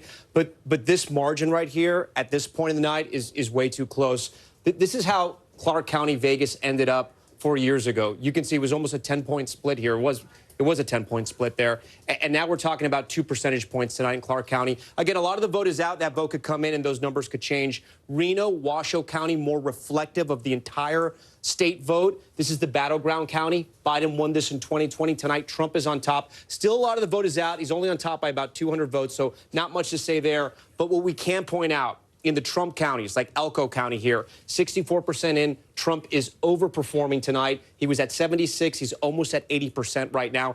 And Democrats aren't going to find votes here. I mean, these numbers aren't going to swing a lot in the Democrats' way. This is Trump country here in the middle of Nevada. Douglas County is another, I should say right down here, Douglas County. This is another Trump barometer that we watch. Again, overperforming. 66% of the vote is in. He was at 63 in 2020. He's now at 66. But the big story for me right now, and a lot of the vote is out, Clark County, I mean, this is 3/4 of Nevada right here. If Democrats hit certain margins where they're 50,000 or 60,000 votes ahead of Republicans, Republicans will never catch up in Nevada. Again, there's a lot of vote that's still out. We can find out exactly how much is out. 223,000 votes, so still a lot out there. Democrats won't get all of those, but they'll get a large chunk. Again, this is still a little too close this early in the night. Guys? All right, Tom, thanks very much. I want to go out to Steve Patterson. He is in Reno, Nevada, where they had long lines into the night. How are things going there now? You know, Lester, really an experience, a process that is sort of winding down in most counties across the country is only just spooling up here in Nevada. As you mentioned, you know, voting really ended just a few minutes ago with some of these counties sort of ending the process. People were still in line hours after polls closed. And so the count couldn't really start until that happened, which is why Tom Llamas reporting, obviously, that it's still too close to call, too early to call at this point. Several counties still need need returns to come back. It is still very early on in the process, but we saw almost immediately Republicans sort of jumping out to this early ballot lead when it came to turnout. That was sort of the reading on the wall that I think a lot of folks had, and specifically in those counties in which, you know, Tom Yamas was pointing out that are red, they're going to stay red. This sort of the math doesn't change in those areas. There's really only two population centers in this state, which is Washoe and which is Clark, Vegas and Reno. If she doesn't build up a big enough firewall that we see these returns happen over the next few hours, then it's going to be very tough for Democrats to make up that ground. I spoke to both campaigns. They both feel like they still have a good shot. Obviously, Democrats and Republicans both aiming for another subgroup here, nonpartisan voters. It is a huge, huge segment of the electorate here in Nevada. It is larger than Republicans, larger than Democrats. Of course, they all have their opinions about which way they break, different leanings, and I think both campaigns feel like they're seizing on that. They feel like they know their voters in that group, but that's what makes it so notoriously hard to read in this state. Which way are these nonpartisan voters going? And I think that's sort of what we're going to be focused on within the next few hours. It may not be until 2 o'clock, 3 o'clock tonight before we start seeing legitimate, solid returns that'll tell us one way or another how the state is going to go. All right, Steve, thanks very much. That's Mountain Time, too, by the way. So even later here on the East Coast, let's go to Garrett Haake. He is at Trump headquarters in West Palm. Any word on whether we will hear from the former president? We will, Savannah, and soon, I'm told by a campaign official, Donald Trump is on his way across from Mar-a-Lago to here in West Palm Beach, and he is expected to speak soon. Now, what soon means is a little bit of a open to interpretation, but Trump himself made it very clear earlier today, he does not have a lot of patience with this vote counting process. He wants this to be over tonight. He thought earlier today it would be over tonight. And it was his desire to speak tonight. Now you see that picture breaking up a little bit as he makes his way across the bridge to West Palm Beach. This ballroom is full. Secret Service starting to kind of close the doors, urge people to get in. They're cranking up the music, Savannah. I do not think it will be long until we hear from former President Trump. And that will be an interesting situation because if assuming the status quo exists, he will not have been called as the next president. Well, we will recall that he declared victory in 2020 when, in fact, he lost. So we'll see what his verbiage is here. What are you going to say? I was going to say I've been speaking to some of his allies, and there's sort of this divide about how he should approach this night. And some of them are saying you should be very aggressive. You should get out there and claim victory if, in fact, you think that's where this is headed. Others are saying, look, let's just walk a very fine line. I'll be really curious to see what he says, because this election, unlike 2020, the numbers are on his side. And again, we still have a lot of votes that need to be counted, so we don't know what the ultimate conclusion is going to be. But it's notable he's coming out in Harris. Yeah, to be clear, in 2020, he declared victory. The race hadn't been called one way or the other. He hadn't lost yet. He lost 5 days later. You've got some new information, Garrett? Well, Lester, I just want to add that Trump was asked about this earlier today, and I think we have two things from him and from his campaign. First of all, his campaign has made it very clear that he would speak when they felt he was well on his way to 270 electoral votes. They were very clear that they didn't feel compelled to wait until the race had been called, but when they felt confident in his path, he would speak. And so I think that's what we're going to see now. Secondly, Trump was asked today what his message is going to be to the millions, tens of millions of people who will have voted for Kamala Harris if he speaks after a victory. Would he give a unifying message? Trump said that he would, but described this as a broken country and said it would be important to try to fix it. A unifying message has not been Trump's strength, candidly, across his political career. But he and his campaign are keenly aware of the expectations of this moment, especially if he speaks before the race is called. Lester. All right, Garrett, thanks. And stay with us. Our NBC News election coverage returns right after we take a quick break.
Kristen Welker hosts Meet the Press every Sunday on NBC.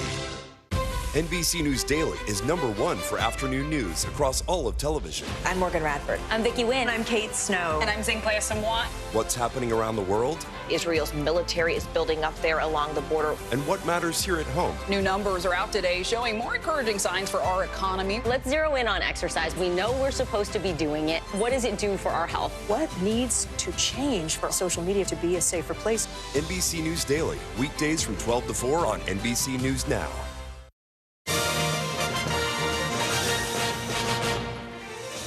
Welcome back. Let's check in on the road to 270 as we put the map up on the screen.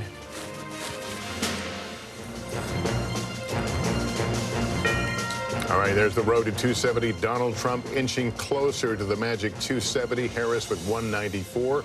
Let's take a look at Pennsylvania, the important battleground state, maybe the most important. Donald Trump with a narrow lead there. That is still too close to call. 93% of the vote in Pennsylvania. This is what it looks like in Michigan right now. Trump out with a lead over Kamala Harris in a 225,000 vote difference. 67% of the vote in. That's too close to call. Wisconsin, another key battleground state in play. Too close to call there. 89% of the vote is in there. And we can show you Nevada with its 6 electoral votes, too close to call, 37,000 vote difference. Minnesota, it is Kamala Harris leading, but that is characterized by our decision desk as too close to call. 85,000 vote difference in Minnesota. Tom, we'll send it back over to you. Yep, we're going to be looking at Arizona right now. The closest margin in 2020. At this hour, we have about 53% of the vote in. It's really tied up. It's pretty much 50-50 right now. Trump's slightly ahead by 16,000 votes, but it's still very early. Maricopa County, 60% of the vote. This is sort of, you want to win here to win the state. Harris is on top right now. We can compare her to 4 years ago. But again, half the vote is out in Maricopa County. But she's kind of where she wants to be. She's doing a little better in Pima County. Again, half the vote is out, but she's overperforming there than where Biden was 4 years ago. But when we go to the Trump counties, okay, places like Yuma, Trump is overperforming. 52% in 2020. Again, there's only 35% of the vote in, but he's at 64%. And we can actually, if we move the state over here, I'm going to pop over all the red counties, and you can see how he's overperforming. 68. Now at La Paz, 71. We go a little further, Mojave, 75. He's at 76. We'll come over here to Navajo, 53. He's at 61. Still half the votes out over there. Finally, 58 and 60%. So you can see, I want to show you an interesting stat, though. So remember where this race is right here, right? It's neck and neck. Let's go to the Senate race here, and it's a much different story. Look how much ahead Gallego is over Kari Lake right here. So you could have that split ticket voter effect in Arizona happening right now. Again, Gallego's at 52%, Kari Lake's at 46%. When we come back to the president's race, 50-49. So you can see what's happening there. We even heard Jen Psaki talking about this, right? There could be voters who, you know, the border's important to them. The economy's obviously important to them as well. And they could be picking Trump for the presidency, but Ruben Gallego for the Senate, guys. I think the abortion ballot measure passed as well in Arizona. So, you know, voters aren't always sticking to the categories people want to put them in. Can we see the Nevada Senate race? So if Gallego gets the Democratic seat, that's a hold for the Democrats, and Jackie Rosen trying to go back to the Senate and hold that seat. How's it look in Nevada? Look, this is neck and neck right now. And Dems thought that they were going to have this, you know, this was a lean Democrat. They didn't think this was going to be a tough race for them. This is a little tough right now. But again, a lot of the vote is still out in Clark County. Let's see. We can see how compared to Biden. She's slightly underperforming Biden. But again, there's more than 20% of the vote out in Clark County. I don't want to make too much assumptions about Nevada without sort of a majority, all of Clark County in, or at least 90% in Washoe, which is more reflective of the entire state. Neck and neck there. I would say, I think it's fair to say at this point with the vote where it is, Sam Brown is overperforming. Jackie Rosen, of course, the incumbent here. Not great news for Democrats right now, but it's still a lot of the vote is out in Las Vegas, and that's what's going to really decide this election, Savannah. Yeah, and we're waiting for the Montana Senate seat as well, where John Tester is looking to hold on. You can check in on that, report back. Oh, no, look, you're so fast on that board now. What do you say? Tim Sheehy, look at this. The incumbent John Tester is down. This was the most expensive competitive Senate race, I think maybe ever. In Montana here, this was a huge fight, and we only have about 30% in, so we can't really draw too much from here. But we can see how, this is a very red state. Trump was at 56. He's performing at 51 right now, so he's sort of underperforming. But look, it's still early in the night. There's still 70% of the vote that's out in Montana. But this is one we're going to be watching closer there's still a lot of counties that haven't even reported vote yet. So still very early in Montana, but the Republican, Tim Sheehy's on top. All right, Tom, thanks very much. We're back with our panel now, along with our guests, Claire McCaskill, former Democratic Senator from Missouri, and Mark Lauder, Strategic Communications for the 2020 Trump campaign. Good to have you both here with us tonight. Claire, let me start with you. We may hear, Donald Trump sooner than later. What can he say that will make it a less bitter moment for those on the left? Oh, boy, that's a really hard question. First of all, do I think he will? Will he try to reach out and be a unifier and try to acknowledge that this country is divided, incredibly divided? I don't think he will. That's not who he is. That's not how he got elected. And I don't know him. You could probably answer this better than I could, but it doesn't seem like to me that this would be the moment where he would not try to be his authentic self, which is I'm a marauder, I'm a disruptor, I'm somebody who I'm going to be your fighter against everything you hate about government. I think he'll stay with that kind of theme tonight. Let me ask Mark, is that how he ran? I mean, has he, I'll stretch it one more question further, has he made the process more coarse in general, the key to getting elected president? Well, I think obviously he's got his own unique style, and he speaks in his language. But I also think, when we were talking about this earlier, I think Jim Messina was talking about it, that Democrats had made the decision to basically just campaign to be anti-Trump. And for the last 10 years, it's been primarily anti-Trump. I remember coming down the stairs with him as president-elect the first time in 2016, and I thought actually he gave a much more open speech to bringing the country together, because that was his first moment speaking as president-elect in 2016 in the wee hours over here at the Manhattan Hilton. And so it'll be interesting to see if he's going to hit on his campaign themes. I mean, let's remember, we have seen him on the national stage for 8 years. I mean, I covered him in the White House. We covered him in the White House together. We covered him in the campaign. We know who this person is. He's been president before. He's been a presidential candidate before. And we know what his message tends to be. He's done it over and over in this campaign, and that is a message that is darker, that casts America as a dangerous place, a place that only he can fix.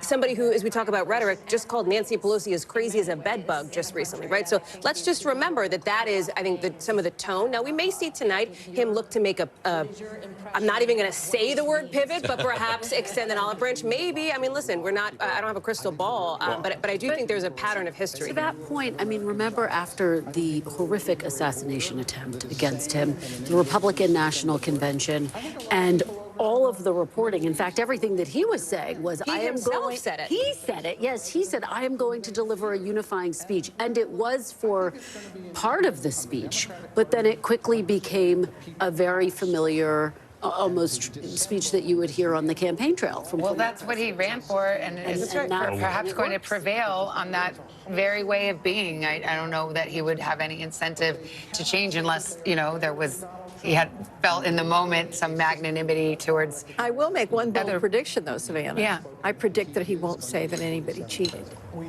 Well, but remember, though, even after he won election in 2016, he still made unfounded claims of voter fraud. So win or lose, it is something that he has a pattern of doing. I remember in days after the 2016 election, he and his staff summoned network anchors, executives for an off-the-record meeting at Trump Tower, and it was off the record, so I won't go deeply into it, but to say we were under the impression it was going to be a reset meeting, it was not.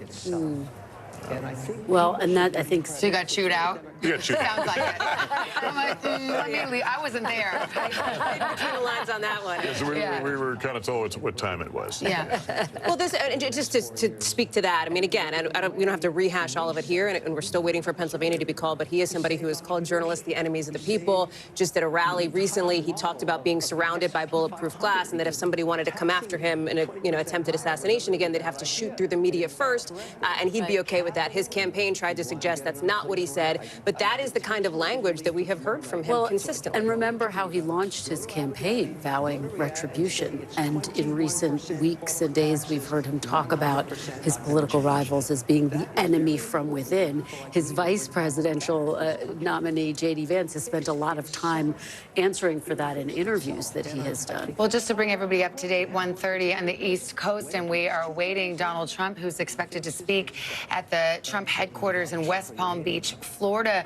Battlegrounds remain to be called, and so there still is a narrow path, Michigan, Wisconsin, and Pennsylvania for Kamala Harris. But the trend lines, and the reason you're hearing this tone from Democrats and Republicans alike, is the trend lines are indicating that it will be a Trump victory, but this has not been called yet. So you have the audience there waiting to hear from the former president. These are the uncalled battleground states. Those are the trend lines that we're talking about. Pennsylvania, a healthy Trump margin there with 94% of the vote in. Those states out west, Arizona and Nevada, we may not know about those for several hours now, and we are waiting. Wisconsin and Michigan kind of bringing up the rear there in terms of these Midwest, East Coast time zones. So we will continue to follow this, but Kamala Harris, I should mention, has gone home for the night. Cedric Richmond, who is the co-chair of the Harris campaign, came out and addressed the crowd at Howard University in Washington, D.C., letting them know that she would address them and address the country, he said, tomorrow morning, Wednesday morning. Well, it is Wednesday morning here on the East Coast, but in a few hours from now. Yeah, and we should, it's worth noting in 2016, after his victory, he appeared in the 2 a.m. hour to make his remarks, and we are in the 1 a.m. hour, and we saw that motorcade a bit earlier crossing the bridge in West Palm. But we don't have any timing as to when we may hear. Well, we know we won't hit traffic because of the hour and also the motorcade. But we are expecting him. And we've been talking about, what tone he might strike. And also, I mean, Mark Lauder, you were there. You know him. If you, let's just pretend he listens to his advisors. What would you advise him to say tonight? I would outline what we have to get done. And first off, we have 74 days, if I'm going off my quick math, before you actually take the oath of office. So I would obviously want to get right to work. You would obviously praise your staff. Unlike what you would normally do in a traditional speech this way, you will have not talked to your opponent unless something strange happens between now and then, and she calls, they reach out and call. So you're not going to be able to say anything along those lines. And then ultimately, I think, especially if it looks right now, you may not hold, but you're leading in the national popular vote. That's something that you have not done. It's something only one Republican president, has done this century. You have a mandate. And what is the mandate? Because he didn't run to the center. I mean, he ran to the base, and the base, it seems poised to elect him. So what would the mandate be if you're him? What is it the mass deportation? Is it, the tariffs, for example? I mean, he's been very clear about his policies. I think first and foremost, it'll be energy, the economy, extending the tax cuts, and then I think you will get into illegal immigration. I think you will get into and some of those other areas. But ultimately, I think that's first where you go. Also will depend on if you have the House. If you have the House and the House comes with you on this, then you have obviously both chambers. You'll have unified control. And that changes a lot. He will effectively be a one-term president. What does that mean in terms of how he would govern? You have, 8 months to get something done before they start running for re-election? No, I mean, in reality, you obviously you're going to have your 4 years, but as we both know, you get that 100 days, maybe that 6 months before Congress goes and starts acting in their interest for their re-election, their campaign interests.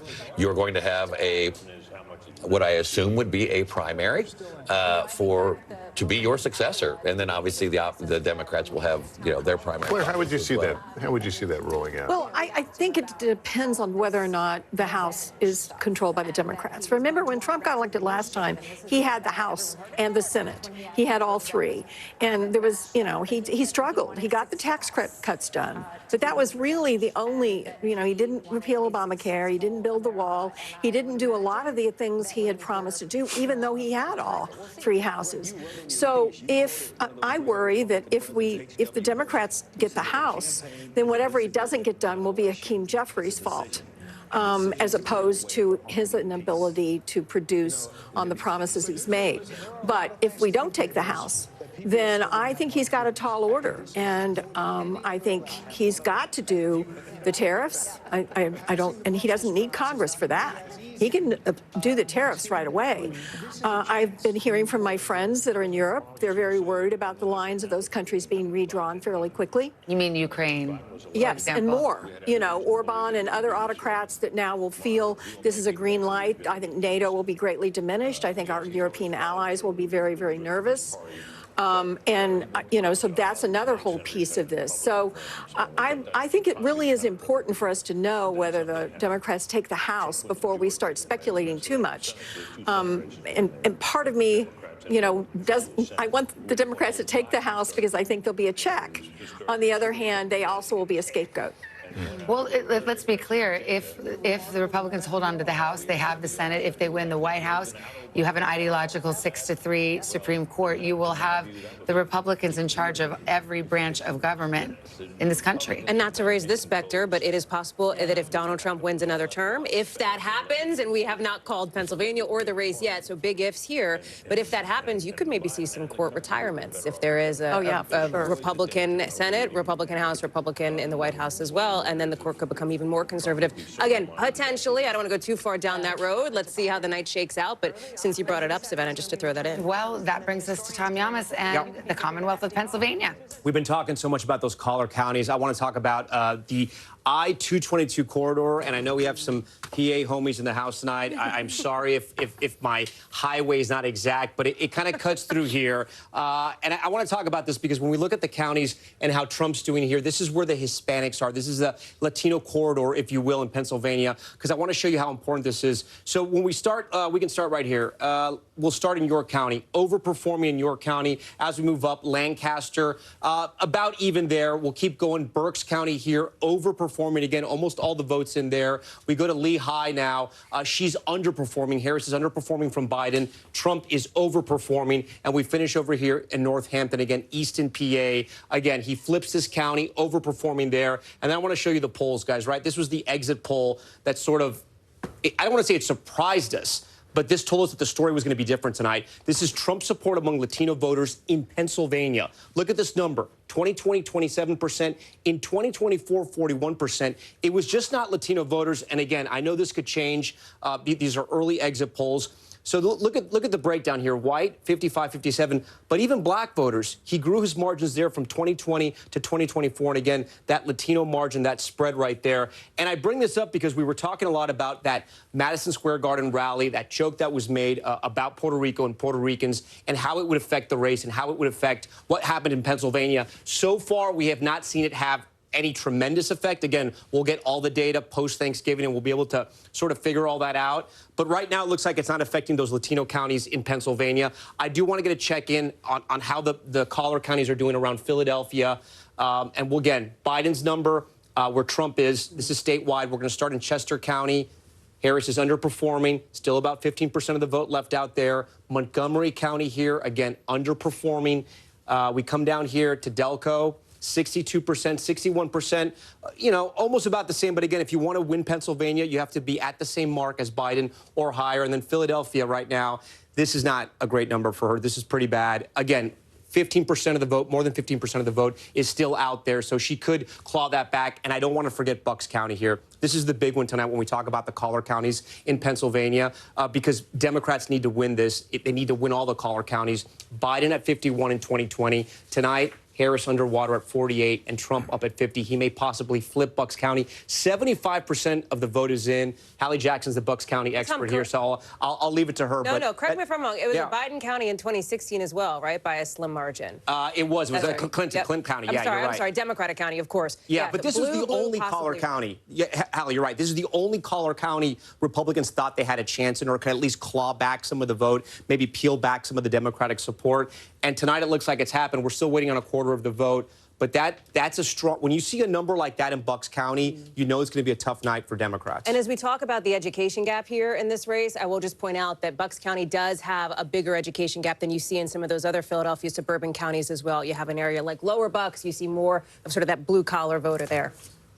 And the fact that Erie County also has gone for Trump, that's a huge bellwether in the state. And that's why Democrats who are texting me are saying all of these signs are just not headed in the right direction. Well, I mean, Joe Biden, of course, picked up, he did better, in some of those rural places. He, is sort of from Scranton or Scranton adjacent, grew up there, but then obviously went on to have Delaware as his home state. But I mean, he did better in some of these rural places that we're talking about. Well, what was interesting is that when Biden won it, when Obama won it, he drew out a very large African-American population and vote in the Philadelphia area. Yes, did well in the collar counties. But Biden really won it because of the collar counties, and that's what made his win in Pennsylvania so different. Everyone's speechless here. I guess it really is 1:40 in the morning, except for they're not speechless. They're cheering there at Trump headquarters. I think we can go West there. Palm. Yeah, I think we must be getting close to that moment with Donald Trump. His motorcade, we saw it coming, so I think... Garrett Haake is there. Yeah, he's there. We can listen to him and hear what the crowd is hearing. Yeah. Savannah, I can tell you right now, the anticipation far outpaces the available information about what Donald Trump will say and when he will say it. They're broadcasting another network in here, and we're getting a lot of cheers from a crowd who is anticipating a victory speech. I can tell you on the platform behind me, you probably can't quite see it, but the glass is up. The teleprompter glass is up for prepared remarks. But I think it's possible that part of the delay here may be that those remarks don't yet exist. Trump told reporters this morning after he voted that he hadn't written anything yet. He hadn't written a concession speech. He hadn't written a victory speech. He is something of a superstitious person, and it's possible he did not want to put anything on paper early, not knowing the results. For right now, I'm like tapping through my phone. We're reaching out to campaign sources, but I think part of the problem is Trump himself may not be entirely clear what message he wants to give to the country when he decides to step forward and give it. Savannah? All right, Garrett, thank you. Let's go over to Peter Alexander at Harris headquarters, where they're shutting it down. Cedric Richmond had just came out a little earlier saying that we will not hear from Kamala Harris tonight, but we will tomorrow. Any further word there, Peter? Right now at this hour. Yeah, I think most accurate to say that we are shutting it down at this point, shy of 2 o'clock here. We're the only ones left, a matter of reporters here who are sort of bundling up their gear in anticipation of the vice president returning to Howard University, her alma mater, as we were told. I guess it's later today. She'll be speaking today, Wednesday, not just to her supporters, but to a national audience as well. Obviously, this thing isn't done yet, but certainly based on the expressions we saw, the information we're getting from those in and around the Harris campaign, it doesn't feel like a winning night for them, a successful campaign. We heard a funeral-type atmosphere from those top donors who were gathered at a hotel not far from here. Kamala Harris never arrived at this location, not dissimilar to Hillary Clinton back in 2016 when it was one of her aides who came out and said she wouldn't be speaking, that she would deliver remarks the next day. Ultimately, it was then when she delivered a concession. So they're keeping close eyes on Pennsylvania, but the bottom line is, there are key demographics and critical counties and crucial states where they're just underperforming. Peter, I'll ask you to stand by right now. We have another call in Nebraska in the split electoral votes. NBC News projects that Donald Trump will win 4 of the 5. There's the difference. This is District 3. Donald Trump, the projected winner. And you can see 58% of the vote is in there. And District 2 remains outstanding. That's the one in Omaha that's adjacent district that usually goes blue and is expected to tonight as well. I think we await District 2. I think we just saw that. And you can see Donald Trump drawing closer to the magic 270 that would put him over the top and hand him the White House once more. Yeah, we await his comments. Stay with us. NBC News election night coverage continues right after this short break.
Mornings are full of possibility and energy, and how you get set for the day ahead matters. It's about getting caught up and getting ahead, because every day deserves the best start.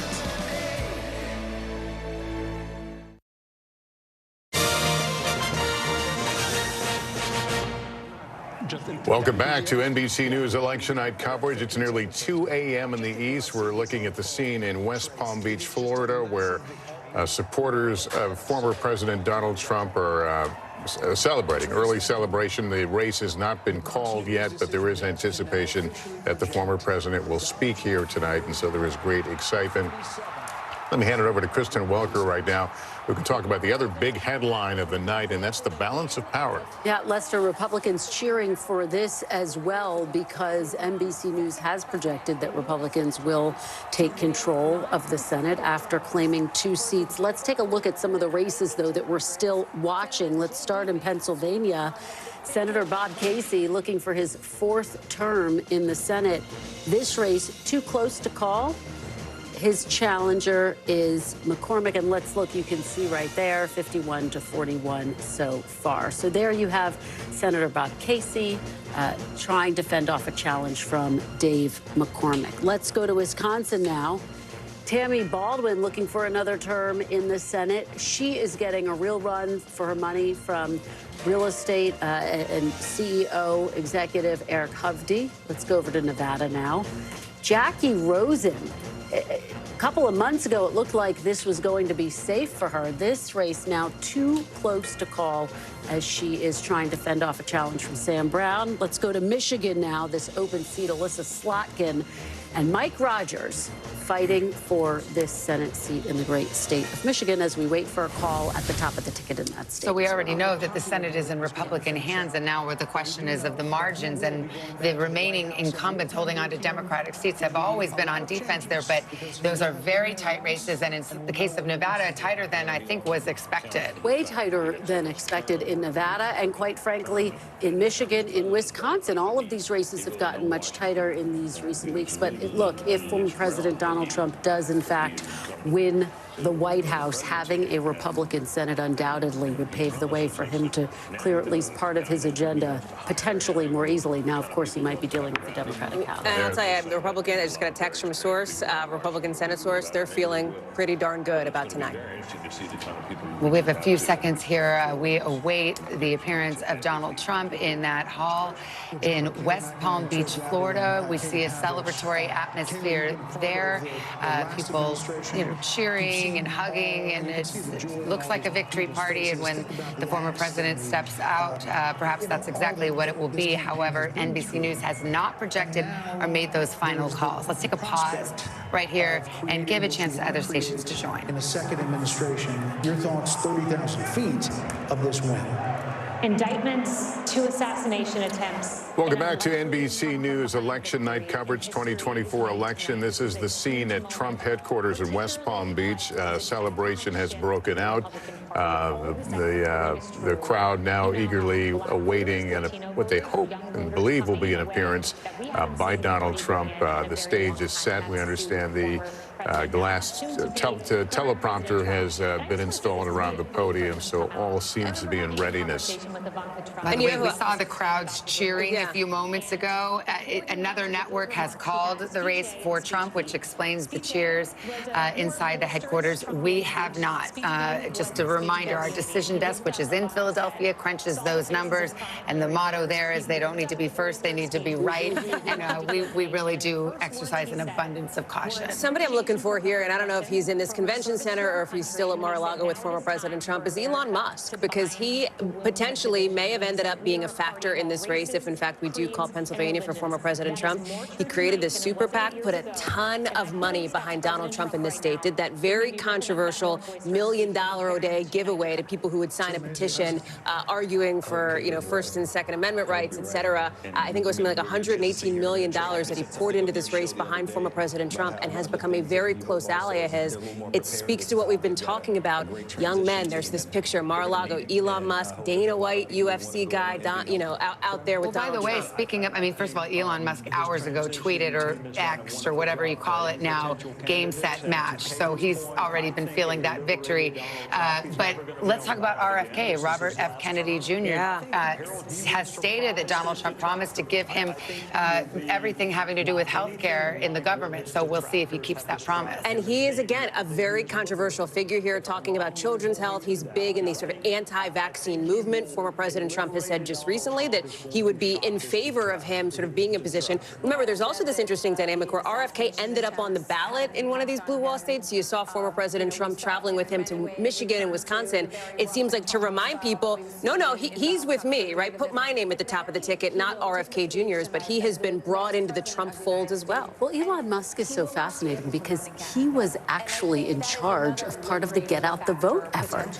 And Trump campaign officials, and I interviewed Caroline Levitt today and asked her about this. She said, look, it's unconventional. This is what we're doing. The campaign is also involved. But the bottom line, it seems to have worked, at least in some of these states that we've called so far. We just saw the actor John Voight among those gathered waiting to hear from President Trump. I think we have former President Trump, Garrett Haake, at Trump headquarters in West Palm. Are you getting any guidance on the timing?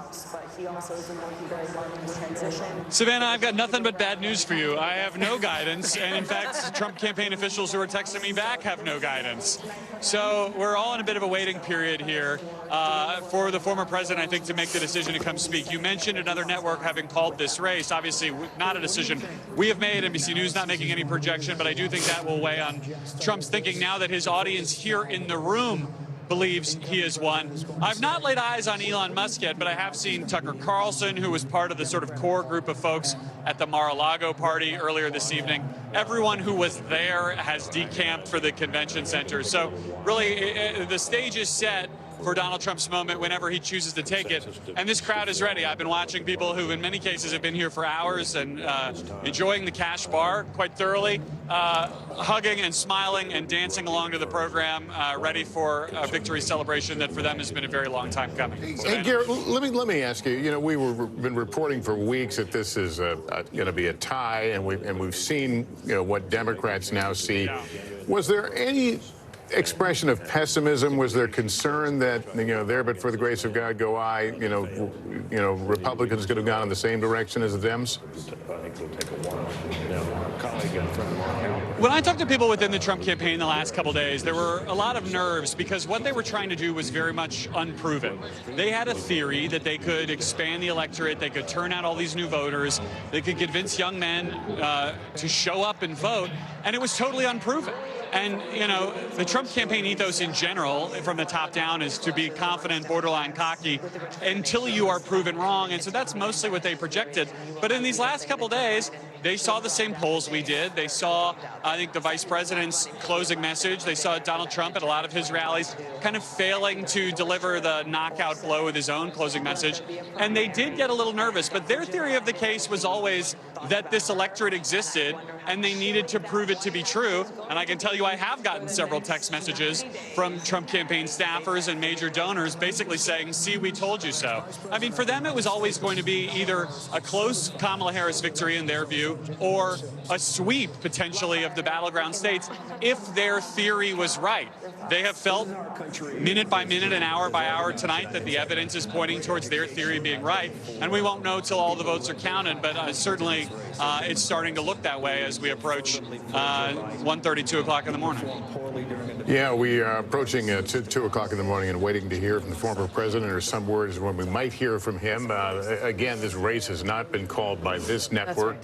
This network's still going through its processes, and when it's ready to speak, our decision desk will speak. But as we look at where the numbers are and where what the mood music is, if you will, I think one of the things that is on people's minds is who will be, if in fact former President Trump does well in Pennsylvania, and we call that race for him, et cetera, who will be in his ear? Who will be in his inner circle? And as we're talking about some of this, it may be striking for some folks to remember back in 2016, Jared Kushner was such a presence on the trail, his son-in-law, Ivanka Trump, his daughter, Melania Trump has been a rare presence on the campaign trail, campaigning for her husband this time, and both Ivanka Trump and Jared Kushner have largely taken a back seat. They've kept an arm's length away from domestic politics here and have not been on the trail much. They may be here tonight if, in fact, he comes out and gives some sort of big speech. They may line up as part of the family, but they have not been a presence in the way that they were. Well, let's also not forget that 40-year-old J.D. Vance, who served in the United States Senate for 2 years, is on the precipice of becoming the vice president of the United States for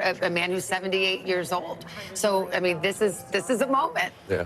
The one thing I'd say about the who would serve in the administration, I think this is actually a better opportunity for him coming back after the 4 years in between, because normally when you have the second term, you just shuffle the chairs on the deck. You've got the number 2 person was really good, so we'll move them up to number 1, and maybe I'll move you over to another. He's cleaning house. I mean, the house got cleaned, and now he's able to rebuild the entire thing. I think he will put, for example, Robert F. Kennedy Jr. Do you think he says, you know what, I'll give you the FDA or the health department? Or HHS. Yes, exactly. Those are Senate confirmed, and so unless you went with an acting role, which he would be. Himself has said he doesn't mind having acting heads in there. I mean, I'll leave that to him. But what I'm also going to say, though, is that when it comes to, you know, whether it's in the national security space, in all the other spaces, he's learned from that. I mean, I was there the moment he walked into the Oval Office for the first time as president, about 6 o'clock p.m., 7 o'clock p.m. on January 20th, 2017. And most of the people we did not know, because he wasn't the politician. Reince was doing all of this, who was the person of Washington, D.C. You're taking about his former Congress. chief of staff, Reince Priebus, And so now he's got that knowledge. Well, and it's striking because so many of the people who served in his administration have said he's unfit to serve. And so they won't be returning, obviously. And we spent a fair amount of time talking about that in recent weeks, all of the people who called him, for example, a fascist. I do think it's worth zooming out a little bit and just acknowledging the history-making moment that we are witnessing. The fact that he's only the second president in more than 100 years, if he does in fact win, to go back to the White House and serve non-consecutive terms. What do you think of your old boss, former Vice President Mike Pence, is thinking? He did not endorse Donald Trump, and of course, famously, did his constitutional duty on January 6th to the chance of hang Mike Pence. What do you think he's thinking right now? I think he's probably thinking about it from a policy standpoint. I mean, the campaign is over. That decision has been made by the American people. And so I think he'll look that if there's an area where they are in agreement on policy, he'll engage. If there's an area where he's in disagreement, he will decide whether he will make that known or just quietly wait and know that you've got actually another opportunity 4 years down the road. Not to run, I'm not saying that, but to influence another set of policymakers. But there is a reason that he's seen so many of the people that worked under him leave and now speak ill of him. And so what does that mean for the future of his next cabinet? Well, I think a lot of times you have to realize how to communicate with him and also what your role is. I mean, I think this is one of the big disagreements I think we had in Washington, D.C. and with the bureaucracy in general, is to provide advice, to provide consent, to provide your best recommendation, but there's only one person who put their name on the line and was elected by the people of America to be the president of the United States. Claire, you had a thought, I'm sorry. Yeah, I think one of the things that a lot of people will be looking at is the military. You know, we have a civilian-controlled military in the United States, but there is a deep ethos in the military, especially in the leadership, about the separation of politics and the military. And Trump at times tried to blur that line and was frustrated, I think, because he could not get the military to do what he thought they ought to do when they ought to do it sometimes. So I think it'll be interesting to see how the Pentagon handles this, because there are so many strong leaders in our military, and they have come up through the ranks, and they have transferred their families all over the world, and they have learned every part of military leadership. And I think there could be some bumps in the road as to how he handles the military and who he puts in charge. Well, in his first term, there were a number of administration officials who were there because they felt as though they could say no to him. They felt as though they were protecting the government. And by all accounts, this will be a very different second term. He was doing an interview with Sean Hannity, and Sean Hannity asked him if he would be a dictator, and he said only on day one.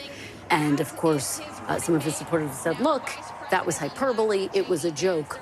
But the reality is, I think this administration will look a lot different. There will be people there who will support, and the question is how many will be able to question him, to challenge him. We know that he also has his eye on people like Governor Doug Burgum, Senator Marco Rubio, obviously Elon Musk, as we have discussed, as potential people who would return to a second administration. To sort of put it super simply here, this is the case that Vice President Harris made for the duration of her 107-day campaign, which was that if Donald Trump gets back into office, her argument was that he would be potentially more dangerous in the first term, she said, because the people who acted as a check around him will be gone. And I think that's what we're talking about here. Who will be around him? Who will be those voices in his ear? Clearly, that is an argument that did not resonate with voters in Georgia. It did not resonate with voters in North Carolina. It did not resonate with the Latino voters that we've been talking about, et cetera. But that is the case that she had been making and was trying to make, bringing up these cabinet officials, other Republicans, people who had previously been allied with him that chose to break apart. Did he win a mandate?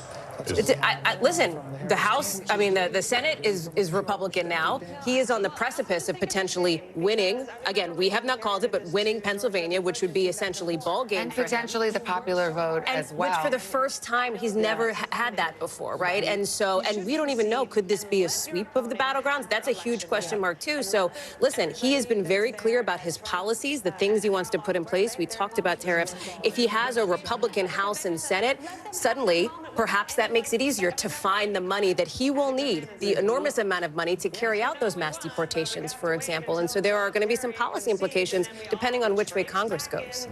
Well, I mean, Project 2025, which the former president has disavowed, but it has to be acknowledged, has folks who have worked for him and people that he has consulted with all over it. And there's a lot of talk in that document about getting rid of the so-called deep state. And because the view from the Trump campaign and the Trump way of thinking is that deep state, or these are people that were an obstacle to what he wanted to do inside the administration. Mark, how seriously do you think he will take that?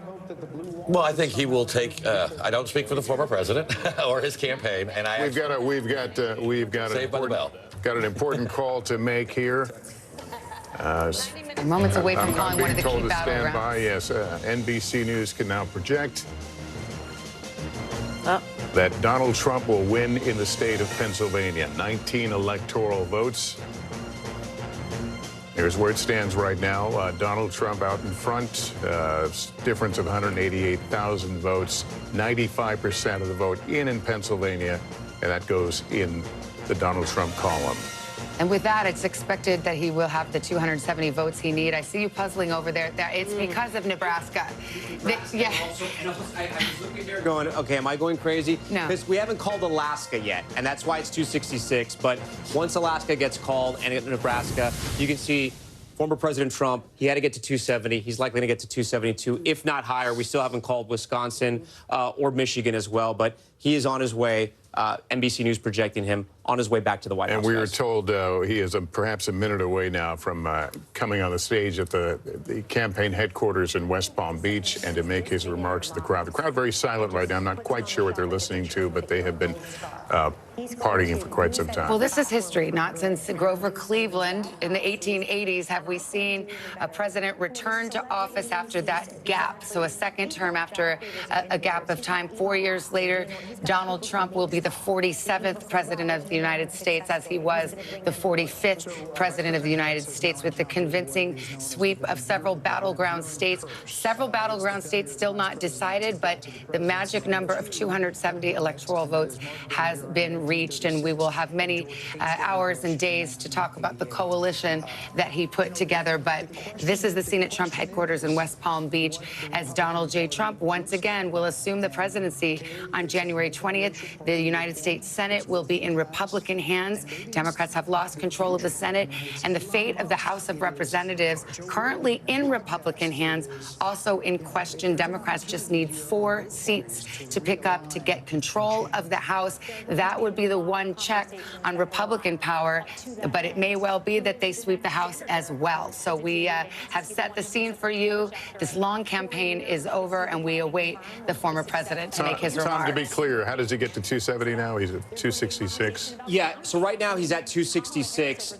If we fill in, and let me see, because sometimes when we get to a certain point, you can no longer fill in some holes here. But he wins Alaska, and then we go back. Oh, in Maine, there's a congressional district in Maine that we're still waiting on. You can see Maine is not filled out yet. There's a congressional district in Maine. Once he gets there, he'll get past 270, or he'll get right to 270, and that's where he'll stand tonight. And when we hit 2024, he'll likely get to 272. Again, and we haven't called Wisconsin and Michigan, so it could grow from there. But as Savannah mentioned, he got to 270. That's the magic number. We're projecting that Pennsylvania is a win for former President Trump. He is headed back to the White House. This is all, of course, assuming that Alaska and Nebraska and the Maine district go the way that we expect them to go. So just to, I think Tom is making an excellent point here that we haven't hit that magic 270 number just yet. But with the win in Pennsylvania here, the thing I'm looking for, a couple of things. What is the Harris campaign going to say and do now? Because the last that we heard from them, of course, it was Cedric Richmond taking the stage. That memo had suggested to staffers, listen, we've got the blue wall. We're going to wait and see turnout in Philadelphia. We have now called Pennsylvania. That is incredibly significant here. And so do we hear from, if not her, as we don't expect to, the campaign tonight? And then obviously, what are we going to hear when former President Trump himself takes the stage there down in Palm Beach? And will she call him to concede? I mean, that's my question. If you'll rewind back to 2016, former Secretary of State Hillary Clinton did, in fact, call Donald Trump that night to concede. And the next morning, she came before the cameras. It was, I believe, late morning, if memory serves. She did. And I think the Democratic the leaders have signaled that she will address the country tomorrow, and they certainly could read the tea leaves and saw which way this was headed. And so, you know, we believe and project that he will reach at least the 270 votes that he needs. Well, and I remember talking to John Podesta in 2016 and saying, have you written a concession speech at the beginning of the night? And he said no, because we don't even want to think about that. And you have to ask that question.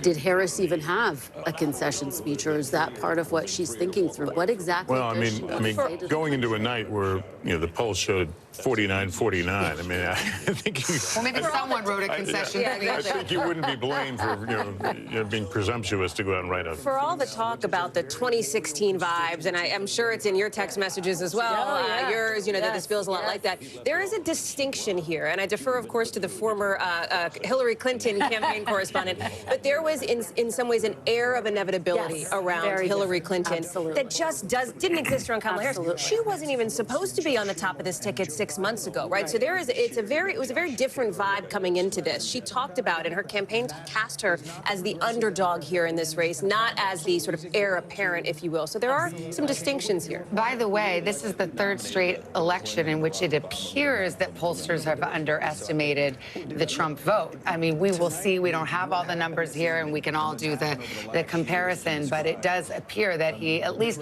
maybe it's not a polling miss because those were, in most of these battlegrounds, dead ties and within the margin of error. And if it's in the margin of error, it's not a polling miss. But there's no question, Tom, that in the counties that you have now memorized, that will be haunting you to the last of your days, that he was outperforming and getting new voters to the polls and squeezing out more voters, especially in those rural districts. We were looking in all those battleground states, and the pattern that we kept seeing was that he kept overperforming in the rural areas. She was underperforming Biden in those urban areas, in the blue counties she needed to win. I was signaling you, Savannah, because one thing, I don't know if you guys have talked about it yet, but if former President Trump goes back to the White House, something else you guys, I don't think you've talked about it yet, is the Supreme Court. And what happens in the Supreme Court, and if anything happens there, we saw how he completely reshaped that court. And if he's reelected, and it looks like he's going to be, I mean, not that there's anyone sort of hanging on there at the Supreme Court, but it's something that Republicans are going to be thinking about. Well, and here's the other point to remind people of. The Supreme Court issued a ruling that gave him immunity from all official acts. Prior to tonight, Donald Trump was facing 3 legal battles and was also convicted. He's got a November 26th sentencing date. So there will be a lot of questions about how all of that will There are 2 state cases with sentencing case. The sentencing is in the New York State case. And then there are 2 federal cases which will functionally disappear. Go away. I mean, they'll go away. If he took office and they were still going, he could pardon himself. He could have a different attorney general. I mean, there's a million. They're gone. They're just gone. Yeah, and remember, he also said he would free all of the January 6th convicts. We'll have to see how that works functionally. And he'll fire Jack Smith on day 1, and again, the deportation force, which he has promised to start on day 1. So we'll have to see how that all unfolds. It's interesting. Very clear. Think about what Judge Merchan in New York State Court will do with the sentencing date before him, whether he just tables it or, but in any event. That could mean another Supreme Court intervention to try to find out what happens. It'll be very interesting. Yeah, it's an experienced judge. I don't know what he'll do. He may just, recognize what's going on. And in the end, it is a business records case. So he may decide, okay, the conviction stands, but choose not to sentence to jail, which actually would be in line with similar situated defendants. Yeah, so you have it wouldn't be surprising. Your court TV hat back on here. I know. It's like all that legal education put to use here at 2 o'clock in the morning as we await Donald Trump to take the stage here in West Palm. Yeah, we're in a bit of a holding period right now. The crowd is I guess, watching some speeches or videos right now, and they're waiting for the former president to come out. We don't know whether he will claim victory. Again, we have not made that call. At least one other network has, and the crowd reacted to that a bit early, but we make no statement from that other than the fact that we're our decision desk works along with its own metrics in making these decisions, so they will at some point make calls, and we'll see where the evening ends up. Yeah, well, barring an earthquake in some of these states, such as Alaska, I think that by calling Pennsylvania, it's sort of all over but the voting. But we will wait for the official moment of 270 votes. But I can guarantee you Donald Trump is. There's Vivek Ramaswamy, Doug Burgum. These are former opponents in the primary who were quickly dispatched and then came over to the Trump side, and perhaps they have stars in their eyes about what roles they may play in a Trump administration. There's another piece of history that if this goes the way that it seems likely to go here and he does hit 270 electoral votes, he would be the oldest president ever elected. He would actually beat now President Biden by about 143 days. So he would make history in that setting as well. That is not something he prefers to talk about, especially as age has become front and center in this race, as Vice President Harris looked to cast him as sort of exhausted, questioning his fitness for office in those final days of the campaign. Again, an argument that clearly did not seem to resonate for voters in Georgia, in North Carolina, and Pennsylvania, those battlegrounds that appeared to be putting him over the edge. Let's go to Garrett Haake. He is there at the Trump headquarters. Garrett, can you tell what the audience is listening to right now, and any word on when we might see Mr. Trump? Lester, they're listening to a discussion of the race on Fox News. Beyond that, I'm still embarrassingly bereft of much programming information. The Trump team briefly took down the teleprompters that had been on stage for the last hour or so, leading us to believe that Trump was going to come out and speak off the cuff, which sort of tracks given that we knew he had not written any remarks earlier in the day. Then we just a moment ago saw staffers come back out and reassemble the teleprompter. Trump's son, Eric Trump, just posted a picture on social media of the former president backstage holding papers that appeared to be remarks, perhaps rehearsing, getting ready to come out. But the guidance we have gotten from the campaign remains unambiguous soon. And beyond that, we are left to wait and wonder with the rest of you as I'm watching staffers make yet another adjustment to the former president's teleprompter on stage. Yes, it's getting to be late here, and we are awaiting former President Trump, and we're just doing a switcheroo here with getting our Capitol Hill correspondent in position here. We can have a lot to discuss with him as we talk about and potentially a new Washington. We haven't called the race yet, but we've called Pennsylvania, and that just about does it, as all of us who've been studying the map certainly know by now. A new Washington that looks a little bit like the old Washington, right? Yes. With Donald Trump back in office here. The dynamic's different, especially with the way that the Republican Party has changed. Think about it, gone. And Ryan Nobles is joining us, knows this. Mitch McConnell will not be in Senate leadership anymore. I remember in 2017 when Kristen and I were, newly minted White House, or you were a White House correspondent, I came on board. There's a lot of discussion about the Republican establishment and Donald Trump, and would he bend to them or would they bend to him? We now have that answer 8 years later, and that is what Washington, it seems, if this goes the way, barring any big surprises, will look like. Well, and that's what we were talking about at the convention. This is Donald Trump's Republican Party. Yeah, and the type of new senator that you're going to see coming in and joining the ranks of the existing senators are all senators that are in what you'd call the MAGA mold, right? These are people that have run campaigns that are in the same vein as the type of campaign that Donald Trump has run. These are people that very much sought Donald Trump's endorsement, felt that it was necessary to connect with him and his base. The best example of this is Mike Rogers, right? Former congressman from Michigan who, at a certain point in his career, attempted to try and break himself from Donald Trump, tried to be a part of this kind of anti-Trump establishment. Maybe he thought that was the future of the Republican Party.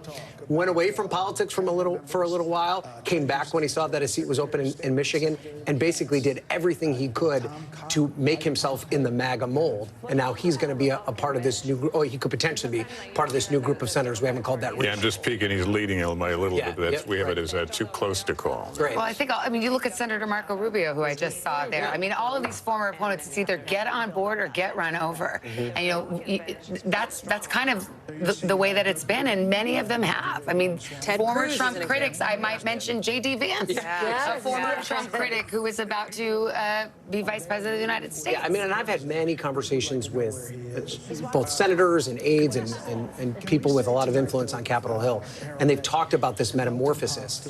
And they've talked about how maybe they don't like necessarily Donald Trump's personality or the way he presents himself or the way he talks about people, but they also realize that, and what is clearly evident tonight, that he has captured the pulse of at least half of the American people, and in particular, the American people that elect Republicans to office. And so you can try and fight against that establishment if you want to be a Republican, or you can get on board. And more you see these Republicans getting on board. The question, I think, becomes, does that translate into some sort of governable posture?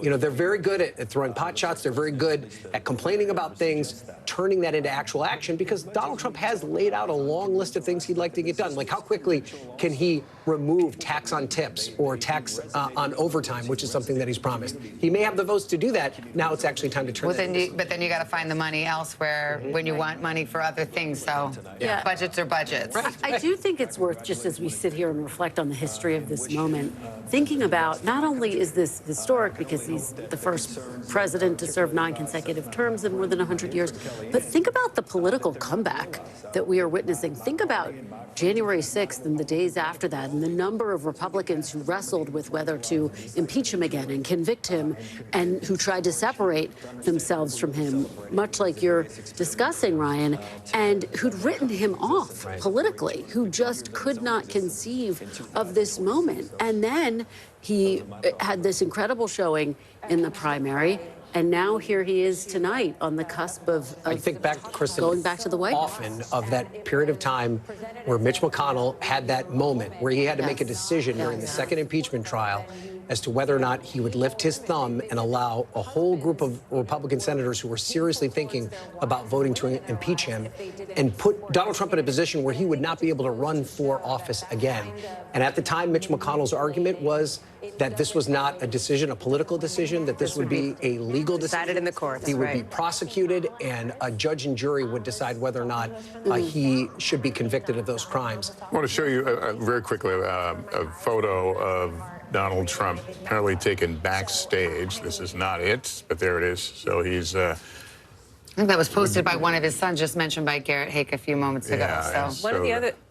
I'm sorry, I was going to say, one of the other things, I think there is still some suspense to the evening as it relates to the margin here and to the popular vote, right? Because this is something else that speaks to this idea of a mandate. Because over the course of the last 8 years, one of the things that you often hear said about former President Trump is, well, he doesn't have half the country, right? He's not there. He wins the electoral vote. What does the popular vote look like? And what do these other battlegrounds look like? Yes, we've called here at NBC News, Georgia, North Carolina, Pennsylvania, Michigan, Wisconsin, Arizona, Nevada, all still out there.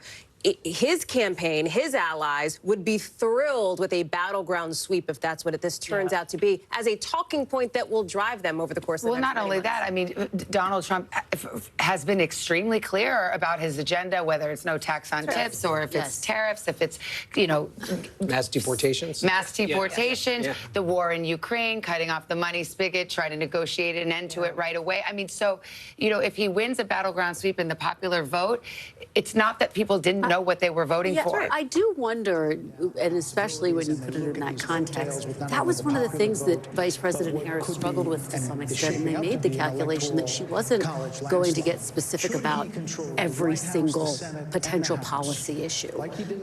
And she is someone who, of course, was thrust into this race with 100 days to go, who had frankly never won a primary. I mean, remember, in 2019, she dropped out before Iowa. You know what's very interesting in one of the exit polls? Kamala Harris's favorable rating, 48%. Donald Trump's, 44%. That's right. People like him less, and it appears but the people who liked into him, an office. The people who liked him showed up here, and maybe others as well. And look at Joe Biden's approval rating, too. I do think that comes into play here, his favorability at 41%. Well, they may not like him, but they like what he says. They like his policies. I talk to voters all the time that say, I can't stand him. I don't like the way he picks on people. I don't like his tweets. I don't like the way that he picks on people that aren't like him, but I love his policies. But in his mind, does that validate his worst instincts now? I mean, will the lesson for him of this election be, you know, course works? Well, and also, it doesn't matter, Lester, right? Because he's not going to run for re-election again. That's it. He's going to have these 4 years, and he's the same Donald Trump, but he may govern differently. And what I mean by that is that he knows Washington now. The first time he didn't know Washington. Now he knows Washington. And also the people that are going to sign up for his cabinet, they know what to expect. You remember, all these people signed up, they got approved, and then they quickly were dismissed. What we saw with his campaign that was different from 2016 and really from his White House presidency, the team he assembled is the team that stayed. Right, his campaign team, those around him, are the people that stayed. What's different this time around, though, Trump's inner circle is much different. You've mentioned this. No more Jared, no more Ivanka. There's much different people that have gotten close to him over these 4 years. So it may be a little different, and everyone that signs up sort of knows what to expect.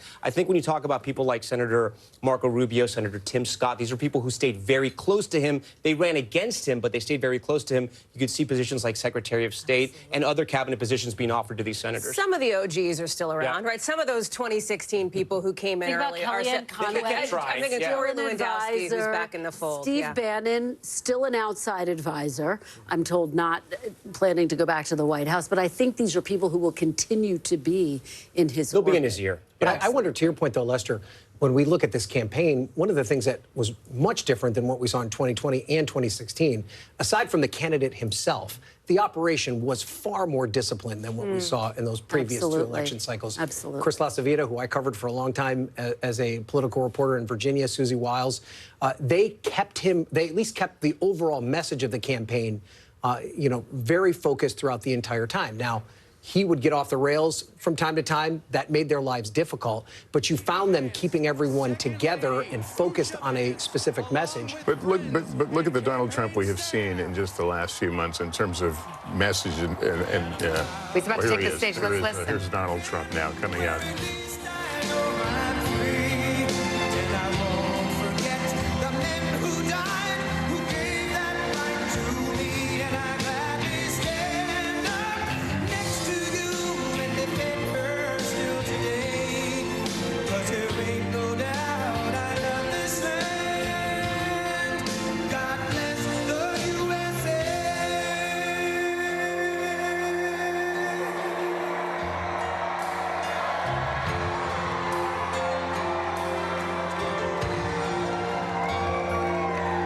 From the lakes of Minnesota to the hills of Tennessee, across the plains of Texas, from sea to shining sea, Detroit down to Houston, and New York to LA, where there's pride in every American heart, and it's time we stand and say,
Thank you very much. Wow.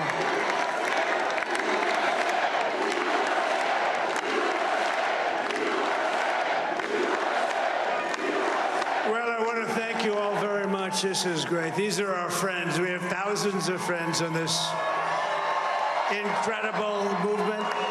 This was a movement like nobody's ever seen before. And frankly, this was, I believe, the greatest political movement of all time. There's never been anything like this in this country, and maybe beyond. And now it's going to reach a new level of importance because we're going to help our country heal. We're going to help our country heal. We have a country that needs help, and it needs help very badly. We're going to fix our borders. We're going to fix everything about our country. And we made history for a reason tonight, and the reason is going to be just that. We overcame obstacles that nobody thought possible, and It is now clear that we've achieved the most incredible political thing. Look what happened. Is this crazy?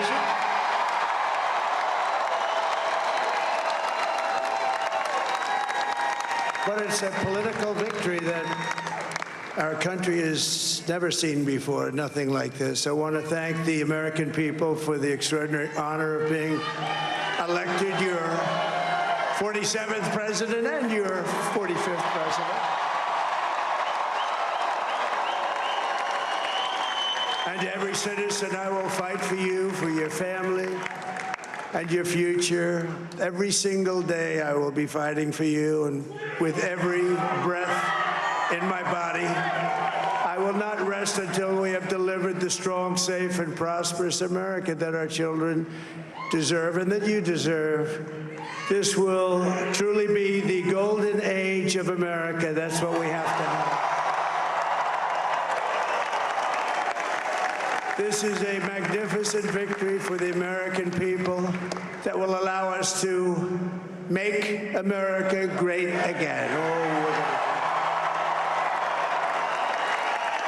And in addition to having won the battleground states of North Carolina, I love these places, Georgia, Pennsylvania, and Wisconsin, we are now winning in Michigan, Arizona, Nevada, and Alaska, which would result in us carrying at least 315 electoral votes.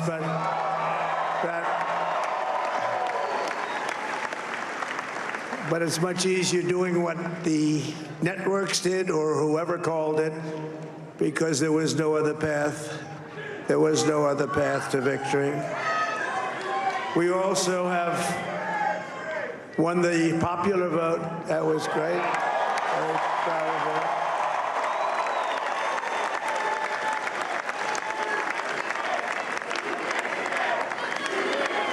Thank you.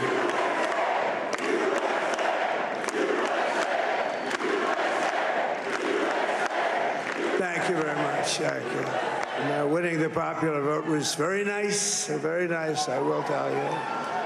It's a great feeling of love. We have a great feeling of love in this very large room with unbelievable people standing by my side. These people have been incredible. They've made the journey with me, and we're going to make you very happy. We're going to make you very proud of your vote. I hope that you're going to be looking back someday and say that was one of the truly important moments of my life when I voted for this group of people beyond the president, this group of great people. America has given us an unprecedented and powerful mandate. We have taken back control of the Senate. Wow, that's good. And the Senate races in Montana, Nevada, Texas, Ohio, Michigan, Wisconsin, the great Commonwealth of Pennsylvania, were all won by the MAGA movement. They helped so much. And in those cases, every one of them, we worked with the senators. They were tough races, and I mean, the number of victories in the Senate was absolutely incredible. And we did tele-rallies. We did tele-rallies with each one of them. And sometimes we did 2 or 3 and it was amazing to look at all of those victories. Nobody expected that, nobody. So I just wanted to thank you very much for that. And you have some great senators and some great new senators. And it also looks like we'll be keeping control of the House of Representatives.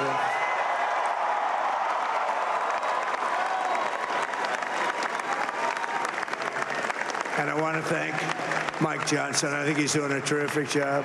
Terrific job. I want to also thank my beautiful wife, Melania, First Lady.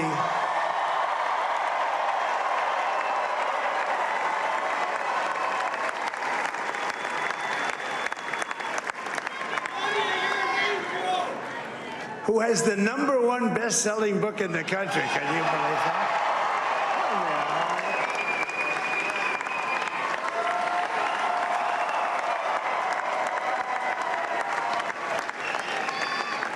know, she's done a great job, works very hard to help people.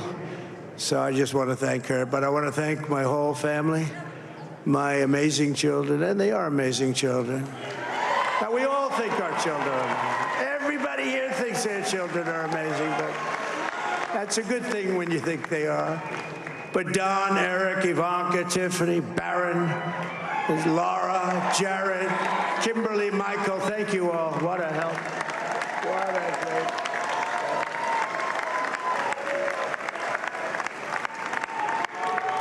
My father-in-law, Victor, is tremendous, and we miss very much Melania's mother, Amalia. We miss Amalia, don't we, huh? She would be very happy right now, standing on this stage. She'd be so proud. She was a great woman, that one. Beautiful inside and out. She was a great woman. I want to be the first to congratulate our great, now I can say, Vice President-elect of the United States, J.D. Vance.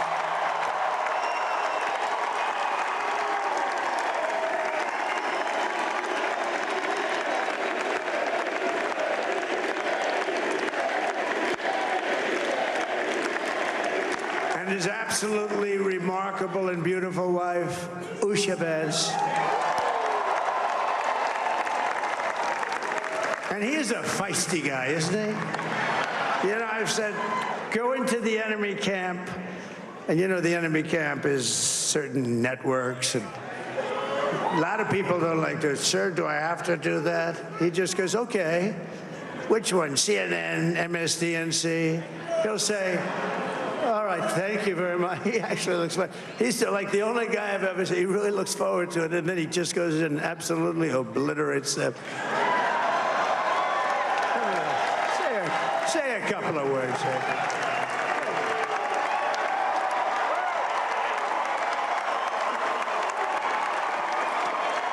Wow.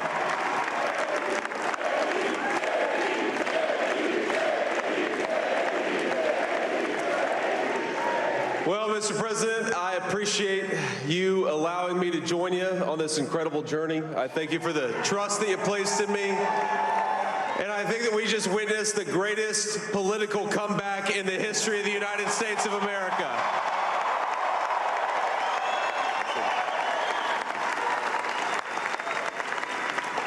And under President Trump's leadership, we're never going to stop fighting for you, for your dreams, for the future of your children. And after the greatest political comeback in American history, we're going to lead the greatest economic comeback in American history under Donald Trump's leadership.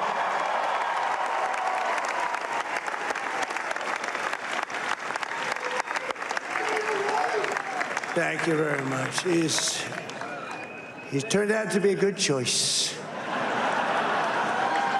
I took a little heat at the beginning, but he was, I knew the brain was a good one, about as good as it gets. And we love the family, and we're going to have a great 4 years, and we're going to turn our country around, make it something very special. It lost that little thing called special. We have to make it so. We're going to make this so great. It's the greatest country and potentially the greatest country in the world by far. And right now, we're going to just work very hard to get all of that back. We're going to make it the best it's ever been. We can do that. If we had to wait longer, I don't know. It was going bad, and it was going bad fast. We're going to have to seal up those borders, and we're going to have to let people come into our country. We want people to come back in, but we have to let them come back in, but they have to come in legally. They have to come in legally. Let me also express my tremendous appreciation for Susie and Chris, the job you did.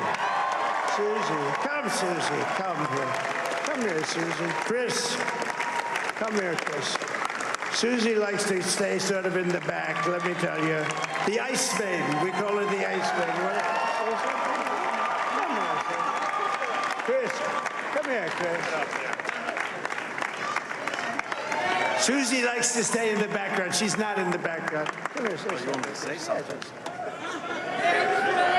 This wasn't expected, but I just want to thank, obviously, President Trump for this journey. It was a great one, and he's a hell of a candidate, and he's going to be a hell of a great 47th president. And this team that we had, the best team, and, of course, even my boss, Susie Wiles, the best. Thank you.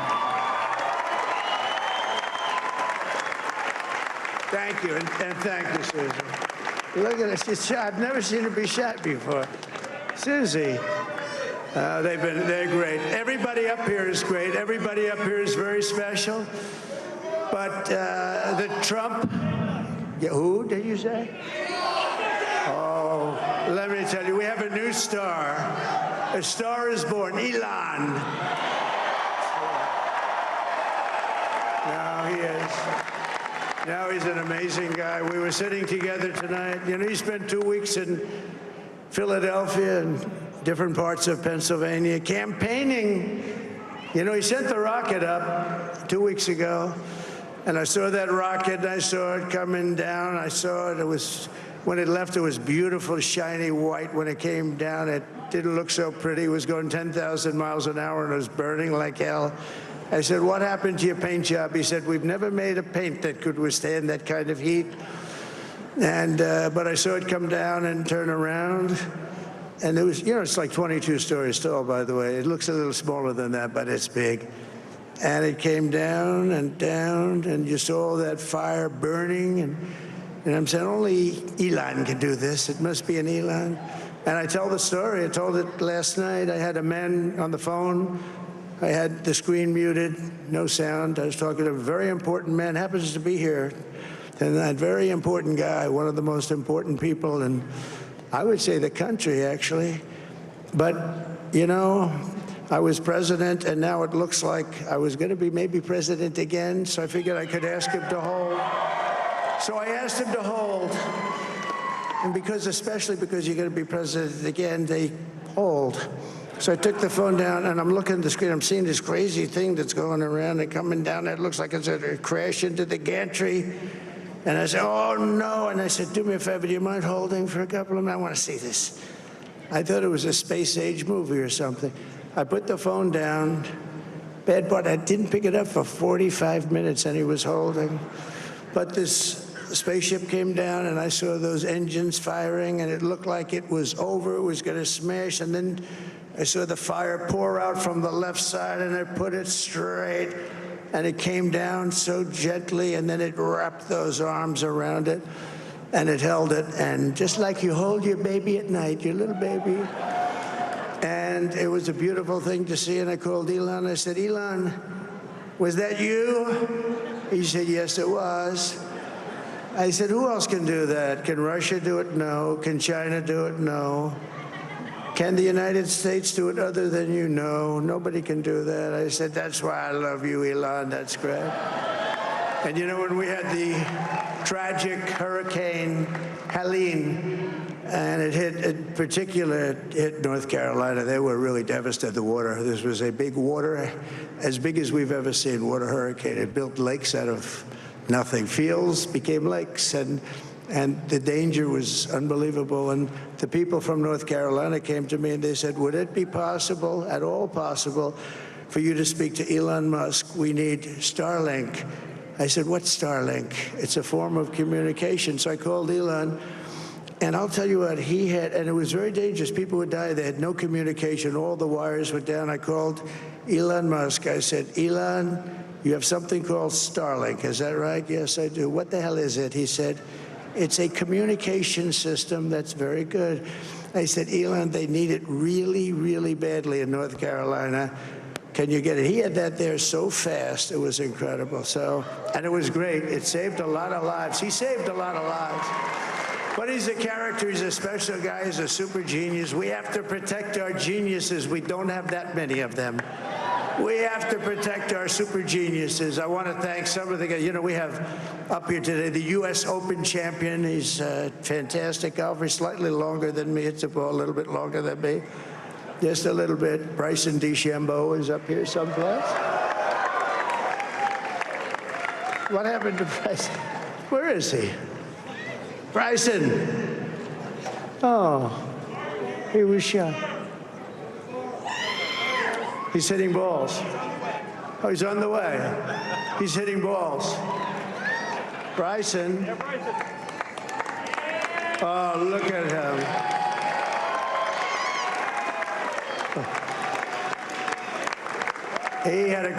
He's got a great career going.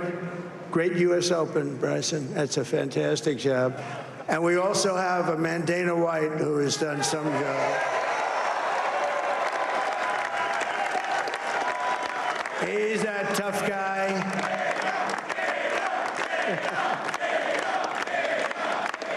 So Dana started UFC and came to me, do you mind if I use your, nobody wanted to give him Marines because they said it's a rough sport, a little rough.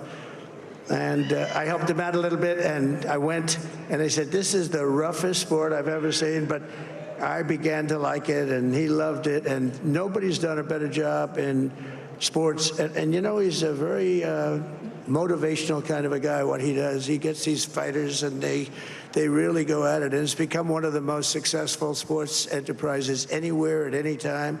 It's doing so well. I'd like to ask Dana just to say a couple of words, because people love to hear from him. Dana,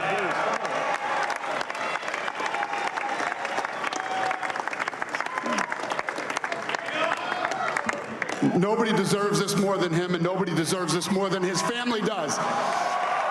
This is what happens when the machine comes after you. What you've seen over the last several years, this is what it looks like.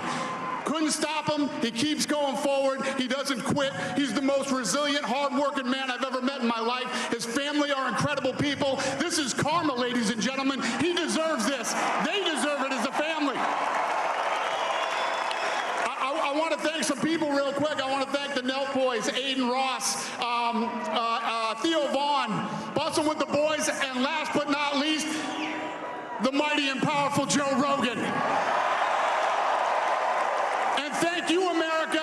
Thank you. Have a good night.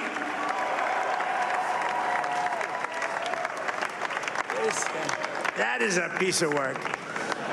No, he's really an amazing guy. But most of all, I want to thank the millions of hardworking Americans across the nation who have always been the heart and soul of this really great movement. We've been through so much together, and today you showed up in record numbers to deliver a victory like really, probably like no other. This was something special, and we're gonna pay you back. We're gonna do the best job. We're gonna turn it around. It's got to be turned around. It's got to be turned around fast, and we're gonna turn it around. We're gonna do it in every way, with so many ways, but we're gonna do it in every way. This will forever be remembered as the day the American people regained control of their country.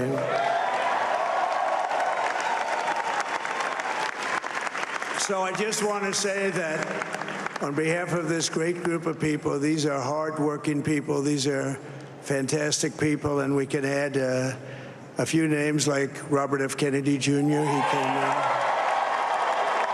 And he's going to help make America healthy again.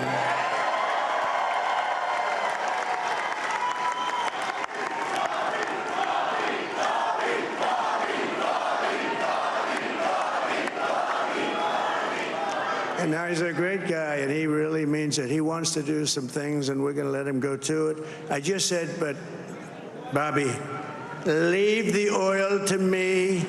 We have more liquid gold, oil and gas. We have more liquid gold than any country in the world, more than Saudi Arabia. We have more than Russia. Bobby, stay away from the liquid gold. Other than that, go have a good time, Bobby. We're going to be paying down debt. We're going to be reducing taxes. We can do things that nobody else can do. Nobody else is going to be able to do it. China doesn't have what we have. Nobody has what we have. But we have the greatest people also. Maybe that's the most important thing.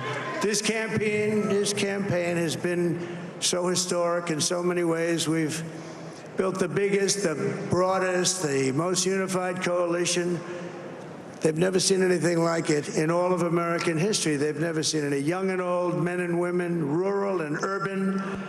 And we had them all helping us tonight, when you think. I mean, I was looking at it. I was watching it. They had some great analysis of the people that voted for us, nobody's ever seen anything like that. They came from all corners, union, non-union, African American, Hispanic American, Asian American, Arab American, Muslim American. We had everybody, and it was beautiful. It was a historic realignment, uniting citizens of all backgrounds around a common core of common sense. You know, we're the party of common sense. We want to have borders. We want to have security. We want to have things be good, safe. We want great education. We want a strong and powerful military, and ideally we don't have to use it. You know, we had no wars. 4 years we had no wars, except we defeated ISIS. We defeated ISIS in record time. But we had no wars. They said, he will start a war. I'm not going to start a war. I'm going to stop wars. But this is also a massive victory for democracy and for freedom. Together, we're going to unlock America's glorious destiny. We're going to achieve the most incredible future for our people. Yesterday, as I stood at my last stop on the campaign trail, I'll never be doing a rally again. Can you believe it? I think we've done 900 rallies approximately from them. Can you imagine? 901, something, a lot of rallies. And it was sad. Everybody was sad. Many people, I said, this is our last rally. But now we're going on to something that's far more important, because the rallies were used for us to be put in this position where we can really help our country. That's what we're going to do. We're going to make our country better than it ever has been. And I said that many people have told me that God spared my life for a reason.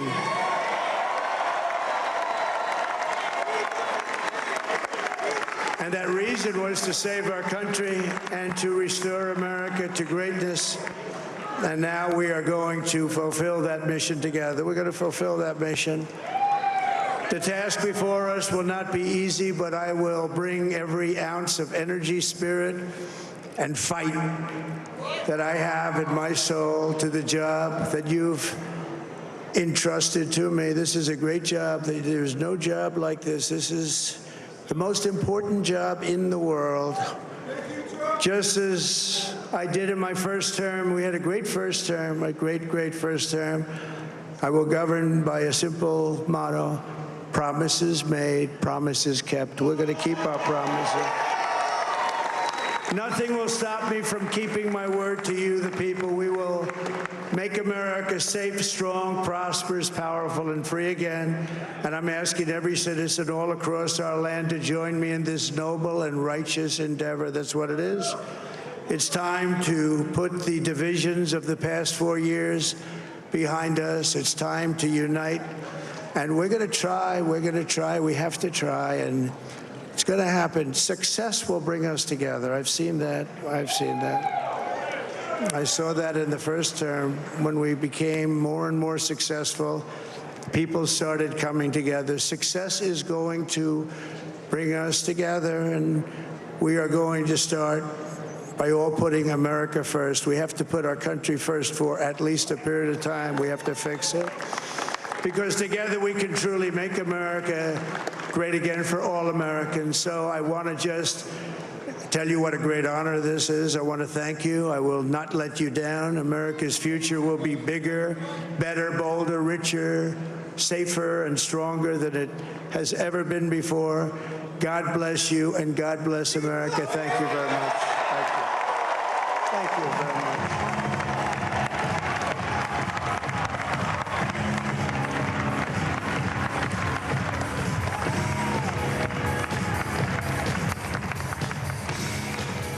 Former President Trump making about 25 minutes worth of remarks, essentially acknowledging that he has been called by other networks, not this one so far, as the next president of the United States, coming out with family and supporters there, a crowd that had waited a considerable amount of time, but obviously eager and happy about the outcome of the evening. As we said, NBC News has not projected that he is over the top yet, but he has a clear path to victory and the White House at this point.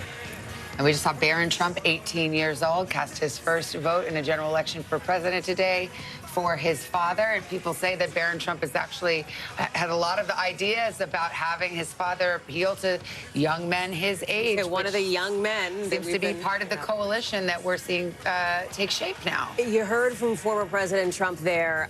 Again, we have not called the race for president for him. We have called the race for Pennsylvania for him, and that appears to be the critical key for him to get to 270 at some point throughout the course of the early evening. He has not officially won the popular vote yet, although he is leading on that front. We have not officially called control of the House of Representatives yet. That could take a while. He clearly feels confident about that, saying that they've won. Again, that is not the case just yet. The Republicans do have control of the Senate, but you heard former President Trump there say that we have an unprecedented and powerful mandate at this historic moment here. He is now, once we officially call the race, would be the oldest president ever elected, only the second president elected to a non-consecutive term.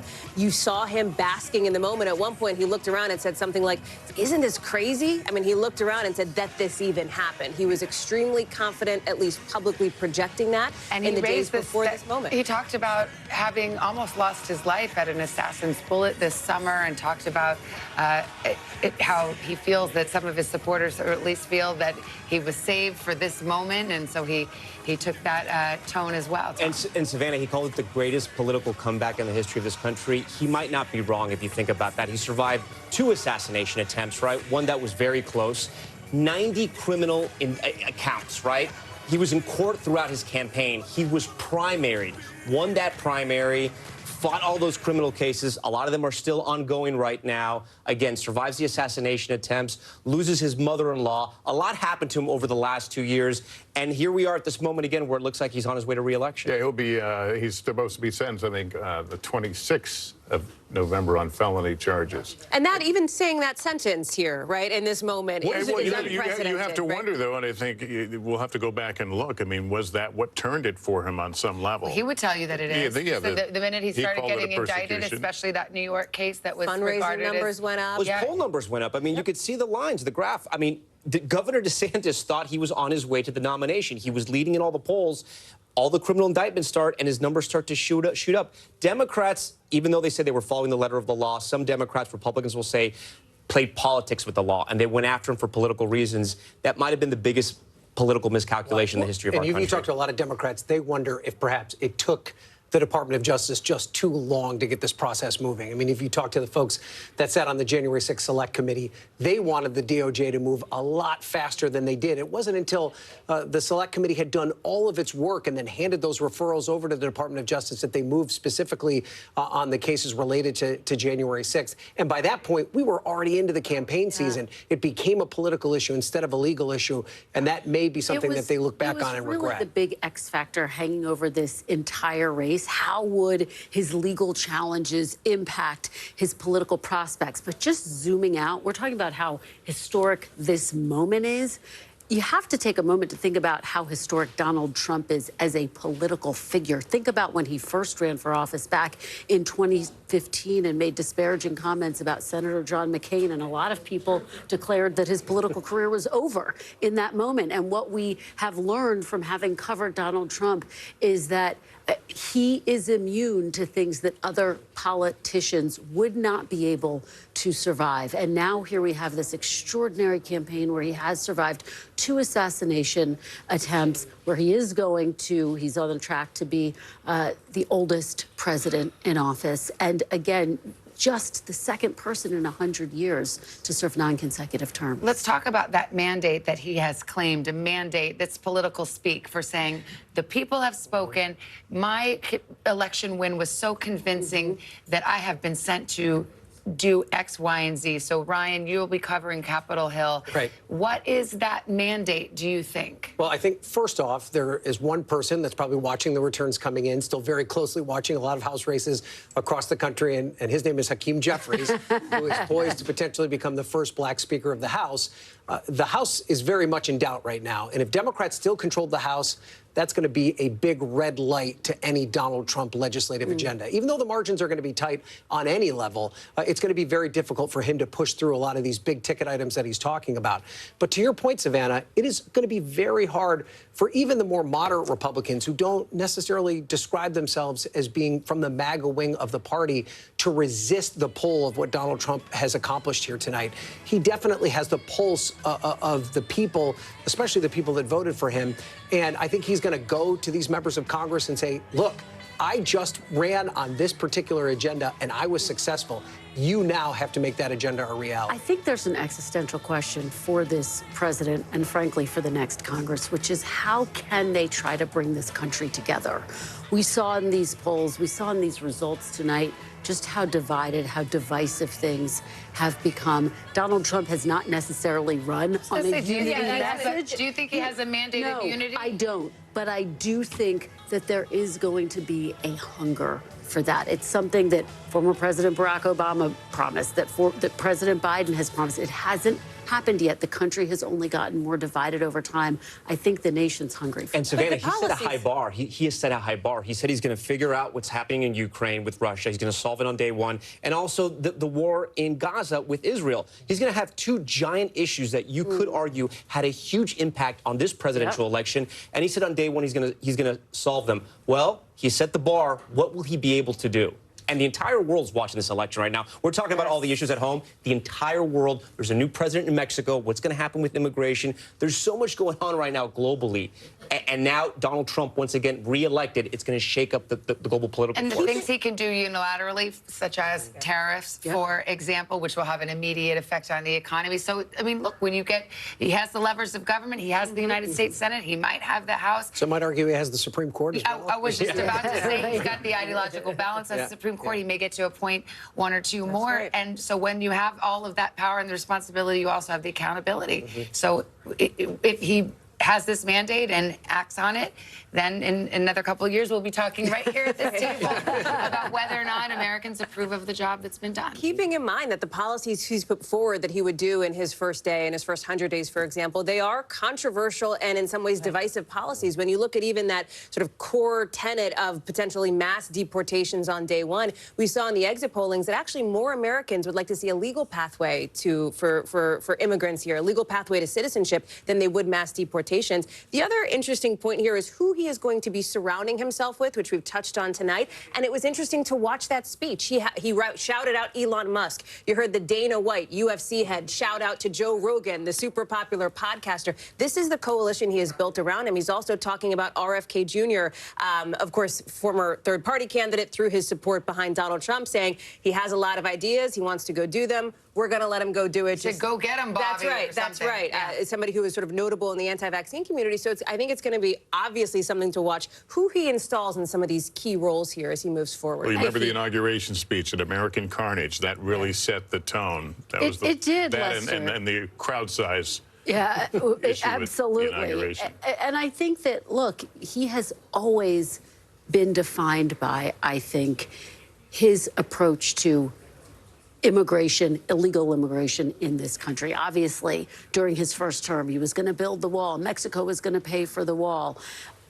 Now he's going to, he says, enact this mass deportation force. So we will have to see what that looks like, what the contours of that look like, and how that plays out. But again, that at the very core, when you think about what he's going to do on day one, and this got a lot of questions for both of these candidates, that was one of the things. And I have to wonder, too, when it comes to immigration, Kristen, this was something that Democrats, it took them too long to figure this out, but this was something Democrats recognized was a problem that they were losing a significant amount of support around and that needs to be fixed. And there's certainly no universe where Democrats are going to support mass deportation. Right. But they put forward the most conservative border bill in a generation, a whole suite of policies that in a normal universe Republicans would have supported. Could that be the first opportunity for them to find some common ground? Let's do something on the border immediately. Let's strengthen and secure the border, find a way to allow people to enter the country legally. We've been talking about them trying to solve immigration in Washington for generations. Generations, but could this be the opening? Because especially if the Democrats control the House, he's not going to be able to just ram through whatever he wants. And I wonder if he calls Greg Abbott in Texas and says thank you, because Greg Abbott, remember, busing the migrants from the border to cities all across America and putting immigration on the front page of every major newspaper day after day after day, a huge issue right here in New York City. Let's go to Garrett Haake. Garrett is still at the Trump headquarters. Garrett, you've been listening to the conversation. What would you like to add? Well, a couple things, Lester. First of all, I heard a former president who sounded surprised to be back up on that stage, that moment about saying how crazy this was. You know, I've been at all his last rallies these last few weeks. I was at his news conference today. They all sort of had a little bit of a valedictory feel, as if he wasn't sure that he was going to have the opportunity to address these crowds or address reporters again, which he will now have. You mentioned the idea of promises made, promises kept. He has a lot of promises that he's going to have to keep, and he's been adding to them basically every day of this campaign, rolling out new policies time and again, oftentimes without explaining how he'd pay for them. In the middle of this campaign, he talked about a free IVF program that would be paid for by the government or by insurance. He almost never mentioned it again, but these are things that are out there, and I think this coalition that he has built are going to expect action on. The other thing that I'll notice, I'll just say, you know, for folks who have not seen a lot of Trump rallies, you kind of got a expedited version of a Trump rally here tonight with a little bit of unity added to it, but not a lot. And I say that because of two things I didn't hear. I never heard the name Kamala Harris or Joe Biden, and I never heard any mention of their supporters, millions of them, tens of millions of them, who he will now, it appears, be the president for again. And he did say at that news conference today that, you know, he wanted to try to reach out to those people. I'm not sure when that outreach will start, but other than sort of broadly saying he wants to heal this country and talking about his agenda, we did not hear that from Donald Trump tonight. That's a good point. Do we know if there's been any communication this evening between the two camps? I have asked everyone who I can think would know that information, up to and including Donald Trump himself, and I don't know yet, Lester. I mean, the Harris campaign has not indicated that they think this race is over yet, so I'd be surprised if there's been a phone call between them. All right, Garrett Haake, thank you at the headquarters there. And we heard again from the Harris folks that she will speak sometime tomorrow, that we will not hear from her tonight. There was just a brief remarks to the crowd, basically telling them to go home, back to work tomorrow. Of course, since that, we've seen Donald Trump win in Wisconsin, now in a position, I'm sorry, not win in Wisconsin. Minnesota. No, that was Pennsylvania. Pennsylvania. Harris has won in Minnesota. We've also got those other calls, I believe, coming in, and you would know this, Tom, but on CD2 in Nebraska. At this point, it's just the math, figuring out how to get to 270 here. I will say, as one of the conversations we're having here about what this term would look like for former President Trump here, and the dynamics back home where we are in Washington between the House, the Senate, the White House. You talked about, Ryan, the possibility of a Democratic control of House, Republican control of the Senate. I do wonder, and I think the question is out there, what does that Democratic, quote-unquote, resistance look like? Not just in Congress, but more broadly across the country. I think one thing you've heard from Democrats, some of them are exhausted, right? And this was the case that Kamala Harris was trying to make. Like, we're all so tired of this. Let's move on. Let's have a fresh start. And I just wonder, on the Democratic side, what is the energy to sort of, again, quote unquote, resist here in this potential? Well, and the Trump team has said they're afraid that he's going to be, quote unquote, impeached on day one. And that's been part of their message. I mean, we are in this era of impeachments, right? I mean, it seems as though there's an impeachment inquiry for every president that takes office. And, you know, we did talk a little bit about maybe there's areas for them to find common ground and work together on things. I think the more realistic outlook here is that the Democrats do and will view the Democratic-controlled House, if it turns out that way, and we're nowhere near ready to call it that, that they would become the last line of defense against whatever they see the Donald Trump agenda being. And it would be beyond just stopping the legislation that he would put on the floor. There's a congressman by the name of Jamie Raskin who currently serves as the ranking member on the Oversight Committee. If they win the majority, he would become the chair of the Oversight Committee. That would give him subpoena power. That would give him the opportunity to launch all these investigations into the Trump administration, much like his contemporary James Comer has done with the Biden administration. So there's a whole suite of options that the Democratic-led House could have should they win the majority. If they don't win the majority, then it's a whole different. What does the retribution path look like, though, that we've heard so much about? Well, that's not what he said, but what he'll do. That's the open question. I mean, will he go after his political rivals legally?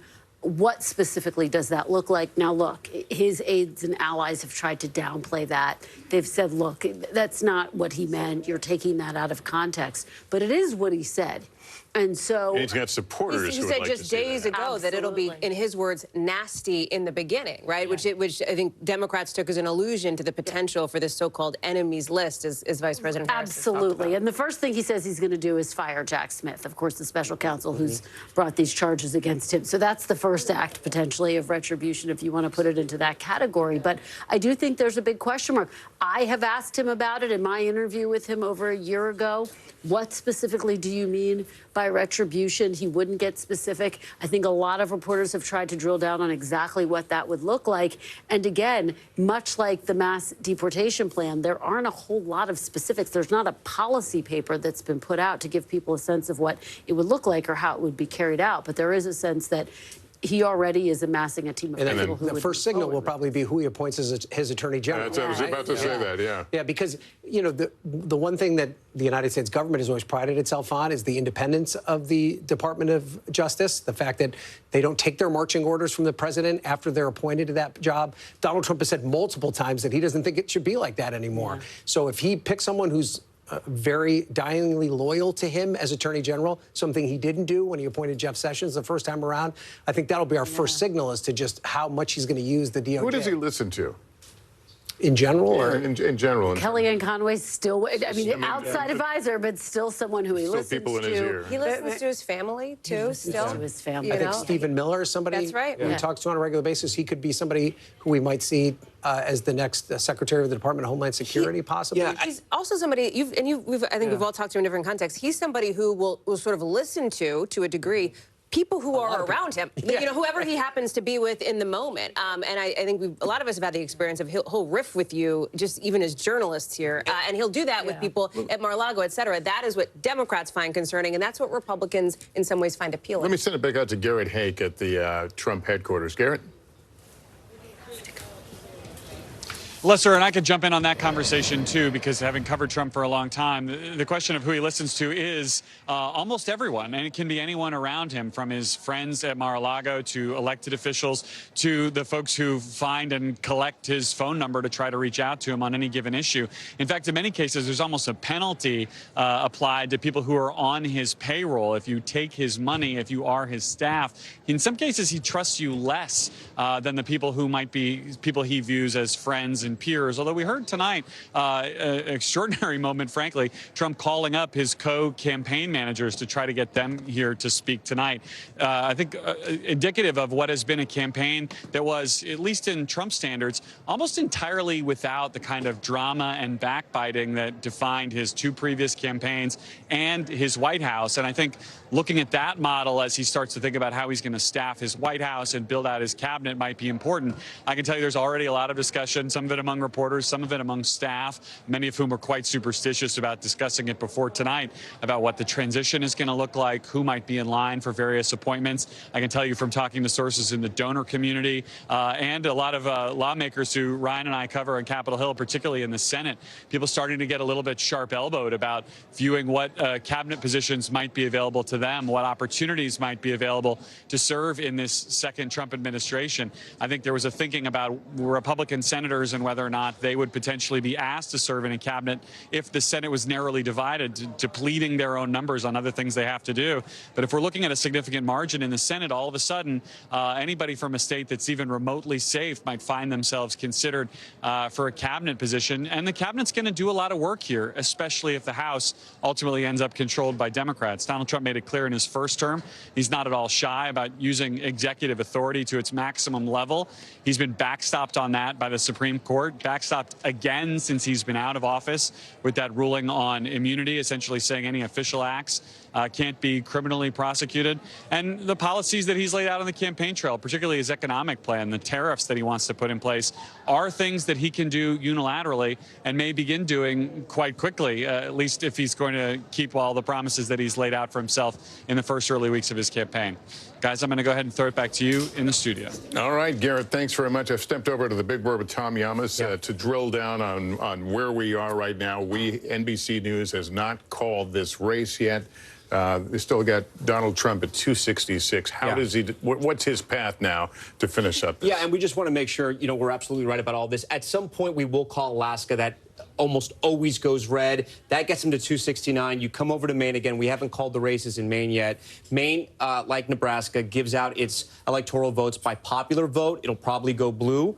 And then by congressional districts. And congressional district 2, CD2, it's usually a red district. And once we do that, you can see his number there, Lester. He gets to 270. It hasn't happened at this point yet. We expect that to happen at some point. We will project that once it happens, but we're just not there yet. We're not trying to keep anything away from former President Trump. We're just not there in the night yet. Right. And so the headline of this night would be, because you went through state by state, and we kept seeing the same thing: underperform, underperform, underperform. Is that the story? The story is he overperformed in the rural areas. She underperformed in the urban areas, in the big cities and the counties. She needed to win. She was underperforming Biden pretty much in all the battleground states. And when we started the night, Lester, you remember, we even did this last night on Nightly News, we showed you the easiest path for Trump. And it's not easy to become president, obviously, but the easiest path for him was to hold North Carolina. He did that, flip Georgia, and then win Pennsylvania. And he'd get to the White House. And tonight he's done that. So you'd walked us through that. And so we're still waiting on Wisconsin and Michigan, Nevada and Arizona. So officially we're at 266 now, I think. We're at 266. Right now we're at 266, right.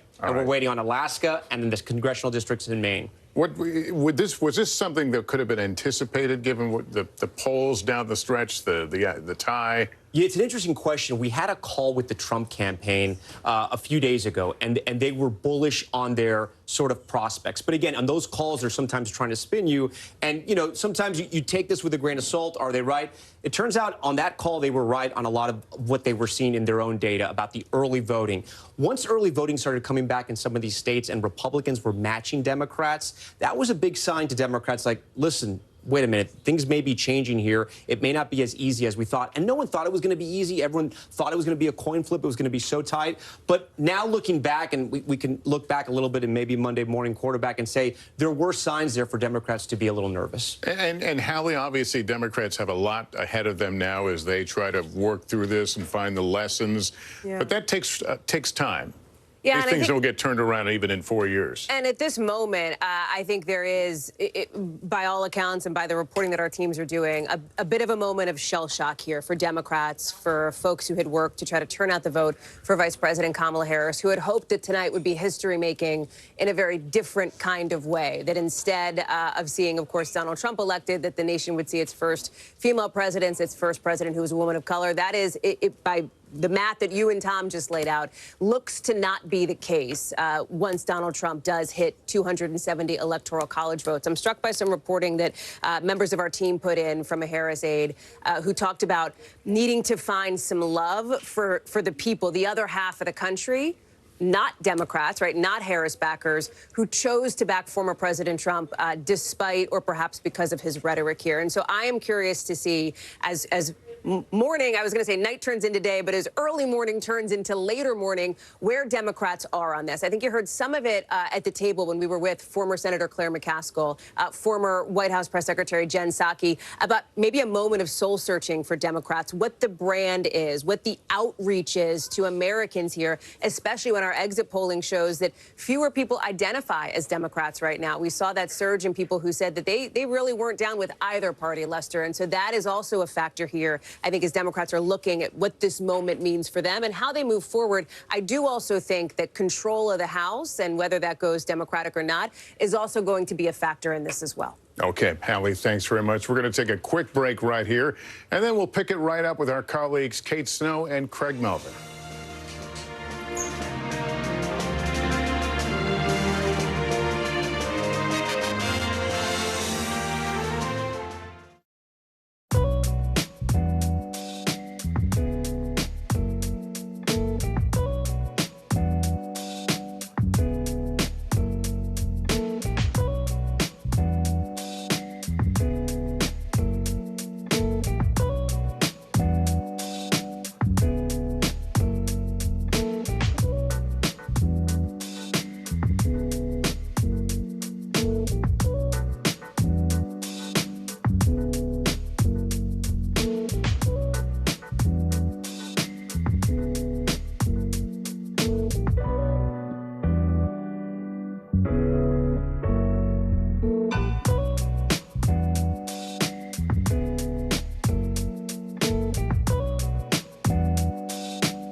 Top story live from Paris, live in Tel Aviv. We are here in Butler, Pennsylvania. Every weeknight, it's your news playlist. Top Story with Tom Llamas, streaming weeknights at 7 on NBC News Now. From NBC News, this is Decision 2024. Here are Craig Melvin and Kate Snow. And welcome back. We continue our special coverage of election night here on NBC. Craig Melvin here alongside Kate Snow. Coming up on 3:20 here on the East Coast. Let us take a look at where we stand in that race to 270 with former President Trump on the cusp of making history once again with a return to the White House. Again, here's a look at where we stand at this hour. As you can see, the former president just 4 electoral votes shy of reaching that 270 threshold. It is widely expected he will do that here, perhaps in the next few hours. As you can see there, Vice President Kamala Harris stuck at 219 electoral votes. We had spent so much time talking about these battleground states over the past few weeks and months. So far, heretofore, the vice president hasn't picked up a single one. Not a single one of the 7 that we've been following so closely. I want to note, he spoke a short time ago. Yes. He spoke at length. He invited a lot of people up on stage, talked about Elon Musk at length. There are parties going on around the country right now for President Donald Trump. There are people out there celebrating. Yeah. I think it's important to acknowledge that. Sure. This is a big night for half the country and a sort of dismal night for the other half. We heard from Cedric Richmond, who is co-chair of the Harris for President campaign, acknowledging a few hours ago that we would not be hearing from the vice president tonight. She is expected to address her supporters, to address the country at some point tomorrow. But there had been, as you know, this huge party planned on the campus of Howard University. It was a party that never happened. But again, 4 electoral votes shy for the former president. Chuck Todd is here with us at the desk. So is Kelly O'Donnell. We've got Ryan Nobles as well, who covers Congress. So, Chuck, let's start with you. 4 electoral votes away. It's going to happen. The question at this point is how it's going to happen. Where does he get those 4? Well, it could get in Wisconsin. He still leads there. That you know, it's possible. It's hard to see a path for Harris to carry Wisconsin at this point. Alaska is one. Maine. So the numbers are there. I think now the question is how much over 270 is he going to get? To be clear for people maybe just joining at this hour, the numbers are not there for Harris. They're just not there for Harris, and it doesn't look like. And what is in the blue wall, where she's coming up short, are in the cities. And what was interesting is during the early vote, you know, they were downplaying that, well, because the early vote showed rural voters came out big, suburban voters came out pretty big, but the urban numbers were down across the board, and they thought they were going to make it up on Election Day. They were look at how much time she spent in Philadelphia even just 24 hours ago. But Philadelphia, Milwaukee, and Detroit, it's a familiar. This is the same story from 2016. Yeah. Philadelphia, Milwaukee, Detroit. Turnout numbers are down there. Turnout in the red counties, through the roof. Yeah. Again. Yeah, it's interesting because North Carolina, not that much of a surprise, perhaps. But if you look at how much time, to your point, that she spent in Pennsylvania, 3 rallies just yesterday alone, the amount of money both campaigns spent in Pennsylvania, you know, obviously they'll, you know, for the next hours, days, weeks, they'll be looking at precisely what happened there. But based on some of the exit polling that we've seen so far, based on some of the conversations that I know you guys have had there with folks from Pennsylvania, what do we know about what happened there? What's so stunning is that her events in those places drew big crowds. There was an awareness that they did not want to see a repeat of 2016. Strategically, they did some things differently.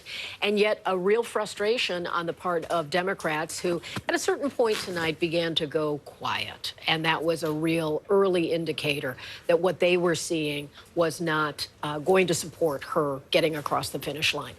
It may be a function of misjudging some of the electorate. It may be those who thought she was doing well, didn't engage. There'll be a lot to dissect.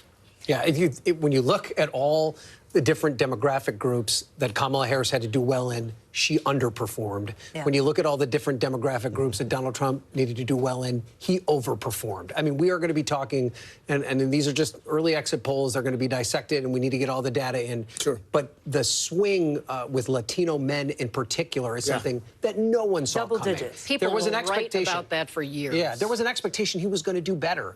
The idea that it would be a swing, I think it was Joe Biden, a 23-point advantage before to a 13-point advantage for Donald Trump this time around, just that was something that wasn't on anybody's dance card leading into this race. And it's one of the indications that it seems pretty clear that he has built a working-class coalition that no president before him, at least not in this era, has. And it's not just Latinos. It's, you look at first-time voters lean towards Trump. You look at voters of color leaning towards Trump. Younger voters, especially men, coming out, younger men coming out for him. Look, the current administration, the president, our exit poll is measuring him at a 40% job rating.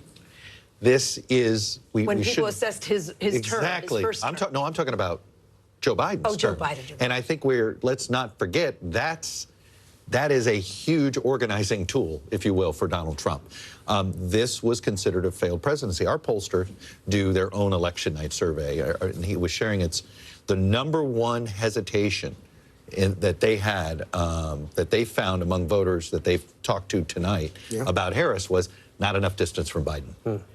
And you look at, and it was by far the biggest issue that voters had. And you cannot, I don't think we can sit here and sort of separate her from Joe Biden. Joe Biden was the driver of Donald Trump's comeback tonight. His unpopularity, whether, could more have been done, all sorts of things, but that is the driver of tonight. And earlier tonight, some of the Harris aides that I was talking to said part of why they focused on turning the page was to not have her be attached as a direct incumbent. They wanted to try to have separation. Apparently too subtle a message for voters. And now Joe Biden, in the remaining weeks of his time in office, will have to contemplate how much of his legacy, legislation and ideas that will be dismantled with Donald Trump. You just said something interesting, too subtle. I think this is going to be a lesson that the Democrats take away from Donald Trump. Why does Donald Trump succeed? He's anything but subtle. Right. Yeah. On all of these What he issues. wants to say. He says it very directly, at times making stuff up to make a larger point. And he'll say, yeah, that's not true, but I'm still trying to make a larger point about immigration, right? And that subtlety, I have a feeling Democrats are going to try to find their own version of unsubtle. Hold that thought, Chuck Todd. We are actually going to take just a very, very quick break. But again, at this hour, it seems as if the 45th president of these United States will also be the 47th. Closer to the Gaza border.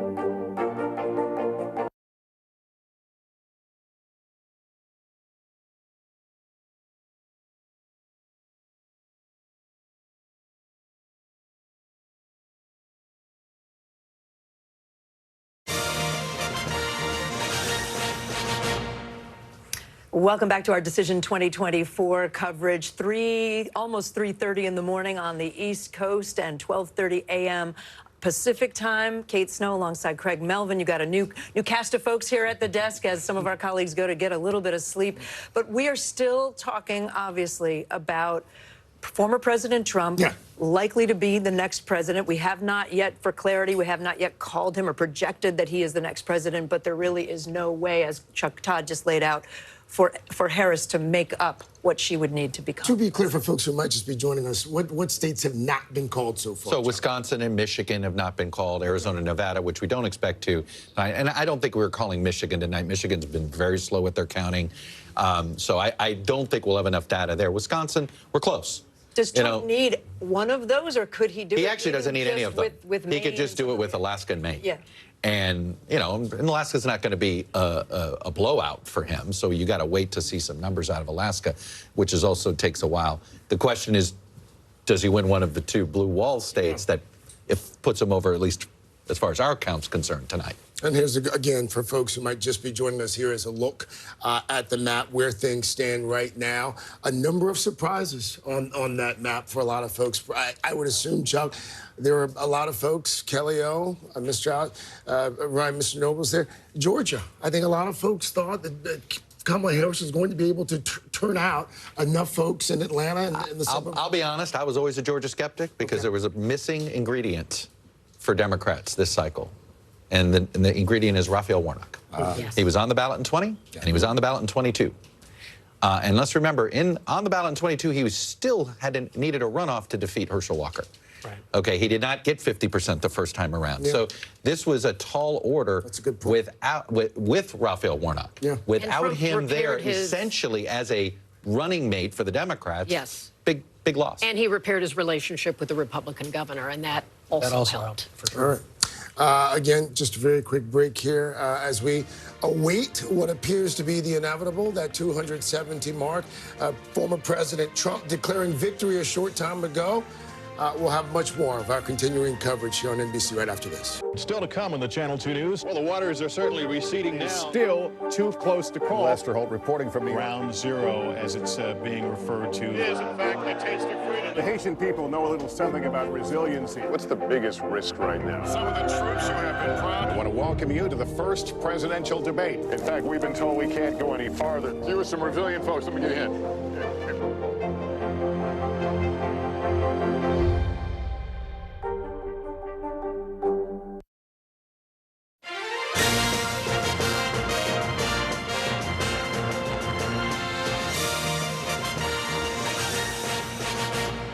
It is 3:30 a.m. on the East Coast, 12:30 a.m. on the West Coast on an extraordinary election night as Donald Trump is poised for a historic return to the White House. The former president speaking just moments ago at his election headquarters at Mar-a-Lago, telling supporters that they made history tonight and vowing a new, quote, golden age in America. Take a look.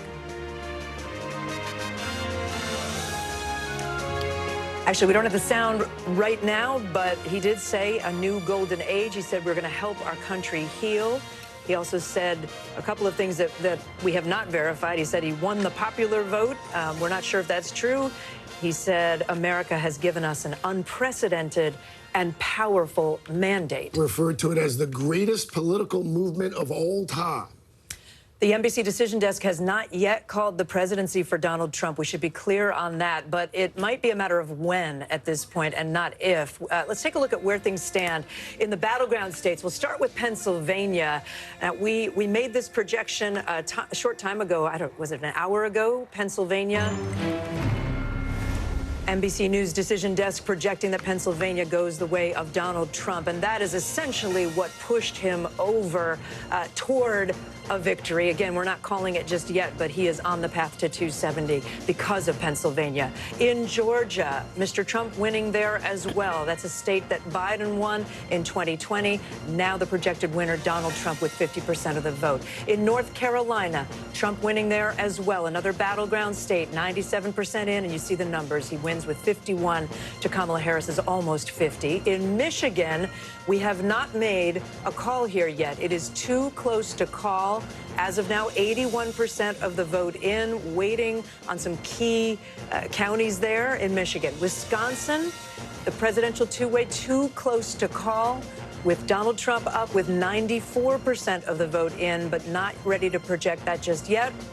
In Nevada, we characterize it as well as too close to call, with 93% of the vote in Nevada. And in Arizona, we continue to say too early to call. We just don't have enough information yet to make a call in that race. Only 54% of the vote is in there. They had said that they might count for days. Let's take a look at the road to 270. You see the map there. A lot of red on that map, including Pennsylvania, North Carolina, Georgia. And then let's take a look at Congress. Let's take a look at the upper chamber here. This is where things stand. Republicans projected to take control of the Senate at this hour. Not much of a surprise there in the upper chamber. Lots of questions, of course, at this hour about what's going to happen in the House of Representatives. As you can see there, net gain so far for Republicans of 3, but there are still some 5-6 dozen uncalled races there in the House. Ryan Nobles, we spent some time talking about Hakeem Jeffries probably paying very close attention to our count there in the House. Hakeem Jeffries would become the first black Speaker of the House if Democrats are able to And I really do have to caution our viewers that it could be days, maybe weeks before we know who wins the House of Representatives. For instance, Just a few minutes ago, we called Michigan 7 for the Republican there. That's Alyssa Slotkin's old seat. She's currently running for Senate there, so that's not good news for Democrats. But yes, you're right. If Democrats are able to hold on to the House of Representatives, that would usher in a speaker. Hakeem Jeffries would be the first African-American Speaker of the House. On the other hand, if Republicans take control of the House, I know you've talked about a lot of the rural areas where there are some really competitive races, not necessarily in battleground states, but even in places like California, upstate New York. If we're seeing former President Trump perform the way we're seeing in exit polls with so much strength in rural areas, do you think we could see potentially some real pickups? I would say right now, as it stands, there's just as much chance that Republicans win the House as there is that Democrats win the House. It's literally a 50-50 race right now. But to your point, Kate, New York's a good example. I think of the 5 battlegrounds that we're watching in New York, 3 right now are trending Democrat, but Republicans have held on to a couple seats that they thought they might not be able to hold on to. In California, the returns are still coming in. It's a mixed bag. Republicans picking up some seats that they thought that they could pick up, losing in other areas that they couldn't. But there's also battlegrounds in New Mexico, in Arizona, Washington State. So there's a lot that still needs to be resolved. And like I said, it could take some time. And if it does take time, that also creates a void for Democrats who might get the House. Who's going to be their leader? Who's going to fill this space, especially as Donald Trump is leaning into being reelected? All right, Kelly, stand by. By the way, it's great having you here on nights like this, because so Kelly great. O'Donnell, you've been covering nights like this since 1996, if I'm not mistaken. My first one. Chuck Todd, not quite as long, but a long time as well. I'm 2000, just for the record. There we go. Chuck, what are we looking at over here, bud? Well, I'm just showing you, I was just following the House, and here's why we're not going to know the House. Basically, the 1, 2, 3, 4, 5, 6 Republican-held seats in California. Yeah. The Democrats, I mean, in theory, they could net their 4 that they needed just out of California. But look, Republicans picked up a couple seats in Pennsylvania that they didn't expect to pick up. Don Bacon is not done yet. In Nebraska, too. That's one that, frankly, Democrats had been counting on already. So I'm with Ryan. Look, no matter what, the House is going to be single digits for either the Republicans or the Democrats.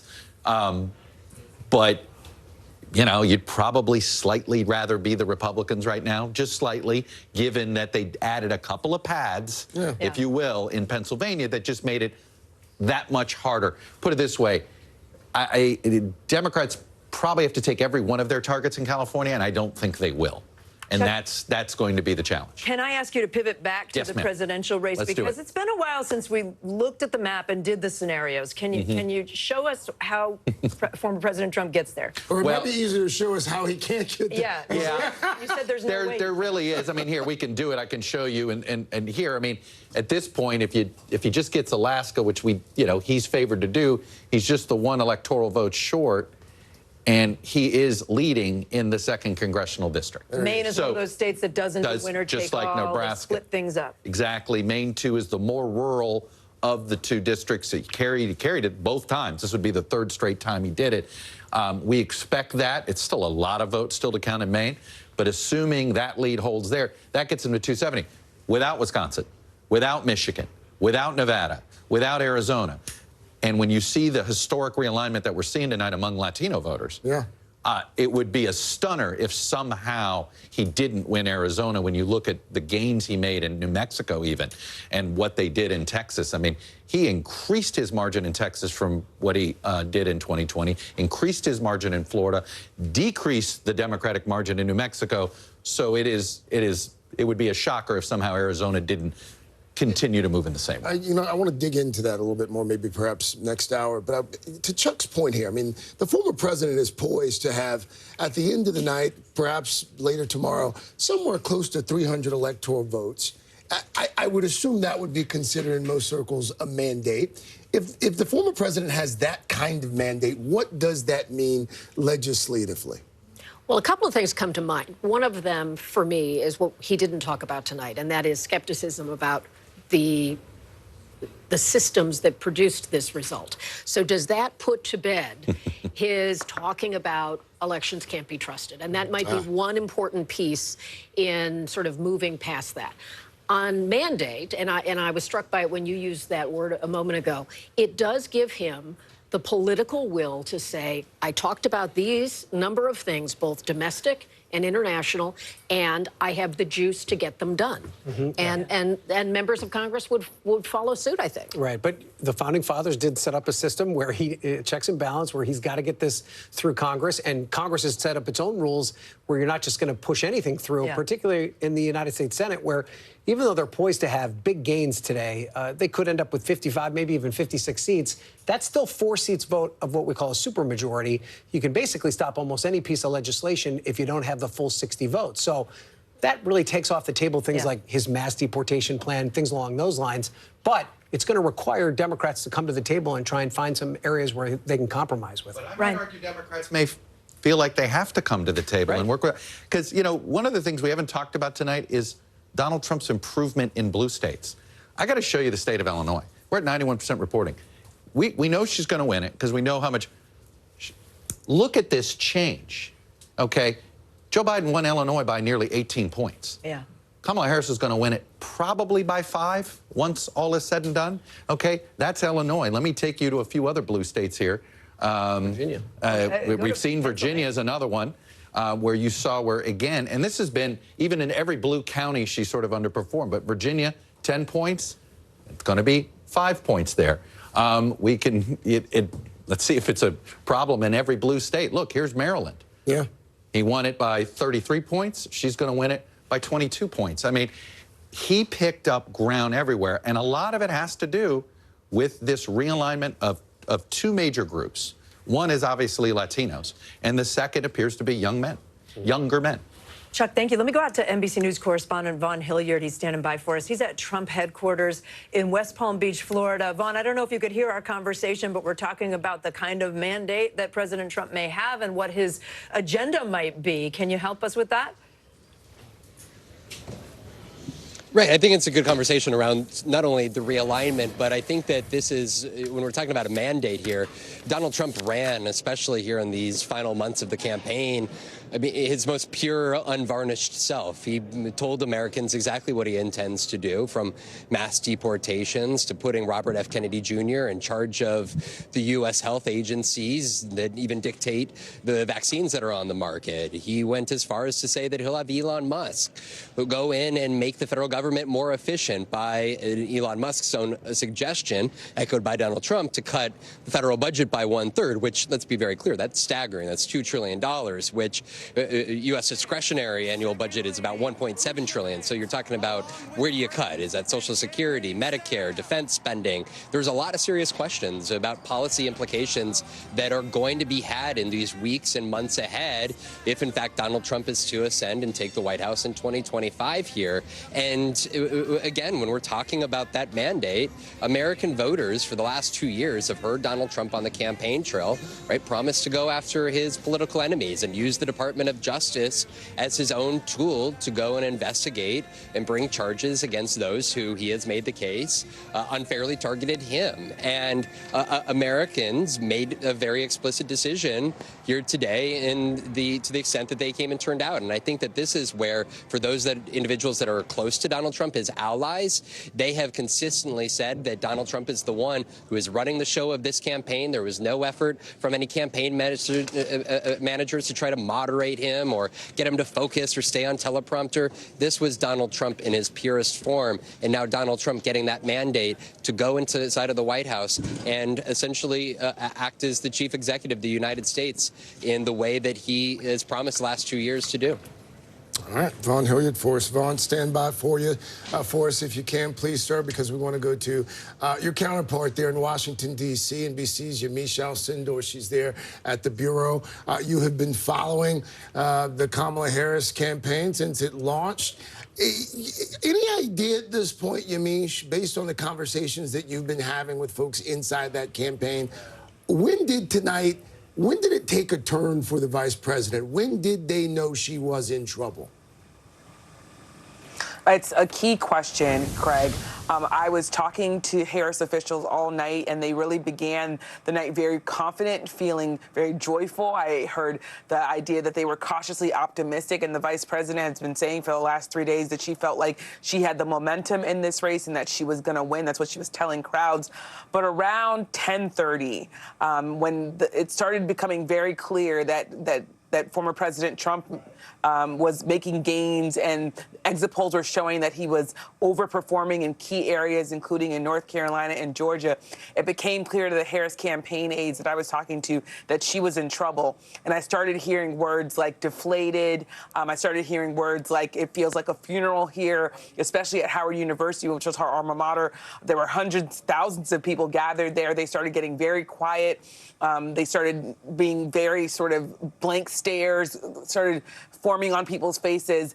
And then over the course of the last few hours, including just in the last hours as I've been texting people with former President Trump winning Pennsylvania, people are telling me now that they're pivoting toward looking at how to deal with Trump's policies and how to find love for people that they might disagree with. So definitely a change here.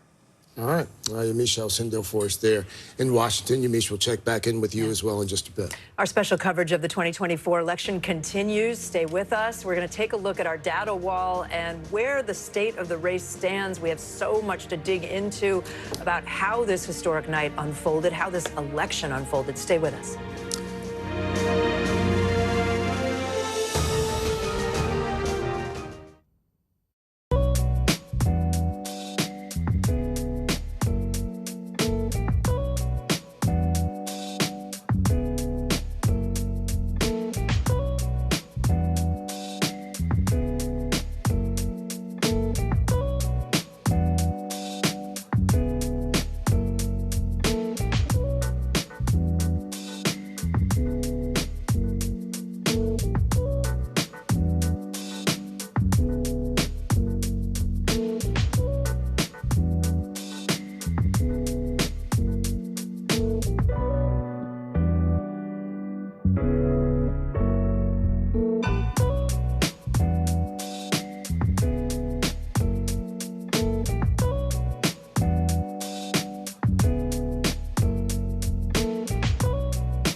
With us, whether you're at home or on our plaza, we're just glad you're with us this morning.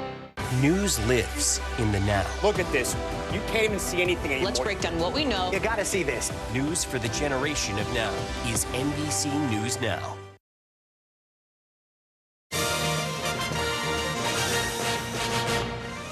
And welcome back. Our coverage of the 2024 election continues. If you are just joining us, former President Donald Trump in striking distance to become the next president of these United States. In fact, here's where the road to 270 stands at this hour, 3:45 roughly Eastern here.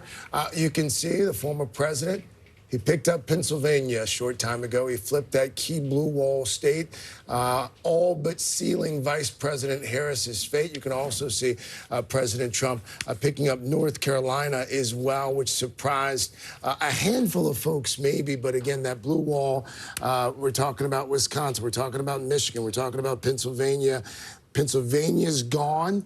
Michigan still outstanding. Wisconsin also still outstanding. And we don't expect to get anything from Nevada or Arizona for some time. And while we have not made a projection of who is the next president of the United States, it's worth saying that on that map, there is really not a path at this point for Vice President Harris to come out on top. It really is Trump's. This election obviously dramatically changes things for both parties. And with that, we want to bring in some of our political insiders to talk about it. Sarah Fagan's a Republican strategist and former White House political director for President George W. Bush. Stephen Hayes is an NBC News political analyst and editor of The Dispatch. And we have Jay Johnson, former U.S. Secretary of Homeland Security. Welcome to you all, and thanks for being with us. Sarah, I'll start with you as a Republican strategist. We've been chewing this over. We've been talking about what it was that President Trump did to get to where we are right now. There's been a lot of reporting that maybe he didn't always listen to his campaign chiefs, and he just sort of, we saw him off the cuff, off teleprompter a lot over the last couple of weeks especially. What do you think he did to get all those people to turn out? Well, I think, his off-the-cuff nature is what many of his supporters like about him. They find him authentic. They find him unscripted. They find that refreshing. But I don't think this was about what Donald Trump did. I think this is about what the Democrats did while in office over the last 4 years. You look at inflation, which was so high during much of this administration, and many people are still feeling the pain of that as they dig out of credit card debt and high housing costs. So I think more than anything else, this is probably more a reflection of where the country has been the last few years. And it may not have mattered who the presidential nominee was because of the overarching economic factors, global factors facing the country. The reality, though, is, Mr. Secretary, again, housing notwithstanding, a lot of the economic metrics, if you look at them objectively in this country, wages are up, unemployment down. Again, it doesn't seem to have translated for Democrats. But it seemed to me that Vice President Harris knew she was in trouble a few weeks ago when we heard former President Barack Obama explicitly almost pleading with black men specifically to get out and vote. And again, we're still pouring over some of the exit polling data, but it doesn't look like that happened. It doesn't look like men specifically turned out for the vice president. Why do you think her message didn't resonate as well with that particular group? I actually think we have to reassess how we look at demographics in politics. For generations, the black vote was a block vote. The Democrat, every 4 years, would get 90% of the black vote. Yeah. And then we tended to look at other demographic groups in the same way, as if there's a so-called Latino vote. I don't believe there's a Latino vote. And it looks as though this election, Donald Trump will have received somewhere between 40 and 45% of the Latino vote. I believe that as African Americans, as Latinos become further integrated into our society, they're also further integrated into everyday American thinking about the economy, about inflation, about schools, about any number of things, such that an unconventional candidate like Trump can come along and peel off certain types of voters that we would traditionally think belong to one party or another. And so I think we need to reassess entirely how we view various different voting blocks and talk to Latinos, talk to blacks, as if they're everyday Americans, as opposed to a group being concerned only about specific issues. That's a great point. Well, and Stephen, I see you nodding along a little bit. Do you think fundamentally what Mr. Trump was able to do was appeal to a wide swath of maybe slightly lower income or people who are struggling in this economy? Yeah, I think that's right. And it's true that there are many economic indicators that are pointed in the right direction, but it doesn't erase the fact that your ground beef is 30% more than it was at the beginning of the Biden administration. That matters for a lot of people, and it matters more more for people at the lower end of the income scale than anything else. But there's one other point I think it's really important to make here. There was a 25-day period between June 27th, when Joe Biden had his disastrous debate performance, and July 25th, or whatever it was, that he dropped out, 21st, when he dropped out. For 3 weeks plus, you had Kamala Harris and others at the top of the Democratic Party telling the country that what they had just seen in that debate performance, they hadn't just seen. There were 3 weeks when basically they were lying to the American public. I think the American public looked at this and said, if they're not being straight with us on this, what else aren't they telling us the truth about? And I think that did irreparable damage to her candidacy because she had been at his side for the entirety of the administration. All right, insiders, stand by. By stand by, I mean chug your coffee. We want to come back to you in just a moment. We're talking about some of the domestic implications here, but this is an election, of course, that is going to have global effects as well. NBC News Chief International Correspondent Keir Simmons joins us now with some international reaction to this presidential election. Keir, with two major wars right now happening overseas, Ukraine, obviously Gaza as well, the eyes of the world on the outcome of tonight's election and what changes may come. What has been the reaction so far?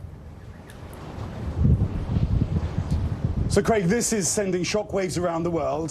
Shockwaves, though, of enthusiasm and concern, depending on where you are. So, diplomats not authorized to speak on the record here in the Gulf region, using words like wow and stunning when they've spoken to us this morning. It's the middle of the day here now in the UAE, when they have spoken to us through the night as they watch the results. I just want to read you, Craig, Prime Minister Netanyahu of Israel's comments.